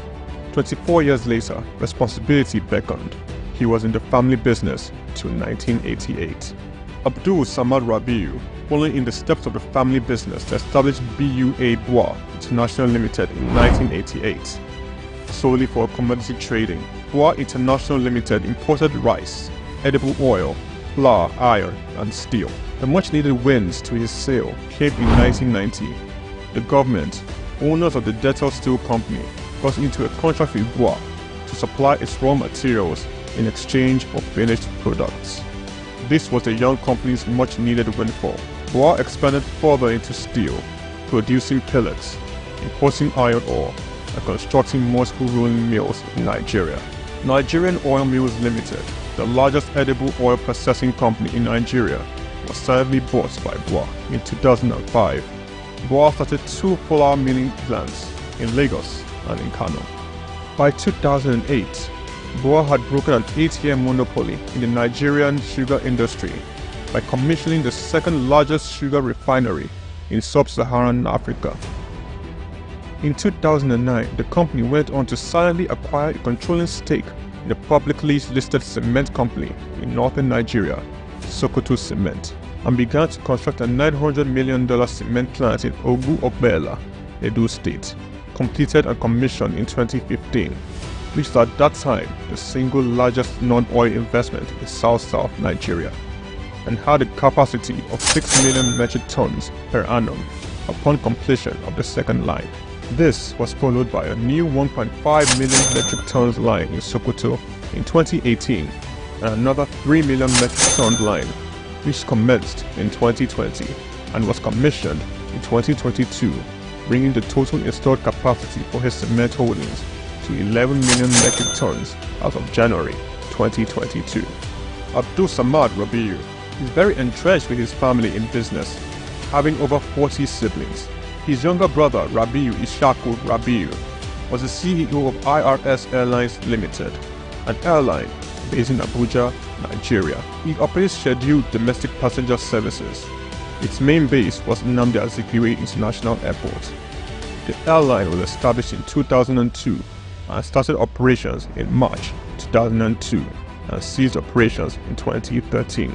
Kabiru Rabiu, our younger brother, currently serves as the Group Executive Director of Bois Group. In 2020, Kabiru was named the Best African Economic Leader under the age of 40, the 100 African Economic Leaders for Tomorrow Awards by the French Institute, Chausseo. Bois invested $300 million in the 20,000 hectares Lafiaji Sugar Estate project, which comprises a sugar mill, sugar refinery, ethanol processing plant, and 35 megawatts power plant. The company also built an export-focused refinery in Port Harcourt, the only destination sugar refinery in sub-Saharan Africa. Abdul Samad Rabiu is constructing a 200,000 barrels per day petrochemicals refinery in Akwa Ibom State, Nigeria. The agreement was signed with Access of France in August 2020 for the refinery aimed at serving Nigeria and the West African petroleum refining needs. It is expected to be completed and operational by 2025. The privately owned Ogu-Ogbela Cement Company was in January 2020 merged with the publicly listed Cement Company of Northern Nigeria, where Abdul Samad Rabiu already held a controlling stake in the $3.3 billion transaction, and BUA Cement PLC was born. Abdul Samad consolidated all his food businesses in sugar, edible oils, rice, flour, and pasta milling into a new company, Bois Foods PLC. In December 2021, it was listed on the Nigerian exchange. Bois Foods emerged as a consumer goods leader in market capitalization, experiencing a phenomenal 206% year-to-date appreciation. Share prices soared from 65 naira per share in December 2022 to the current value of 379.9 naira per share as at 24th March 2024. In terms of fundamentals, Bois Foods exhibited robust financials with a 54% increase in profits to 105.6 billion naira in the first 9 months of 2023. Revenue witnessed an impressive 80.95% year-on-year growth, reaching 524.428 billion naira, and return on average equity stood at 43.42%. Despite challenges, Rabiu strategically increased its direct shares in BUA Cement by 56.37%, totaling 96.12% ownership. This move, executed on June 26, 2023, demonstrates Rabiu's confidence in its company's future growth. BUA Foods PLC and BUA Cement PLC companies are among the top 10 most valuable publicly listed companies in sub-Saharan Africa. From a relatively small company in 1988, BUA Group has grown to a world-class conglomerate, contributing significantly to the country's GDP while providing employment opportunities for tens of thousands of Nigerians. Abdul Samad Rabiu's philanthropy is silently second to none. He founded the Abdul Samad Africa Initiative, ASR Africa, an African-focused fund for social development and renewal which seeks to support Nigeria and other African countries in the area of health, education, and social development. In October 2022, Abdul Samad Rabiu, through ASR Africa, donated $500,000 to the United States Agency for International Development to partner on tuberculosis control, HIV, and gender-based violence prevention efforts in Nigeria. Development of a 7.5 billion naira 200-bed specialist hospital in Kano State during the global COVID-19 pandemic. Abdul Samad Rabiu championed Nigeria's donation to this COVID-19 intervention by a single individual or corporate donating, amongst other things, 1.35 billion naira to the COVID private sector coalition, 300 million naira to the Presidential Task Force on COVID-19, over 1 billion naira in cash donations to 10 state governments across the country, 70 ambulances, medical equipment, face masks, provision of foodstuffs for over 1.5 million persons in Kano, Lagos, and Rivers States. ASR Africa Initiative donated a 4 billion naira police hospital in Abuja and donated 1 billion naira each for 6 universities across Nigeria through the ASR Africa Tertiary Education Grants Scheme for infrastructural development. The beneficiaries of the 6 billion naira tertiary education grant schemes are Ahmadu Bello University, University of Ibadan, University of Maiduguri, Nnamdi Azikiwe University, University of Ilorin, and the University of Benin. ASR Africa Initiative also donated 2.5 billion naira each through its tertiary healthcare development grants for health projects across 4 geopolitical zones in the country. These are in addition to 5 billion naira donated to build the first teaching hospital in Akwa Ibom State, donated 10 billion naira to the Security Support Fund of the Nigerian government. Abdul Samad Rabiu was awarded the 2022 CEO of the Year at the African CSR Awards, 2016 African Industrialist of the Year Awards by the All African Business Leader Awards, the 2022 Sun Man of the Year Awards, 2020 Vanguard Business Person of the Year, and the New Telegraph Philanthropist of the Year 2021, a recipient of several honorary doctorate degrees from various universities, including the University of Benin, Nasarawa State University, Sokoto State University, and Crescent University. Abdul Samad Rabiu is a fellow of the Institute of Directors, and he currently holds the prestigious Nigerian National Honors, Commander of the Order of the Federal Republic, CFR, Commander of the Order of Niger, CON, as well as the highest civilian national honor in Niger Republic. Abdul Samad Rabiu is married with children. His children are Mustafa Khadija Kuki Rabiu, Ishaku Khalifa Rabiu, Junad Rabiu. On the 22nd of January 2024, Forbes estimated Rabiu's wealth at $5.9 billion, putting him as the 6th wealthiest man in Africa and 508th in the Global Billionaires Club. The family man, the silent achiever, the giver, Abdul Samad Rabiu.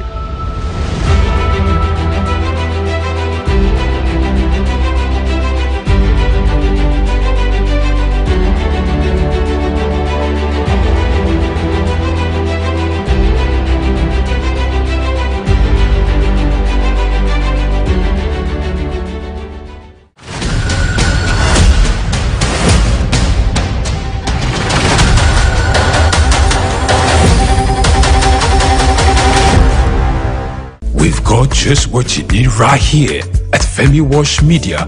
Call it the Midas touch and you wouldn't be wrong. Let us record, produce, mix and master your audio like nobody does. Reach us on our contact today for the best quality job.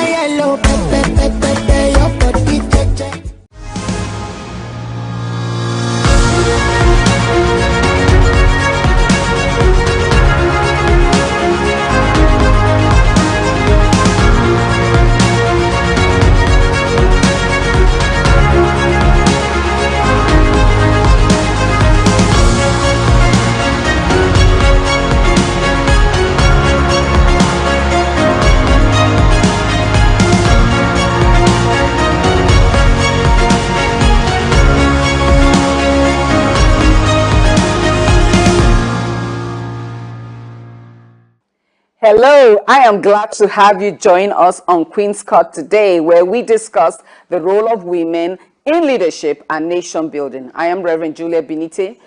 Raised in a highly networked world today, millennials, Gen X, Gen Y, and Gen Z, like other younger generations, value open communication, collaboration, and inclusivity. They appreciate having their opinion valued, considered, which aligns well with a democratic leadership lifestyle. Today, we will be addressing the behaviors associated with women in leadership through the lens of Americans' two youngest generational cohorts, millennials and Generational Z. And of course, we have a Gen X in the house. But before we get started, let's go on a short break.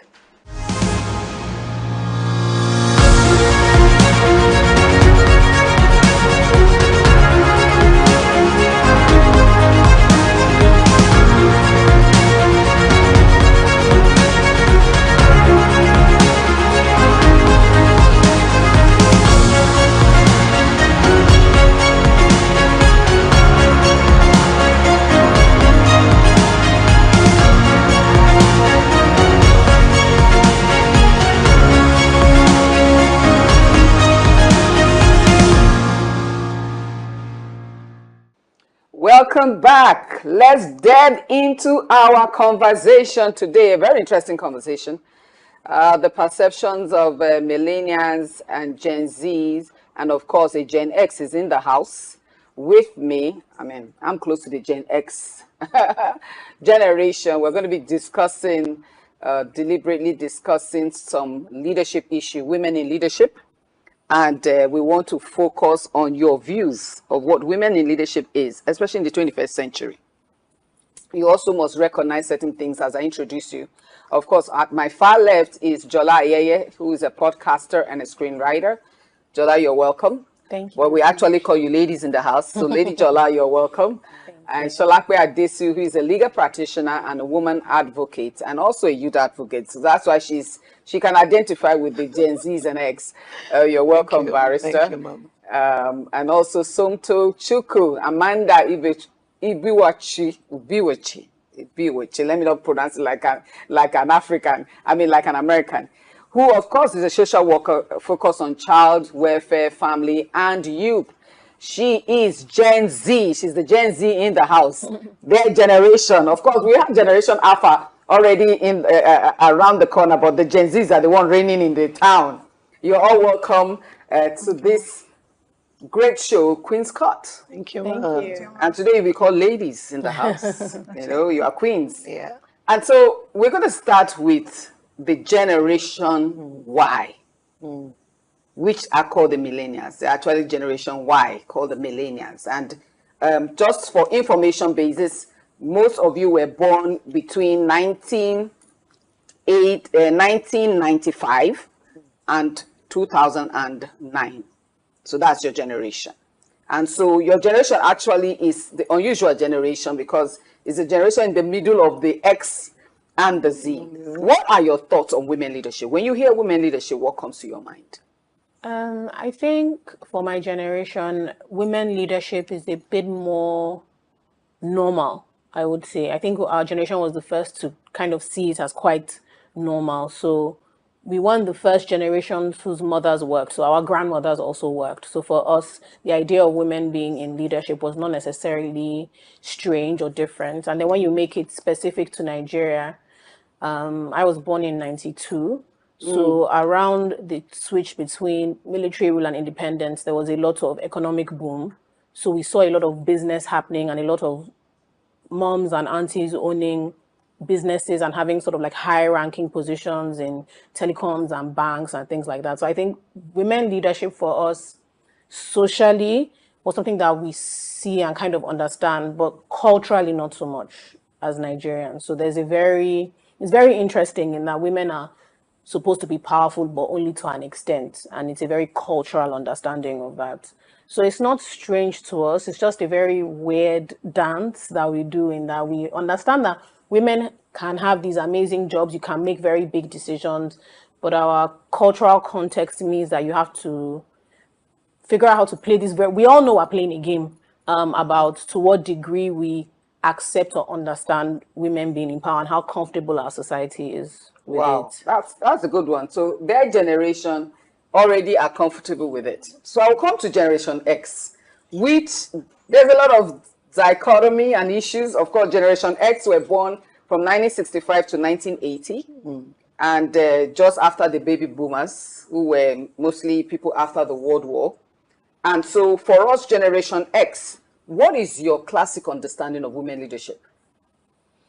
Okay, thank you, ma'am. You know, for this generation, I think leadership for us was something that we've had to fight for, as it were. It's a generation that had to fight for acceptance and for the society to understand that leadership is what every woman needs to do. For instance, we're a generation that grew up amongst, you know, there's a lot of contention within the society, economic, social, and it's a generation that went through a whole lot of problems. If it comes down to Nigeria, it was a season where you had military, of course, we had democratic, the civil war, all of that. So you have multi-dimensional issues that women in this generation have faced, both from cultural to emotional, marital. So you find a lot of people within this age range that are battling with some emotional issues, battling with even accepting themselves and finding themselves before even thinking of getting into leadership. So I think that's one of the things that that is predominant amongst the X generation. I agree with you. You know, they said the Generation Z sees women leadership as a right. Why do you think so? What's your thoughts on women leadership for your own generation? Okay, so just like the millennial said, Gen Z, we more of came under that knowledge of, okay, yes, women leadership is a thing, and feel like we are more outspoken now. We are seeing our generation more open in terms of getting their dreams, getting their passions, and achieving them on a big scale, on a global scale, on a national scale, and also on a big scale. So this is also a generation where there's also a lot of dilemma in terms of feminism, cultural, ethic issues as well. Because even if as we are right in this birth of women leadership, there are still a lot of challenges that we face, and but we are more of a driven force, and because of what we see now that technology has advanced, social media has boomed, we are more versatile with everything that pertains to leadership roles and being out there. So our generation right now are in the peak of it, and even as much as there's a lot of awareness, there's still a lot of training that needs to happen for our generation to now become leaders and now rule amongst, because right now there are a lot of millennial women leaders, but Gen Z is not so much. You see Gen Z diving towards a lot of good things, but not essentially building our nation as well. And then there's also a conflict between influencers and leaders. So now you see people, Gen Z now calling themselves influencers, but not all influencers are leaders. So we have this dilemma in our generation right now. So that's where it is as it stands. Wow, that's an interesting thought there, because Kevin, there's a Kevin that defines leadership as a process of social influence which maximizes the efforts of others towards achievement of a goal. That leadership stems from social influence, not authority or power. Leadership requires others, that implies that they don't need to be direct reports. No mention of personality traits, attributes, or even a title. There are many styles of leadership, of course, and includes casting goals, not influence without an intended outcome.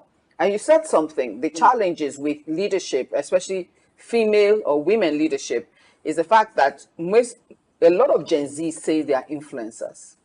But what does it mean now to be a leader, creating a direction? Because you could be influencing and actually leading without you knowing. So what do you say to, especially even the female bloc, that, okay, I mean, I met one who said, oh, I'm an influencer and I want to influence. So I said, well, you're a leader already. So do you think influencers are actually leading? It depends on the direction. So what are your thoughts? I believe that leaders need influence, but not all influencers are leaders. So to buttress on this point, we as leaders, we are, like Kevin Cruz said, it's the process of social influence to achieve a certain goal, and with the maximizing efforts of others.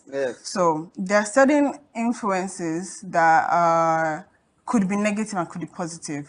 But for leaders, we can see now that certain leaders that can move you to certain directions that you don't really even need their influence per se, but they are trying to improve yourself and train yourself to be able to lead yourself. Leaders lead people, but influencers, they might not really focus on people. They might just be leading their ideas.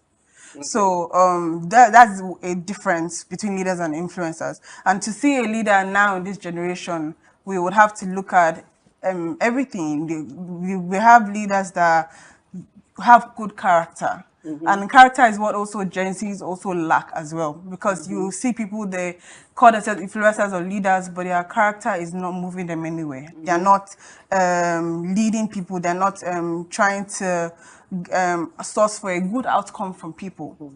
So those are a few differences that you can say that, okay, this person is a leader, this person is an influencer, and you can be an influencer in different aspects of wherever you are. It could be at your church, it could be at your school, it could be in the tech space.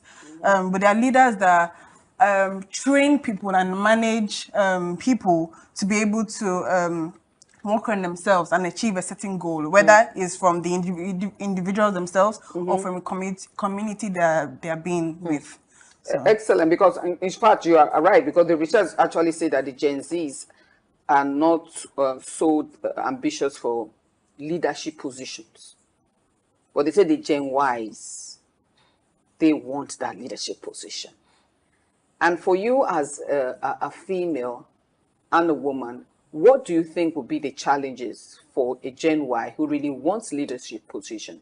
What do you think they should be doing, and what do you think the challenges could be?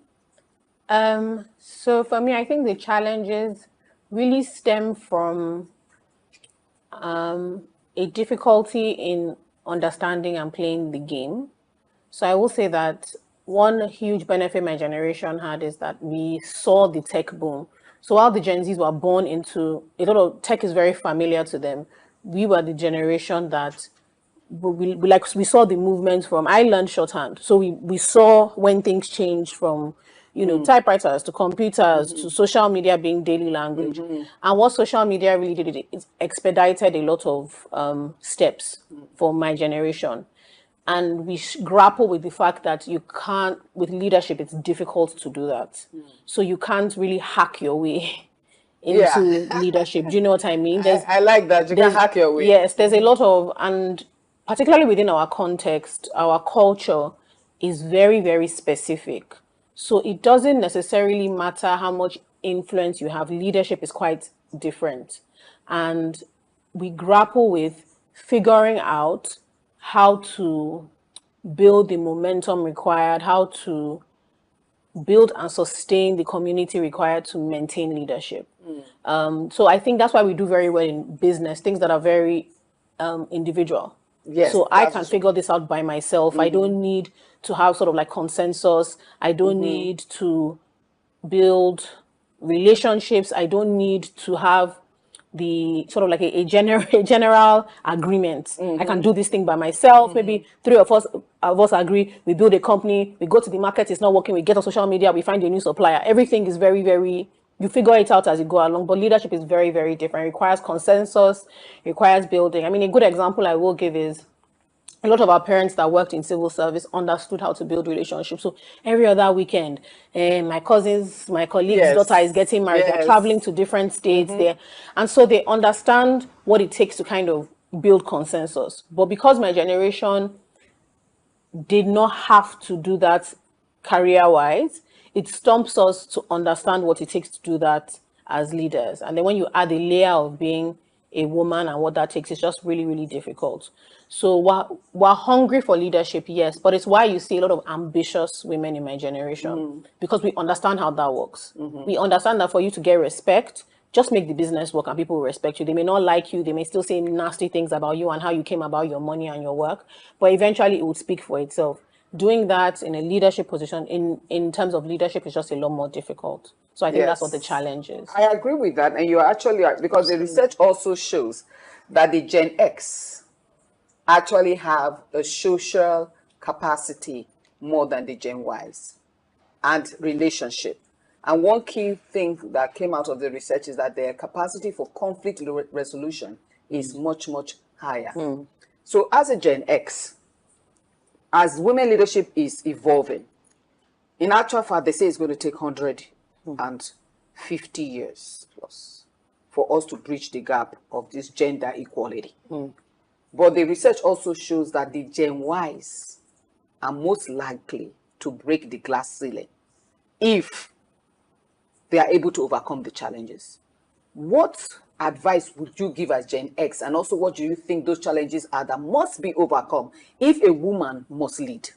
Because women leadership is necessary, and I'm going to show you from, as we continue our conversation after this thought, you will see why it is necessary that the Gen Ys understand that leadership is the only way for us to bridge the gap. Awesome.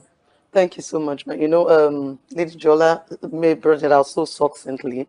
And I love the fact that you've been able to break down the challenges of Gen Y. And it's so sweet knowing that you see the gap that you will bring in is that you see the weakness of Gen X and then see the advantage of Gen Y. And if we leverage together, then you see that women leadership will actually advance. And I think the advice will be then that the gap is to, as much as we carry the passion and the zeal for leadership, which of course we all agree here that women leadership has come to stay and is a necessity, that as much as we want to pursue that, then we begin to look at what are the gaps, what are the things that didn't go right with Gen X. And I think Gen X was modeled up in the challenge of trying to balance relationship. You have the home front, you have people, what are they going to say? So most women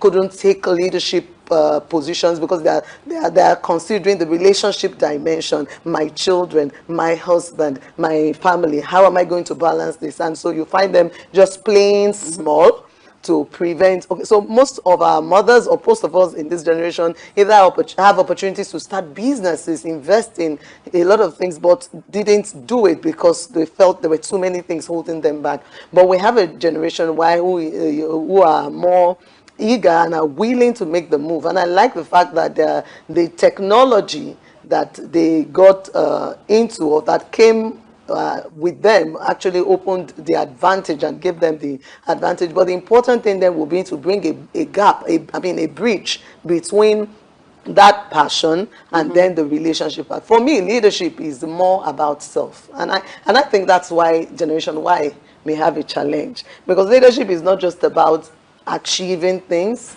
being a business leader, being the CEO of a company, leadership is more about you, the values that you bring out and you bring to society. And that's why it's not like the social media. I also love the distinction between, the distinction between influencers and leaders. Because for Gen Z, they see leadership as influence. How many followers do I have? What can I, what impact can I create here and all that, which is beautiful. But leadership is about, it must come from you. There's an internal part of it that needs to flow out. So I think that the real advice will be that beyond all the advantage of technology, beyond the passion and say the zeal and the vision that we carry, it must be that we then must first sit in and settle in to say, what am I? Who am I? What do I want to do? We have to pay attention to the internal personality that we have and build that character from inside that then begins to shine out, because actually the influence then comes from you, not just about what you achieve, not about the position you're currently occupying, but much more about what you're able to give in terms of personal value that begins to ooze out in other areas of what you're doing. Okay, so for all of us, whether Gen X, Y, and Z, in your opinion, what do you think that will help to accelerate women in leadership? Because at the global level, women in leadership is still below 25%. The highest, even in the area of governance, is Rwanda. Rwanda as a parliament and people in the government of Rwanda, 61%. The highest in the world. Even America, with all her liberty and speaking about freedom, it's still abysmal. Russia is still higher than America in women leadership. What is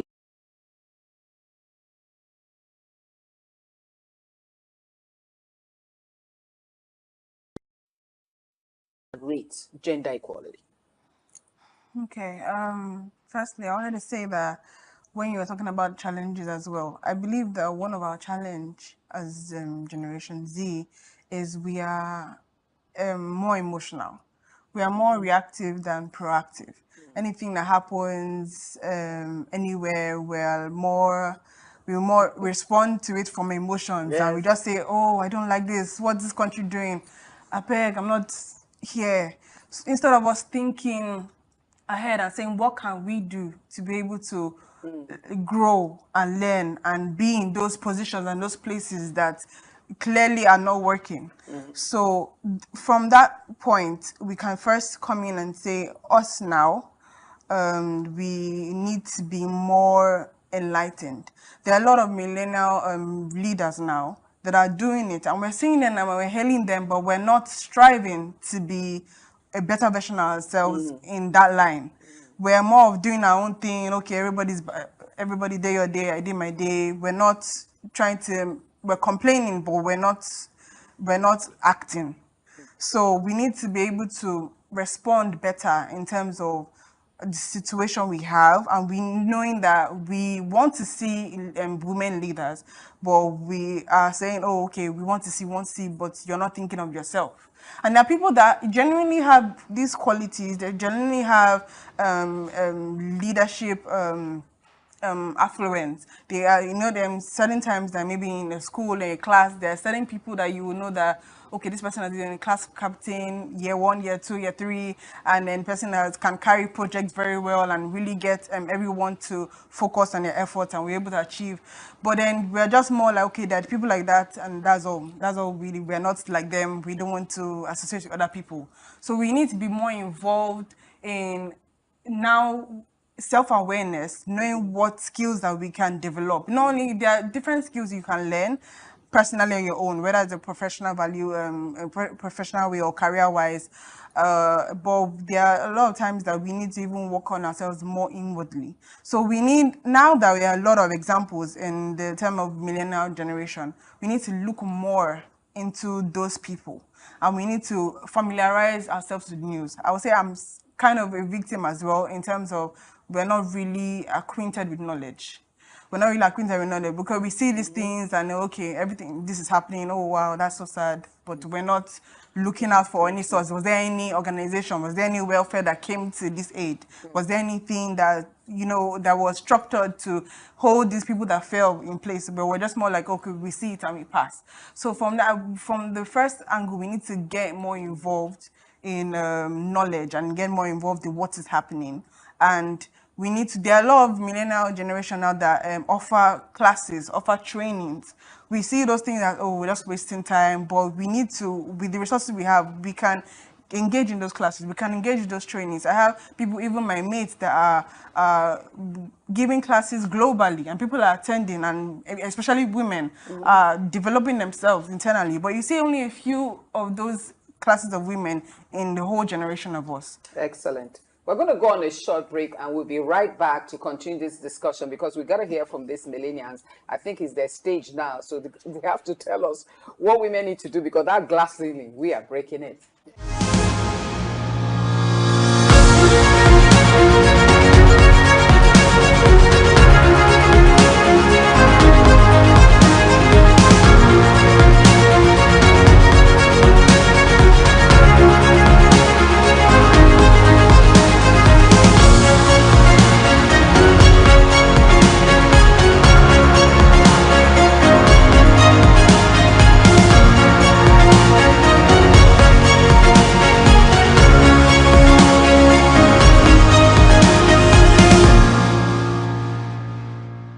Welcome back. We are still looking at women's leadership development, the perceptions of the millennials, the Gen Z, and of course, we have a Gen X in the house for that balance.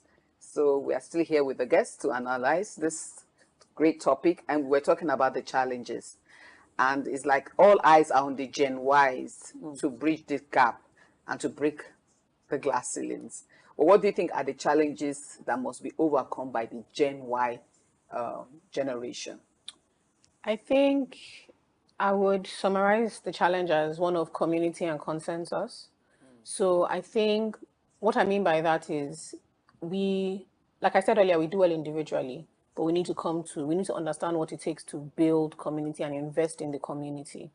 So a good example would be, you mentioned Rwanda earlier, but I mean, and a big part of Rwanda's story is their war. And a big thing was a lot of men died in the war. So they kind of had to be realistic with what their options were.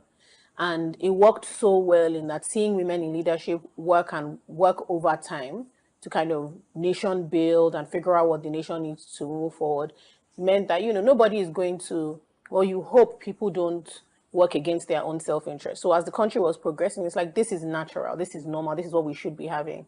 I think for us moving forward, we need to think about community and consensus. And what I mean by that is thinking very specifically about how what we are doing benefits society, but also benefits women. So what I mean by that is when women are being encouraged to go into the workforce and the workspace, we need to work with our community of women to think about how we're designing structures to make it easier for women to enter the workforce. So what I mean by that is you're CEO of a company. What are your maternal leave policies? What makes it easier for women to come back into work? Do you have a creche? Those things are not expenses to the company. They are ultimately in your benefits, because if women are able to enter the workforce quicker, it means that we see these things as normal, right? When elections are coming, who is backing the women who are running for office? Who is making sure that, you know, it is very difficult for them to be left alone, almost like in the cold? What makes it possible for them to submit bills, write legislation that are ultimately to our benefit as well? So I think what happens, again, like I said, is very, very individual, but we don't think of it in terms of of the consensus.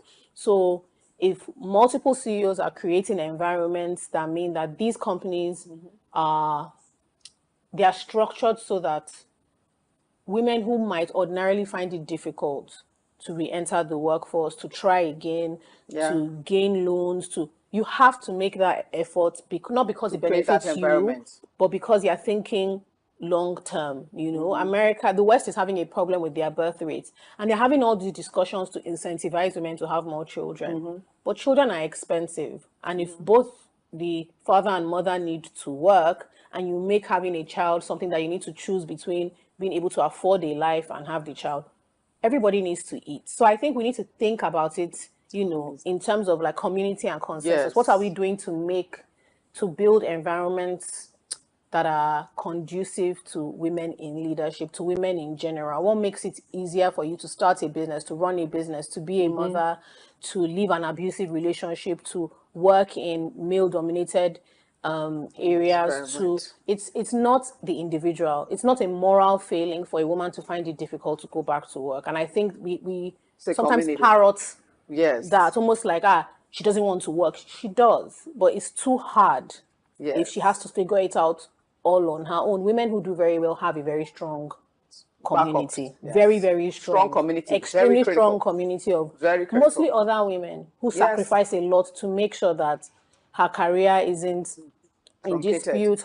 So it's just, I find, you know, as I climb up the ladder, I notice it more and more that you can't be so tunnel vision. You have to think of this place I'm entering. What am I going to use it to do? So that it's just 10 times easier for the women behind and even in front of me to make certain decisions. I think that's excellent. The ultimate, yes. Oh, that's a serious aspect. And for Gen X, you know, Gen X, after 25 years, going for so long, Beijing happened. We're talking about 35% of women involvement in whether governance or boardrooms. It's still a problem. McKinsey says that companies with gender-balanced executive committees have 56% higher operating profits than companies with male-only companies. And another study, 20% difference in return of investment when women are involved. The Gen X, we've been talking about gender equality. Speaking.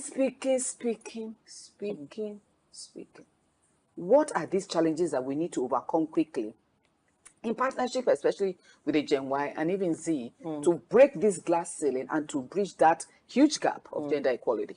Okay, so I very much align with Jola's comments in terms of the policy changes that we need to begin to look at, legislative changes in terms of work, labor issues, to ensure that I think Lagos State is the only state so far in Nigeria that agreed to 6 months maternity leave and even give some paternity leave issues, but nationally that has not been adopted. It was only done in Lagos State for government workers, but I know that's tough for private business owners, you know, and all that. But these are things we need to look at as policy changes. But aside from that, I think, again, for me, a major emphasis will be to, we need to look at doing a lot of reorientation for the male gender. Yeah. I think the critical part of how far women leadership will emerge, because you see, unfortunately, we're here because we have cultural issues that have kept women down. And these cultural issues are not just against the women, they are also cultural issues that have influenced the thought pattern of our male counterparts. And so we find them unconsciously, though, but actively working against women emergence, not because they want to be wicked, but they just feel it is odd, it's not done, it's not acceptable. No, my father didn't do that, you know. And these are issues that we need to deal with. So we need to also find a way to get our male counterparts to begin to see women leadership as very, very normal. You know, I agree with the statistics that you rolled out, and even United Nations has shown you that every time you put economic power in the hands of a woman, the results are better. The results are, the social impact is higher than just, so we need to begin to see this as normal. I, in my own practice, generally encourage companies, you're setting up boards, you must put women, find a space for 1, 2, 3 women on the board of your company. You cannot overemphasize the benefits that will give you. And I tell you, the same benefits that accrue to directors, when you give it to the women counterpart on the same board, and then, okay, she needs to be on maternity leave, she needs to, you know, these are things that will enhance female leadership. And I think that is where we must begin to go to. Our men, we must find a way to have the he for she thing, we must invest in it. Oh yes, we had he for she actually on this program. We got men to speak. Good. So as we begin to wrap up, we want to get to a point of reference of understanding that women generally are multitasking, they pay details to attention, better with conflict resolutions, ability to deal with issues of fuzziness, but also very emotional. Absolutely. And so as in your different generations, the issue of emotionalism and women leadership is also at the base of some conflicts. How do women quickly overcome their emotionalism and embrace to understand that leadership is competitive? Because there are two issues. Number one, stress. The research shows that women feel that leadership is stressful. And so please don't give me too much stress. Secondly, the work-life balance that she's talking about, that you're talking about, organization ensuring that there are crutches. So even if a woman wants to do a 3 weeks maternity leave or 1 month, it's her business. It's her body. She can take care of it. Drag her baby in the car with a car seat chair and just get to work. Because after all, she's working all the time. She's working at home. She's organizing. She's doing a whole lot. So, but how do we help women finally to overcome this challenge of emotionalism, especially from the Y and Z? Habit, the X has a whole lot that they have passed on. So we're going to start with the X. What is this thing? We need to get out of it. Who loves me? Who likes me? Who doesn't greet me? Who greeted me? Yeah, I will correct the next generation nicely like I always do. They can't get away with it. But how do we just get out of this place and just lead? Yeah, okay, so the issue of emotionalism, I think is a main and common challenge ground for women, because somehow we feel that it is natural. But even though we are all created with emotions, it's about being able to manage that emotion. We must get to the point where we get to control. And then besides, women don't just use emotion at workplace. They even use it in their marriage. I know sometimes you want to manipulate and get your way out by being emotional with your spouse and things like that. But I think it's just time for us to know that being on the top of emotion is limiting. Number one, we have, as women, we have the mental faculty, we have the capacity to make decisions. We have decisions to make. We are in positions, we're not only making decisions for ourselves, we're making decisions that affect many other people outside us, our employees, our children, our spouses. So many things depend on our decisions. And so we cannot afford to sit on the spot of feeling bad. This is how I didn't like the way I was spoken to and all that. We must, it's about choosing to mature and choosing to grow and outgrow it. And I think this is where the issue of our temperaments and all that will come in. But albeit it's the responsibility behoves on us, for us to wake up to knowing what's my weakness, how do I overcome it. You don't have to be overly angry with people. How do I manage it even when people are not living up to your expectation? And then how do you manage it when things are not going the way you feel like, instead of just falling into depression and beating yourself too hard, but to say, okay, yes, I failed, yes, but I'll get up, I'm going to win again. And I think that it comes from a lot of emotional strength, internal strength. And that's why we must build that internal capacity. We just must build it up. Yeah. So Generation Y, the millennials, there's a research that is coming up that a generation are going into more psychosis due to maybe failures, fear of failures, like I said, the stress issues of leadership and the issues of work-life balance. And for many of you getting married, you have a baby, the issue of postnatal depressions, and a whole lot of it has increased dramatically even among the Gen Z. So Gen Y, how do we really overcome this? Because leadership requires adversity quotient, high adversity quotient, because you're being bombarded on all sides. So can you speak to that, to your generation? How do we overcome this? I mean, I know you're going to be tired of me saying this, but I really do strongly believe in the notion of community. I think every time I read or speak or talk to people about, I have a lot of friends who have children now, and postnatal depression was higher when they were alone, when they had no support. A lot of them, unfortunately, because the state of the nation gave birth abroad. And those 3 or 4 weeks where they didn't have any help was where they were their most vulnerable mentally. They are running on very little sleep. especially the new moms, they don't really understand what's going on with the baby. They have feelings about inadequacy with their body. Their memory isn't as great as they used to be. So they have all these weird things happening at the same time, and then they're just alone. They don't have the same level of support. But if you notice, culturally, one thing that really helps young mothers in our society is that you don't have a baby alone.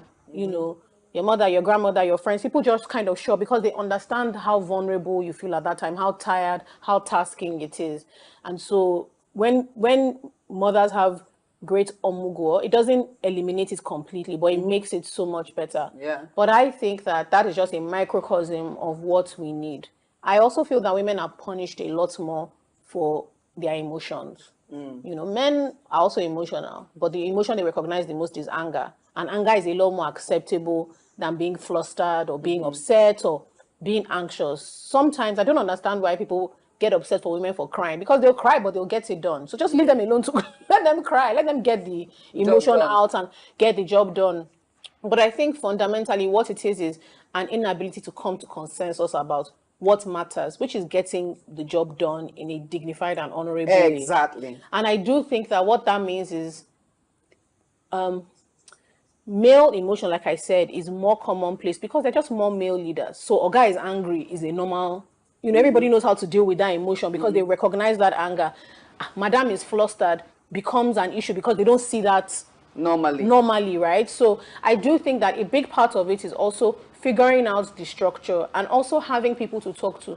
So a lot of times when I'm at my wit's end, it's because I don't want to look incompetent. So I'm very worried to ask, particularly if I have a lot of older male colleagues, what should I do? Because your big worry is that they think of you as like a dummy. This is why you don't hire women. Small thing they don't know. And so you get to the end of your tether and get emotional before you ask for the help. So thank you so that's much. what I mean by, I do think a big part of it is consistently building the community and having these conversations. Excellent. Let me just hear one short word from the Gen Z to the women. What do you think to do? Very short, because we have run out of time.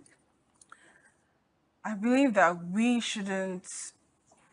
in a community where a lot of our emotions are heightened. And I'm flabbergasted when I see our own women shutting down other women when they cry out or when they complain or when they have different things that are going on. So I believe that as our generation, we should be able to embrace people. We are all going through things, but we should speak up. And also, don't look at the older generation and say, oh, this older generation, they don't understand what we're going through. They went what you went through, even more. So we have to know that we are seeking for higher advice and higher authority. And we have to know that those people are there and they are willing to help you. Don't be set back on what you think and what social media portrays. Excellent. Thank you very much to our guest, Lady Jola, Lady Somto, we call her Somto anyway, Somto Chukwu, and of course, Lady Barrister Sholakwe. And to every woman out there, whether you're Gen X, Gen Y, or Gen Z, there's one core issue is that women leadership has come to stay. It is time for you to pick up, put on your bootstrap. Whether you're 24, you're 34, you're 44, put on that bootstrap. You have to lead because your leadership makes a difference. And if we are in the mix of the policy, we can influence that change. And remember, yes, Rwanda went through the civil war. They had the genocide. Nigeria also has many genocides, but we ain't waking up like the Rwandans. It's time for us to wake up too and put on leadership because we can make a difference. And every man out there, women leadership has come to stay. Thank you for joining me today. God bless you.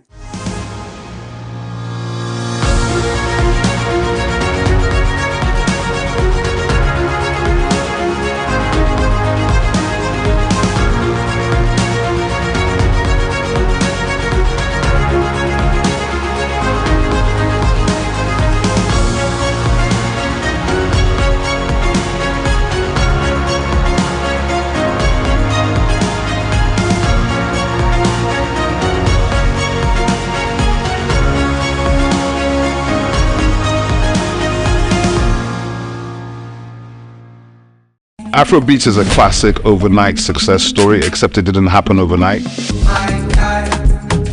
I'm happy to be here. One of the key things about the Omniverse is that it's designed to go beyond an event and designed to be fully something that people can engage beyond the summit. The point being that Nigeria has so much to bring to the world in terms of these things, but we will be bringing fresh energy, fresh ideas, a fresh engagement, and we're obviously open to collaboration. But hip-hop, it never dies. What's the difference between Thor and Shango? Thor is approaching $50 billion in revenue.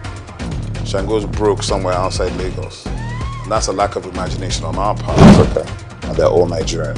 So to be seen and to be noticed is very hard if you're not in the place where all the noise is being made.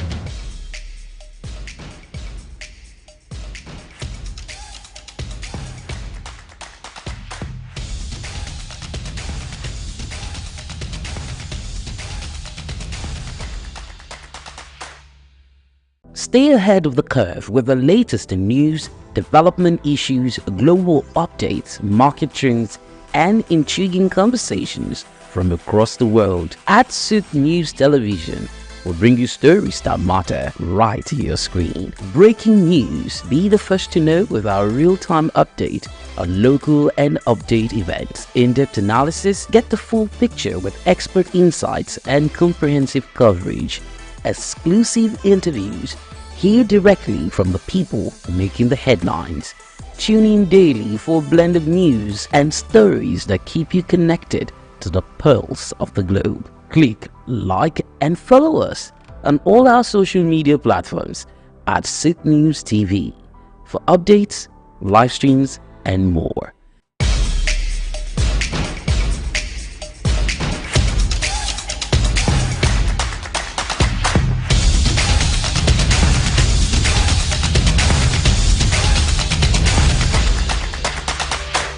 I want to unleash that creativity. I want to unleash, those things that we see every day that we find amazing now. That's what's driven me personally. That's what's driven me at Trace.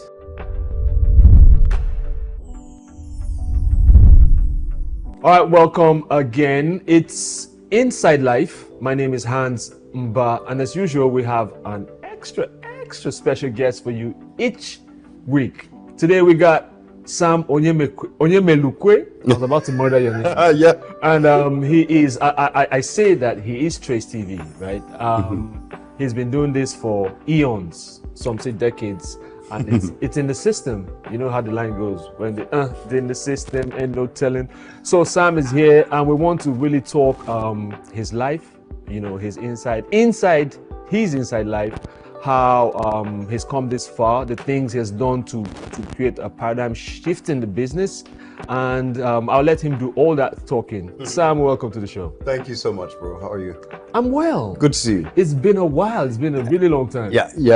So talk to us about Trace. For those that don't know, let us know just a brief introduction about you. Sure.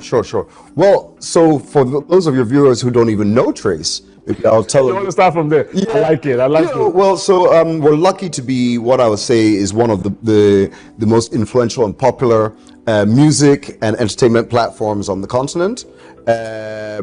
When I started with Trace, yes, like you said, eons ago, so more than a decade. Oh yes. And when I started in the entertainment industry, more than 2 decades ago here in Nigeria, we've been able to navigate and keep as one of the strong platforms. We started with 1 or 2 TV channels. Now we have over 30, and we're all across Africa and in most of the diaspora too. So what gave birth to this? Because looking at your history,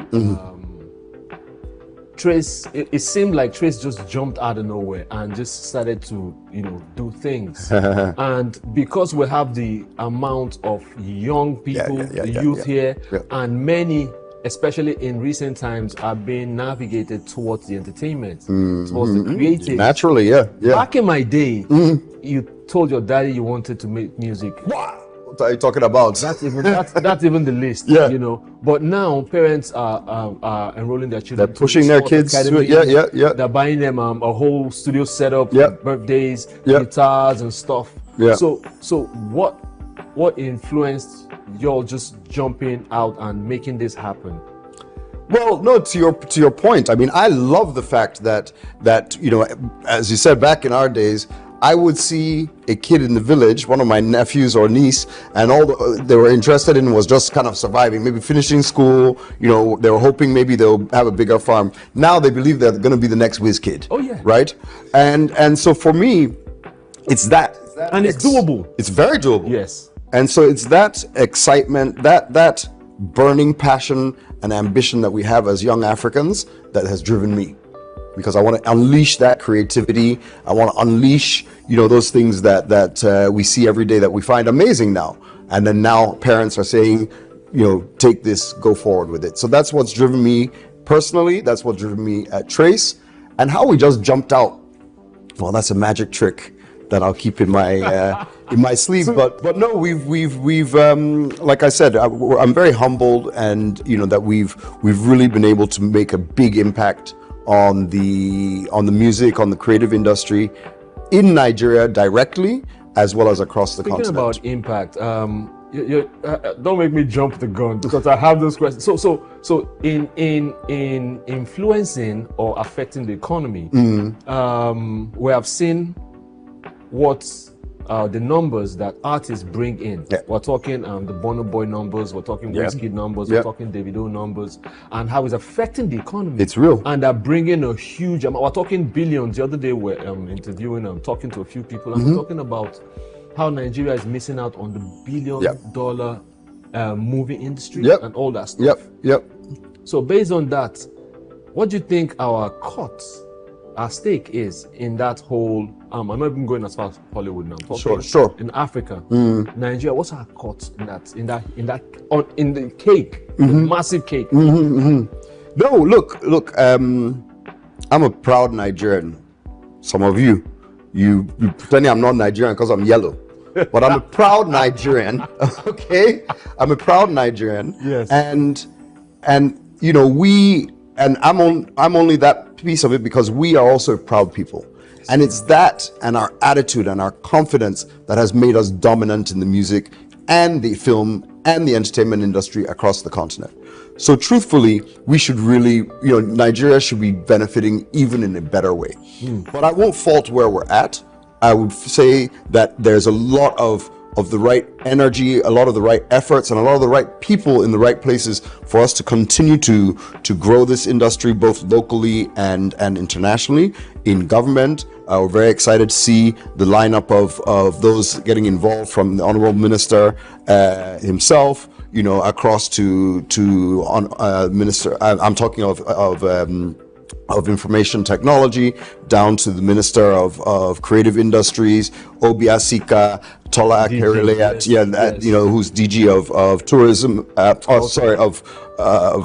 Culture Tourism, and then Tola Akerile at the National Theatre. So many great players are getting involved who know this industry, who can help us make this a sustainable thing, right? One of the things that you think we're affecting the economy for the music part? Do you think we're affecting it positively, having listed these names, and what they're doing or what they should be doing? No, absolutely. And what I would go back to say is that, first of all, for me, and I think for a lot of them, one of the biggest focuses, I think one of the biggest focuses should be and is the local aspect of it.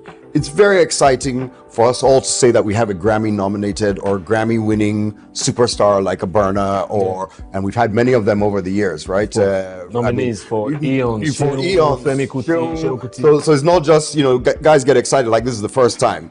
Even back in the 70s, right? Much less across Africa, Angelique Kidjo, and we know. So I'm very proud of what the guys are doing now, and I love that fact. But from an industry perspective and for our economy, we need to look at the local economy, right? We need to look at the local support and the local generation of wealth around this industry. Yes. For our movies, we don't have enough cinemas. What are people doing in community cinemas? What are they doing, to ensure that the people who love this content in the northernmost reaches, maybe Yola or wherever, can enjoy this content at a price and in a way that's not going to, to break the bank, right? That's going to make it worthwhile so that our economy can continue to grow. And on the music industry, Sure, you talked about all the big guys, music and content. Yes. You talked about all the big guys, but I also love the bottom of the pyramid. I do. Right? I love this, the fact that there are thousands of creators.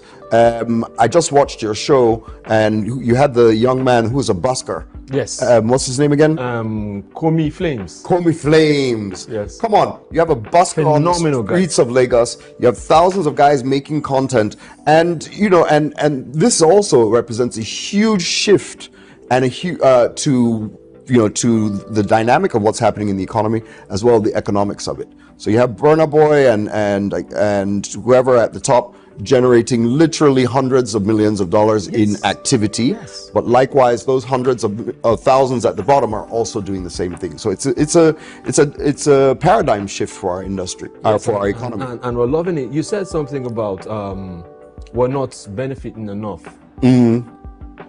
Shed more light on that. Yeah, no, definitely. Look, one of the basic things is the protection of intellectual property.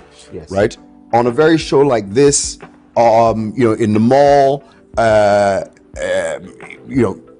hate to say it because our economy's tight right now, so we all don't want to spend money. But even in a wedding, we're supposed to actually pay for the music we use. That DJ is supposed to pay music rights. I agree. The mall or the shop that you go to is supposed to play music rights. The radio station, the TV channel, we're supposed to pay music rights. But those protections and that regulation is not in place enough to generate that out of this. So our economy is being shortchanged. The creators are being shortchanged, and those of us who are behind the scenes, our businesses are getting shortchanged. But we're on the right path. I'm confident. So what can you tell us 1, 2, 3 things that you feel we can do to mitigate this? Because I say this, I also have a weekly show where we talk to hip hop artists and from down there. Right. I'm like, we're talking, I don't want to name names now, we're talking 0.0001% to the artist. And still, many people don't feel led to, despite all the subscription and stuff, many people don't feel led to subscribe because there's a feeling that the artists are being robbed. Like you're saying now. So how do we, is it just we talk about it to shed light to it? Because they said you talk about it frequently or often enough, something gets done. But beyond that, who does the something? We're talking about. So to your point, there's multiple players in the ecosystem. There's stakeholders. Yes. And each stakeholder needs to play its part. But why I'm confident is because the money is so compelling. There's a floodgate waiting to be opened, and nothing moves mountains like money. Right? So we're all motivated in the right way because we can point to, and as you said, as we continue to talk as an industry about, let me go back to performance rights, right? Performance rights, for the artists, maybe not even a big name. Let's talk of an unknown artist or only, not so well-known artist who has a hit song. That song should be generating money across multiple revenue streams. Yes. It's not right now, right? But when the record label is looking at that and saying there's 5 billion naira that should be coming out of this song every month, that's not from radio stations, etc. That is the type of impetus that changes it. Government needs to do its part, both on the regulatory side and the organization. COSON and MCSN have been fighting too long. P-Man, Just focus on the art, focus on the business. On the art. Sort this stuff, get out of the fighting. The money is there, you're holding it back. We need that unleashed, right? Likewise, industry players need to play their part. Radio stations, TV stations, hotels, bars, we need to fess up and say this music is worth something. Yes, it's not free. It wasn't even made free. It wasn't made free, and it's the way, me as a TV station, it's the way we make money, right? The reason that people watch my channel is because I play these music videos. So I can't take this for granted. So we pay almost 25% of our revenues at Trace to music rights. So here in Nigeria, that's in the billions that we pay for music rights every year. right? And that money should be getting to the artist. Sometimes it doesn't. Doesn't. You know, but we need to play our part. Government needs to play its part. The private institutions and the viewers, the public needs to recognize there's value in this thing. It's real.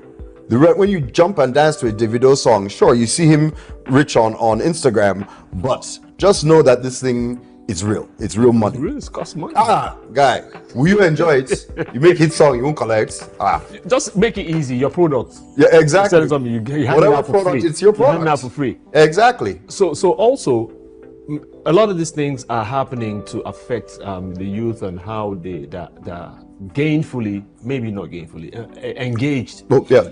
Hopefully gainfully. There was the awards you guys did. Some other culture, you know, because when the culture shifts like that, it creates opportunities, especially for the young ones, which is our focus basically. 100. So you have done the awards. Tell us about the awards in Rwanda. It was massive. I saw it, and I'm like, wow. Yes. So why Rwanda? Sam, come on. Okay. First of all, let's tee up the awards. For those that don't know about the awards, we did our first ever Trace Awards and Festival last year, almost a year ago, and we were excited because it actually did the impact that we wanted. So we truly took the entire music industry and we claimed the space as the top awards on the continent in one fell swoop. Really? One fell swoop. I mean, we had over 80 artists there from all over the continent, right? Of course, we had our big boys, the Niger boys. We had David there, Davido there, Rema there, Yemi Alade was there, Mr. Easy, Feels, the list goes on. And we dominated, my people. We dominated. Nigeria does that easy. Yeah, but we also had Diamond Platinums from East Africa. East Africa. We had, the name's going to escape me. I'm an old guy. Please forgive me if I can't remember everything. But we had South Africa represented. We had North Africa represented.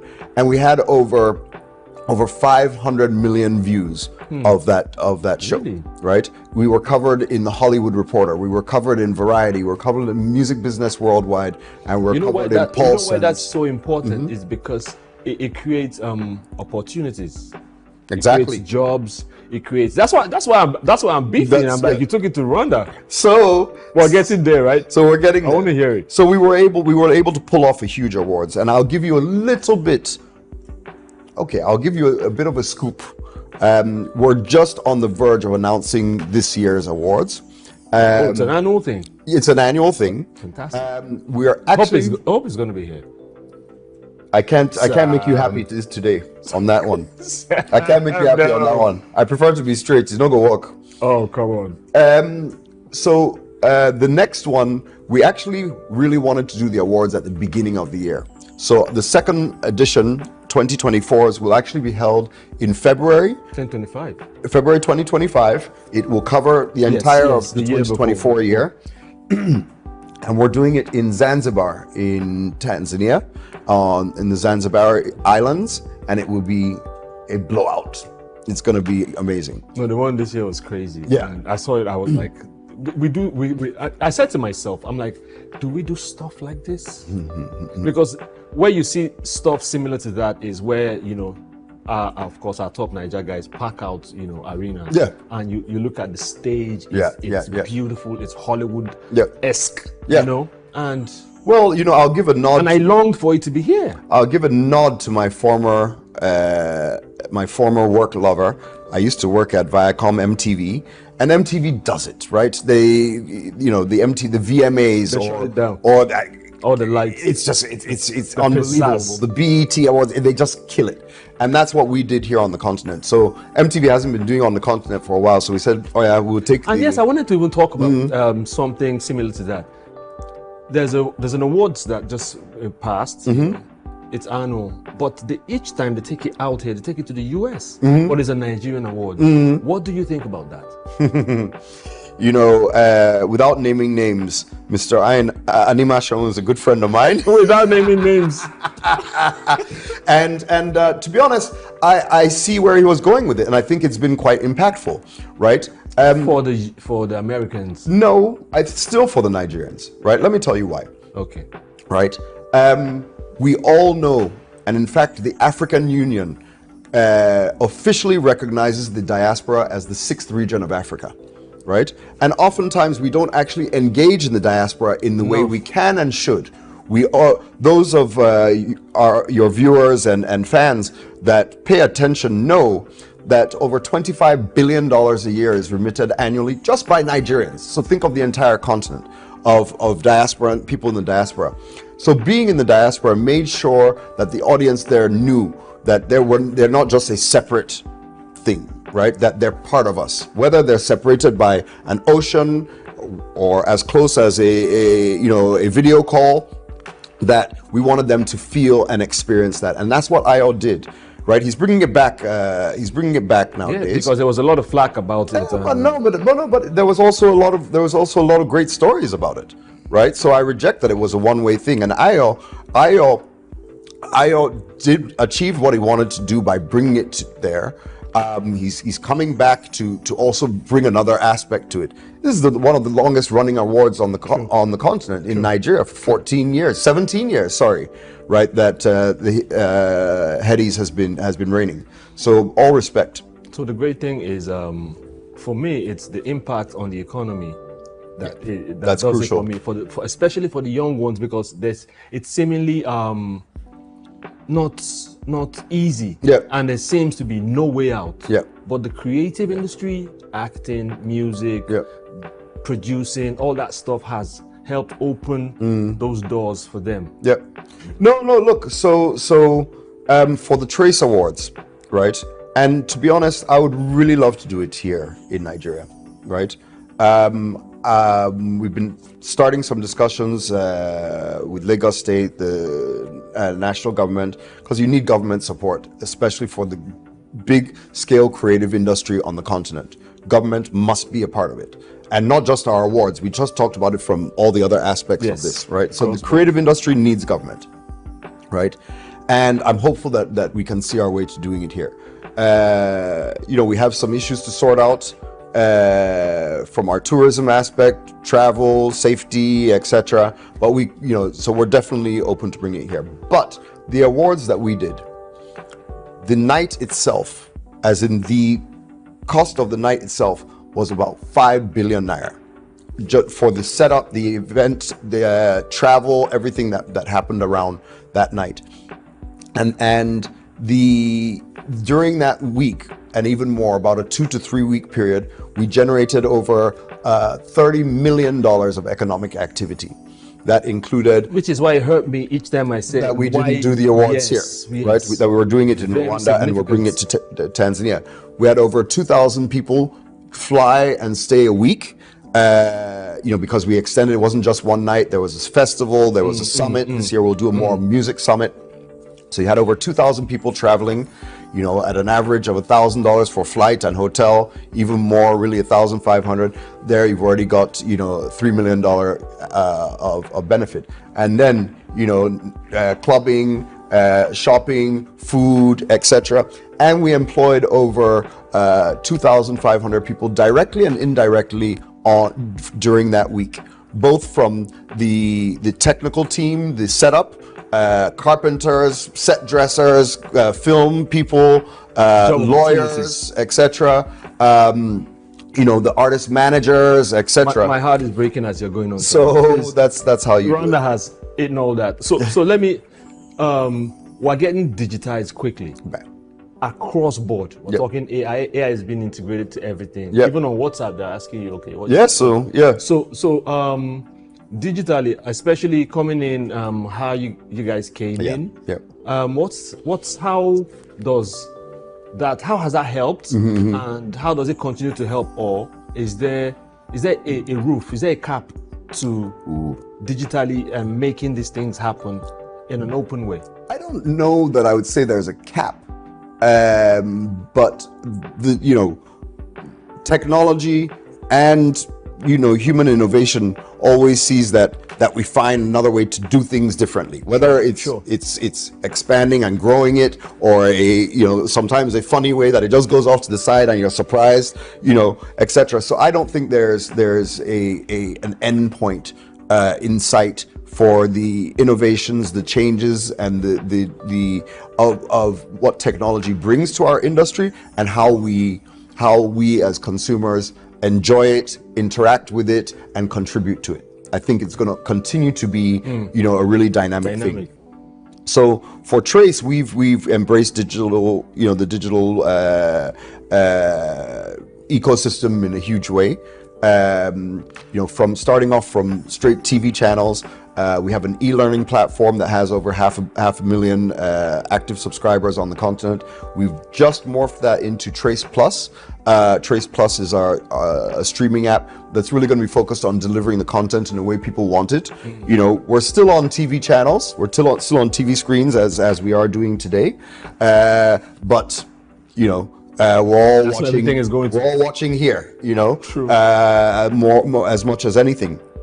So, we're of course embracing that. But furthermore, as an organization, let me give a small shout out again to, I love to encourage our government people, to the Honorable Minister of Information and Technology, His Excellency Bosun Tijani, for his foresight and ambitions around AI.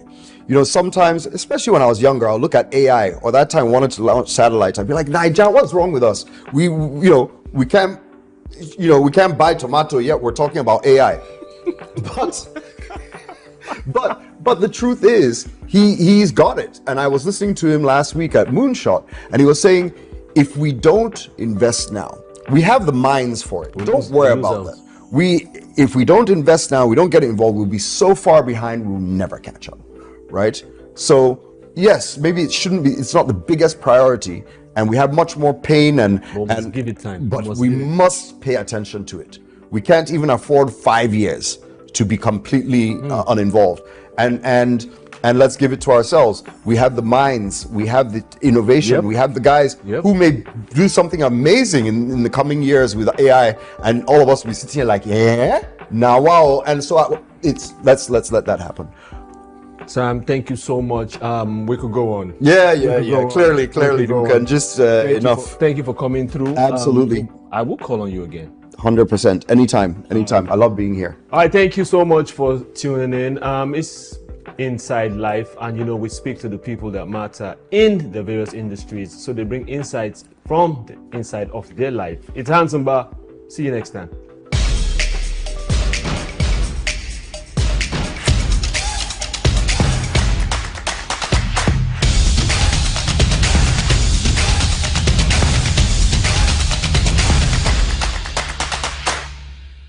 Hi everyone, my name is Gafar Mo. I'm a film producer and director. My name is Kyrie Baker. My name is John Njama. Hey guys, what's up?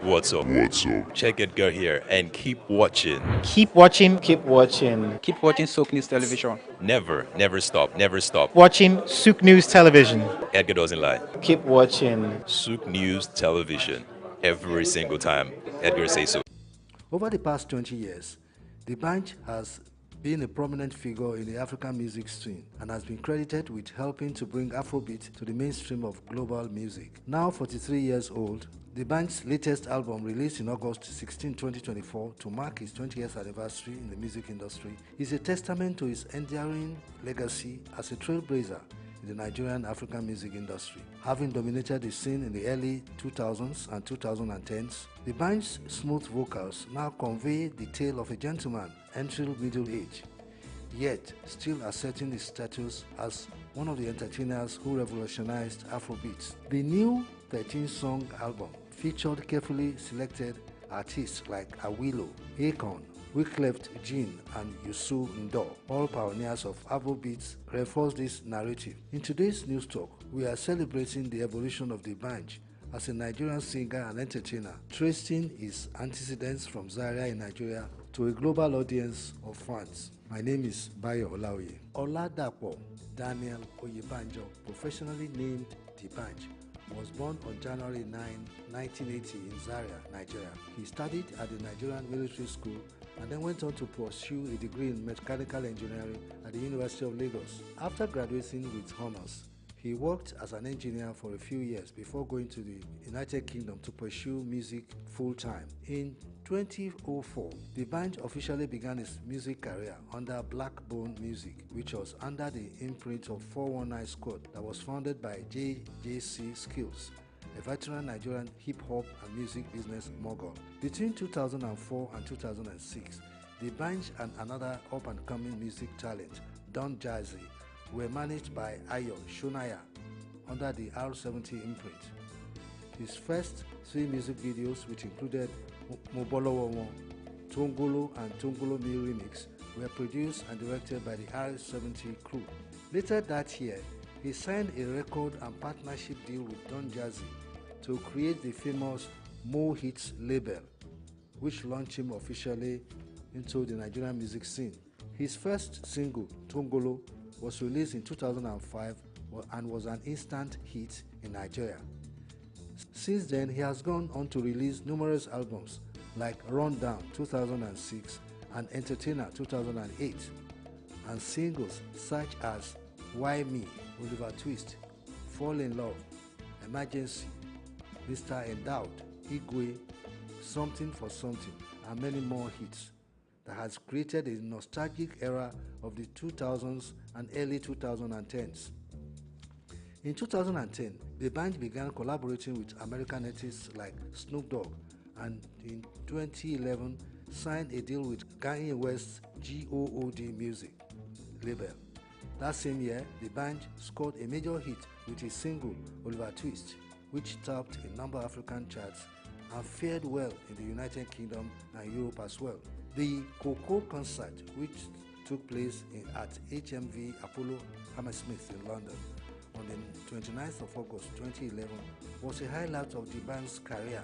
The event was hosted by comedian Eddie Caddy and featured stellar performances from the Mo Hits All-Stars. Don Jazzy, D'banj, won the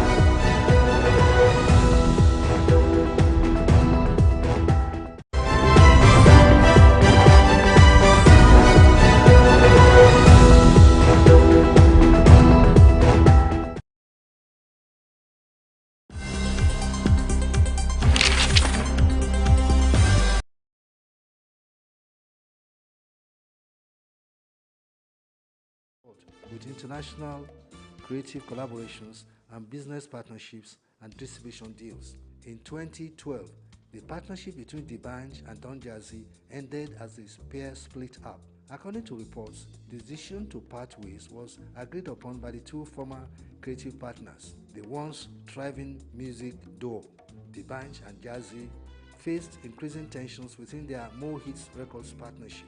Disagreements over business structure, alleged D'banj's dominance, and financial disparity, among others, contributed to the strain. The growing rift, coupled with D'banj's perceived absence during the crisis, ultimately led to the collapse of their successful partnership. D'banj, after dissolving his partnership with Don Jazzy, began working on a compilation album which will eventually come out with his new venture, DB Records, with the album The King's Men. D'banj teamed up with Akon on 2 songs in 2015 called Feeling, The Niaga, and Frosh. These songs were part of his EP called An Epic Journey, which he released on a series of music videos. D'banj music was becoming more like an urban hip-hop at the time. He released another album called King Don't Come in 2017. In 2024, D'banj marked his 20th year with the release of the entertainer The Squirrel, and still keeps a good relationship with Don Jazzy. D'banj has won numerous awards throughout his career, including Best African Act at MTV Europe Music Awards in 2006, Best International Act Africa at the BET Awards in 2011, Artist of the Year at the African Music Awards in 2014, Best Male Actor at the MTV African Music Awards 2016, and several others. He was nominated for a Grammy Award in 2013 for his collaboration with Kanye West on the song All of the Nights. As far as history can tell, the Cocoa Master, the band, is still a master of the art and an undisputed leader of Afrobeat in the entire world. He has carved a niche for himself as an outstanding and renowned Nigerian singer and entertainer. I am Bayo Olaoye.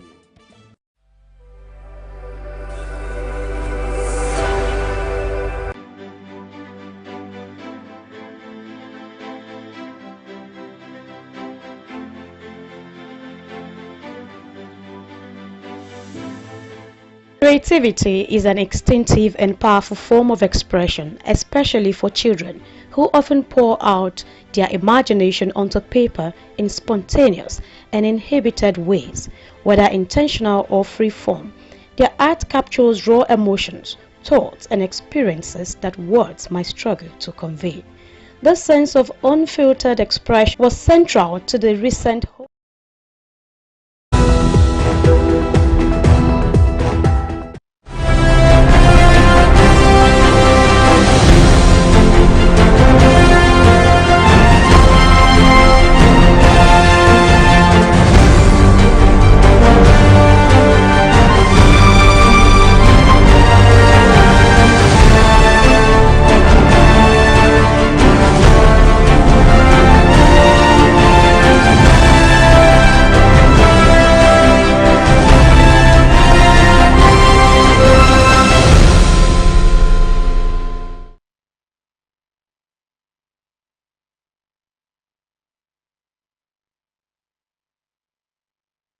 Hello and welcome to SOUQ Pulse. It's a very, very beautiful evening, start of the evening here in West Africa, Lagos to be precise, and this is SOUQ News. Now, for those of you that are still sitting on a long thing, this is where you are meant to be. So don't think you made a mistake. Don't think maybe it's one of those, This is where you are meant to be. We are all about positivities. Where we go out, we not just look at development stories, we not just look at shaping policy, we not just look at advancing not just businesses or development, but making sure that people talk for SOUQ Pulse and making sure that businesses make headway for SOUQ News. Because if businesses do not progress, then we know there is a problem. So here we talk. We tell you, don't keep quiet. It doesn't matter what divide you are, who you voted for, who you will vote for, whether you are trying to japa or return, or whether you are looking at Trump or Harris. We talk. My name is SOUQ, John Rogers SOUQ, and this is SOUQ Pulse. We've got a very short break, and when we return, I'll bring this back on our timeline. I will talk about it. And if you remember very well, there was this particular day that a certain learned fellow decided to shake some good tables. And that table he shook that day is where we are going to. We'll have a guest who happens to be very knowledgeable and a leader in his chosen field and where we are heading to. He will shed more light on this. So, hey, you won't miss a single second of today's programming. So call up your friends, call up your neighbors, your co-workers, tell them it's time for SOUQ Pulse, where we talk. Don't go anywhere. SOUQ Pulse will be right back. Stay ahead of the curve with the latest in news, development issues, global updates, market trends, and intriguing conversations from across the world. At SOUQ News Television, we'll bring you stories that matter right to your screen. Breaking news. Be the first to know with our real-time update on local and update events. In-depth analysis. Get the full picture with expert insights and comprehensive coverage. Exclusive interviews. Hear directly from the people making the headlines. Tune in daily for blended news and stories that keep you connected to the pulse of the globe. Click, like, and follow us on all our social media platforms at SOUQ News TV for updates, live streams, and more. We've got just what you need right here at Femi Wash Media. Call it the Midas touch and you wouldn't be wrong. Let us record, produce, mix and master your audio like nobody does. Reach us on our contact today for the best quality job.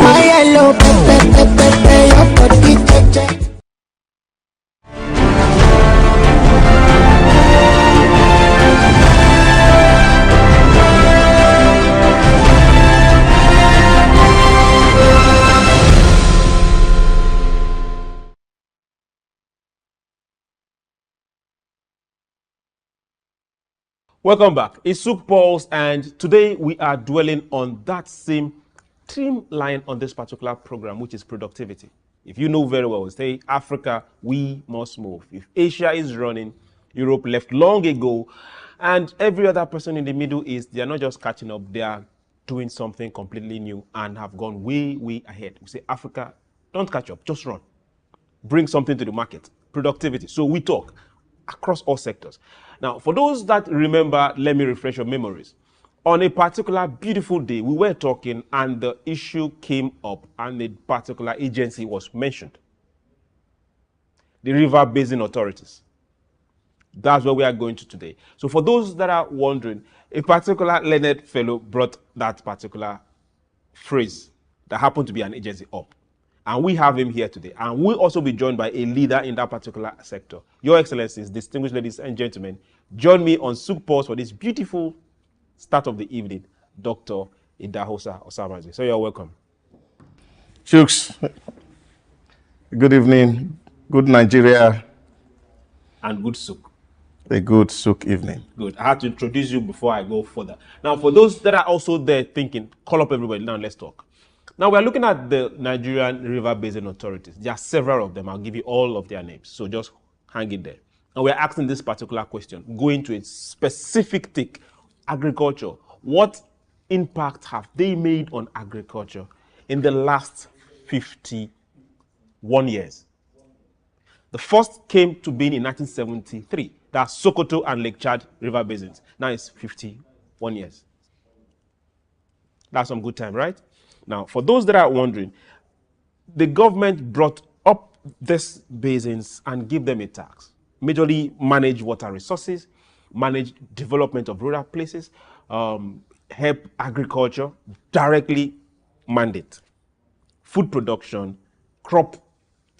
Some of these mandates, when we look at how it has been expanded over time, we'll now start asking certain questions. We will talk about them here. But one major assignment of the river basins is agriculture. So if the agri sector suffers, then we must talk. And when we talk, we ask questions. And there's no other and better person to ask aside the doc in the studio than also a leader in that particular sector. Your Excellencies, join me as I welcome to join us on SOUQ Pulse for the very first time. He's joining us via Zoom. Engineer Caleb Tekuma Tioa. Sir, you're welcome to SOUQ Pulse.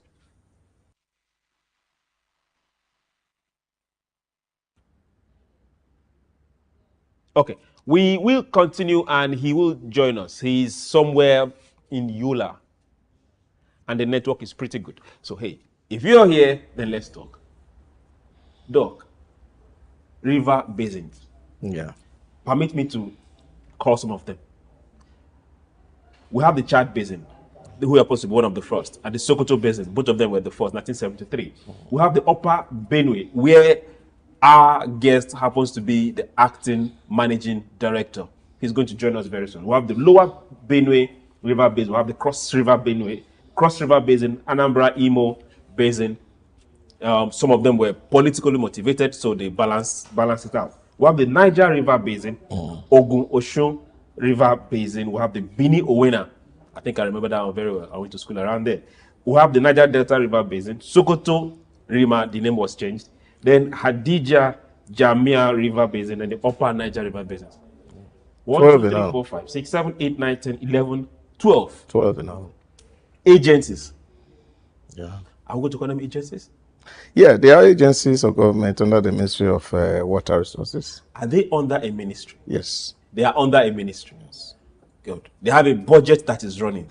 Yeah, but just like a commission, you have a board that drives the entire process of the commission. And of course, the Ministry of Water Resources is represented in the board of the agency. Ministry of Water Resources. Yeah, it's supposed to be a business venture, which was initially owned 100% by the government. Yes. And efforts are ongoing to see how to commercialize and privatize the agency so that government stakes in it can get a lot lower. Okay, while we are looking at government stakes getting a lot lower, let's look at deliverables. If we say agriculture, which happens to be the #1 security issue in any nation, if if any nation can feed themselves, then war is not an issue. As long as the belly is taken care of, businesses around food is taken care of, then every other thing can be sorted. Now, in the last 1 year, we've been able to look, okay, can we have a situation where we have all year round planting season, not waiting for the rainy season and dry season? Yeah, but it's just to look at it globally in the first place. Leave globally first. No. Let's talk about ourselves. No. Most times when we say globally, we let things fly. No, you see, the point I want to make is that there's not so much attraction as to the river basin authorities as for many people. I don't think if you even ask a Nigerian on the street if they have an idea of what that is, because it's like something that does not exist, because people can see potentials and opportunities around it.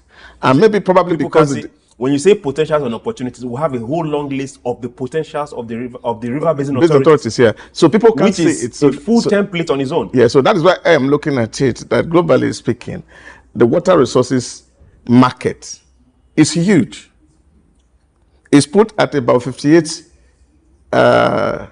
trillion annually, because countries like Australia, countries like Chile, countries like South Africa, countries like Singapore have successfully commercialized and they market the body of their water, and they are making so much resources from it. So the question is not even to say about the food. I'm holding my lips at that particular last line. When you say commercialize water. The body of the water. So because there's so much money that nations can get out of it. Water came free. Water was given to us free. It's just like oxygen. Why do we want to commercialize water? Yeah, but because you see, it's a commonwealth to everybody. So you cannot actually allow one single individual to enjoy it free of charge without actually translating into resource for other people. So what states like Australia had done, or even in California, they've been able to see, okay, this is privatized and people are allowed to trade water. Now, when we go this route, don't you think it's going to be the rich not just lording it, but owning the life of the poor? I don't think so. So what that means is that people who are getting into agriculture, whether it's animal husbandry or food crop, will be able to access water and they're able to pay for it. And they will pay. Oh, okay, yes. Now, for a river that is flowing through my village, a stream that is flowing through my village that was there before I was born, and my forefathers, okay, nobody came to assist them in making any form of irrigation. They used their own ingenuity and used bamboo and transferred that water 5 kilometers and irrigate their farm for free. They will now pay because they're irrigating their farm for their own river in their own land. Yeah. So this no. Are you saying yes or yes? Oh, yes. Why? Yeah, because that resource, the river does not belong to government. Yeah, of course, government owns the land. So government owns the land. Yeah, by international treaty and conventions, all water bodies belong to the government. Are we going to say no to some of these treaties that are not favoring the people? Now we are deviating though. But now let's so we're not deviating. But it's to say that there's so much money around this agency of government, and that what we need to do is that we already have said severally that government has no business in business, and therefore, if you're setting up an agency that is supposed to be commercial and to be making money, and then of course you own it 100%, what is happening to the mainline ministries also can affect some of all these operations. And this is one of the issues that we need to actually resolve so that we can also be generating money. And this issue of people abusing the body of water can actually stop. Before people abuse the body of water, let's look at the river basins. All right, okay. Let's look at them as we look. Let's drop agriculture and the river basins, which is one of the main reasons why they were formulated in the first place. Why till date, as we speak, our farmers, the people in the village, which is the first place where they sent them to, they didn't tell them to come to Lagos or go to Owerri or go to Minna. They sent them directly to the village. Yeah, for rural development. For rural development. Yeah. Through irrigation. Why do they still have rainy season, dry season, planting season once a year? Okay, for some crops that are 2-3 months, okay, twice a year. And once the rainy season is gone, no more issues.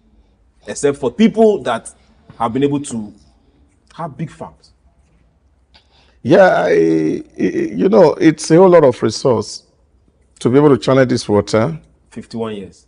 Yeah, it's a whole lot of resource to be able to, because you find that the history of our 51 year, which has been the history of struggle, like I said to people, Nigeria has been a child of accident, and we have passed through several curves that really would not. So when we are talking 51 years, there's a whole lot of things that you have to factor into it, because this is a 51 years that is full of crisis. Now, and this crisis has not actually enabled the nation to develop in terms of... If we exonerate them on this issue of, yes, we've had issues for the last 51 years, who are we not going to exonerate? Yeah, but that is why it is important that as we speak to some of these issues, that we're also looking at it from the positive perspective to say, look, hey, Nigerians, we have plenty of potential. We are still at that point of potential. So let's drop all the things that tend to separate or divide us, which basically is politics. And then we begin to focus on the economy and see how we can transform and be like other nations in the world. It is not always too late to start. If the river basin in, let me give Sokoto, which happens to be a very, very popular one at that, decide to water the Agungi village and make sure, okay, the lecture dwindling or not, there has been several interventions there. Whether they are implemented that way, I'm not sure. We have to go find that out. If the river basin there can say, okay, let's irrigate these villages, the farmers there will be better off. The communities there will be better off. It also profit the river basin in that particular area. So what exactly, are they not seeing the businesses in their own localities? Yeah, but you see, the business are there. So you have to first put structure in place to drive this entire process. What structure? For example, there's always this mention of structure. Yeah, because it's important. Who's the structure? The human beings, or apart from the process? Even the pricing mechanism for the water had to be put in place, because we are not expecting that. Give the water first, then you cannot say to pay later. Are we looking at pricing when we've not seen the water? No, it has to be priced adequately, so that, because if government has no money to do the irrigation, you will sure need people to come invest in the sector, and those people who are investing in the sector will be able to determine what's the appropriate pricing, so that it is not too much for a burden for the common man to bear at the end of the day, who is at the end of the value chain. So all this what will make it really effective, because what we are looking at is a situation where government is finding or having difficulty even running its affair on a daily basis. Okay, now let's look at these agencies. What if they have a form of collaboration with the local people? We must not depend on a lot of machineries for farm irrigation, because this is very important. We must not depend on a lot of money cost-wise for farm irrigation. We can get the people. They use the same old methods they used before. Take a trench from where it is. Yes, a lot of water will be lost along the way, but if at a point in time, let's say every 500 meters or every 1 kilometer, you have a pond. Not in the 21st century are we going to be talking about those. We shouldn't be talking about that, you mean. Good. But we don't have anything. Yeah, not in the 21st century. We have traditional irrigation systems that worked. Yeah, but there are a lot of things that can be done towards that direction. And I think for me, really, deregulating that sector is critical and important, so that you can have... the farmer, the Musa or Chijoke, or what somebody in Benue might not understand when you say deregulate this, deregulate that. He just needs his fertile ground watered. Yeah, but because agriculture is a big business. People must see agriculture beyond subsistence farming. That when people are going into agriculture, it's like the way you are going to do fertilizer, for example. That same way water is in the hands of... yeah, this is what it is. So you must understand it from this perspective. Are you still going back to putting water in the hands of the rich? Yeah, water is an input in this regard. It's an input. So if this guy is buying fertilizer, okay, yeah, so he should also be able to buy water. On the part of buying water, I had to still pause and go, no. Okay, our guest is here. Our guest is here. We have engineer Caleb Tekuma Tioa, and he's here. He is the acting managing director of the Upper Benue River Basin Development Authority, YOLA. So, sir, you're welcome to SOUQ Pulse. Yeah, good have you. Good in. You're welcome, sir. Thank you very much. Good evening. Now, Yeah, thank you. let's continue. We have Dr. Idahosa here, and he's also saying hi to you. Yeah, good evening, Dr. Dausa. Audio, I hope you can hear me now. Let's go straight. Now, for the river basin authorities, you've been there for a very long time, and you head one of the major river basin authorities. The both Benue, that's the food basket of this nation. And you head the Upper River Benue Basin Authority. Let's look at your side of the basin and rural development. To what extent has your basin impacted the rural communities within your location? Yes, thank you. The a lot in terms of irrigated agriculture by assisting farmers with the irrigation pumps. Mostly recently we're emphasizing small scale irrigation system, which is farmer managed, reaching onto the farmers and supply them with the necessary irrigation equipment during wash boreholes for them to enable them do dry season farming, which is more reliable than the rainy season farming, which is subject to flooding or even drought. So with this dry season farming, the farmers have everything at his control. He control the rate at which he apply the water. He even control when he do the weeding and control when he apply the fertilizer and even the strain of chemicals. So this go a long way in boosting their yield to a very large extent. So we have been involved recently in encouraging these farmers with irrigation pumps. And then recently we are planning to go further because of the high cost of fuel. Most of them are finding it difficult to maintain the diesel or the pump and the petrol pumps. So we are trying to encourage them with solar irrigation pumps, which are going to be more sustainable for them in the current situation of high cost of petrol and diesel in the country.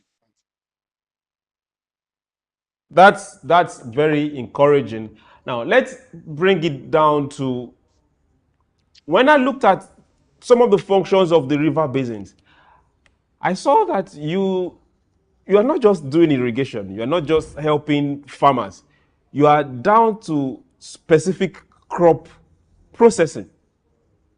I got asking, for you in YOLA, what crops exactly is your focus in the last 1 year and in a year to come? Is it maize? Is it rice? Is it beans? Do they farm beans that much in YOLA? Over in here in Yola, the focus is mostly on rice because that is the one that is more profitable to the farmer and is easily planted and crop within minimal expenses. And most of the farmers are very adapted to the technology of rice farming, and with a lot of research is going on in the rice production. There are a lot of varieties that the farmers have become very conversant with that give them a very high return. So most of them, we encourage them and they go into rice farming on a commercial basis. Most of the farmers have graduated from just being a peasant farming from 1 hectare to some of them are even going up to 10 hectares on their own with the little assistance they are getting from us. Back to Doc, I have this question. Now, a lot of your activities, it's also what we see happening with Ministry of Agriculture and Ministry of Water Resources. There are some other agencies too. Is there any form of synergy across board between the river basins, the Ministry of Agriculture, and the Ministry of Water Resources?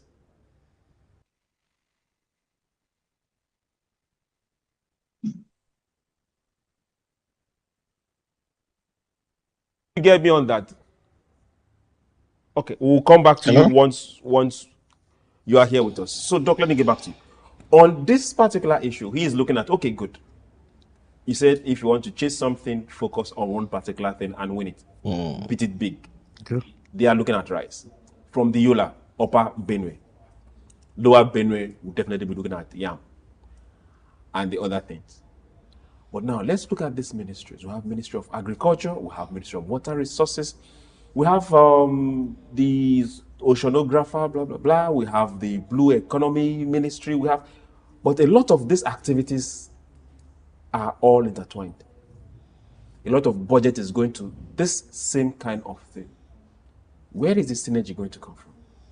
Yeah, that's been one big challenge that you look at when, of course, you're looking at agencies or government or ministries, and you don't know where the authority of one starts and where that of the other person will end. But basically, I think that if you have a minister that sits at the Federal Executive Council meeting, this synergy should not be very difficult. But I think the biggest challenge that we all face is the fact that we have not been able to write a strategy paper to say, okay, this is what we are going to focus on.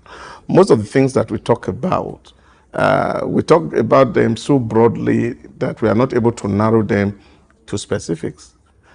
Take, for example, we're talking about rice production. We must be able to segment and say, okay, which area will we get better yield of rice? And that's, of course, a function of research. And because, of course, they won't produce the same. Somebody said some time ago, if you plant an hectare of land in Nigeria, it can maybe give you 3,000 tons of rice. But if you do it elsewhere, it can give you up to 6,000 tons of rice. So this is area that come from Ministry of Agriculture that often provide that research that will help these people. And then, of course, when you are channeling your energy, you make sure that you are pushing that energy to where you're going to get the best and maximum return. So it's not like putting resource in places where you cannot get a huge return. So if we have government sitting down to tell themselves and say, this is where we are driving to, then we call all the stakeholders to say, okay, this is this stakeholder, this is your role here, this is your role here, this is your role here, this is your role here in reaching this goal. Then everybody focus on that goal as a global goal and do our own individual part in it, and then we can get to where we should be. Getting to where we should be. Let's look at these numbers again. 12 river basins in Nigeria, which is well enough to cover half of the farmlands in Nigeria. Yeah, that is what it is here. Like Caleb has analyzed, rice is profitable down the upper Yola. So when you see Yola, then you come to Anambra State, for example. You go to Benin, Owena, you come to Cross River, and all this area. There are agricultural produce that is specific to the cultures in these places, and we can actually amplify them and make them big farm. And you can imagine those sources converge in one. Nigeria become the retro basket of the world. But now the question will now be: is it the river basins that are going to conduct the farming, or the people that are going to? No, it's the people. So now, what is the parley between the people and the river basins? The river basin basically, fundamentally, is first and foremost to provide irrigation to the farmers. To the farmers, no? Yes. That's now the question. Do they know? They do. They understand their mandate. Not the river basins, the farmers. The people on the street, the one that is picking up the hole or getting a tractor, does he know that somebody is supposed to assist him get water in the dry season? Yeah, they may not know to that extent, but again, you're also looking at it. It's not smallholder farmers really, because you're also looking at it because of the logistics of moving this water. And the smallholder farmers can aggregate. And they will just, okay, for this entire place, doesn't matter how big your farm is, we are bringing water to this point. So you take it from this point to where your farm gets. Yeah, that is what strategy will do. So who does the strategy, the farmer or the basin? Yeah, I think it will, not the water basin. The water basin knows to supply. It's these people to agree collectively and put themselves into like a cooperative. And in those days, I think that was what was happening. I know that... they used to be very popular. Yeah, farmers come together, especially families come together and go to a particular spot to take land, and then of course you have very massive farm. In that case, it is easy for you to be able to supply water to that entire environment. But when you are having people who are having farm indiscriminately at different places, the challenge of being able to actually channel water becomes very expensive. And then of course, with agencies that are not properly funded, they will not be able to achieve that mandate. Okay, on this particular note, he didn't tell us the agency is not properly funded. We will try get him back here. It's just a connection issue, so it will be resolved. SOUQ Pulse will go on a very short break. When we return, we'll take this a notch higher. We'll ask some particular questions as it concerns not just productivity, but also some other activities and potentials of the river basins. I'll ask ourselves, where is it? Where have we gotten to? How can we transition from potentials to reality? Don't go anywhere. SOUQ Pulse will be right back. We've got just what you need right here at Femi Wash Media. Call it the Midas touch and you wouldn't be wrong. Let us record, produce, mix and master your audio like nobody does.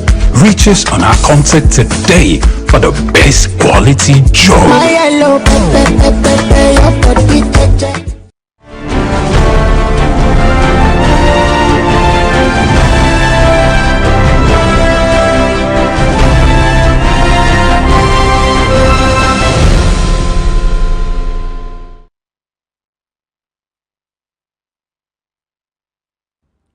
Yes, this is SOUQ Pulse, and we are here live on SOUQ News. My name is Chooks, John Rogers Chooks, and we are looking at the river basins and asking directly, what impact have they made on agriculture in the last 51 years? That's a long time. I have Dr. Idahosa here and the entire crew and myself. We are here and talking, so should you. We also have engineer Caleb Tekuma. He is the acting managing director of Upper Benue River Basin Development Authority in Yola. So, if you can hear me, let's get back to this. Now, before we went on break, Dr. Dawosa was saying something about funding. So this question is coming to you. How funded is your agency before we get to others? How funded are the river basin agencies?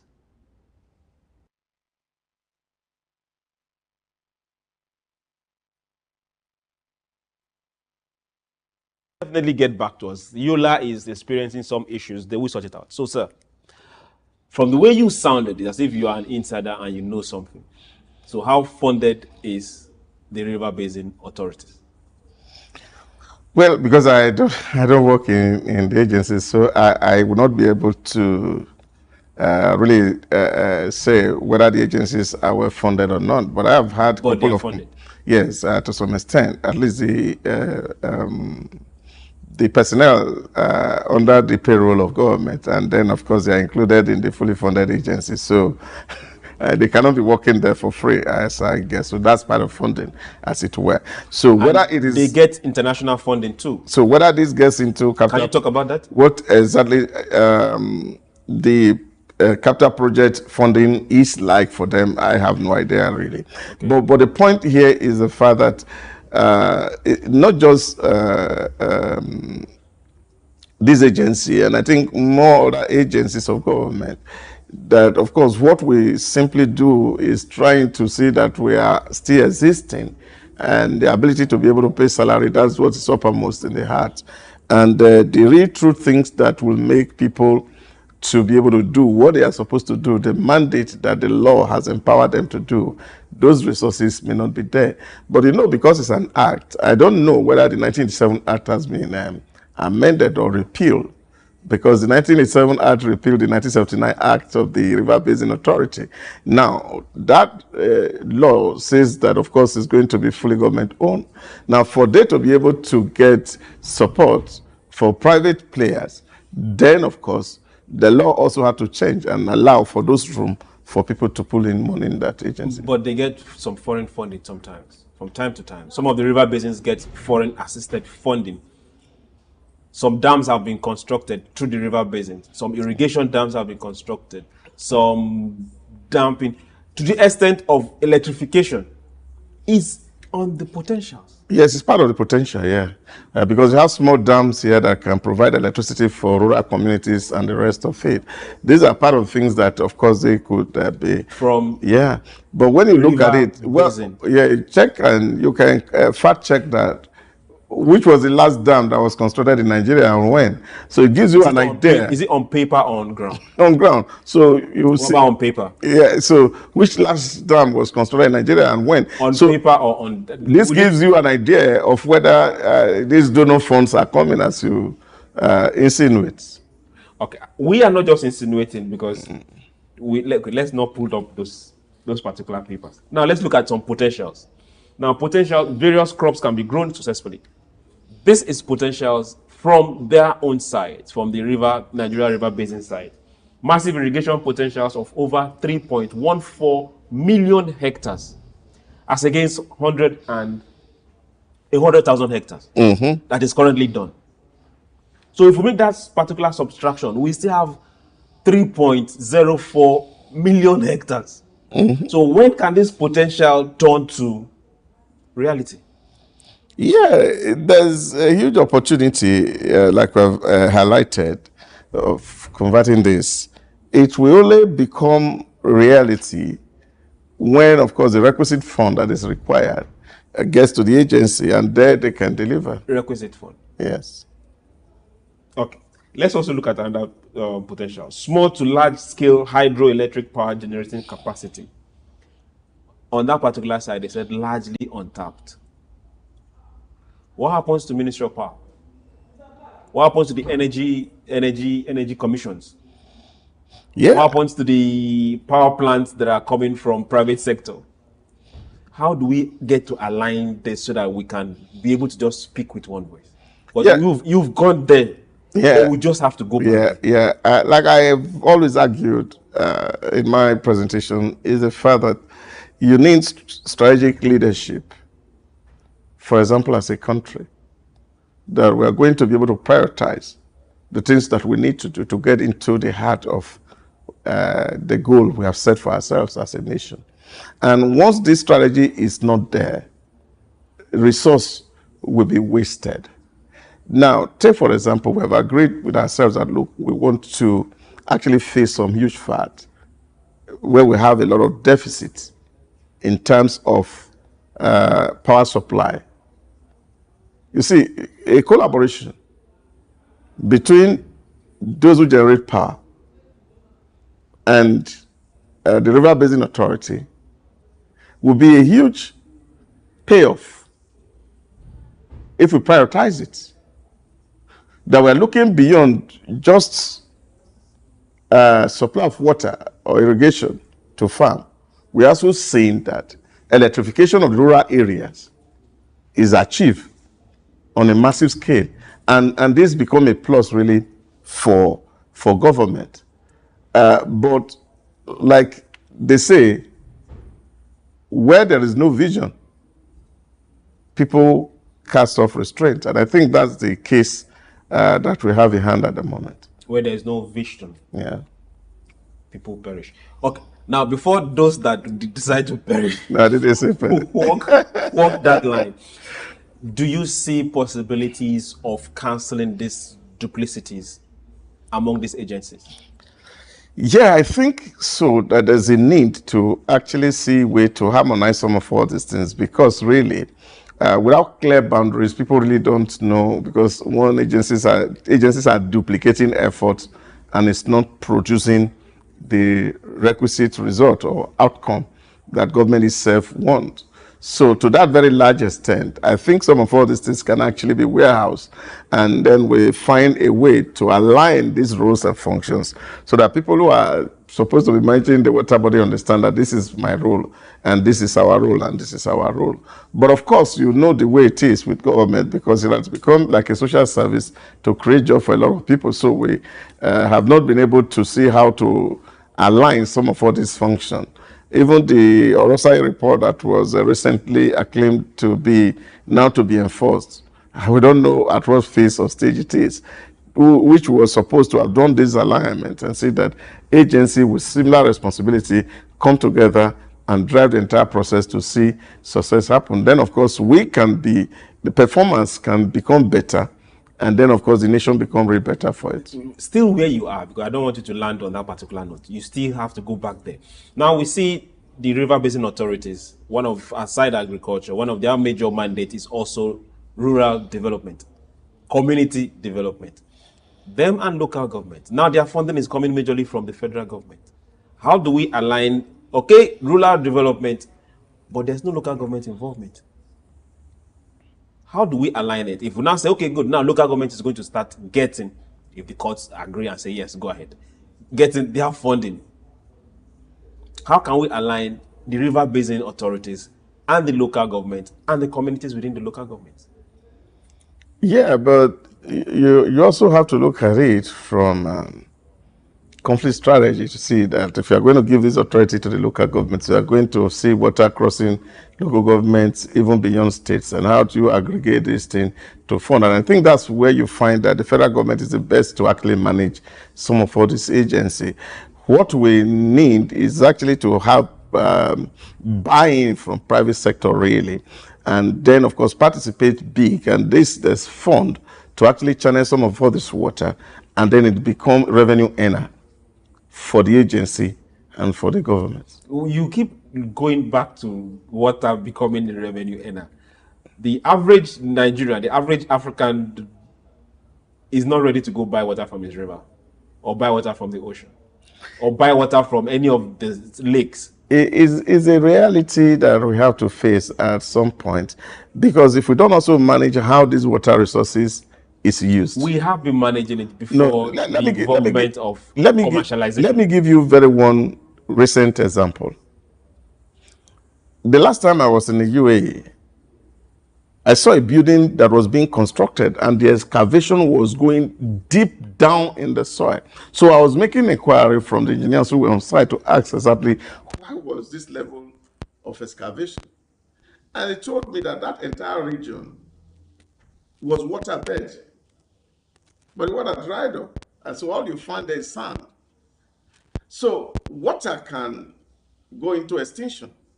Yes, water can go into extinction, either man-made or non-man-made. Yes, man-made or non-man-made. And this is the reason why it is important to manage the body of water so that it is not abused. And you have agencies who are managing this body of water, and you must put some boundaries around it so that we don't lose it, because one of the scarcest commodity on earth today is actually water. If you're offering services based on water bodies, good and fine, people should be able to pay for the services you're offering. But at the same time, I don't think, or if you think that we should pay for my farm to get irrigated when I can get it done myself. It's just like also saying, for example, we're going back to the first. Yeah, yeah. We're going back to the same first question. Yeah, yeah, because paying for the water agriculture, commercialization. Agriculture is a commercial enterprise. We have to first accept that reality. Definitely. And if it is a commercial enterprise, and okay, for example, I want to do animal husbandry and I have to rely on water, and I'm rearing a camel or a cattle that can drink up to 4, 5, 6, 7 gallons of water in a day, and then I put all these things together, and we're going to draw the resources from the body of the water. So this is what we're saying. Now, if you provide the water, yeah, I should pay you. Yeah, that's not an issue. Yeah, but if I can provide the water myself, why should I pay you? But if you have listened to Caleb just now, you said he mentioned that they're trying to make pump. Yeah, solar powered pumps to drive this water. So of course, if you have a pump in place, of course you have electricity to power it. Yes, Somebody is I funding will it. pay for that service. Yeah, that is what it is. So, but if I'm providing the service myself, why should I pay you again because I'm taking water from the water body? Individuals should not be allowed to abuse the body of water. That's the point. But when the agency does it, it's not abuse. Okay. Let's keep going. Now, for the river basins, who do they answer to? Yeah, like I said, the river basin, in the board, there's a representative of the Ministry of Water Resources who is a member in the board. So, which means automatically the agency is under the Ministry of Water Resources. So they answer. Yeah. They don't answer directly to Mr. President. The powers that be. No. Okay. Now, on this particular note, let's now bring it back. We still have issues with reduced food production in Nigeria, in Africa to be precise. But it's worse on this side of our divide, the West Africa side of it. If you happen to get into any of these river basins, what is the first thing you will change as it concerns agriculture? Well, like I have known, if you ask me to go into river basin authority, there's no other thing I'll advocate to say federal government, we have to deregulate it and allow other participants to play so that if we have to get the value that we are looking for, then we must be ready to pay the price. Good governance does not come free. It comes at a cost. And if people are not willing to pay the cost, then of course we don't dream about it. This is the reality. And if we are not willing to deal with reality, then of course it is difficult to handle, especially when you have a state that is debt burdened. You have a state that has paucity of resource. And then you now have to also encumber government further by an assignment that require huge funding, and then the fund is not there. Now let's come back to the people. How do we get the people aware that there are river basins scattered around the entire geopolitical zones that are supposed to serve the farming community?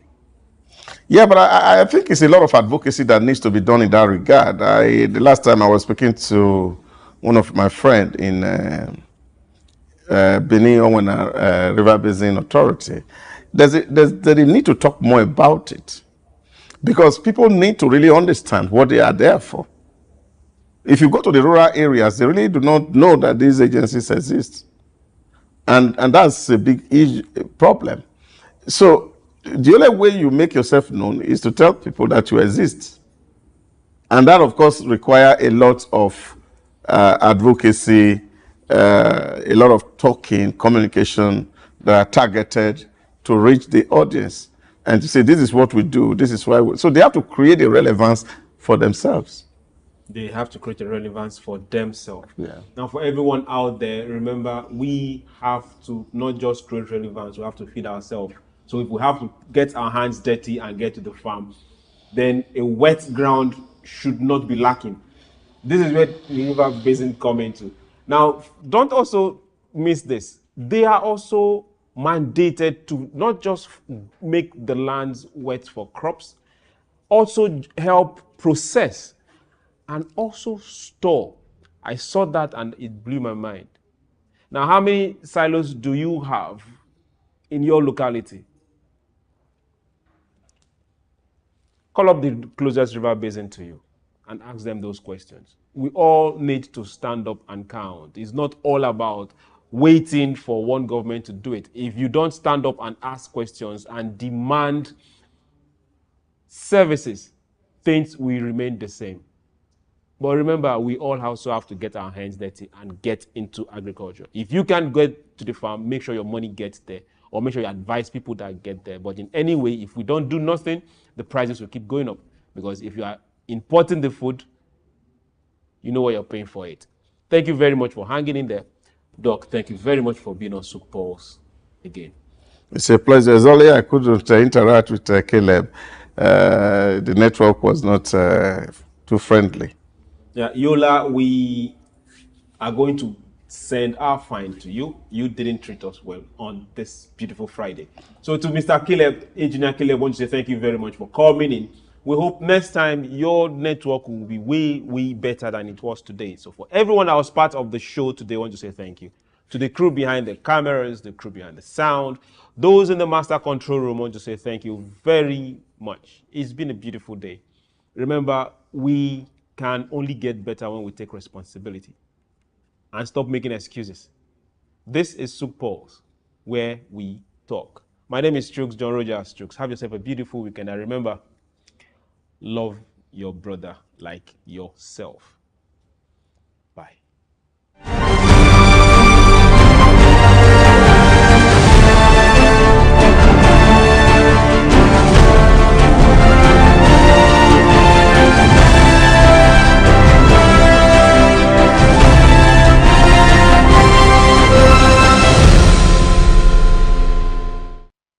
Showcased a collection of artworks that reflected the bravery, resilience, creativity and inner worlds of children living with cancer, most of which emerged from art therapy workshops at Lagos University Teaching Hospital, LUT, where children were encouraged as they explore themes of hope, survival and friendship.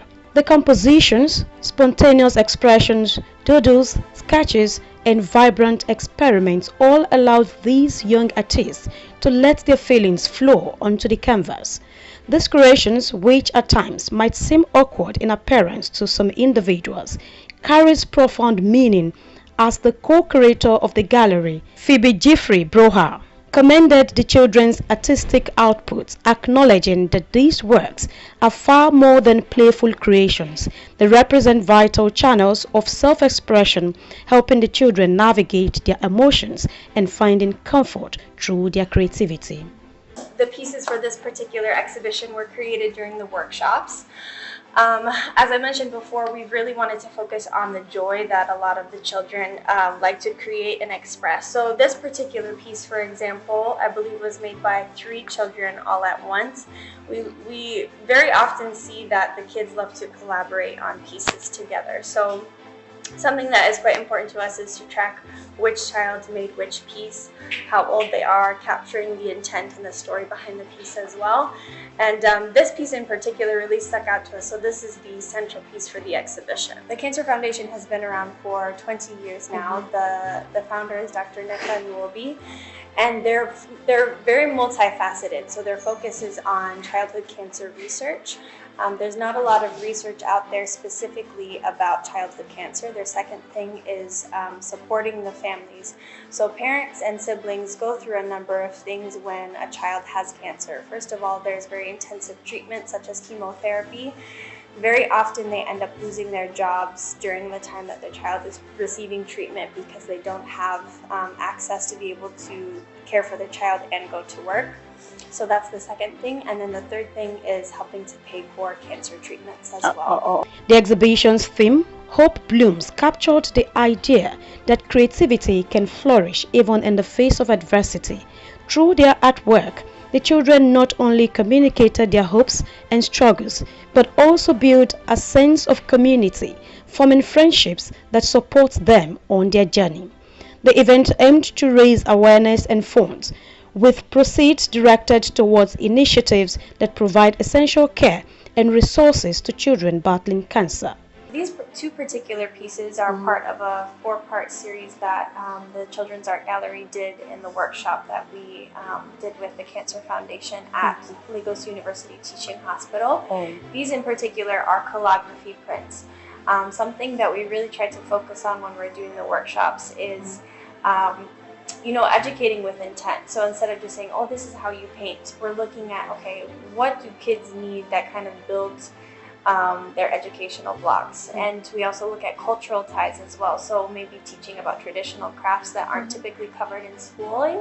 So now with the calligraphy prints, the method directly kind of ties into the method of how you would make batik fabrics or dire fabrics, for example. So calligraphy prints are blocks that you take and then you tie various things around them like strings or different 3D elements, and then you actually stamp the paper or the fabric. So that was quite dynamic for the kids. I think they really enjoyed it. Obviously working with something that's very tactile for them. I know I keep saying this, but this is also one of my favorite pieces from the exhibition.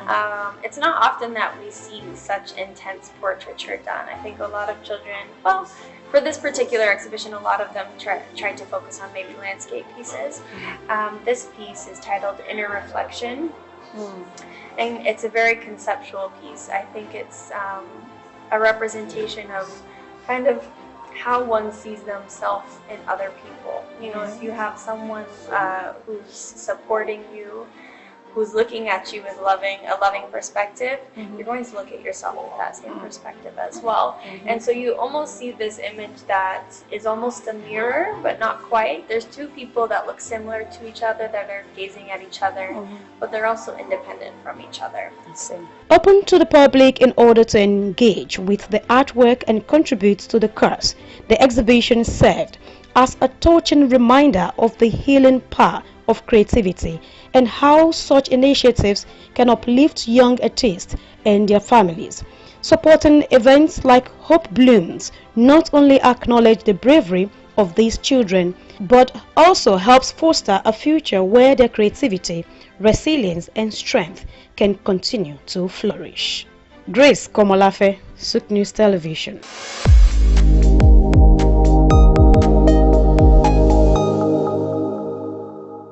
We've got just what you need right here at Femi Wash Media. Call it the Midas touch and you wouldn't be wrong. Let us record, produce, mix and master your audio like nobody does. Reach us on our contact today for the best quality job.